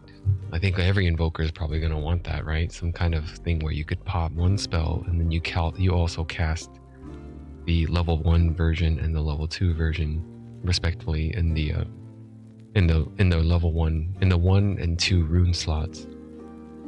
So you conjure up 3 glyphs or 3 runes. It'll also read whatever's in your first and second slot and cast those off. But they make it so that you have to do the jump. And the jump slows down the animation and it makes it more dangerous. You don't have control over the character when you're in the air.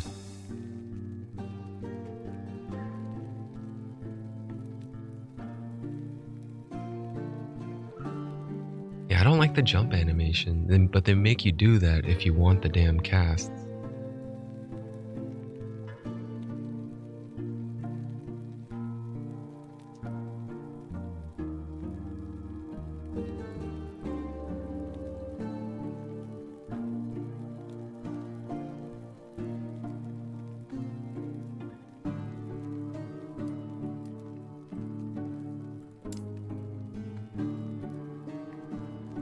Well, I'm fairly certain I'm gonna die here. With all the modifiers that they got going on, they enrage at half health. They're gonna have increased elemental damage. And they're gonna have 25% more health. On top of the existing 100 corruption that they inherently get on this difficulty. Well, let's go anyway, fuck it. Not like there's any penalty besides losing the rewards. The other oh god. Oh god.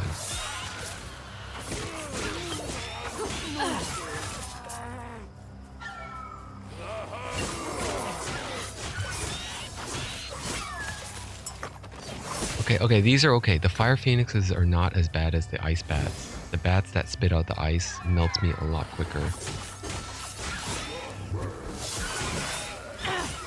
And I could stun them. The bats, well, I can stun them also, but it's just, they usually melt me before I even get a chance to close in the distance.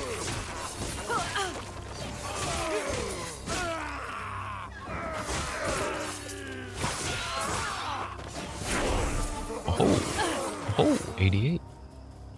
Alright, give me that health. I'm at 1300 health now. I'm at 13.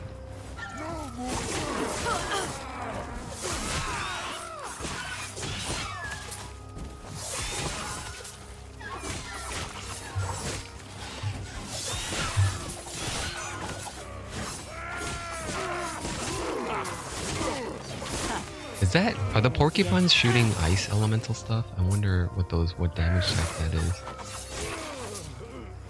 When they shoot their quills out like that.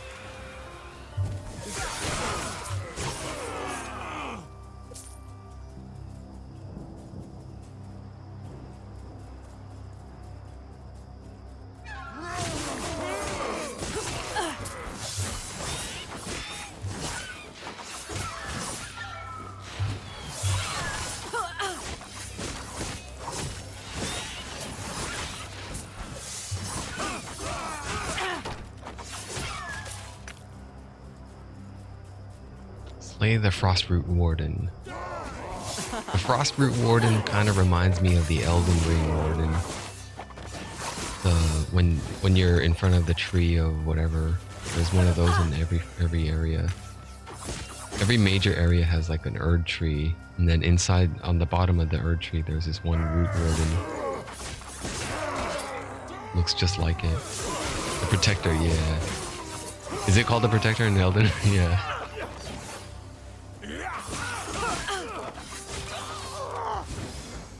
Man, I love this character. It's so fun. It's great. But goddamn it, man, it sucks. My master must not. Literally the Erd Tree Protector. Oh, okay. Okay. Maybe no ice shield for you, huh? Let's take away that ice shield. The lance must not be taken. Freedom. Death. Finally. Ballista. Poison and increased physical. 17 is perfect, I think, for all types of damage on these sizes of charms. I guess I'll keep it.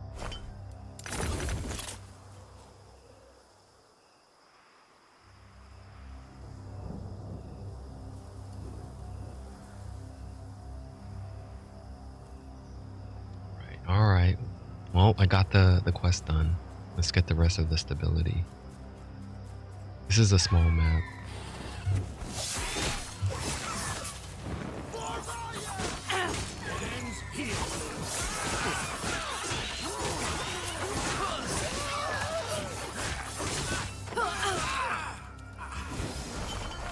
Again, more idols? And they were starving me when I was leveling up this character. In this character, I didn't come across any freaking idol shrines.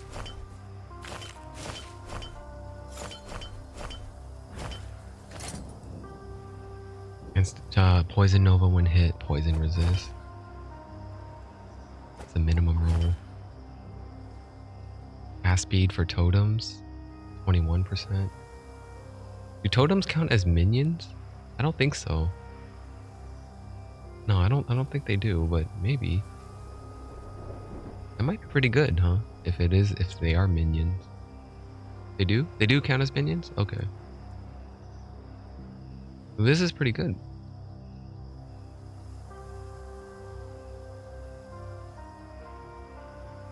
Misunderstood the tags. Oh. Yeah, it is pretty, it is rather enlightening when if you hold down Alt over each skill, you can see the tags and what it scales off of. Every attack by minions are spells.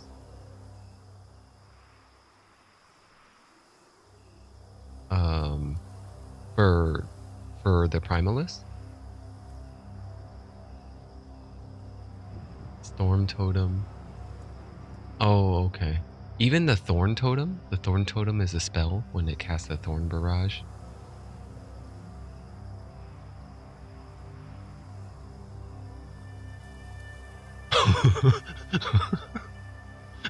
What the hell? So this is a dud. This isn't actually good for Primalist.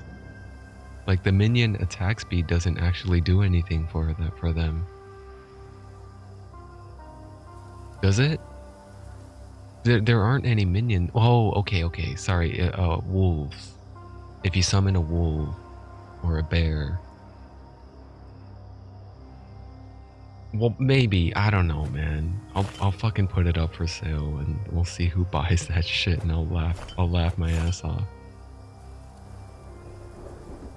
I'll sell it.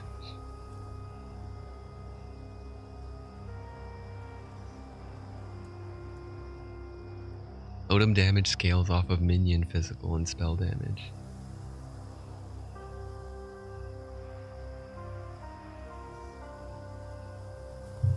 Oh, okay.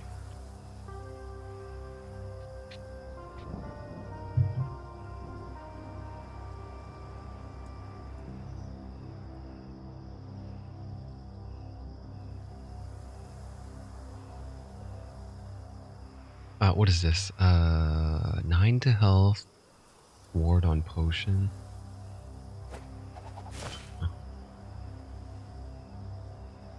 I'm kind of screwed. I feel like I should understand other classes better if I'm gonna have a better judgment on like idols. When I'm looking through idols, it's like if I don't understand the class, then I don't really know the value of whatever item I'm trying to evaluate, or what's the word? Appraise. Okay, well that's crap. 2%. That's also kind of low, but that health and lightning resist would be really great together if they were better percentages.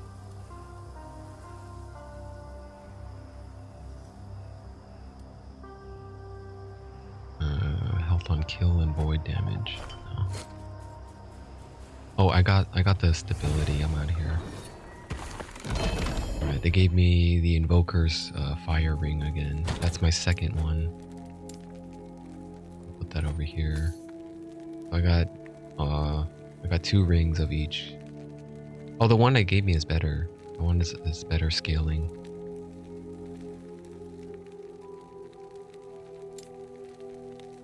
But it has less intrinsic, 4% less.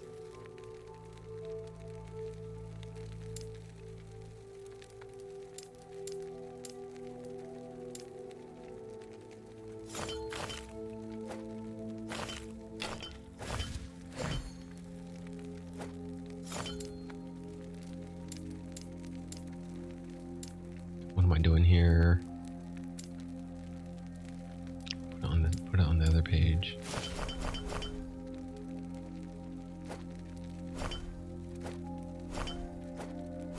Alright, well I dinged. I got my level. I need 2 more levels to max that out. And then I don't know what I'm gonna get next. I think what I really should do is hunt for... Oh shit, I reached Merchant Guild 6, rank 6. And I sold 3 items. Let me go check it out. I'm kind of glad I chose Merchant's Guild, even though despite I really wanted to switch. I really felt like switching because I didn't feel like I would utilize it that much, but I ended up utilizing this quite a bit. Hello? Alright, who did I con today? Let's see. Oh, you suckers bought the katanas. Well, actually, no, I didn't. I sold it at a reasonable price. They were shitty katanas. And then they bought, oh my god, they bought it for 12k? Okay. Yeah, you could probably make something out of that. Something out of the, because it's got 2 good suffixes. And then they just need to get lucky with the 15 void, 15 forged, and put whatever 2 prefixes they want. Okay, so how much do I need? 286,000 reputation for the rank 7. Now I can buy unique weapons. Buy specific unique items. You can buy unique items with no legendary potential. After rank 6, you can buy unique weapons with legendary potential. I don't know what legendary potential is though. Like, why do I care about... Why do I care about legendary potential?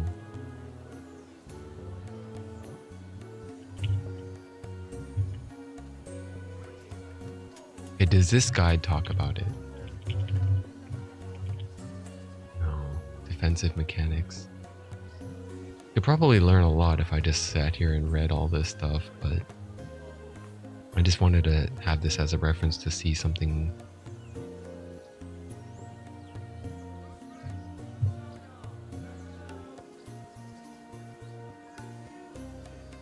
Armor and dodge only works versus hits.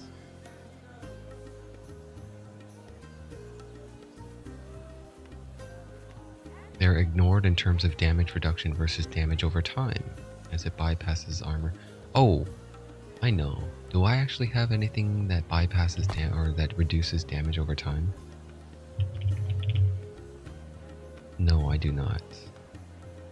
These are all amplifying my damage. Oh wait, here it is. I take 5% less damage over time per stack of Crimson Shroud. Oh, they make me go into bleed to get that. But I only need 1 point to get that, and that's it. Yeah, that's the only mitigation I have for passive, as far as passives go. In terms of skill, I know that Dancing Strikes, I took the one that Tenacious Vita, that one took over. That one reduces my DOT. I take 30% less while dancing into flames on accident. But at this difficulty, man, it doesn't matter. I still melt in a fraction of a second. Like a tenth of a second, it's just like, boom, dead. Doesn't matter. So it feels like it's a wasted... I feel like I wasted these 3 points. No, actually, no. I can't say that. I've probably gotten out of scrapes before. And with like a little bit of health left. Thanks to this. And by short duration, they mean really, really short, like a quarter of a second. As soon as the dance animation is like recovered and ends, the bonuses drop. And that can be seen here. Let me go to Champion's Gate.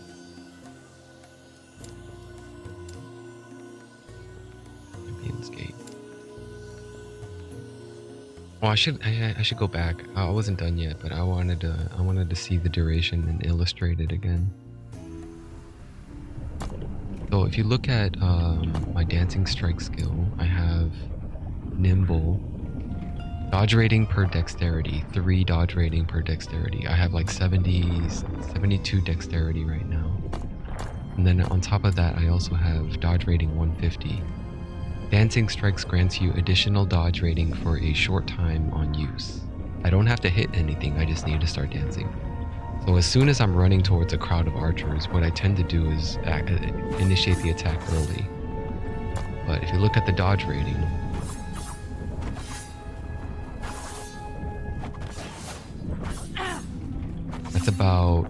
that's longer than a quarter of a second. I would say that's about 0.75, 0.7 seconds or something. Sometimes it's a little bit longer, but that could also be due to latency.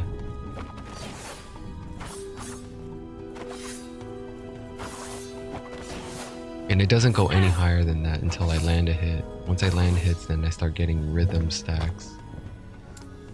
Then I start getting perfection and rhythm stacks. Anyway, let me go back to the bazaar.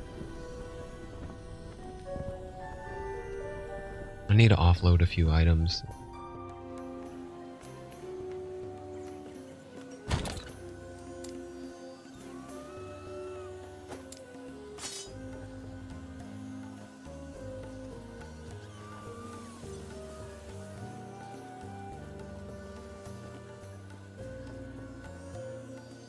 Hey, what class would you like to see me play next? If I'm kind of giving up on this character in terms of pushing the end game, because I don't think this guy can push past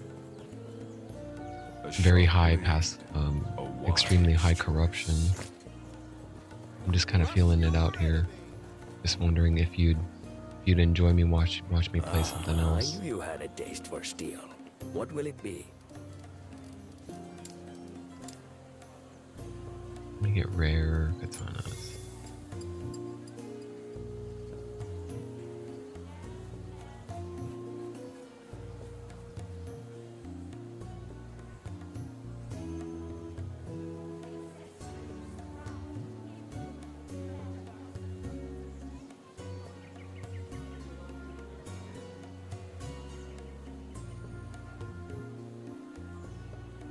Is the new mage class the Rune Master?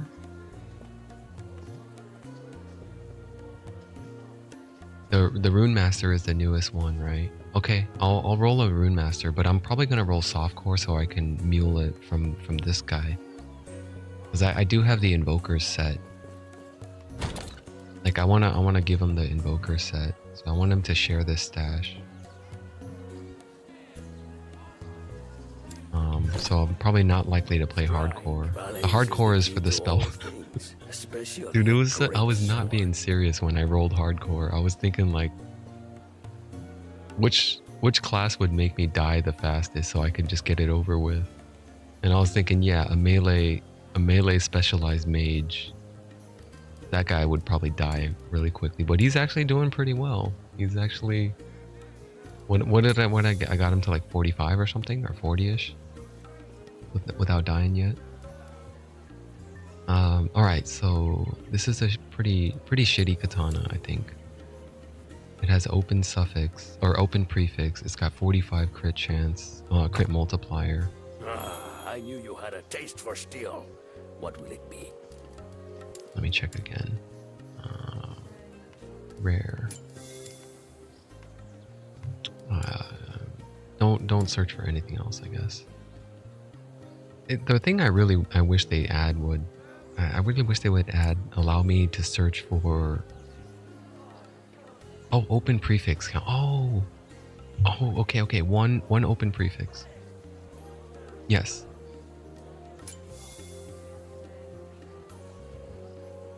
Okay, so at minimum, it could sell for 10k. 10k is a fair price to ask with the open prefix. My katana is 45% crit multiplier, so I think I could actually get a little bit more for it. Maybe.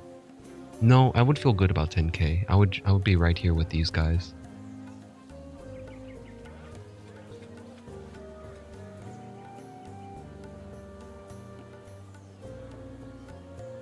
The good old WoW trick I learned is to undercut by one gold. You undercut by 1 gold to push it all the way up. So I could undercut his ass by going 9998. So mine shows up first in the top left. But there is a bug on the interface right now when you search. Oh, maybe they fixed it. Usually the first one is like, I don't know, highlighted differently.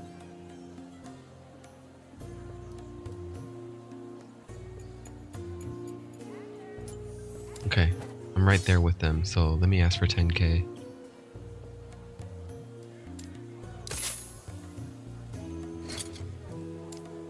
The visibility is bad. If the buyer doesn't know how to search properly, they might not see it. Mine came with parry chance. I would assume most dual or most katana users are not gonna. They would probably want marauders at the least, and then I don't know what else they would put. Maybe warriors or rending, something like that. Okay, there's a few things. Yeah, this one is getting a little full, but I'm not ready to sell those yet. What about the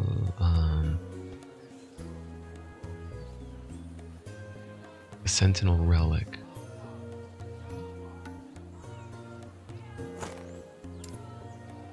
Dexterous Argent Crest. Okay, so I'm looking for an Argent Crest. It's not gonna sell, man. It's not. It's This one. Now this is a rare no, forget it. It's not gonna sell. There's no point in posting it. It's exalted. Aha, yeah, this is it. Yeah, that's a good one. Healing Hands, that's another good one. I think a lot of people are excited about the new Healing Hands, whatever. Or at least the devs hyped it up. And Zombie Belt, move speed, zombie, fire. One's okay. Solarium Greaves. Movement speed, elemental resist, and vitality. Vitality is tier 4 though. That's gonna be a tough sell. Not that many people would want to roll vitalities on their boots. Let me try to put it up first. Ooh, you must So we're looking for Solarium boots. Solarium Greaves. And with an affix of movement. And rare quality. Lowest cost. 0, 0, 0, 0, 0. Fire resist, ward gain on traversal.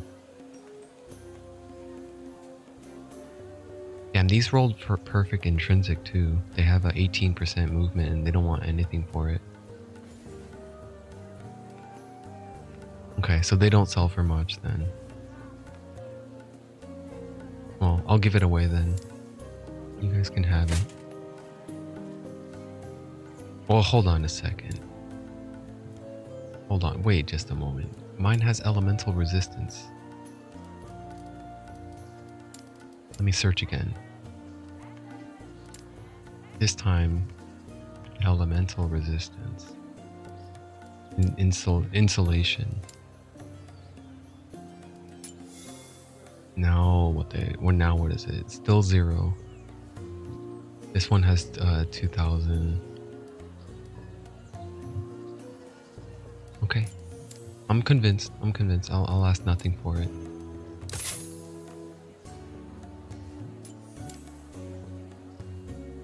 The Sentinel helmet with healing hands. What's all that matter without a good helmet? What was it called again? I don't remember. Solarum Great Helm? Augury? Forgot. It was a Solarum Great Helm.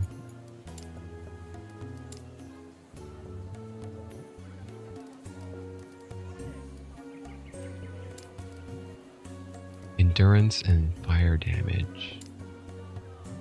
And it also had... It was rare quality and it had healing hands.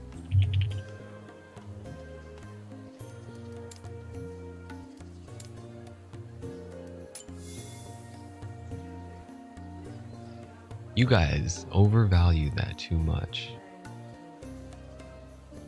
No fucking way is it worth 500k.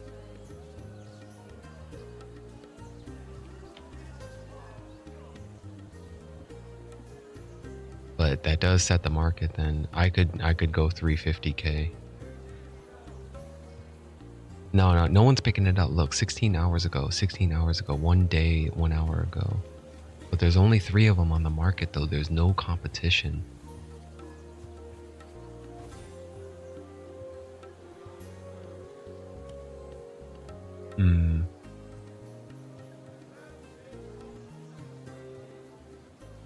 So what do I do? 400k? They have... Okay, let me reevaluate. This has a +2. That's a tier 5. That's only a tier 1. That's a tier 4. You cannot resell items, Marius. You cannot resell after buying it. And I don't even have... I'm not that rich to buy them.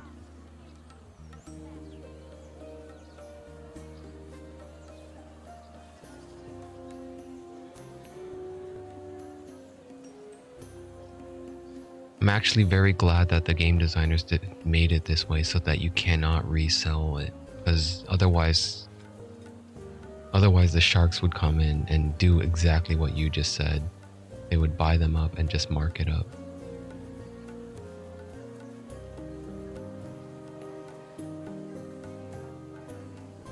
I've never played Alad's Online Infernal. I'm not sure what that is.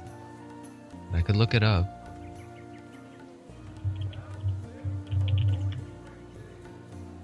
It's a 2010 MMO.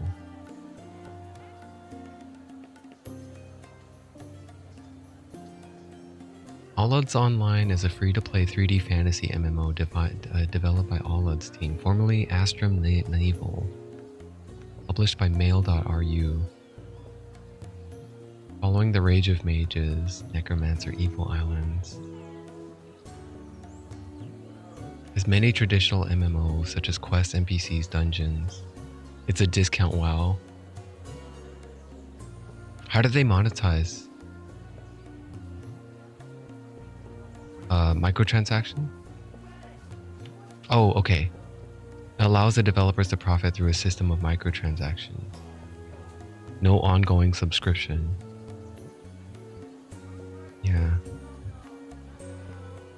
All right, so this Solarium helm. This guy has it's a tier, understandably why. It's a tier 5.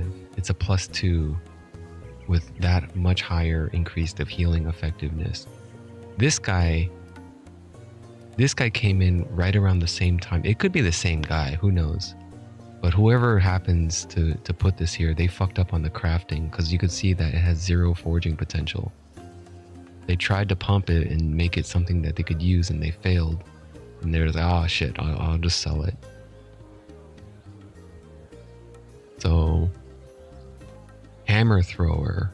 This is a paladin that throws hammers and tried to be a buddy in healing hands. Alright, so what's mine good for? Mine has, I didn't touch it. It started with 27 forging potential. It's a tier 2 healing hands.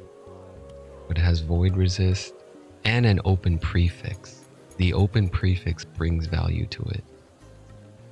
It also increases fire damage by 49%. So that means Solarium Great Helm. Oh god, why do you make me click on all this shit every time? Healing hands. Go. And then lowest to highest. They got a 57, and that is a oh wow, that's a perfect 75. That increased fire damage is perfect.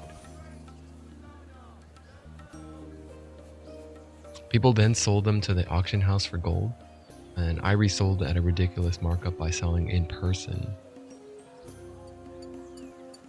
Isn't it harder to find buyers if you're doing it in person? You would have to like stand around the trading auction house and then and hawk them down, basically. You would have to hawk, is that the right word? Hawking? Hander? You'd have to flag them down and say, hey, I got something. You might want it. Take a look. What are you buying? What are you buying? Dude, I could really make this much from this? Would people really buy it? I don't think I want to be...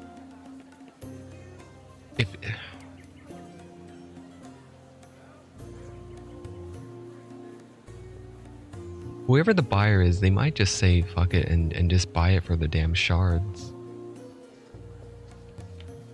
You know what's... Okay, knowing this now, that this is such a hot item with no competition, I'm gonna set a flag, a new rule.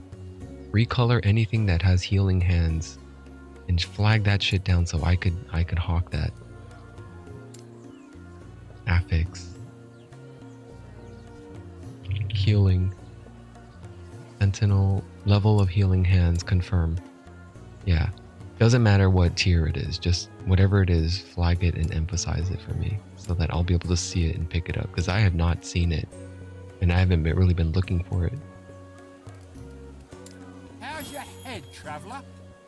Alright, so what I have an open prefix. So they could put whatever else they want on the prefix. I can go...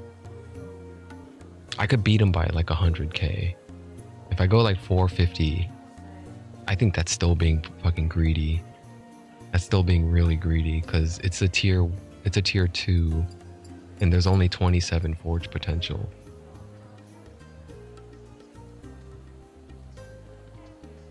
If you talk to them in person, they don't see AH prices. If you talk to me, I would say, let me check the market first. Don't some people do that to you? Or do you make the requirement of like Shark Tank? I'll take that deal, but only if you say yes now. You have to say yes now. If you say no, I need to check the prices, no deal then.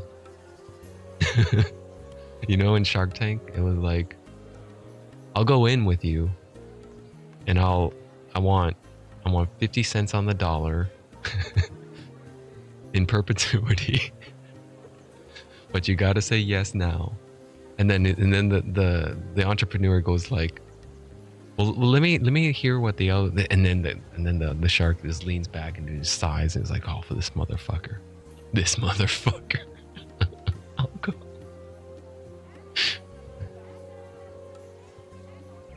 Making people the offer is ending soon. It's the best.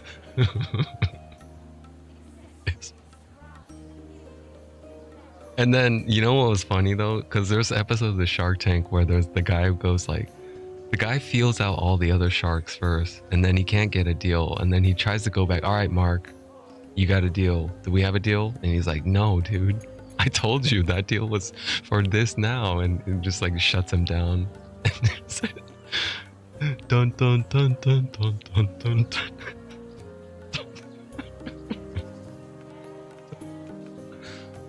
Oh, I fucking love that show. Alright, 450k. Oh my god. If this sells, I don't believe it. I'll double my bankroll. I'll double my bankroll. Yes. Yes, list it. Wait, hold on. How much? You only charged me 150 favor. Okay.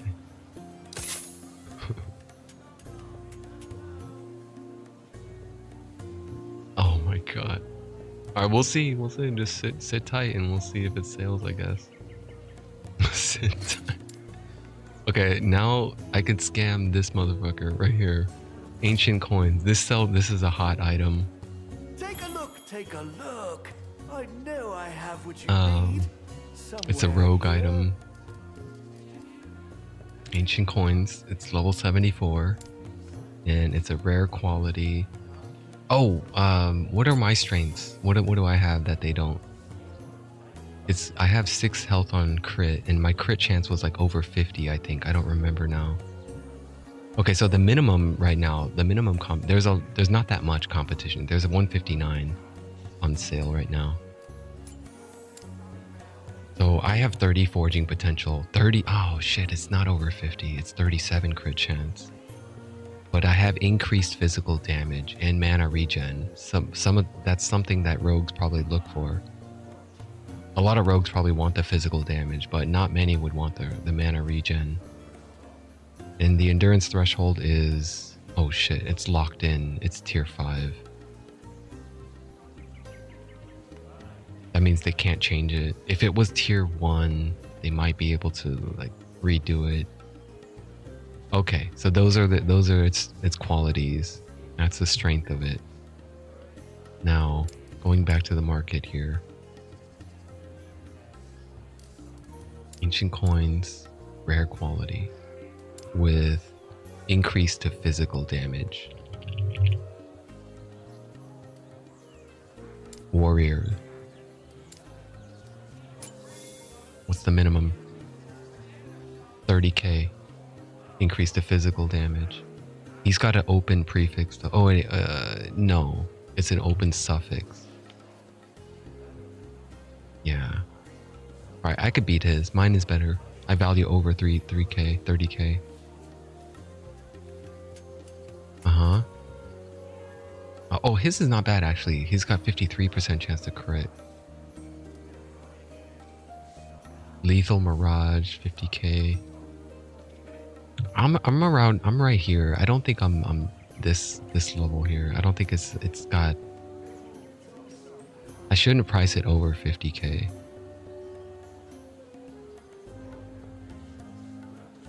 And all you guys have locked in prefixes, don't you? Yeah, so do I. Mine has a locked in prefix. But I do have an open suffix. So open suffix count 1. If I put that down and search again, there's only 5 relics that have open suffix tabs.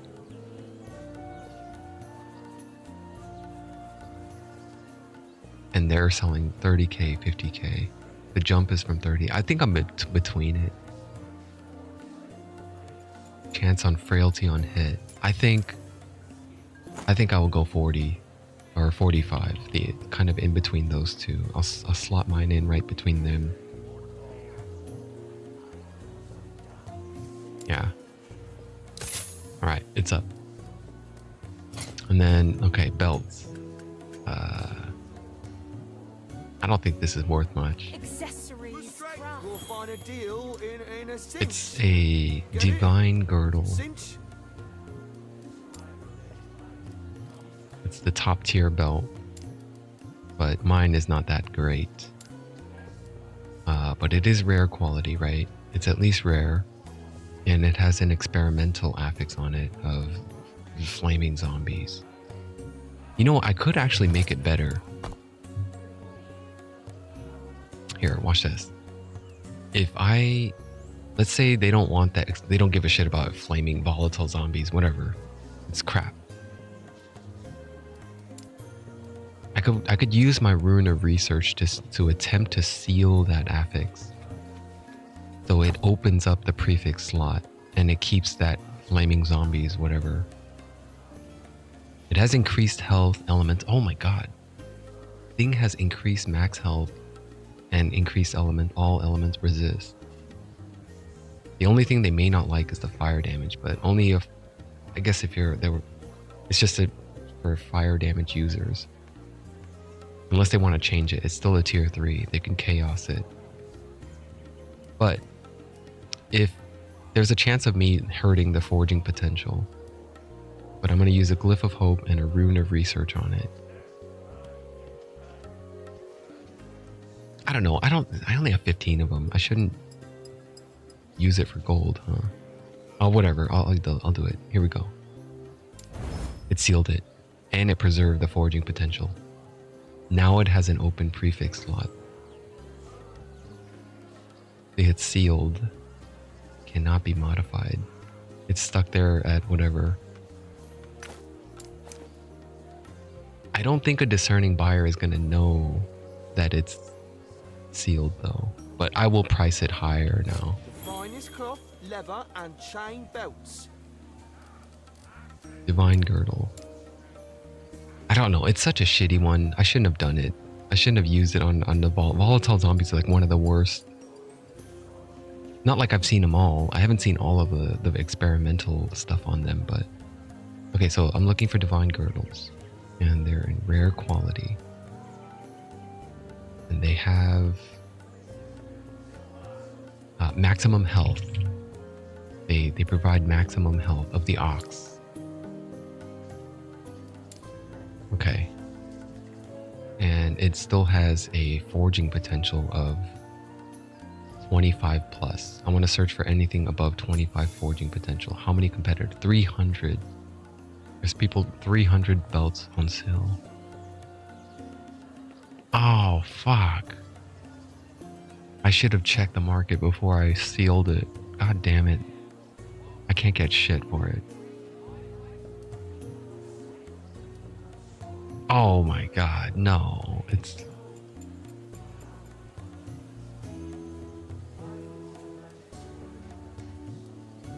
Oh, fuck. There's a volatile zombies. You're selling for 10, 12k. Well, I'm gonna sell mine for like 20k then. Because it's sealed. And if it doesn't sell, whatever. I'll sell it for 25k. 25. Damn, it costs $4.59 to list it. All right, well, whatever. Just put it up there. No one's gonna buy it. I don't have any chance. The visibility is too poor. Don't And no one your like. time looking elsewhere. Eh? Okay, let me see. If I search it, I want to see what my visibility is like. Let's say I'm a fire damage user. Or if I wanted health or elemental resist. I think that actually my visibility is a fair chance of being seen. Because if anyone who searches for elemental resistance, they'll see it. Insulation.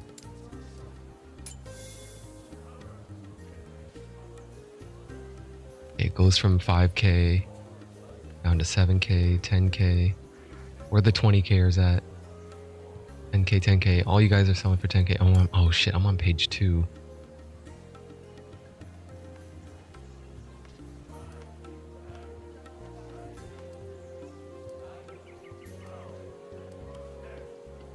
Man, there's so many other better experimental affixes. I'm on page 3.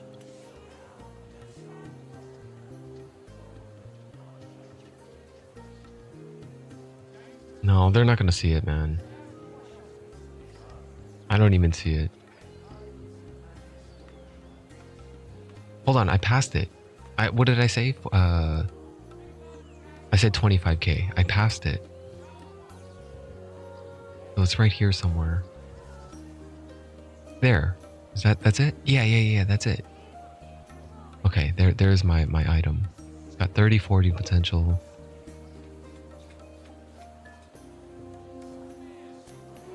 At least it has a blue text, so it does kind of stand out. They're going to see 3 affixes on there, and then they're going to see a blue text, and they're like, huh? And then they might draw their attention. It's like, oh, it's those zombies. Increase minion damage. Does a necromancer use fire damage? A necromancer would have a zombie theme kind of thing, right? And if they use fire damage, then I don't think they would. I don't think necros, I think they use necrotic damage.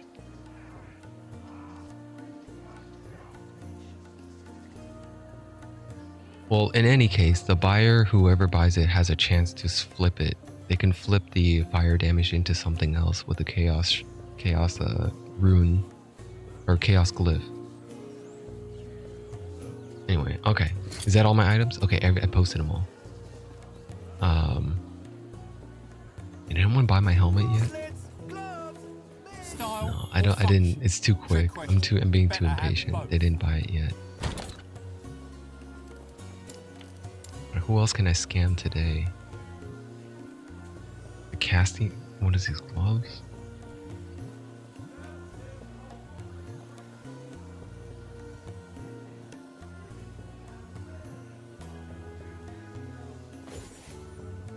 I think this is too oversaturated. I think boots and gloves are a little harder. It needs to be like truly unique for it to really stand out.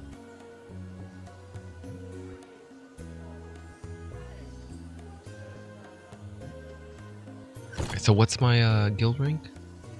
It went down a little bit, I think.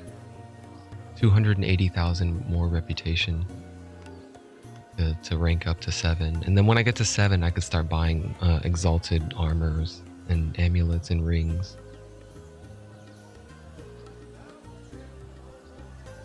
Alright, that's cool. I feel good about that. Kind of. I feel a little scummy for putting up a helmet for 450k. But okay.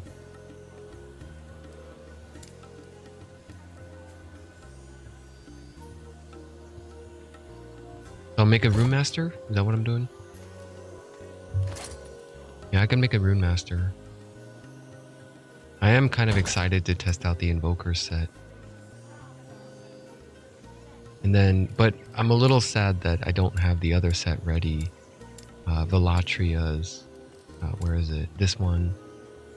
Velatria's Storm Crown. Let me see what those are. Where can I go for that? No, not Arya's Summit.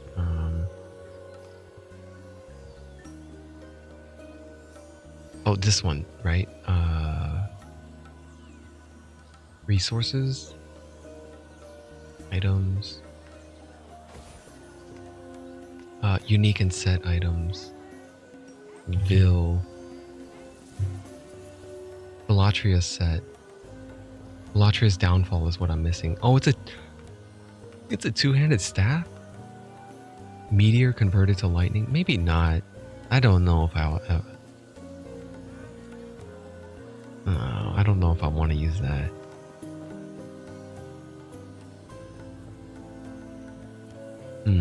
I could just use the crown then. Let's see, the crown is what? 7 to intel. Anyway, it's at level 14. 7 to intel, 1 to lightning skills, penetration, etc., etc. Yeah. Okay. And then what else? Isidora's Grave Chill is for necros, I think. But I could still use it. It's just I won't be able to take advantage of chill. 100% chance to chill with necrotic. The Ashen Crown. The Great Crown of the Regent Wyvernfall. Bestowed by Raya, recovered from the ruins. This is a Dark Souls reference.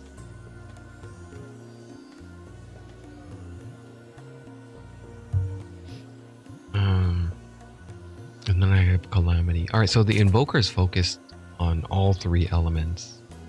They don't have any one specialty, but I could make it into like a one specialty strength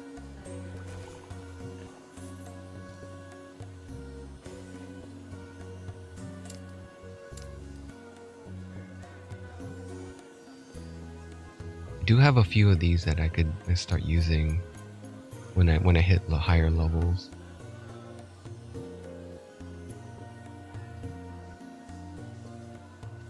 It's gonna be kind of hard to filter it out though.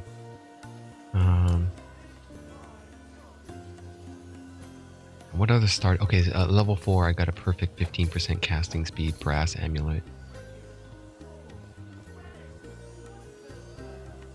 This is better though, even though it's not perfect. It's got that spell damage. And then I need a pair of silver rings. 8%, 8%, 8% critical strike healing effectiveness. That's a level 21 though. Well, anyway, I'll just grab it when I get on the mage.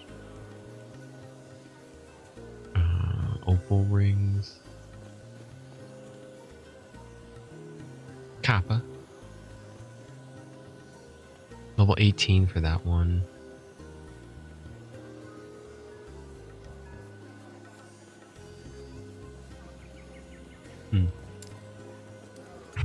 Okay. One last quick check. Did I sell anything? No, I didn't sell anything yet. Give it a few hours.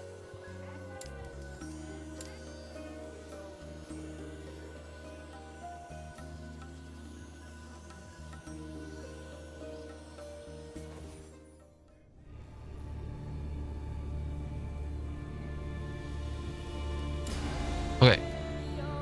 So, I'm not gonna play the Spellblade right now.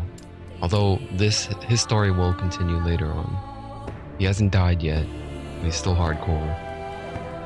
I don't really want to go hardcore because I want to share the stash between the Blade Dancer. If I go hardcore, I have to share Olin's stash, which isn't that bad actually. Let me check his stash.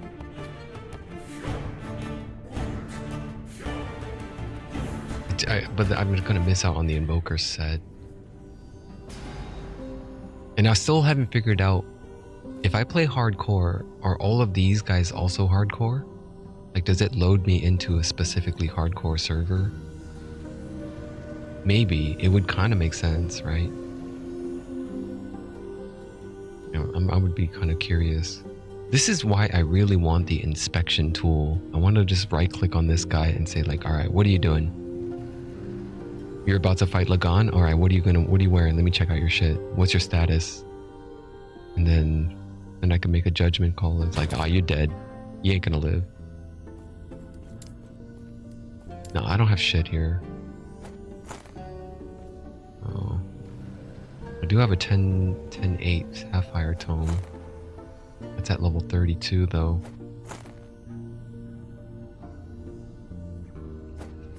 No, I think I'll just go softcore, and I'll share the loot that they got, that I already picked up.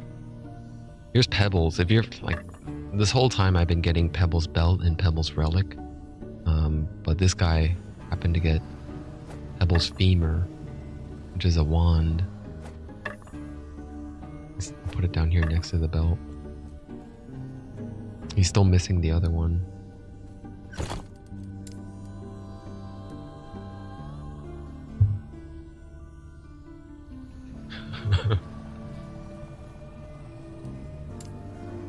All right.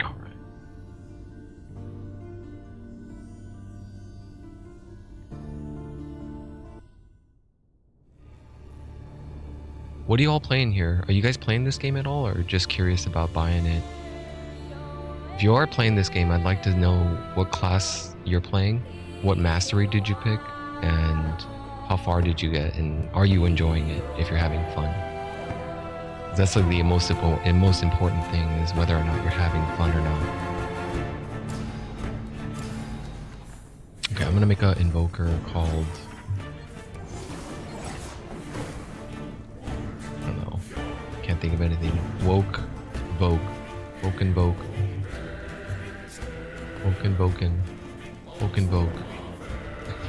Invoke. Yeah, sure. He's a normal and is not solo self-bound, because I gotta share the loot.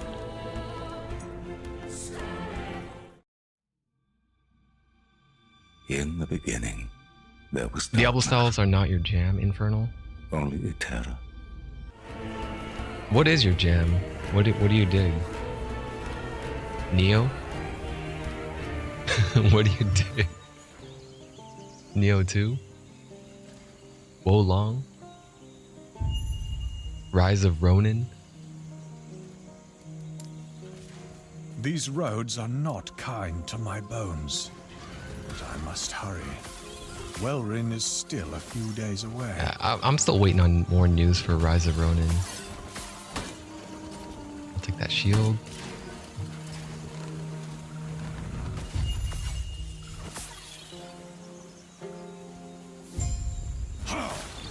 As long as the servers work, it's pretty fun. Yeah, I know. I know you from Neo. That's why I know. That's why I said that. And steal Eterra's legacy. Well, I appreciate you hanging out, in my channel, even though you have other choices, and even though you don't like ARPGs, you're still hanging out here. It means a lot.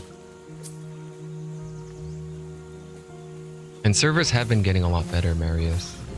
I'm playing online, and a lot of shit just loads really fast. Although the telling tale would be, go to SteamDB and type in last Epoch and see.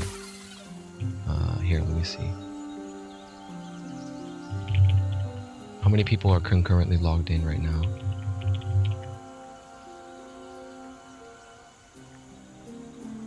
$188,000. They were at a 250,000 yesterday or 2 days ago, I think.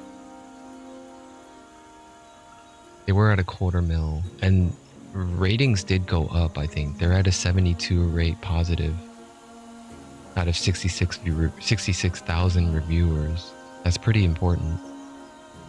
I want to see what they do with the money, dude. I want to see all that money they're raking in. Are they gonna reinvest it, or are they gonna blow it on coke and hookers and yachts and stuff?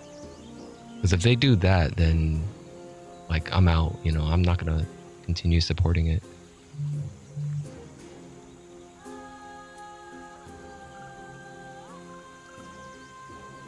You're surprised I don't play more strategy games like Iron Hearts and stuff, or Hearts of Iron and Crusader Kings, those kind of games. I haven't played a good one in a long time.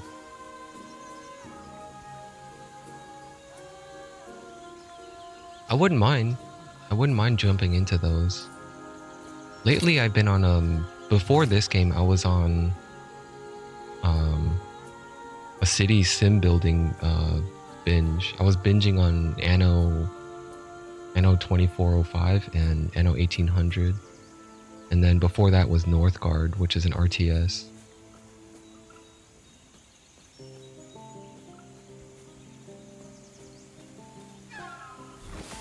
Yeah, it is kind of sad to see that reviewers don't even give the game a chance, but it's well within their right to say that, right? They can say that, hey, it didn't work for me. I'm trying to play with my friends, so offline isn't really an option here, and it doesn't work. But for someone like me, I usually just play offline, or online, but I play solo. Like I'm not in LFG asking people to party up and stuff like that. Total War. Okay. Yeah, no, I haven't ever played Total War games before. Wouldn't mind giving them a shot. The next big title I'm looking forward to is in 1 month, and that's Dragon's Dogma 2. Dragon's Dogma 2. I probably will play 1, and I might even stream Dragon's Dogma 1. Because I did start a save, and I did get into it a little bit, and I was blown away by the open world, the creativity and the freedom that you have in that game. You just got into the Total War binge yourself, Sasquatch. It's a good blend of tactics and strategy. Did you play do you like Tactics? Ogre Tactics and Final Fantasy Tactics? Those kind of tile-based games where you have a party. Like not Breath of Fire. What was the other one that just came out on Switch? There was one on Switch. I can't remember the name of it now.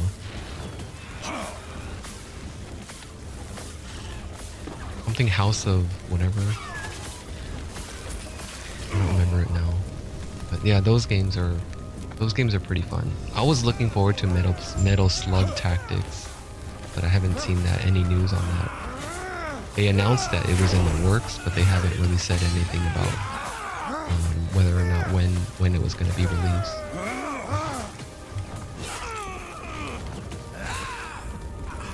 When you arrive, if they like, what are you good? Name's Greg. Come, let me watch you fight.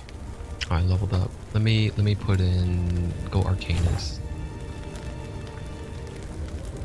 Wraith, you made a mod pack? Rome Total War? You're a big Warhammer nerd, but the Total Warhammers are great. There was another patron of mine who really loves those games.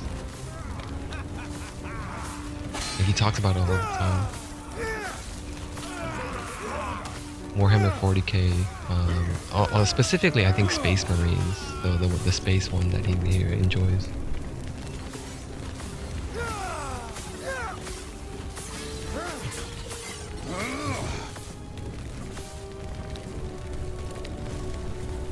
Expeditions Viking. I'll check that out. I'll check out Expeditions Viking. I do like Viking themed ones, but I gotta say, I wasn't really satisfied. It didn't scratch the itch when I played Banner Saga. When I played Banner Saga, I was thinking, like, I don't really feel like I'm enjoying this. But then again, I didn't give it too much of a chance. I didn't play the sequel. If it was successful enough to make a sequel, then it's probably pretty good.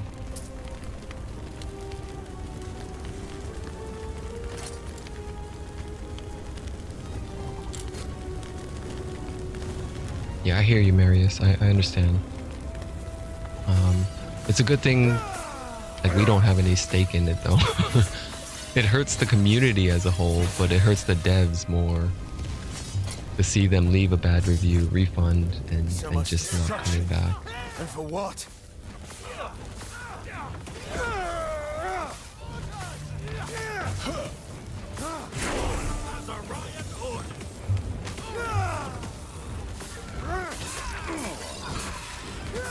But what class were you playing though? And are you enjoying it? Are you happy with the class? I'm assuming like you're ecstatic about it if you're sad to see all the bad reviews. That means you really want the game to do well.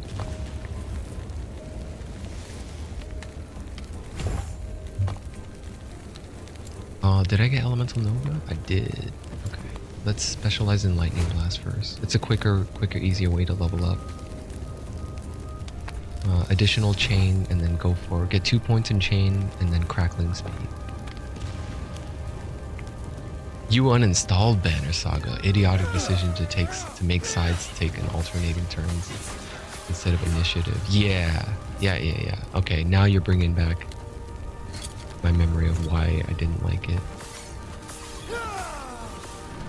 Man, I kickstarted that game too back then.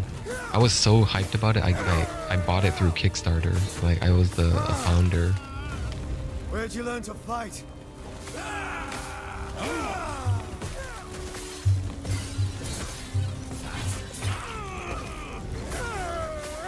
That was before Kickstarter went all corrupt.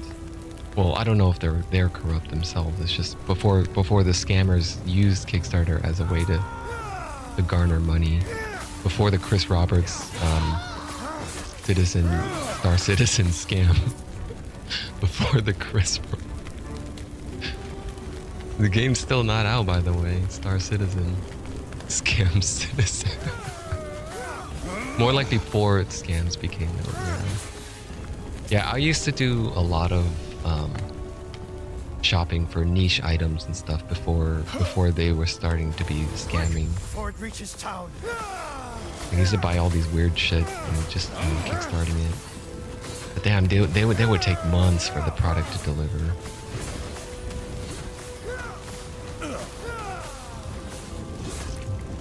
How much does Nova do? 60?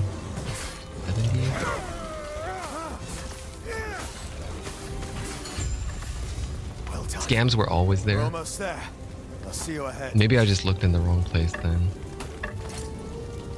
Okay, I need new boots, new wand. And no. I'm fine with the shield. I need an offhand later. And then I could toss everything else.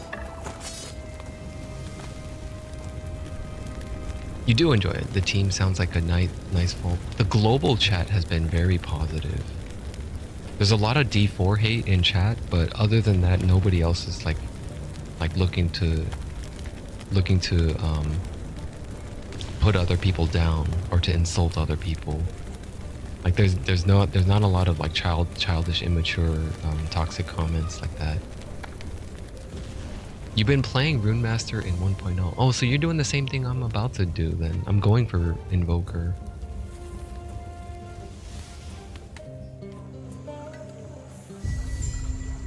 Some of their office photos had 20k copy machines in them. I still can't believe people paid upwards of 30,000 for JPGs. Oh, JPEGs for Like their leaders yeah, waiting up the you shrine. could buy a ship or something, buy a place or something The like keepers that. have or- done well. Are you talking This about place isn't too different from home. JPGs? That sounds like what was that? That Bitcoin? It's not a Bitcoin thing. It was the NFTs, non-fungible tokens. Oh, Tied okay. closely with even there. It's now. Speaking of, I was not aware now. that Scam Citizen sold NFTs.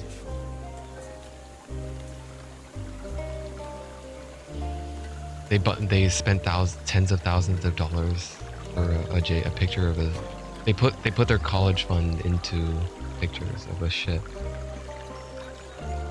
Holy crap!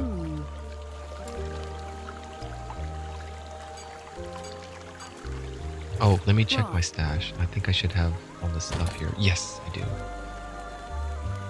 Okay, I want a brass amulet and 2 silver rings. 2 perfect 8% silver rings.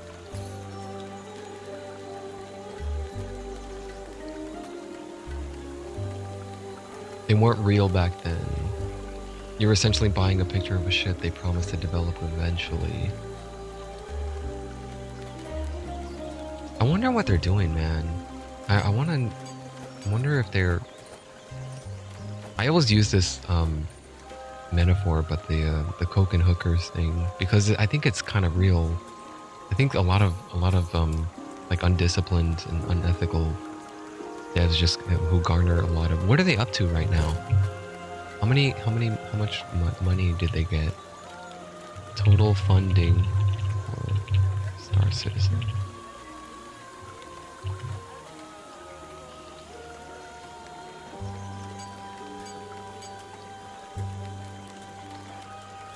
They don't publicly state it anymore, do they?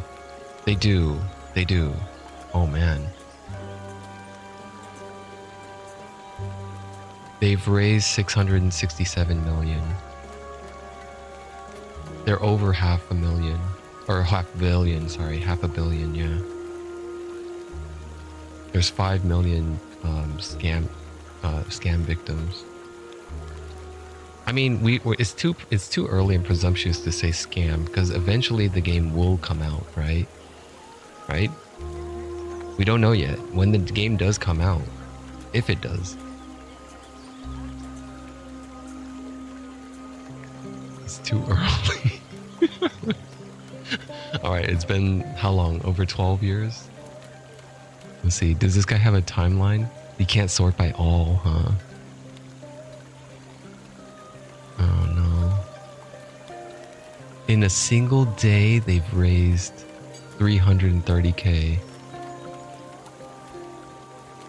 In the last hour, they raised $10,000.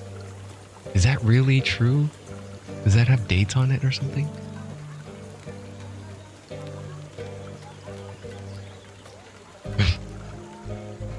They said back in the day that all ships will be earnable with in-game money. I still don't believe them.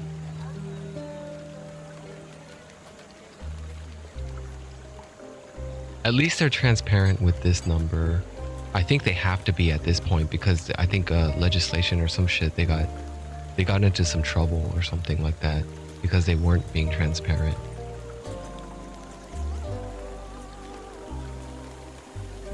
I don't. Oh man. Okay. New refund strategy. Get divorced. Over the EVE Online forums, some guy has allegedly been ordered to hand over half of his EVE assets with about $86,000 as part of a divorce settlement. Apparently this had to be done with Star Citizen stuff. According to him here, forums at EVE Online, CIG paid out the value, presumably half of his internet spaceships, which were taken away from him. How do you take away a digital asset from ownership? Want a refund? Get into a series of planned marriages, which will end in divorce, and have your partner in crime give you the money back. We'll never get all of it, but this might be an excellent way to avoid black and gray markets.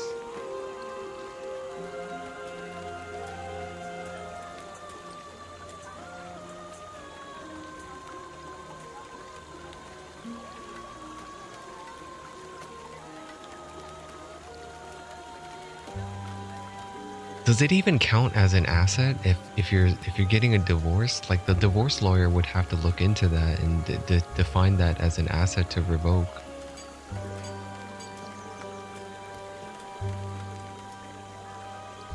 Oh man.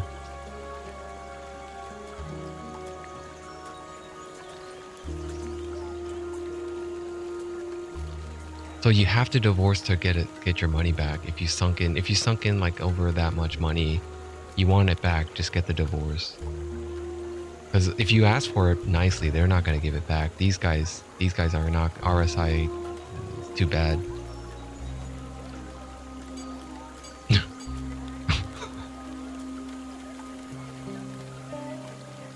Can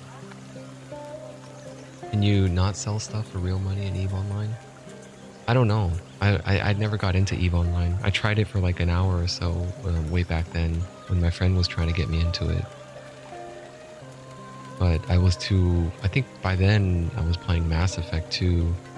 I was engrossed in Mass Effect games. It's a bannable offense. Okay. Crap, man.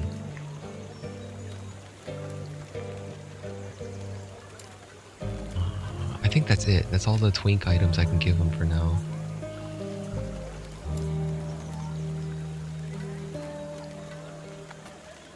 Oh, you could start with this the axe. The axe is a low-level item. Oh, okay. He can have this one. I don't want that ring. This has 8 to mana. This is pretty bad. Oh, it's a relic. I see. No wonder. I don't want that either. Not talking about RMT. High school physics professor was getting money from it? From EVE Online?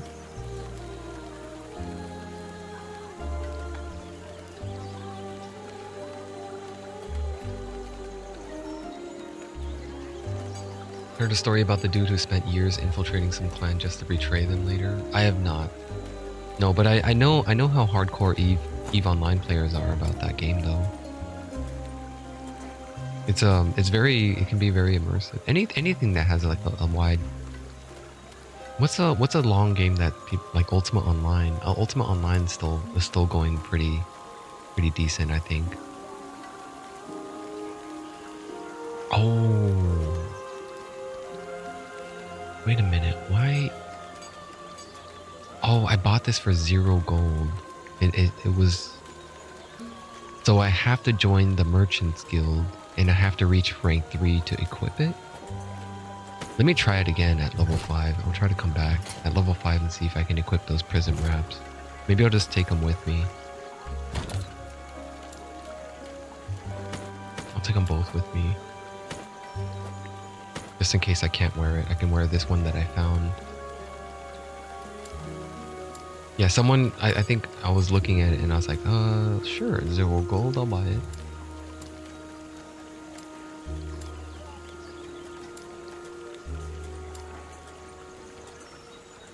Okay, so I get this stuff at level 35, 29, 24. Pebbles Sash I can get at level 12. And then what about the gloves? Not that one. Swaddling of the Erase. That's at level 15. Okay, well, I'm not going to worry about it. I'm just going to... Oh, wait. Oh, they let me choose now. They put the NPCs here. Oh, no. If you're looking to buy from the Merchants Guild, I hate to disappoint, but I just finished packing up. Hoping to get out of here before the fighting gets any worse. No, man. I wanted to choose the Astrology Guild. Ah, you. Let me get a good look at you. Yes, you must be them. That means I won't be able to wear it then. What happens if I... Hold on, I'll be back. I'll ignore them for now. Grail was just telling one of could they do this, and our alliance is secure. Yeah, I just want to see if I could wear it. If I could wear it, then I'm joining the astrologers. If I can't wear it, I'll reconsider. But none of my invoker stuff is bought, so I can wear that regardless.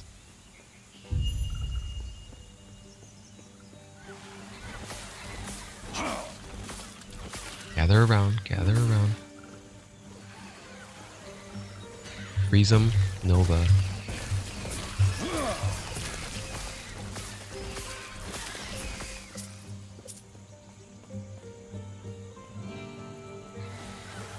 Gather.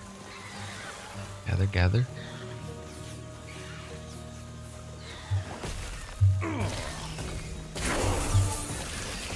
Ah, that's satisfying. Alright, I got a skill up. Put an arcing power again.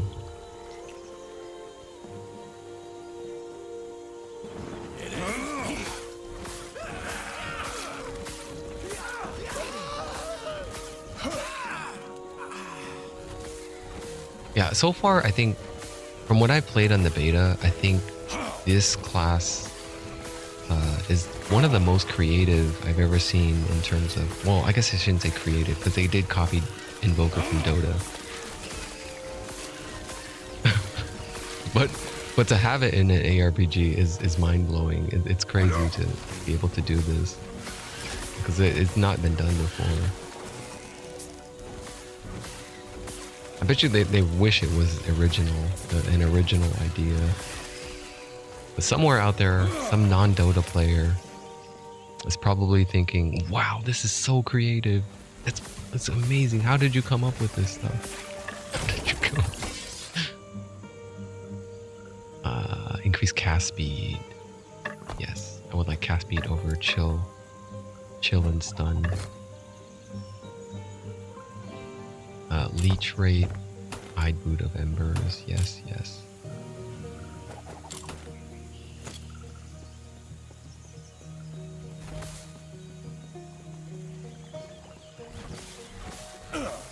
Ah, that's better. That's better. It's a faster cast speed now.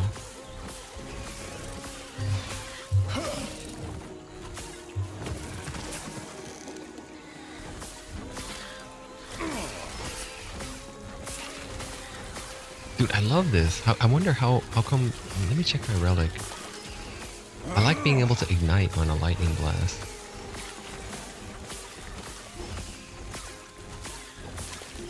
FF14? Does FF14 have something like this as well? I'm not aware. I never got to end game Final Fantasy 14. Yeah, I wouldn't mind checking that game out. It's just, I think it would just be the end of my life if I just dumped all my time into that game.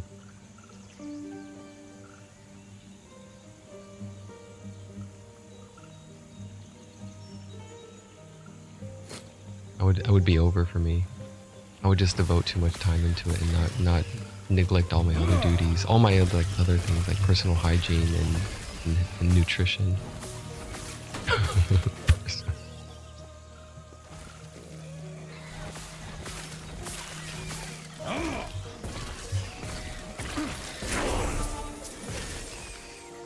Level 6. Oh, yeah. They make me join the guild, the Merchant's Guild, to use Merchant Guild items. Yeah, I can wear this one, but I can't. I'm clicking. I'm right clicking. And it's not working. Okay. Well, damn, these robes look ridiculous.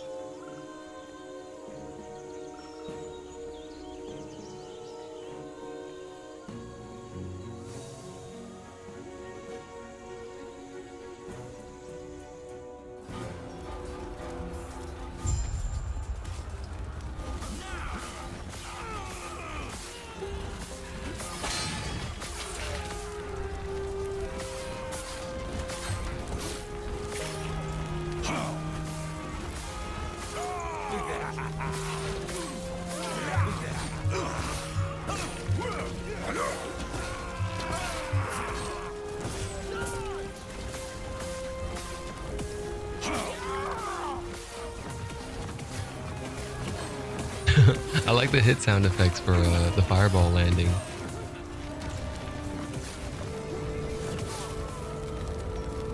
Sounds like a book thudding on the desk.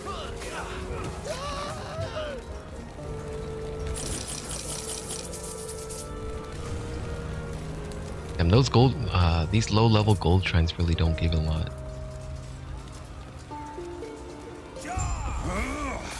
Alright, well, I'm probably not gonna join. I'm probably gonna go astrology. I want to see what that's all about, because I've not played that yet.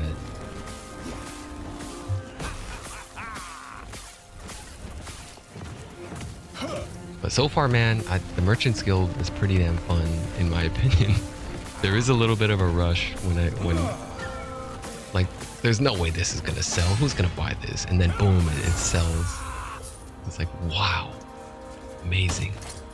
And I'm just like blown away. You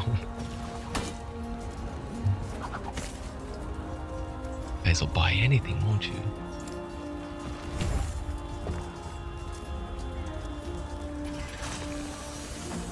As long as it's not saturated, as long as there's like visibility and stuff, and it's like a high demand item. Other than that, it would be like, if it's a highly saturated item, what happens is you just got to sell it for 0. I think most people are selling for 0 right now to level up their guild rank, and then once they level it up, once the majority of the people level up their guild rank, then they're probably not gonna start selling for 0 gold anymore.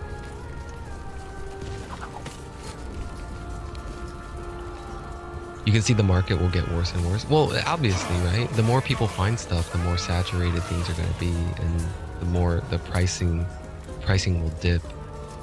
They're going to be selling for cheaper and cheaper. Like, more people are going to find stuff as the season goes on. And the demand changes. As of right now, though, I still think the sweet spot is selling around the level 60-ish, level 70 stuff. Selling in purples are not very lucrative right now.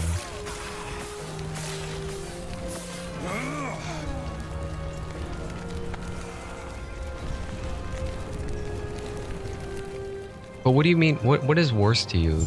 Things getting cheaper? Because cheaper is good. If there's more competition and more sellers on the market, wouldn't that mean more accessibility for the newer players? Well, maybe they might mark up. I don't know. I think they've taken measures to ensure that there won't be snipers. I should say snipers who buy. Not snipers. That's not the right word. The buying and selling thing. You can't buy and resell it. I think that's a very good safety measure. Scalpers? Yeah, scalpers might be it. Yeah, that's the right term I'm looking for. Snipers is auctions. If you wait and see if an auction is about to run out, and if nobody buys it, you bid at the very last second. It's a common eBay strategy. Although I don't know how eBay dealt with it, but yeah.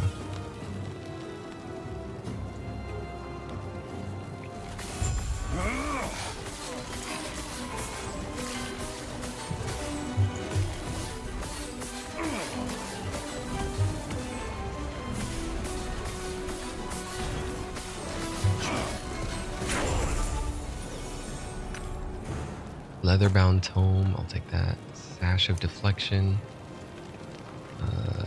Don't need any of those. I want this instead of the shield.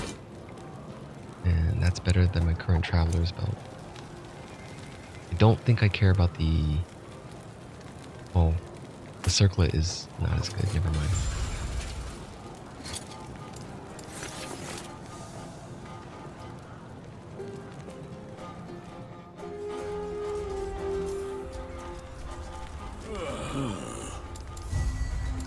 Get a passive point for that.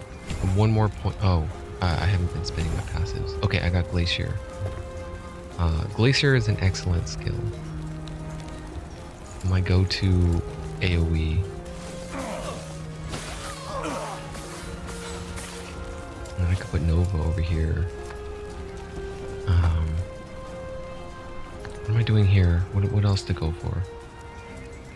I think to level, I think I just max out Arcanus. The level I would like to get, when I get to 10-point investment, I would like Arcane Current to empower the Lightning Blast. Because Lightning Blast is great for stunning. It locks them down. That one better. Lightning Blast locks them down. It stuns them. And it hits multiple targets.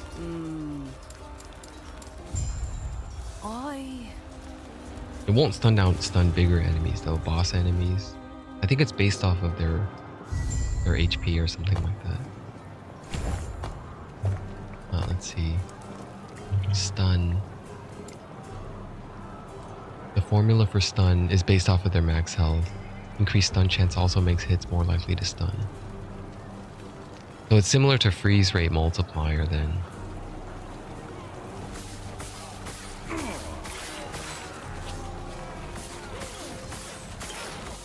I'm dealing enough damage to them where their health pool is not high enough and they get stunned.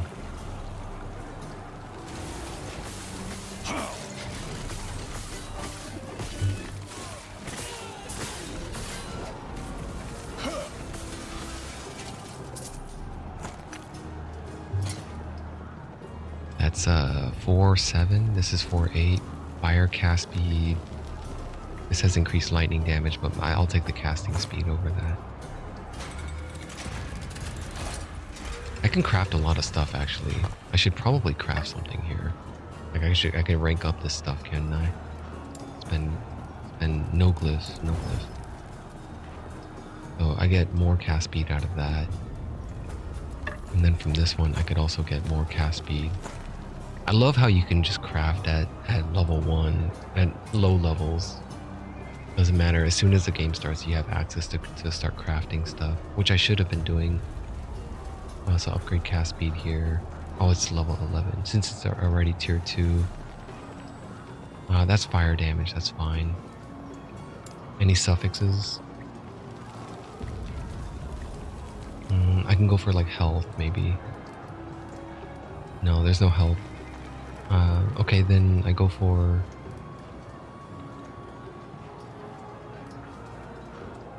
I think I'll just get dodge. Okay, and then that's fine for now. And then the helmet. Get some intelligence. 2 tiers. And then for the second prefix I can put...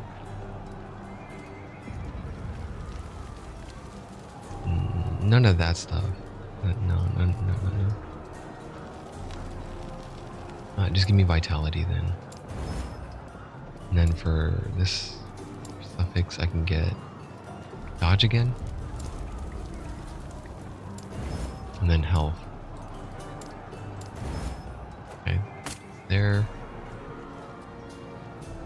For the belt I could put lightning damage.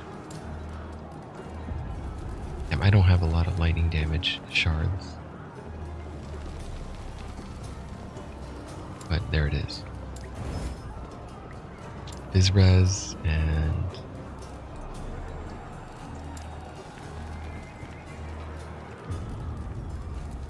flat health.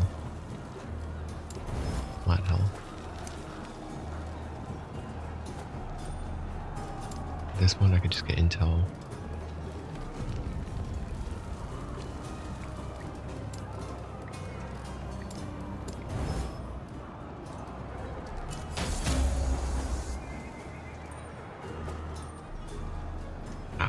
This one already has it. Maybe I can chaos it.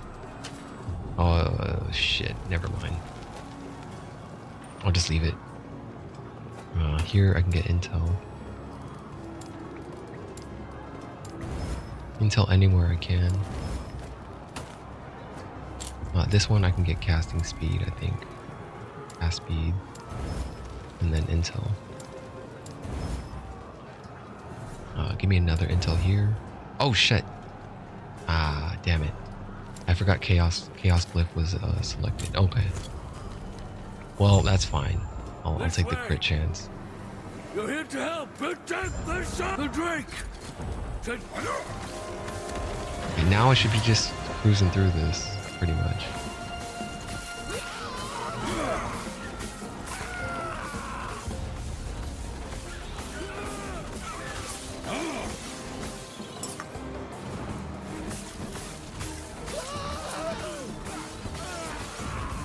Yeah, it's nicer to have this the fast cast.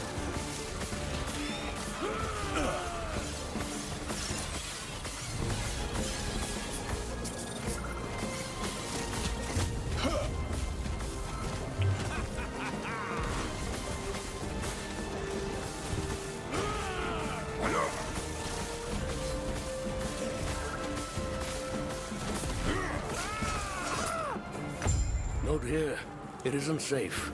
That should hold the more at the. Well, tell you what, let's get out of here first, and then I'll explain more.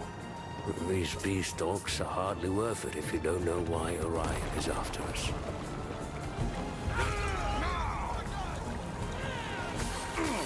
Oh, when do I unlock teleport? I think I should be getting teleport pretty soon, if not already. I have Flame Ward and Mana Strike. Teleport is in 2 levels. Let me switch over to teleport. I'm not gonna fireball.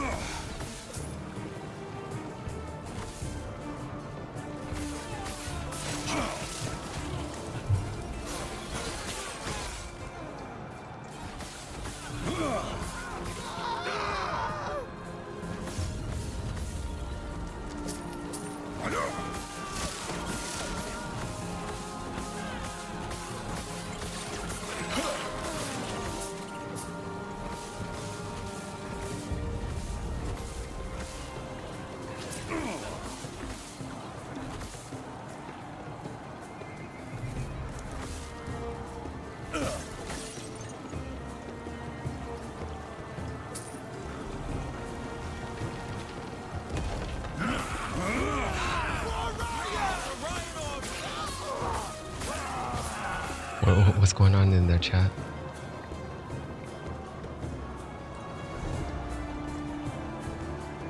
When can I get my mastery class? Around level 20. The questing is fairly soon. At the end of chapter 2. 20 passive points is the goal.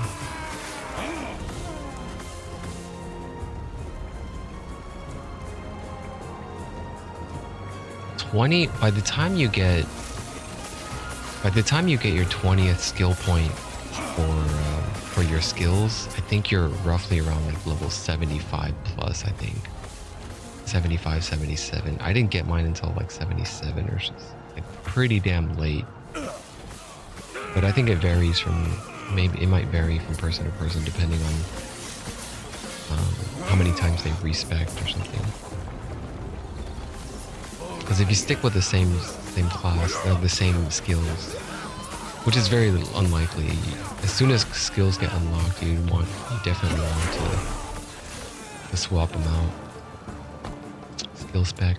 I will save spec into Glacier. Chill Chance, Vortex. Give me the which one is the efficiency one? This one.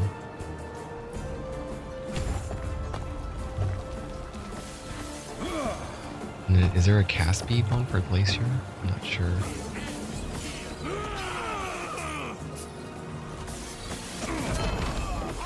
Damn, a unique dropped here. Kestrel.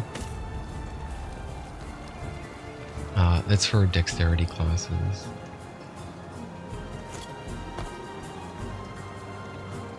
Just gonna keep going. Arcanist.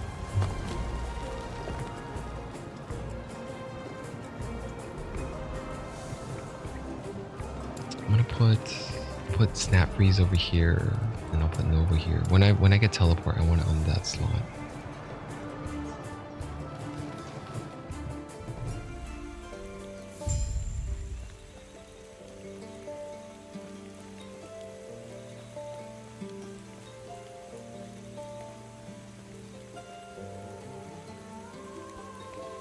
I feel like I should be level 9. I remember having teleport at this point, but I skipped some things. I'm rushing through it.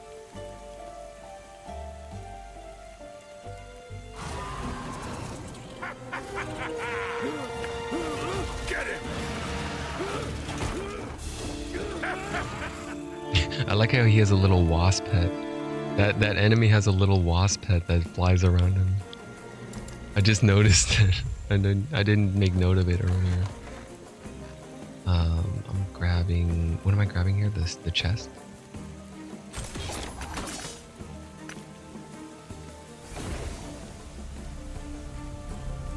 Oh, it was a dragonfly. It had 2 pairs of wings, huh? I think it did. Thank you for making the distinction. A Terra's blessing. Prayers be with you.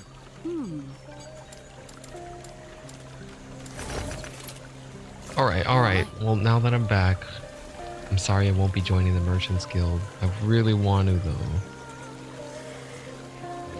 If I'm gonna push this guy to be like high 70s or 80s.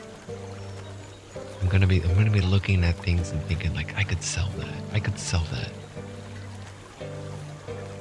Hold on. What's to stop me from finding an item, slapping it in my stash, switching over to the rogue, and posting that shit? There's nothing stopping me from that, right? So I could still make money from the Merchants Guild by that. I gotta try that. I wanna try that. All the stuff that I find here, let's see. Let's test it out. Here. Let's log out.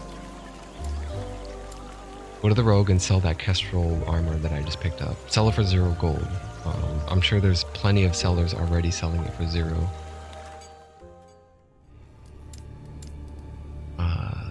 Here.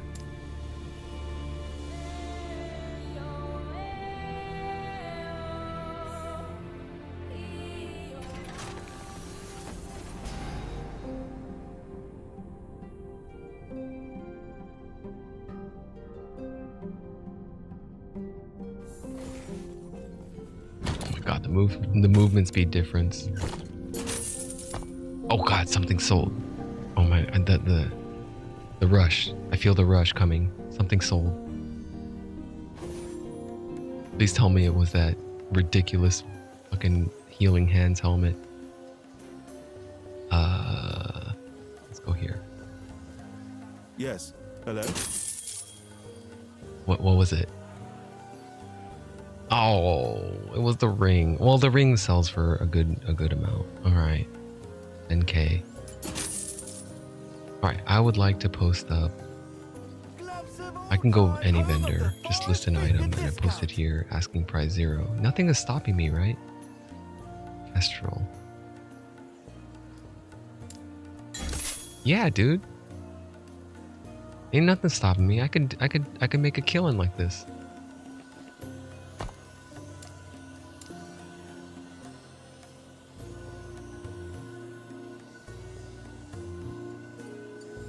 Not a killing, but I'm just saying. I could. I wonder if. Okay, they're probably aware of it then. They're aware of it. I bet you the devs are aware, but they probably say, "Oh well, whatever." That's not that much of an exploit.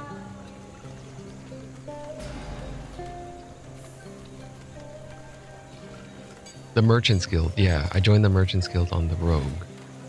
On this guy though, I will not. I'm joining the other one because I want to see what it's like. I haven't tried it yet.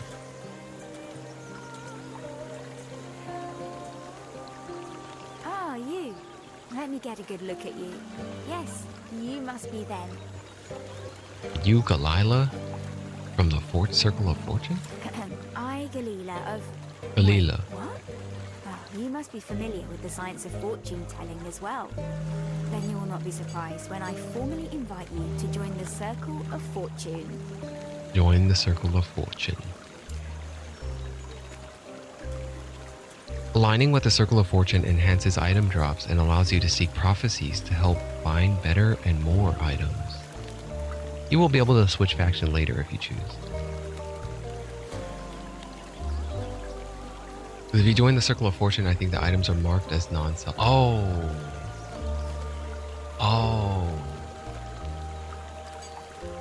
That makes sense. That is addressed then. But if I don't join any guild, then I can continue to... Well, there's no point in that. That's just ridiculous. If I wanted just to sell items, I might as well just join the damn Merchants Guild. Okay, join.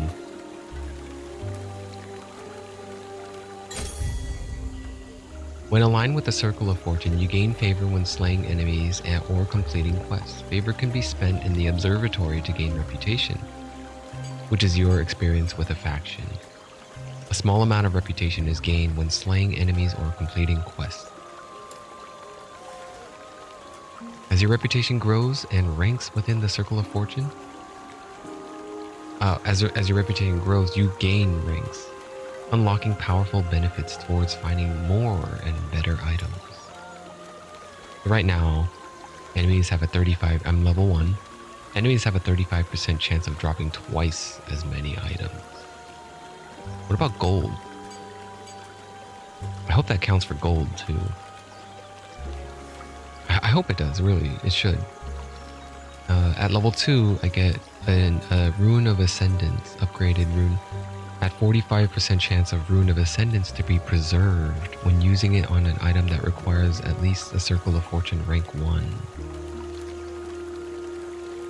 And then yada yada, so on and so forth. I'll find out as I level up.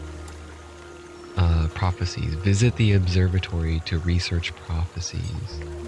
I can't visit it yet. Unlocks during campaign. I have to get there first. I don't have the waypoint. Yeah, I have to get the waypoint first. Okay. All right. Well, now let me find some items, and then I can put this back. I'm not gonna use it. But yeah, if I buy an item, it's on the bottom right. The bottom right on the thing tells me if it's a purchased item from the Merchants Guild, and it'll say cannot be traded. So I can't give it to anyone else either. I'll just put it here for now. I should just toss it really, because I mean, unless I make another elementalist, a sorcerer or something. Right, it goes here.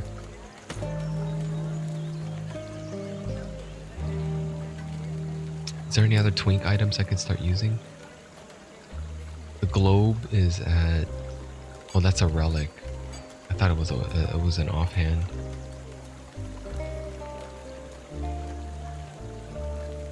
Oh, it does. If it's an item that drops while I'm in the Circle of Fortune, it'll be marked as such. Okay. I don't have any idle slots yet. I think I have some mage ones that I could use here. Frostwall increased 100% of frostwall damage converted to fire. I hope that the graphic changes. Turned it into a firewall. Increase melee elemental damage just for spell blades. Cooldown rate recovery speed for surge spell blades. Cooldown recovery speed, yeah. Damn, I don't have anything for Rune Master. This one, increased spell crit, or increased crit chance and spell fire damage. Shock duration, melee lightning damage.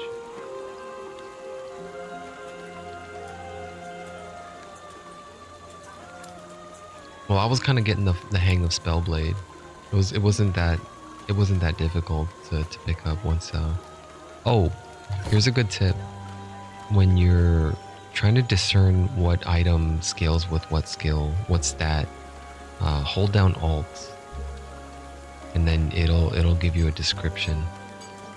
So Glacier scales it scales from intelligence in the way that it'll increase its damage, but it'll also increase its freeze rate multiplier.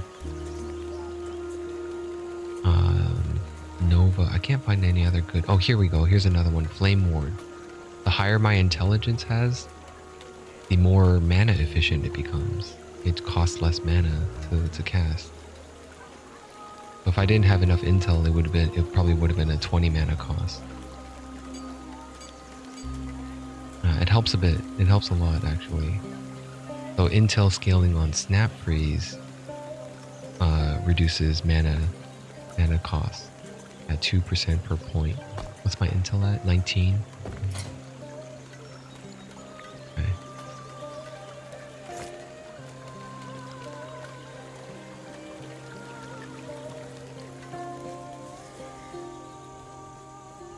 Everything okay? What that must be there. Are you stay safe. Stay alive. Alright, I got Arcanist maxed out. I think I should go Scholar. But I'm just gonna go Elementalist.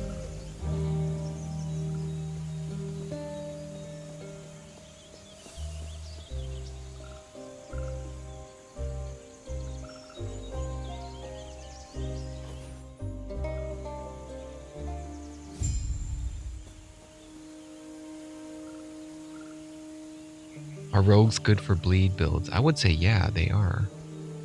If you're going Falconer, you get a lot of options. Rogue, Blade Master, Blade Dancer gets bleed options. As a marksman, I think it would probably be more fun to get elemental arrows. But I haven't tried that build yet. But yeah, absolutely, you can get options. They can stack bleed to high levels. Yeah, dude. What's the best class for bleed? What class is best for bleed? Dude, rogue is probably the best class for bleed.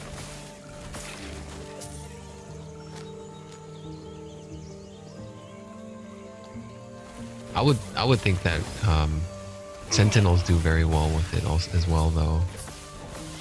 The Sentinels probably have more options for shredding physical resist. Rogues have more options for shredding armor, which doesn't benefit bleed.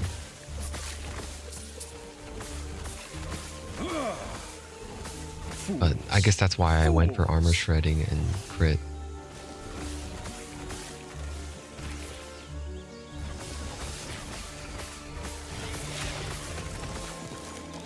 Glass Catalyst.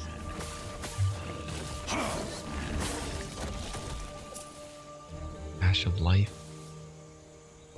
Increased lightning damage. Into health. Cooldown speed. Okay, that one's actually a little better.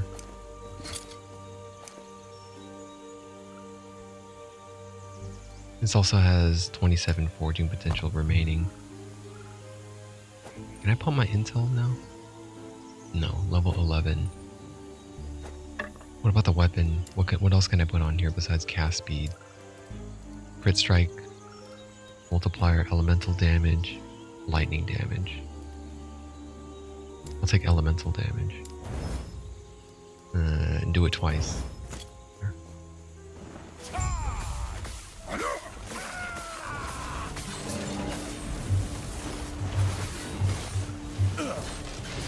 Shit.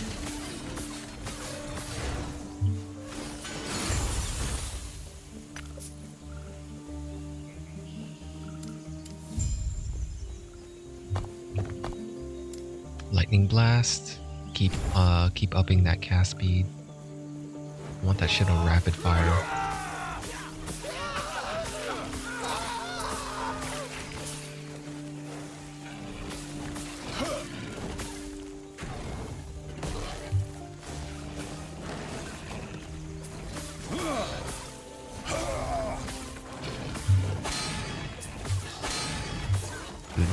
That dude just canceled my cast animation twice in a row.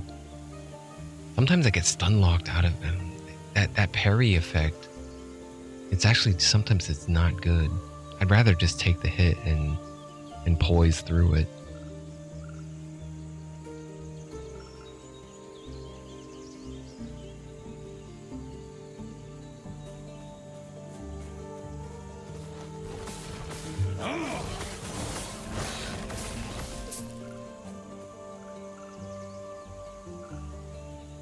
There's some intel on the boots. I'll keep. Wait, what? That one has 18 forging potential. It's got strength and intel though. Intel here.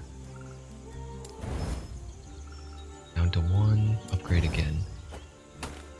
You think stuns feel bad in those games? As a rune master where you have to cast spells in order? You know, I really liked, I was saying this yesterday, but I really wish they gave us some kind of way to mitigate stun duration animation. And I was making the comparison with Diablo 2. In Diablo 2, there was a stat called faster hit recovery that was very important to have as a sorceress. If you played sorceress and you didn't have faster hit recovery, you get into, oh shit, I almost died there in one hit. You're asking for trouble in hell difficulty by the time if you have 0 faster hit recovery. Because you just get stun locked basically and you can't do anything to get out of it.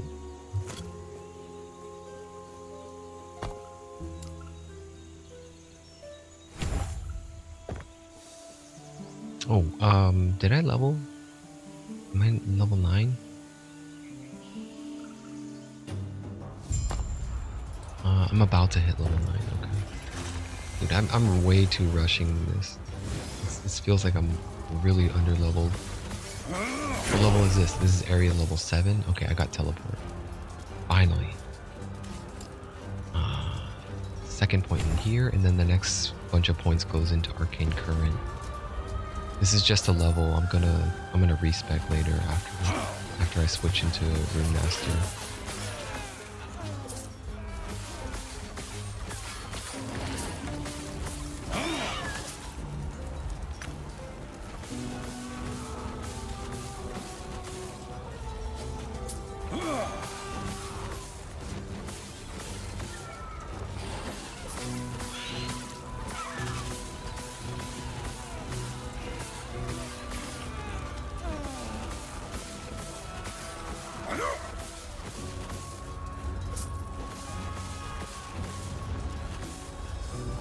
Well, the one thing I do appreciate that I feel like they got right was the casting distance, being able to cast long range.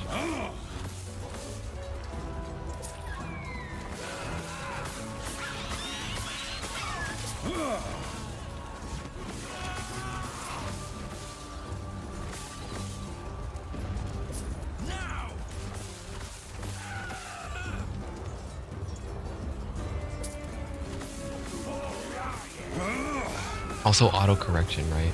Yeah, auto correction is great too.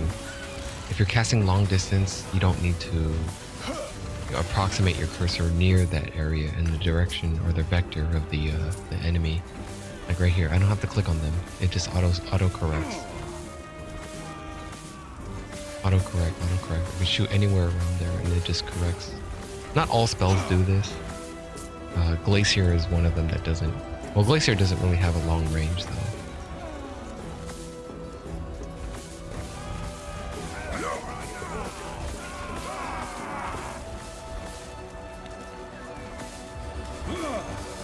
Let's go for the Time Mage, the Time Prison. This guy's probably gonna kill me, but it's fine.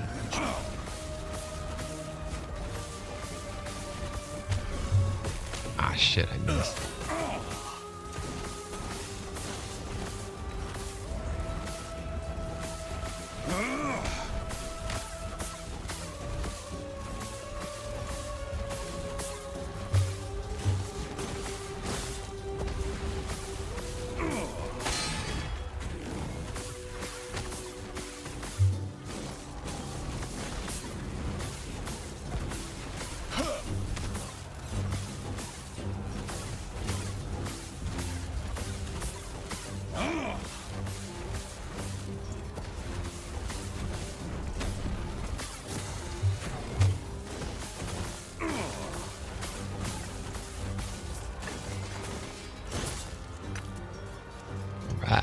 hide boots of lucidity. And what? And deflection. Gain 1.3 seconds of frenzy after traversal. Cooldown recovery, movement speed. I lose 2 attunement and 2 intelligence for using these.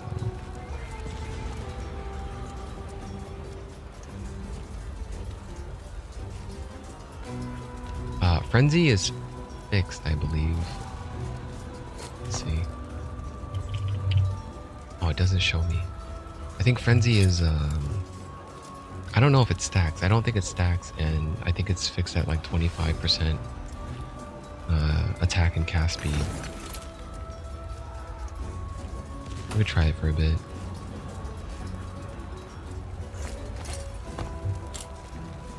Upgrade my cast speed.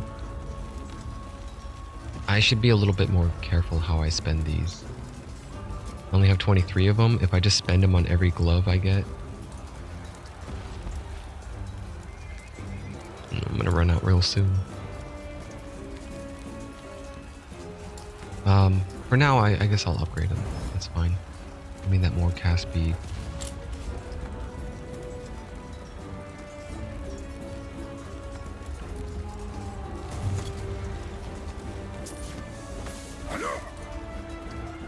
Alright, boss time. Just in time too, I just got teleport.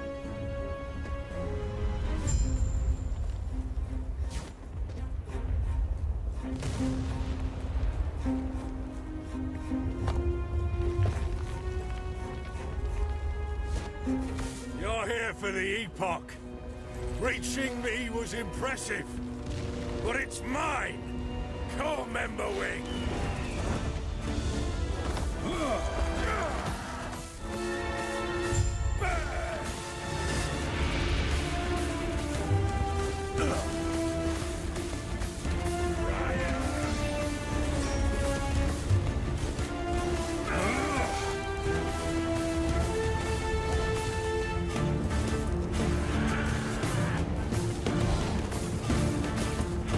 That fireball hit me? Oh my god, I don't believe it.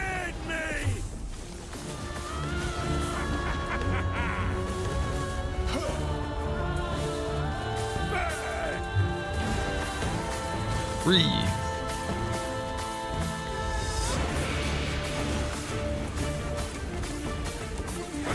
How many stacks of shock, chill, and ignite? He had a bunch of shock, chill, and ignite on it, but they my cast speed wasn't that great, so the applications were dropping off before I could stack on new ones.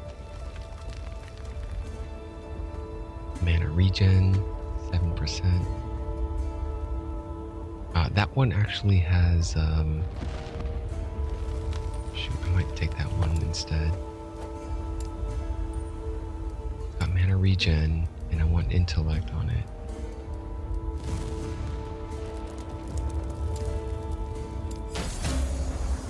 Okay, critical success, tier 2. I have to be 10 to get that far? Okay. Swap that one.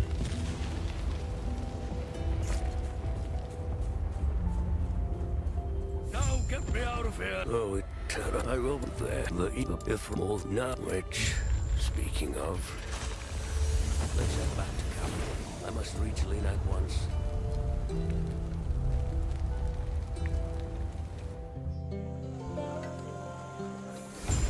Hello, Trav. Do not dwell on regrets.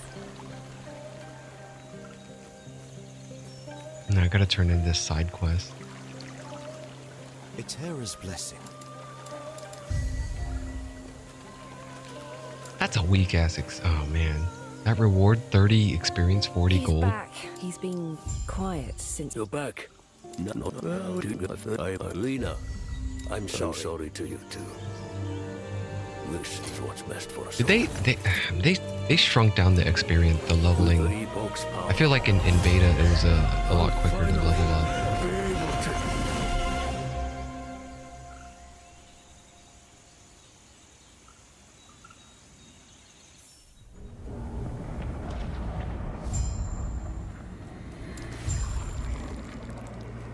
Does it matter if I get this waypoint? I rarely revisit places using the waypoints, but I'll tag it anyway. The shard seems to have taken me somewhere, yet my surroundings appear familiar.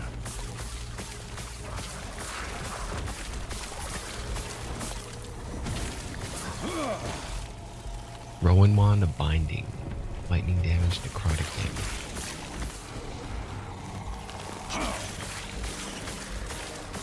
Fools. Fools.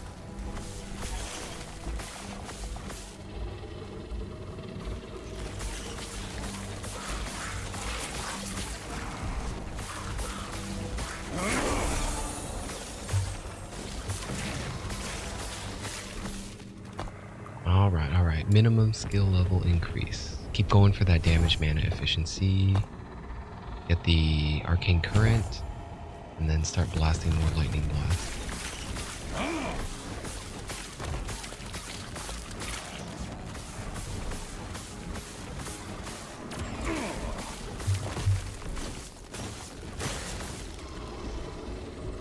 What is that? Leatherbound.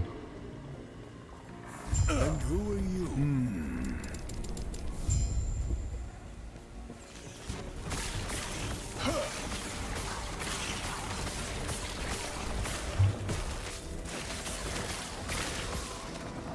I'm still surprised by the lack of primalists I haven't seen. I only see like once in a while. I'll see a couple in town. Senpai, welcome. Thank you very much. Thank you very much for your support. The continued 39 months. What's up, buddy? I hope you're doing well. You and your family. If you've given this game another try, I'd like to hear your thoughts about it after what we talked about last time. If you had a chance to play it again, whether or not you had fun with it.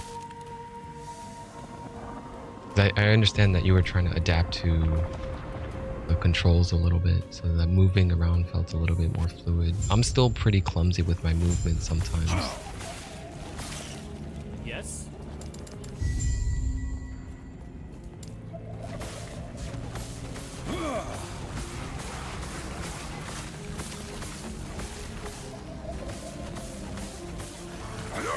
Minimus. Minimus, run, you stupid one.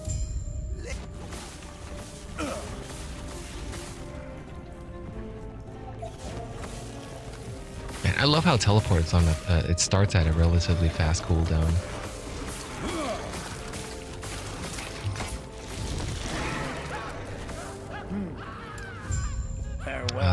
I think I double back and I go take the southern path.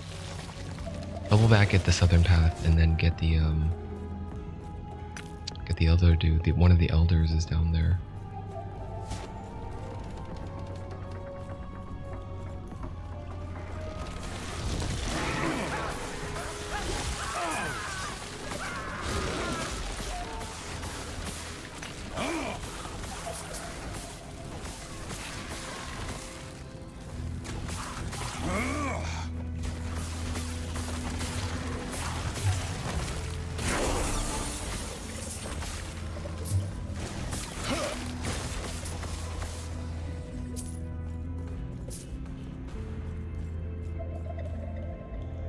You just don't really feel like playing it, but you usually stop after a second dungeon or whatever.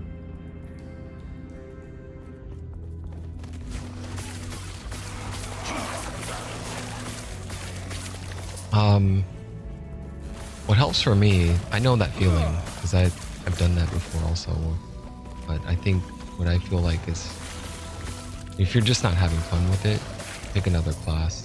Play something else that looks a little funner. Otherwise, if that's not it, then you could just switch games entirely. Just like forget it. Maybe it's not that fun overall.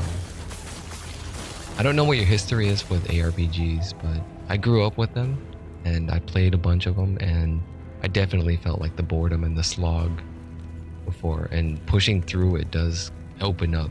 Gods be with you.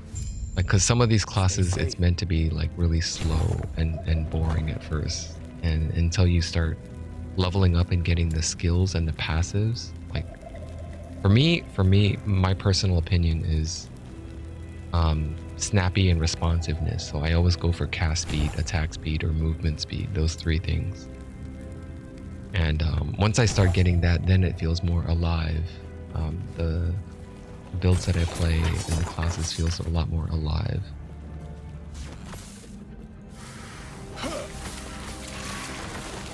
We've been playing Wayfinder.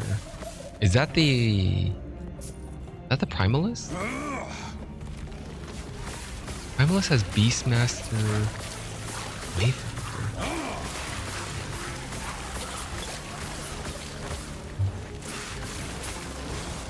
I think what that is. Wayfinder is the Rogue? Oh, a whole different game. Sorry. I was trying to think of a class. I was like, Wayfinder.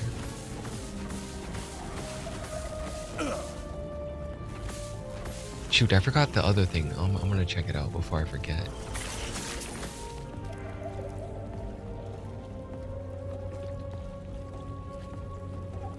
Okay, hold on. Let me make a note of this.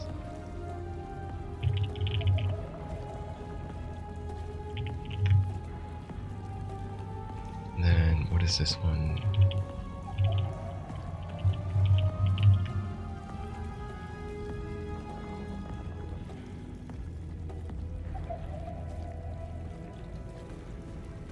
Okay, I'm gonna watch some trailers. Let's see. 2023 Airship Syndicate Digital Extremes. Right, sorry, I'm gonna pull up a trailer. I've never seen or heard of this, so.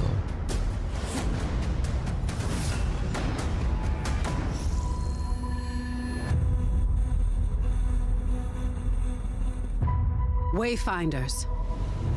Do you remember the fall? The gloom descended on Skylight. You rallied to protect the beacon and paid a terrible price. But I have found your echoes in the gloom. Remember who you were, who you are, and return to us. That voice actor sounds Silo, very familiar. The Emperor called you a thief and a smuggler, but the people called you a hero, and they need that hero now. Nis, born in darkness, sworn to revenge. Nothing will stand between you and your prey. Senja, the last of the Iron Sisters. But when you close your eyes, that pain fades into the roar of the crowds. Wingrave, you safeguarded Skylight long before the fall. Give us hope that the light can still triumph. Get behind me!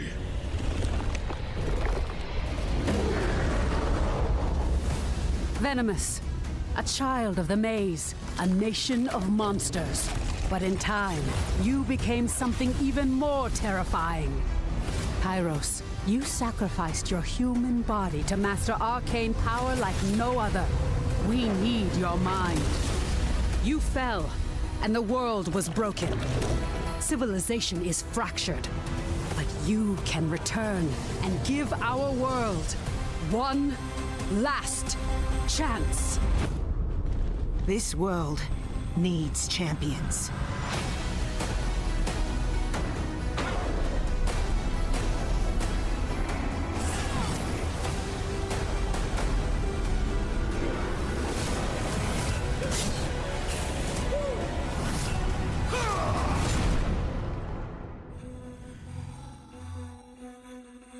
I've heard of this. Now I remember seeing this. It was one of the Sony State of Play announcements, I think. Yeah, and I think it first came out on PS5, but I guess they did another release. This was a Sony also, I think. Why aren't they liking it? I'm wondering why.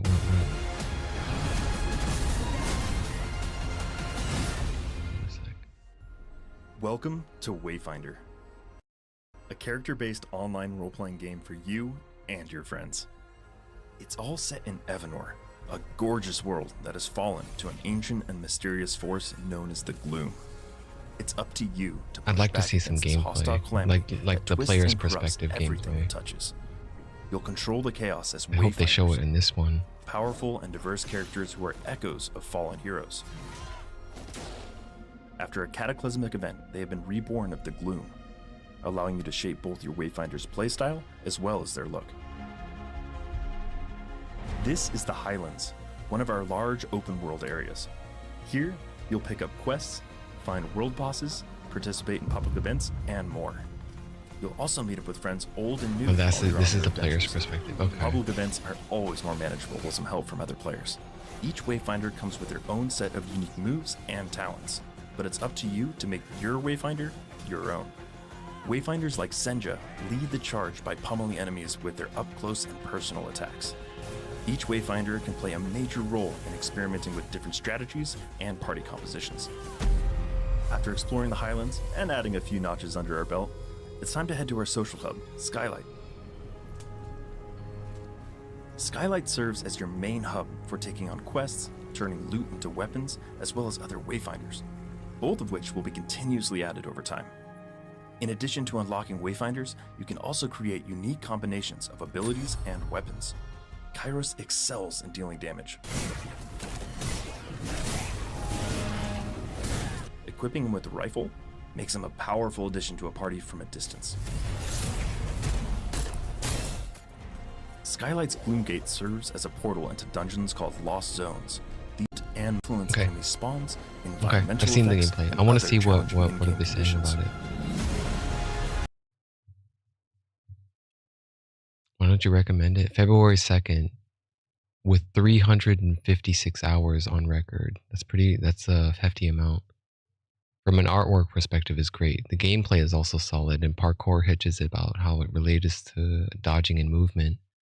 Active parrying and dodging is definitely an itch I need scratching in an MMO setting.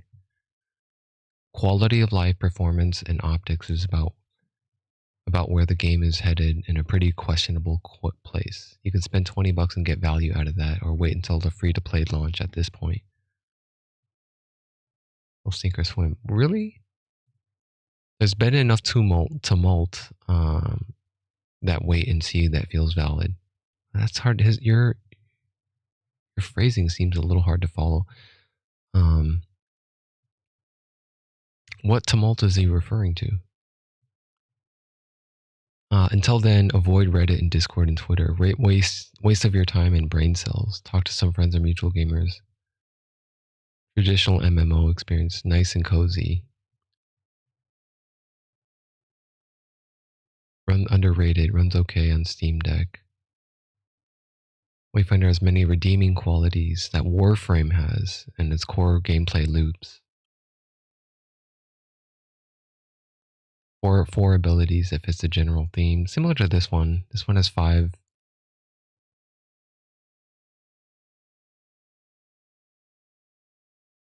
Why do you complain after 100? Yeah, I mean these guys has been playing. This guy has 252 and he's recommending it. This guy, it's hard to understand why he doesn't recommend it. Like everything he's saying is good about it, right? It has It has, like, he's saying he likes the parkour, the parry and the dodging.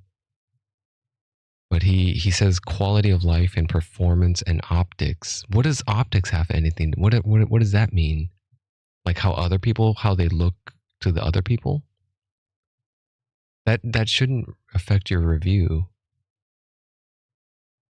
So by that logic, you would hate on D4 because most people their optics is D4 bad.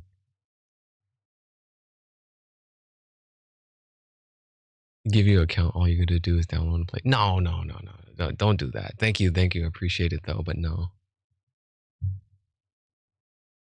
Maybe he meant optimization. Oh, okay. Yeah, that is the wrong word then. Optics is something about like the perception of the public view.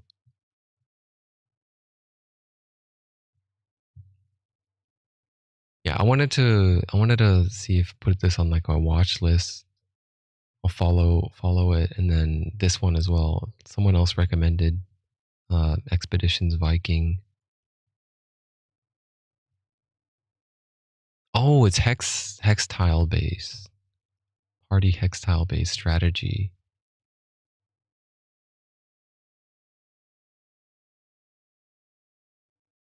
I like the aesthetics here. How it's kind of it looks like 90s games, like early 2000s RPG games. Kind of cheesy, but it still has like a special place in my heart. The art style. You're still entitled to complain after 100 hours. With early access titles over 100 reviews, it seems even more valid. Peggy 18. They did this trailer was very well done. The Emperor called you a thief, and that pain fades And into the I was gonna roar. say that this voice actress, who's ever voicing and narrating this, sounds like Fortune from Metal Gear Solid 2, Sons of Liberty. Paid a terrible price. I wouldn't be surprised if it is her. I want to see if she did that. Can I see? I don't know her name. But let's see if I could find her.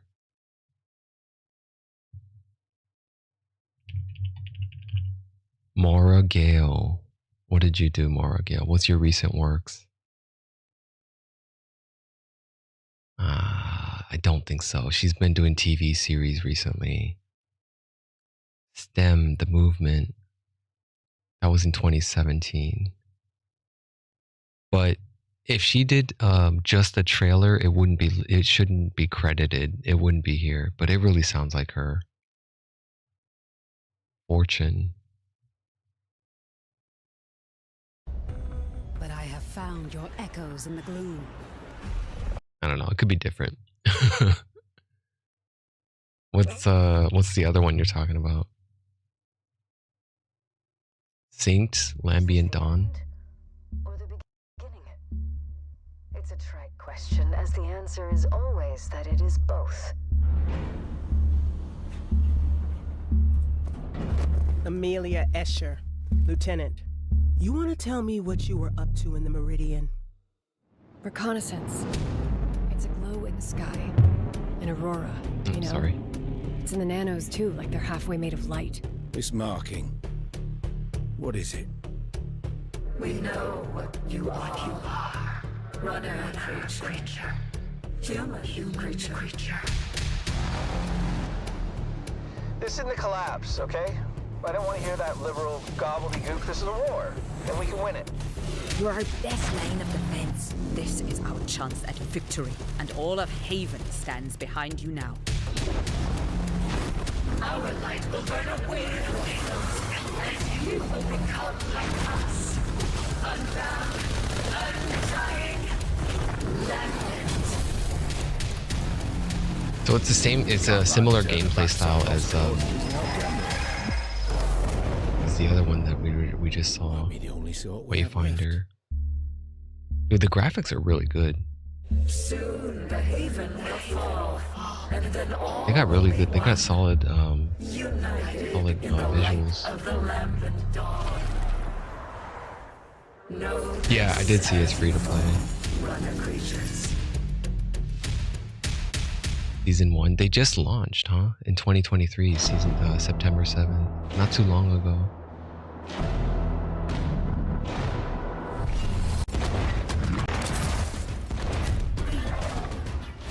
Does it show any gameplay here?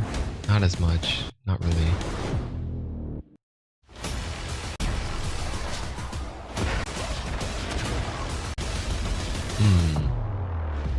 Okay. I'll follow this one as well. Co-op, third person, post-apocalyptic. Yeah, it looks very similar in terms of playstyle to Next Studios. Where have I heard that name before? Crown Tricked, Bladed Fury. I have not heard of and played of any of these before, though.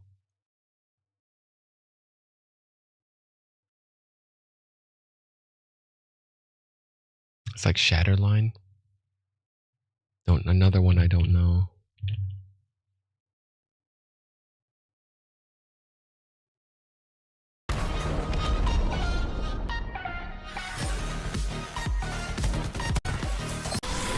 Oh, this one is FPS though. Mostly positive, also free to play. Early access? Shooter, multiplayer, PvP, free to play co-op. I don't really like trailers that bump this kind of music. I mean, the music is fine. It's just it's mixed a little too loud, so I'm turning it down.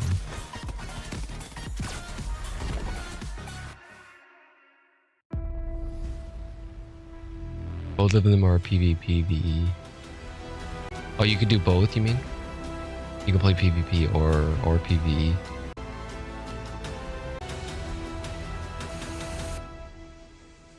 That one came out 2 years ago, September 8th. A year and a half ago, I guess. This one is positive though, mostly positive. Dude, there's way too many games nowadays. There's way too many games. So it's like all this stuff I never even heard of.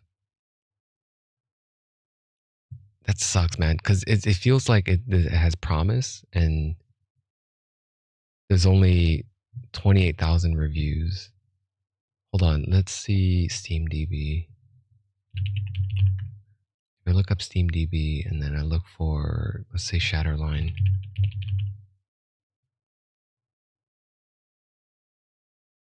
Holy crap.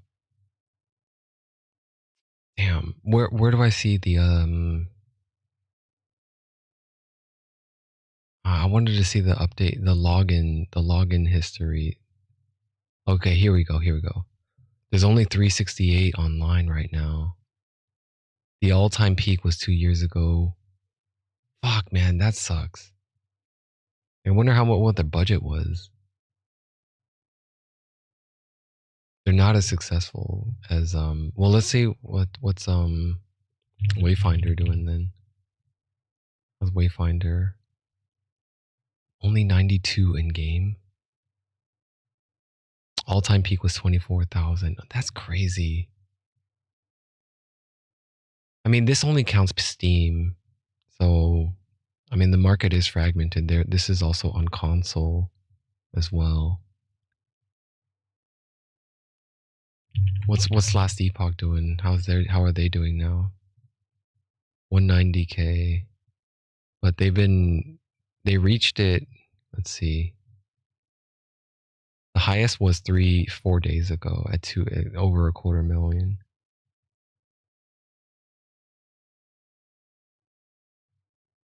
So they started with a couple hundred in 2019, and then it shot up. That's crazy. These look fun, man. They do look fun. It's just if they don't have the players, then it's harder to find like partners and to like co-op and stuff like that. But I mean, as long as you could play through it in solo experience and have fun with it solo, it's also very good. I was disappointed when I played what was it? Destiny 2. When I played Destiny 2 and I wanted to solo stuff, I couldn't. They made me started to look for parties and stuff. I was like, shit, I don't know if I want to do that.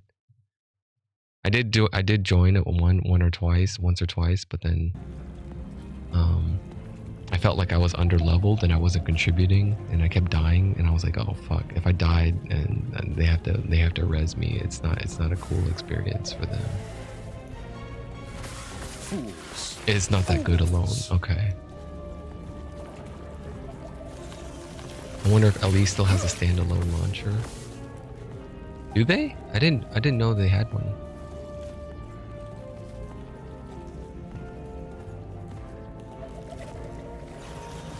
So if it was a standalone launcher, then you wouldn't have to go through Steam if you bought it directly from LE, from the dev team.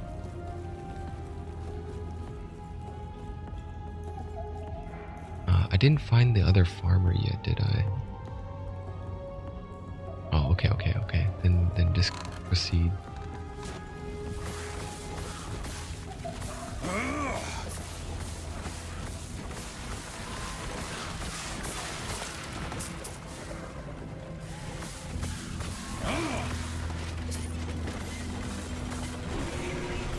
I think you bought it on. I bought it on their website and then added the key to Steam. No, I bought it. I think I bought it directly through Steam. They've been about dodging the Steam thief since they. Well, cause Steam takes like fucking like 40%. I heard. I'm not sure. I heard it was somewhere about 40%. 30? Okay, that's still.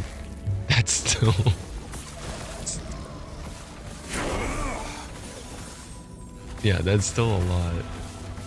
Oh man. So I mean, if we're a small enough team that I mean, these guys shouldn't be complaining about it now. Because with the numbers that they have, I feel like that 30% doesn't matter. They should just like whatever. It's like don't cry over something that they could have made or something. Because they wouldn't have reached all the people if it wasn't for Steam. Like other people wouldn't have heard about it or picked it up.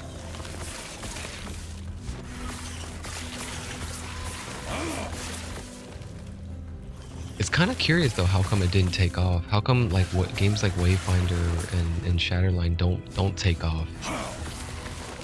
Because there's I can guarantee you the trailer for this game is not as nearly as polished and well edited as what we just watched in terms of Shatterline and Wayfinder.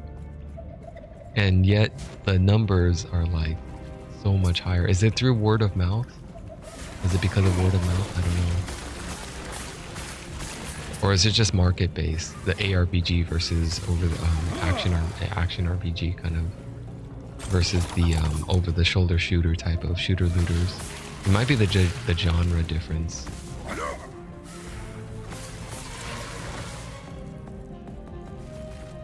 There's more ARPGs compared to looter shooters. Then shouldn't those kind of games do better then? Doesn't that mean less competition for those?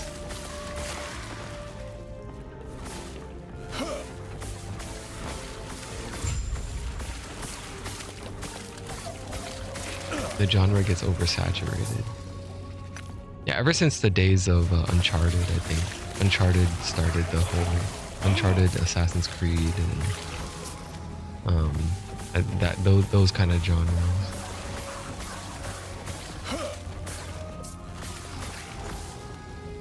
Little longer. Division, yeah. I didn't get into it, but I had a friends and coworkers who definitely got into that, and they played the hell out of it. They got so into it that they just started playing it at work.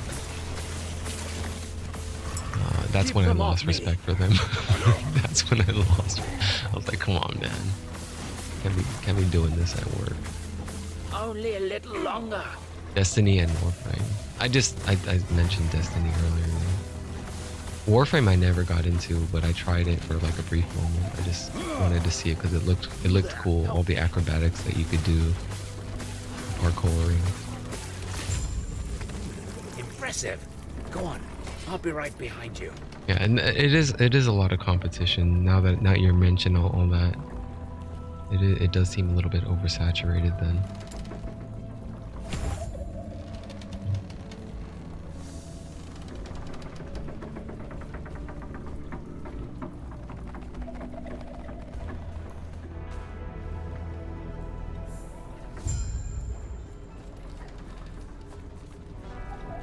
Chambers. Nice. Okay. You now held it was we thought the gods have long left this world.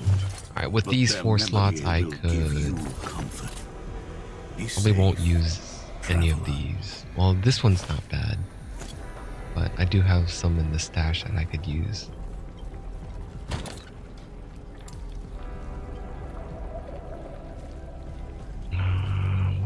lightning. Why do I do this? I don't get it. I type in lightning. There's nothing like this. I get it, but this charm. Why is this charm highlighted? It's because the elemental is included in includes lightning.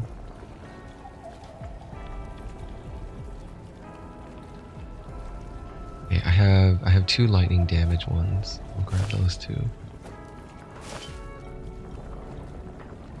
And then what's that one? Freeze rate multiplier.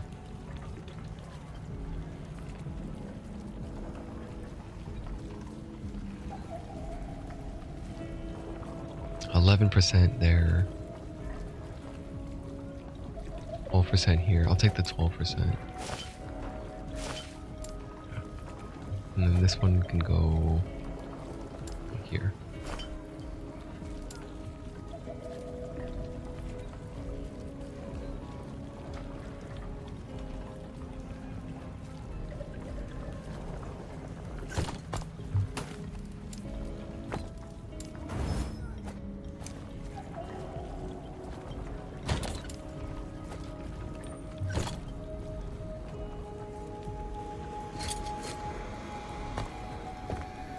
So my next skill specialty is at 20. I'm at 12 right now.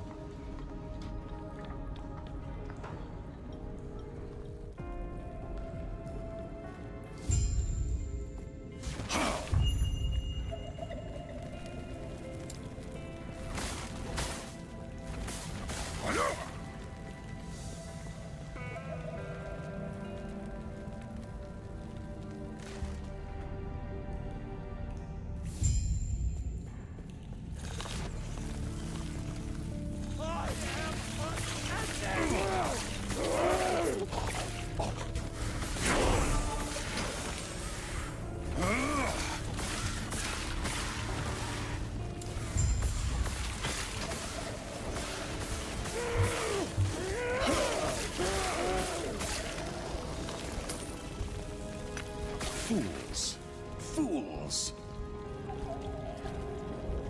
What was that shard I just got? Increase spell damage and reduces mana cost? I don't think I have a whole lot of those, do I? I have 34 of them, never mind.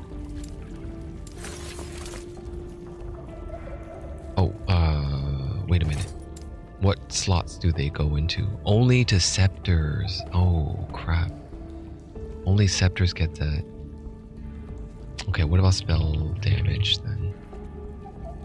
One-handed sword. They called these two the same thing. That's kind of this is why they need to put in parentheses. Is this like, you know, marauders? Is this the arcanist? This is the elemental? They have a sub name and you don't get to see it on the tooltip. And it's not until you slap it into an item then all of a sudden then you see, oh, this one is shade shimmering. It's too hard to see. Like, you have to read over here and then you got to read added or increased. Is it added or increased? And that'll tell you if it's it's still kind of, I feel like it could be streamlined a little better. So it's a little bit more apparent.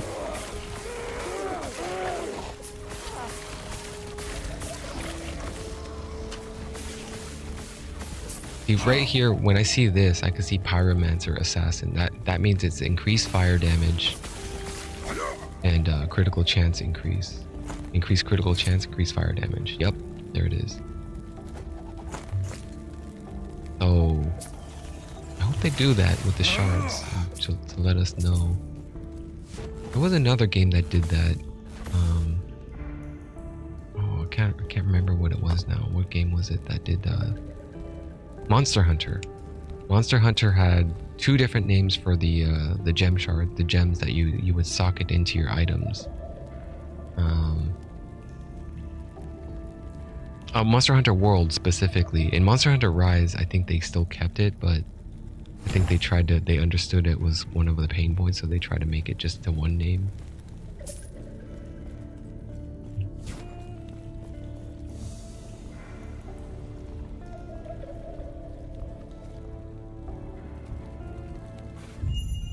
I can't remember what the name, the other, okay, what was the other name for agitators? Agitator gems were also called something else. And then expert was something else as well. Expert was critical strike, and it had two different names.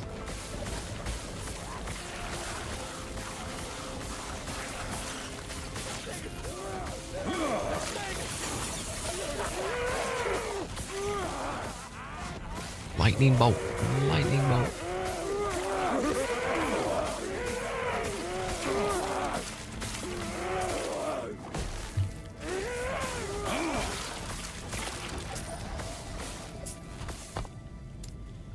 Max out crackling speed.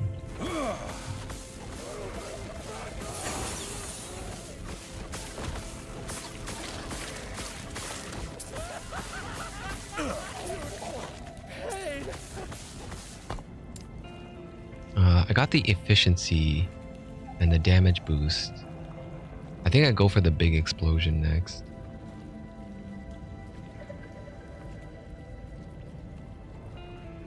Yeah, go for the big bomb, the greater destruction, and then maybe 1 point in Mordita's Bane. Maybe 1 point right now, actually, right as soon as I get the point, and then get the other. Once I finish that one, there's another one where I can get the other big explosion, but it also increases chill chance. And Endless Frost is another one.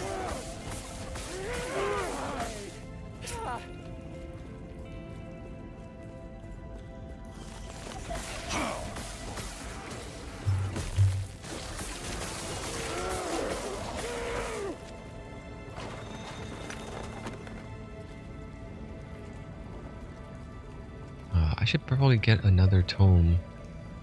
One that has intelligence, if I can put intelligence on there. Oh yeah, the amulet. I totally neglected this thing. The prefix. I don't know if it can get intel. No. Amulets can get, just give me like elemental damage, I guess. Mana, critical. What about casting speed? Damn.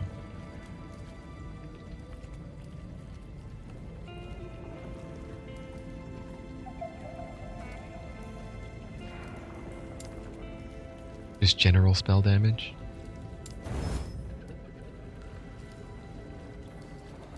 These are spells, right? Yes, they are spells. Okay, and then spell crit chance.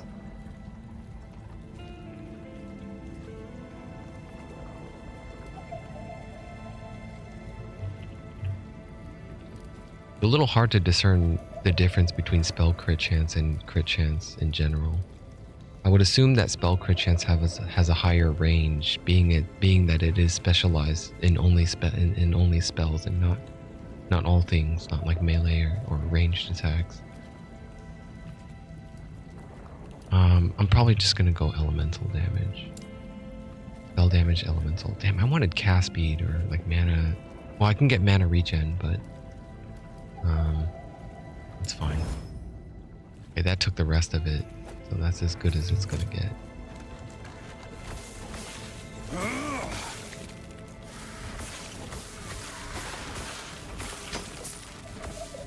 I should have been spending. Damn, that was a perfect 15% cast speed. I should have used Glyph of Hope, so I could have added more stuff to it. I didn't realize it was so low on forging potential without even realizing.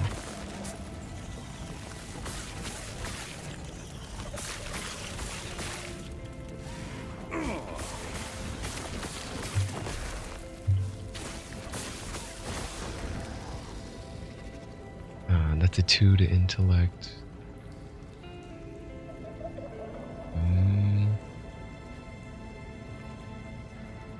No.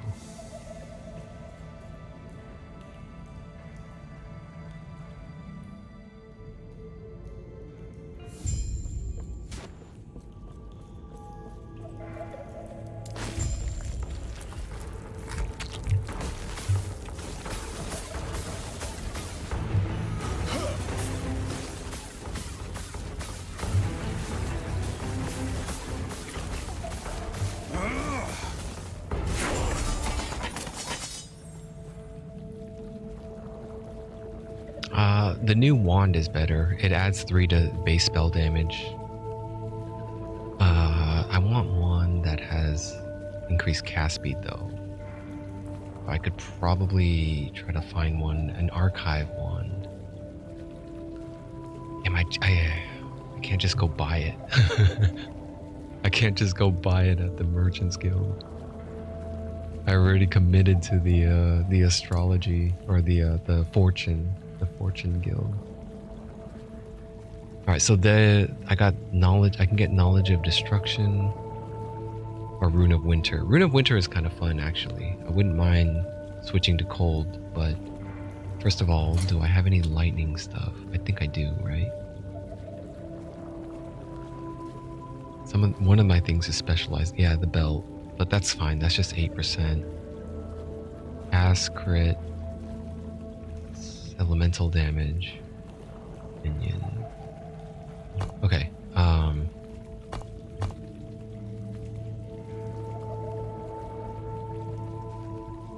Go Rune of Winter. It no longer will stun as easily, but it will at least chill. And it has a different sound effect, which is more important. The sound effect is important. If you're gonna have to hear it hundreds of times, it better be less jarring and more pleasant. Gods be with you. Stay safe. Panium's elder life, you please. Stop him. What? Goodbye. Go on then. Bah.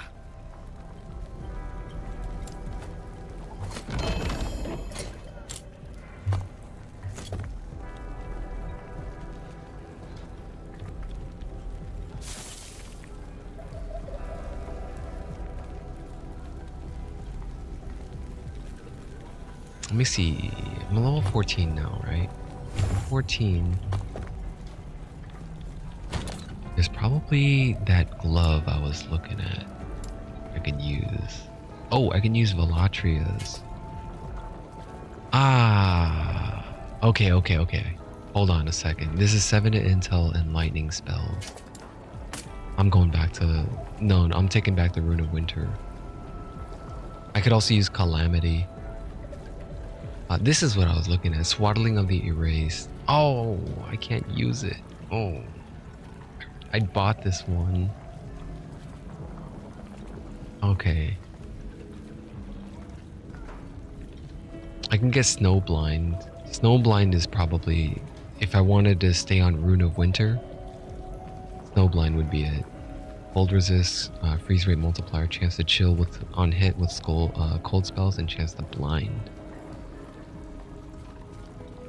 But no, I think Velatria's is better.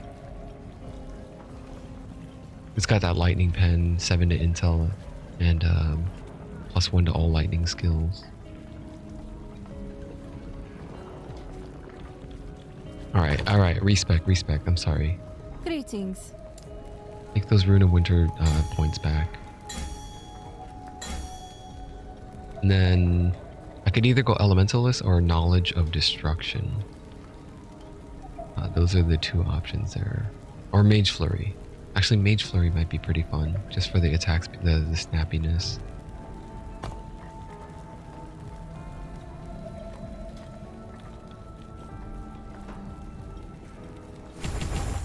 Okay, Mage Flurry it Not is. well on the regrets.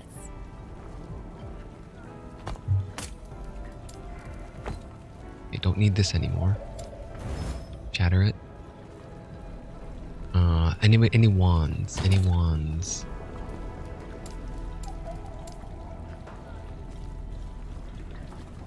All those are going to be high level ones.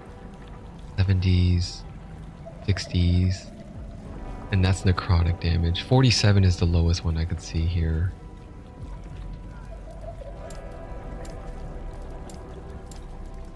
I really didn't keep the low levels. What about these? Reach of the Grave? That's a minion master one though. It doesn't do me any good, really. So the next Leap is at level 21.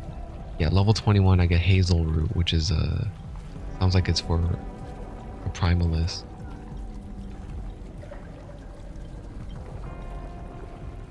No. Okay, what about this tome here? Chronicle of the Damned. Sounds like it's for an Acolyte.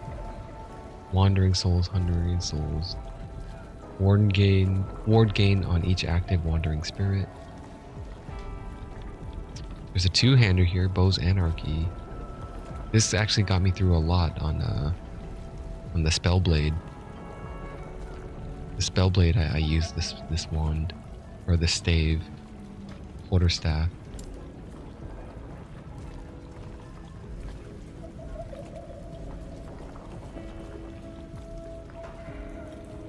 Damn, it was such a bummer I can't use this. This could have been really, really good.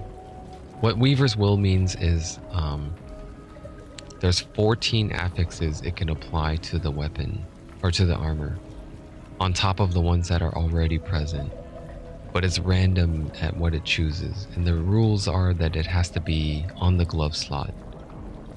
So on the glove slot you get crit chance, attack speed, cast speed, attributes, intelligence, dexterity, strength. It could roll any of those and it'll roll it 14 times. It'll pick one at random first and it'll pump it up to the max, which is tier 7. So at level 15 you could essentially have a tier 7 modifier. So that gets really crazy, especially if it's like something that you use, cast speed, attack speed, or your primary stat, intelligence, or in this case it would be intelligence. So having those on the boots would be really nice. And I was talking about that the other day. Advent of the Erased. If you get one of the Weaver's Will and it rolls movement speed, well, the boots already has an intrinsic value of movement speed for 9%. And then you also have the affix that's fixed on it. That's another movement speed. It could have rolled 11. Then the Weaver's Will, it could have unlocked. It could have randomly chosen movement speed again. And then you'll get a ton of movement speed. This is why I think I said yesterday that I think this is the fastest boots in the game, potentially, if you get Weaver's Will correct. On top of that, you get haste. There's a chance to get haste when you use these boots. When you gain haste, chance to gain haste when a nearby enemy dies. So my Falconer was using this, and it was crazy because the Falcon just goes in frenzy mode and just rip shit up non-stop. Because every time I poke, it's like I have the rogue has the other ability to gain haste or something like that. Was it haste? It might have been just movement speed. But whatever the case was, the Falcon is in like perpetual frenzy mode when I'm engaged in combat. Alright, so no weapon then, huh? I can get the Humming Bee. That doesn't increase cast speed though.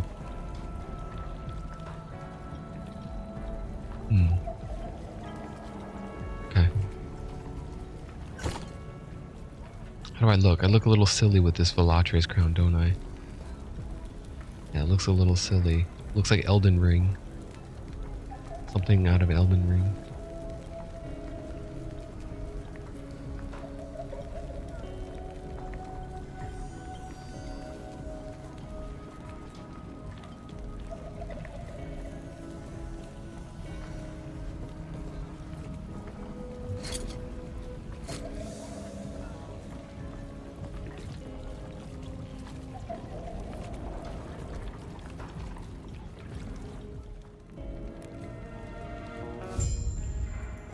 So whenever I see something with Weaver's Will on it, if it's got more than 7, you're guaranteed pretty much. I think it works that way. Based on what I've seen, I think it works that it'll pump one stat up to its maximum tier. And then if it has like 14, then you're guaranteed to get, I think you're guaranteed to get 2 two affixes up to tier 7. So ideally, I would prefer like something on boots to get like Weaver's Will main stat and movement speed maxed out at tier 7. But the thing is, at tier 7, you also have a little bit of range, so you better hope that it rolls perfect. The movement speed perfect might be like 15 to 17% movement speed at tier 7. I'm not sure. Might be anywhere between like 17 to 19 or something.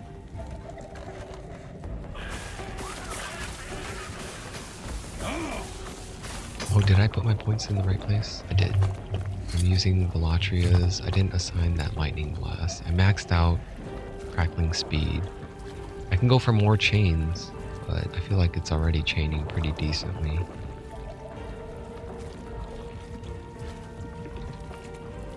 Blind chance, shock chance, convert to freeze, ward on hit, lightning blast when grants you ward. Let me go for more chains first. More chaining hits.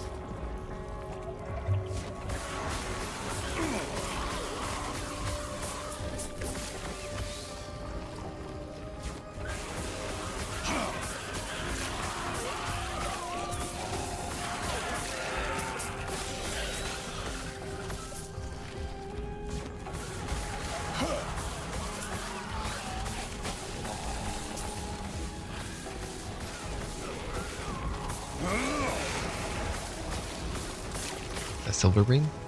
Nah, I'm looking for an 8%. 8% movement speed.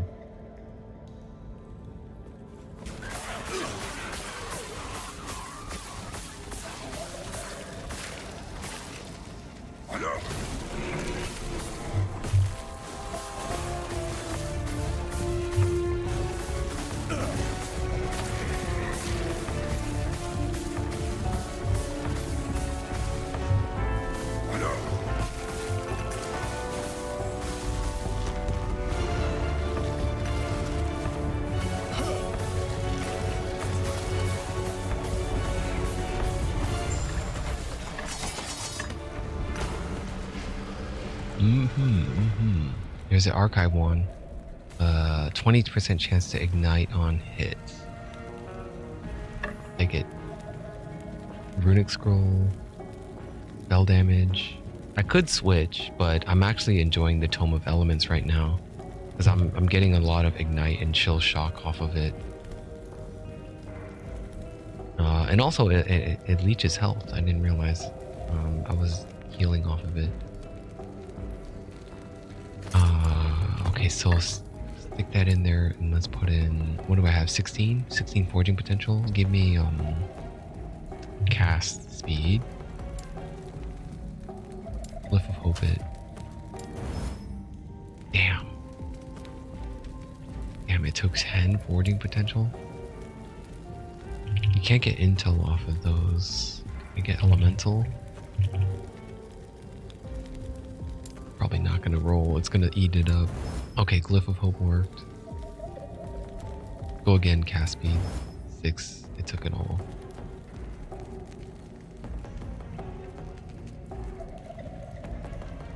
And oh well, it's still better. Shatter this one. Take those. Try to get those cast speeds back. Got one back.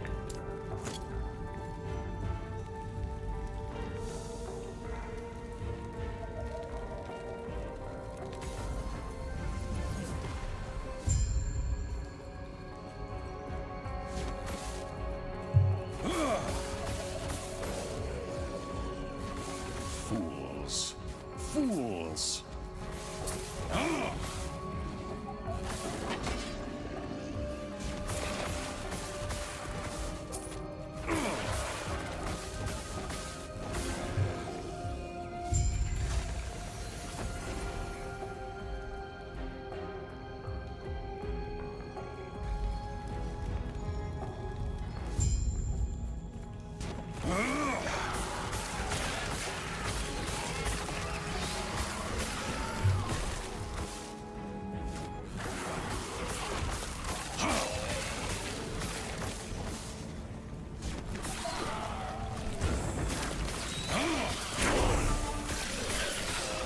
Oh, I got static.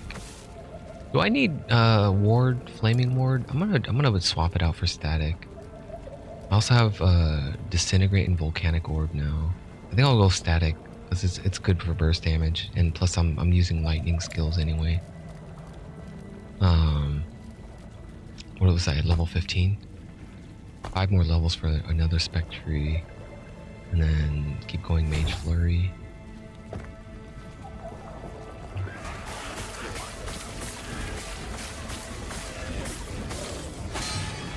Damn, I got stunned out of my... I was about to cast Glacier and that shit knocked me out.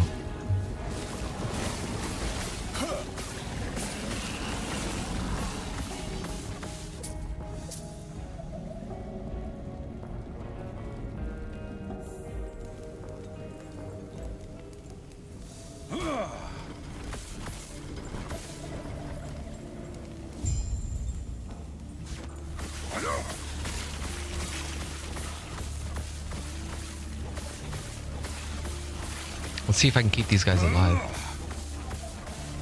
I've never kept anyone alive. They always all die.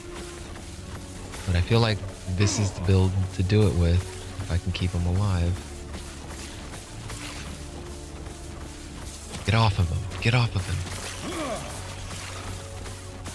Fools. Fools. Oh crap. I forgot about this guy. Okay, they're all dead. Yeah, they ain't gonna live through that. He ain't gonna be in last Epoch too.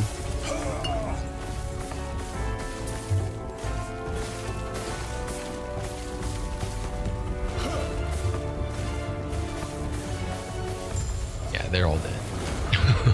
They're all... Oh no, I'm sorry I couldn't save you guys. I'm sorry. Well, I never kept him alive for the boss. They always died before the boss even spawned.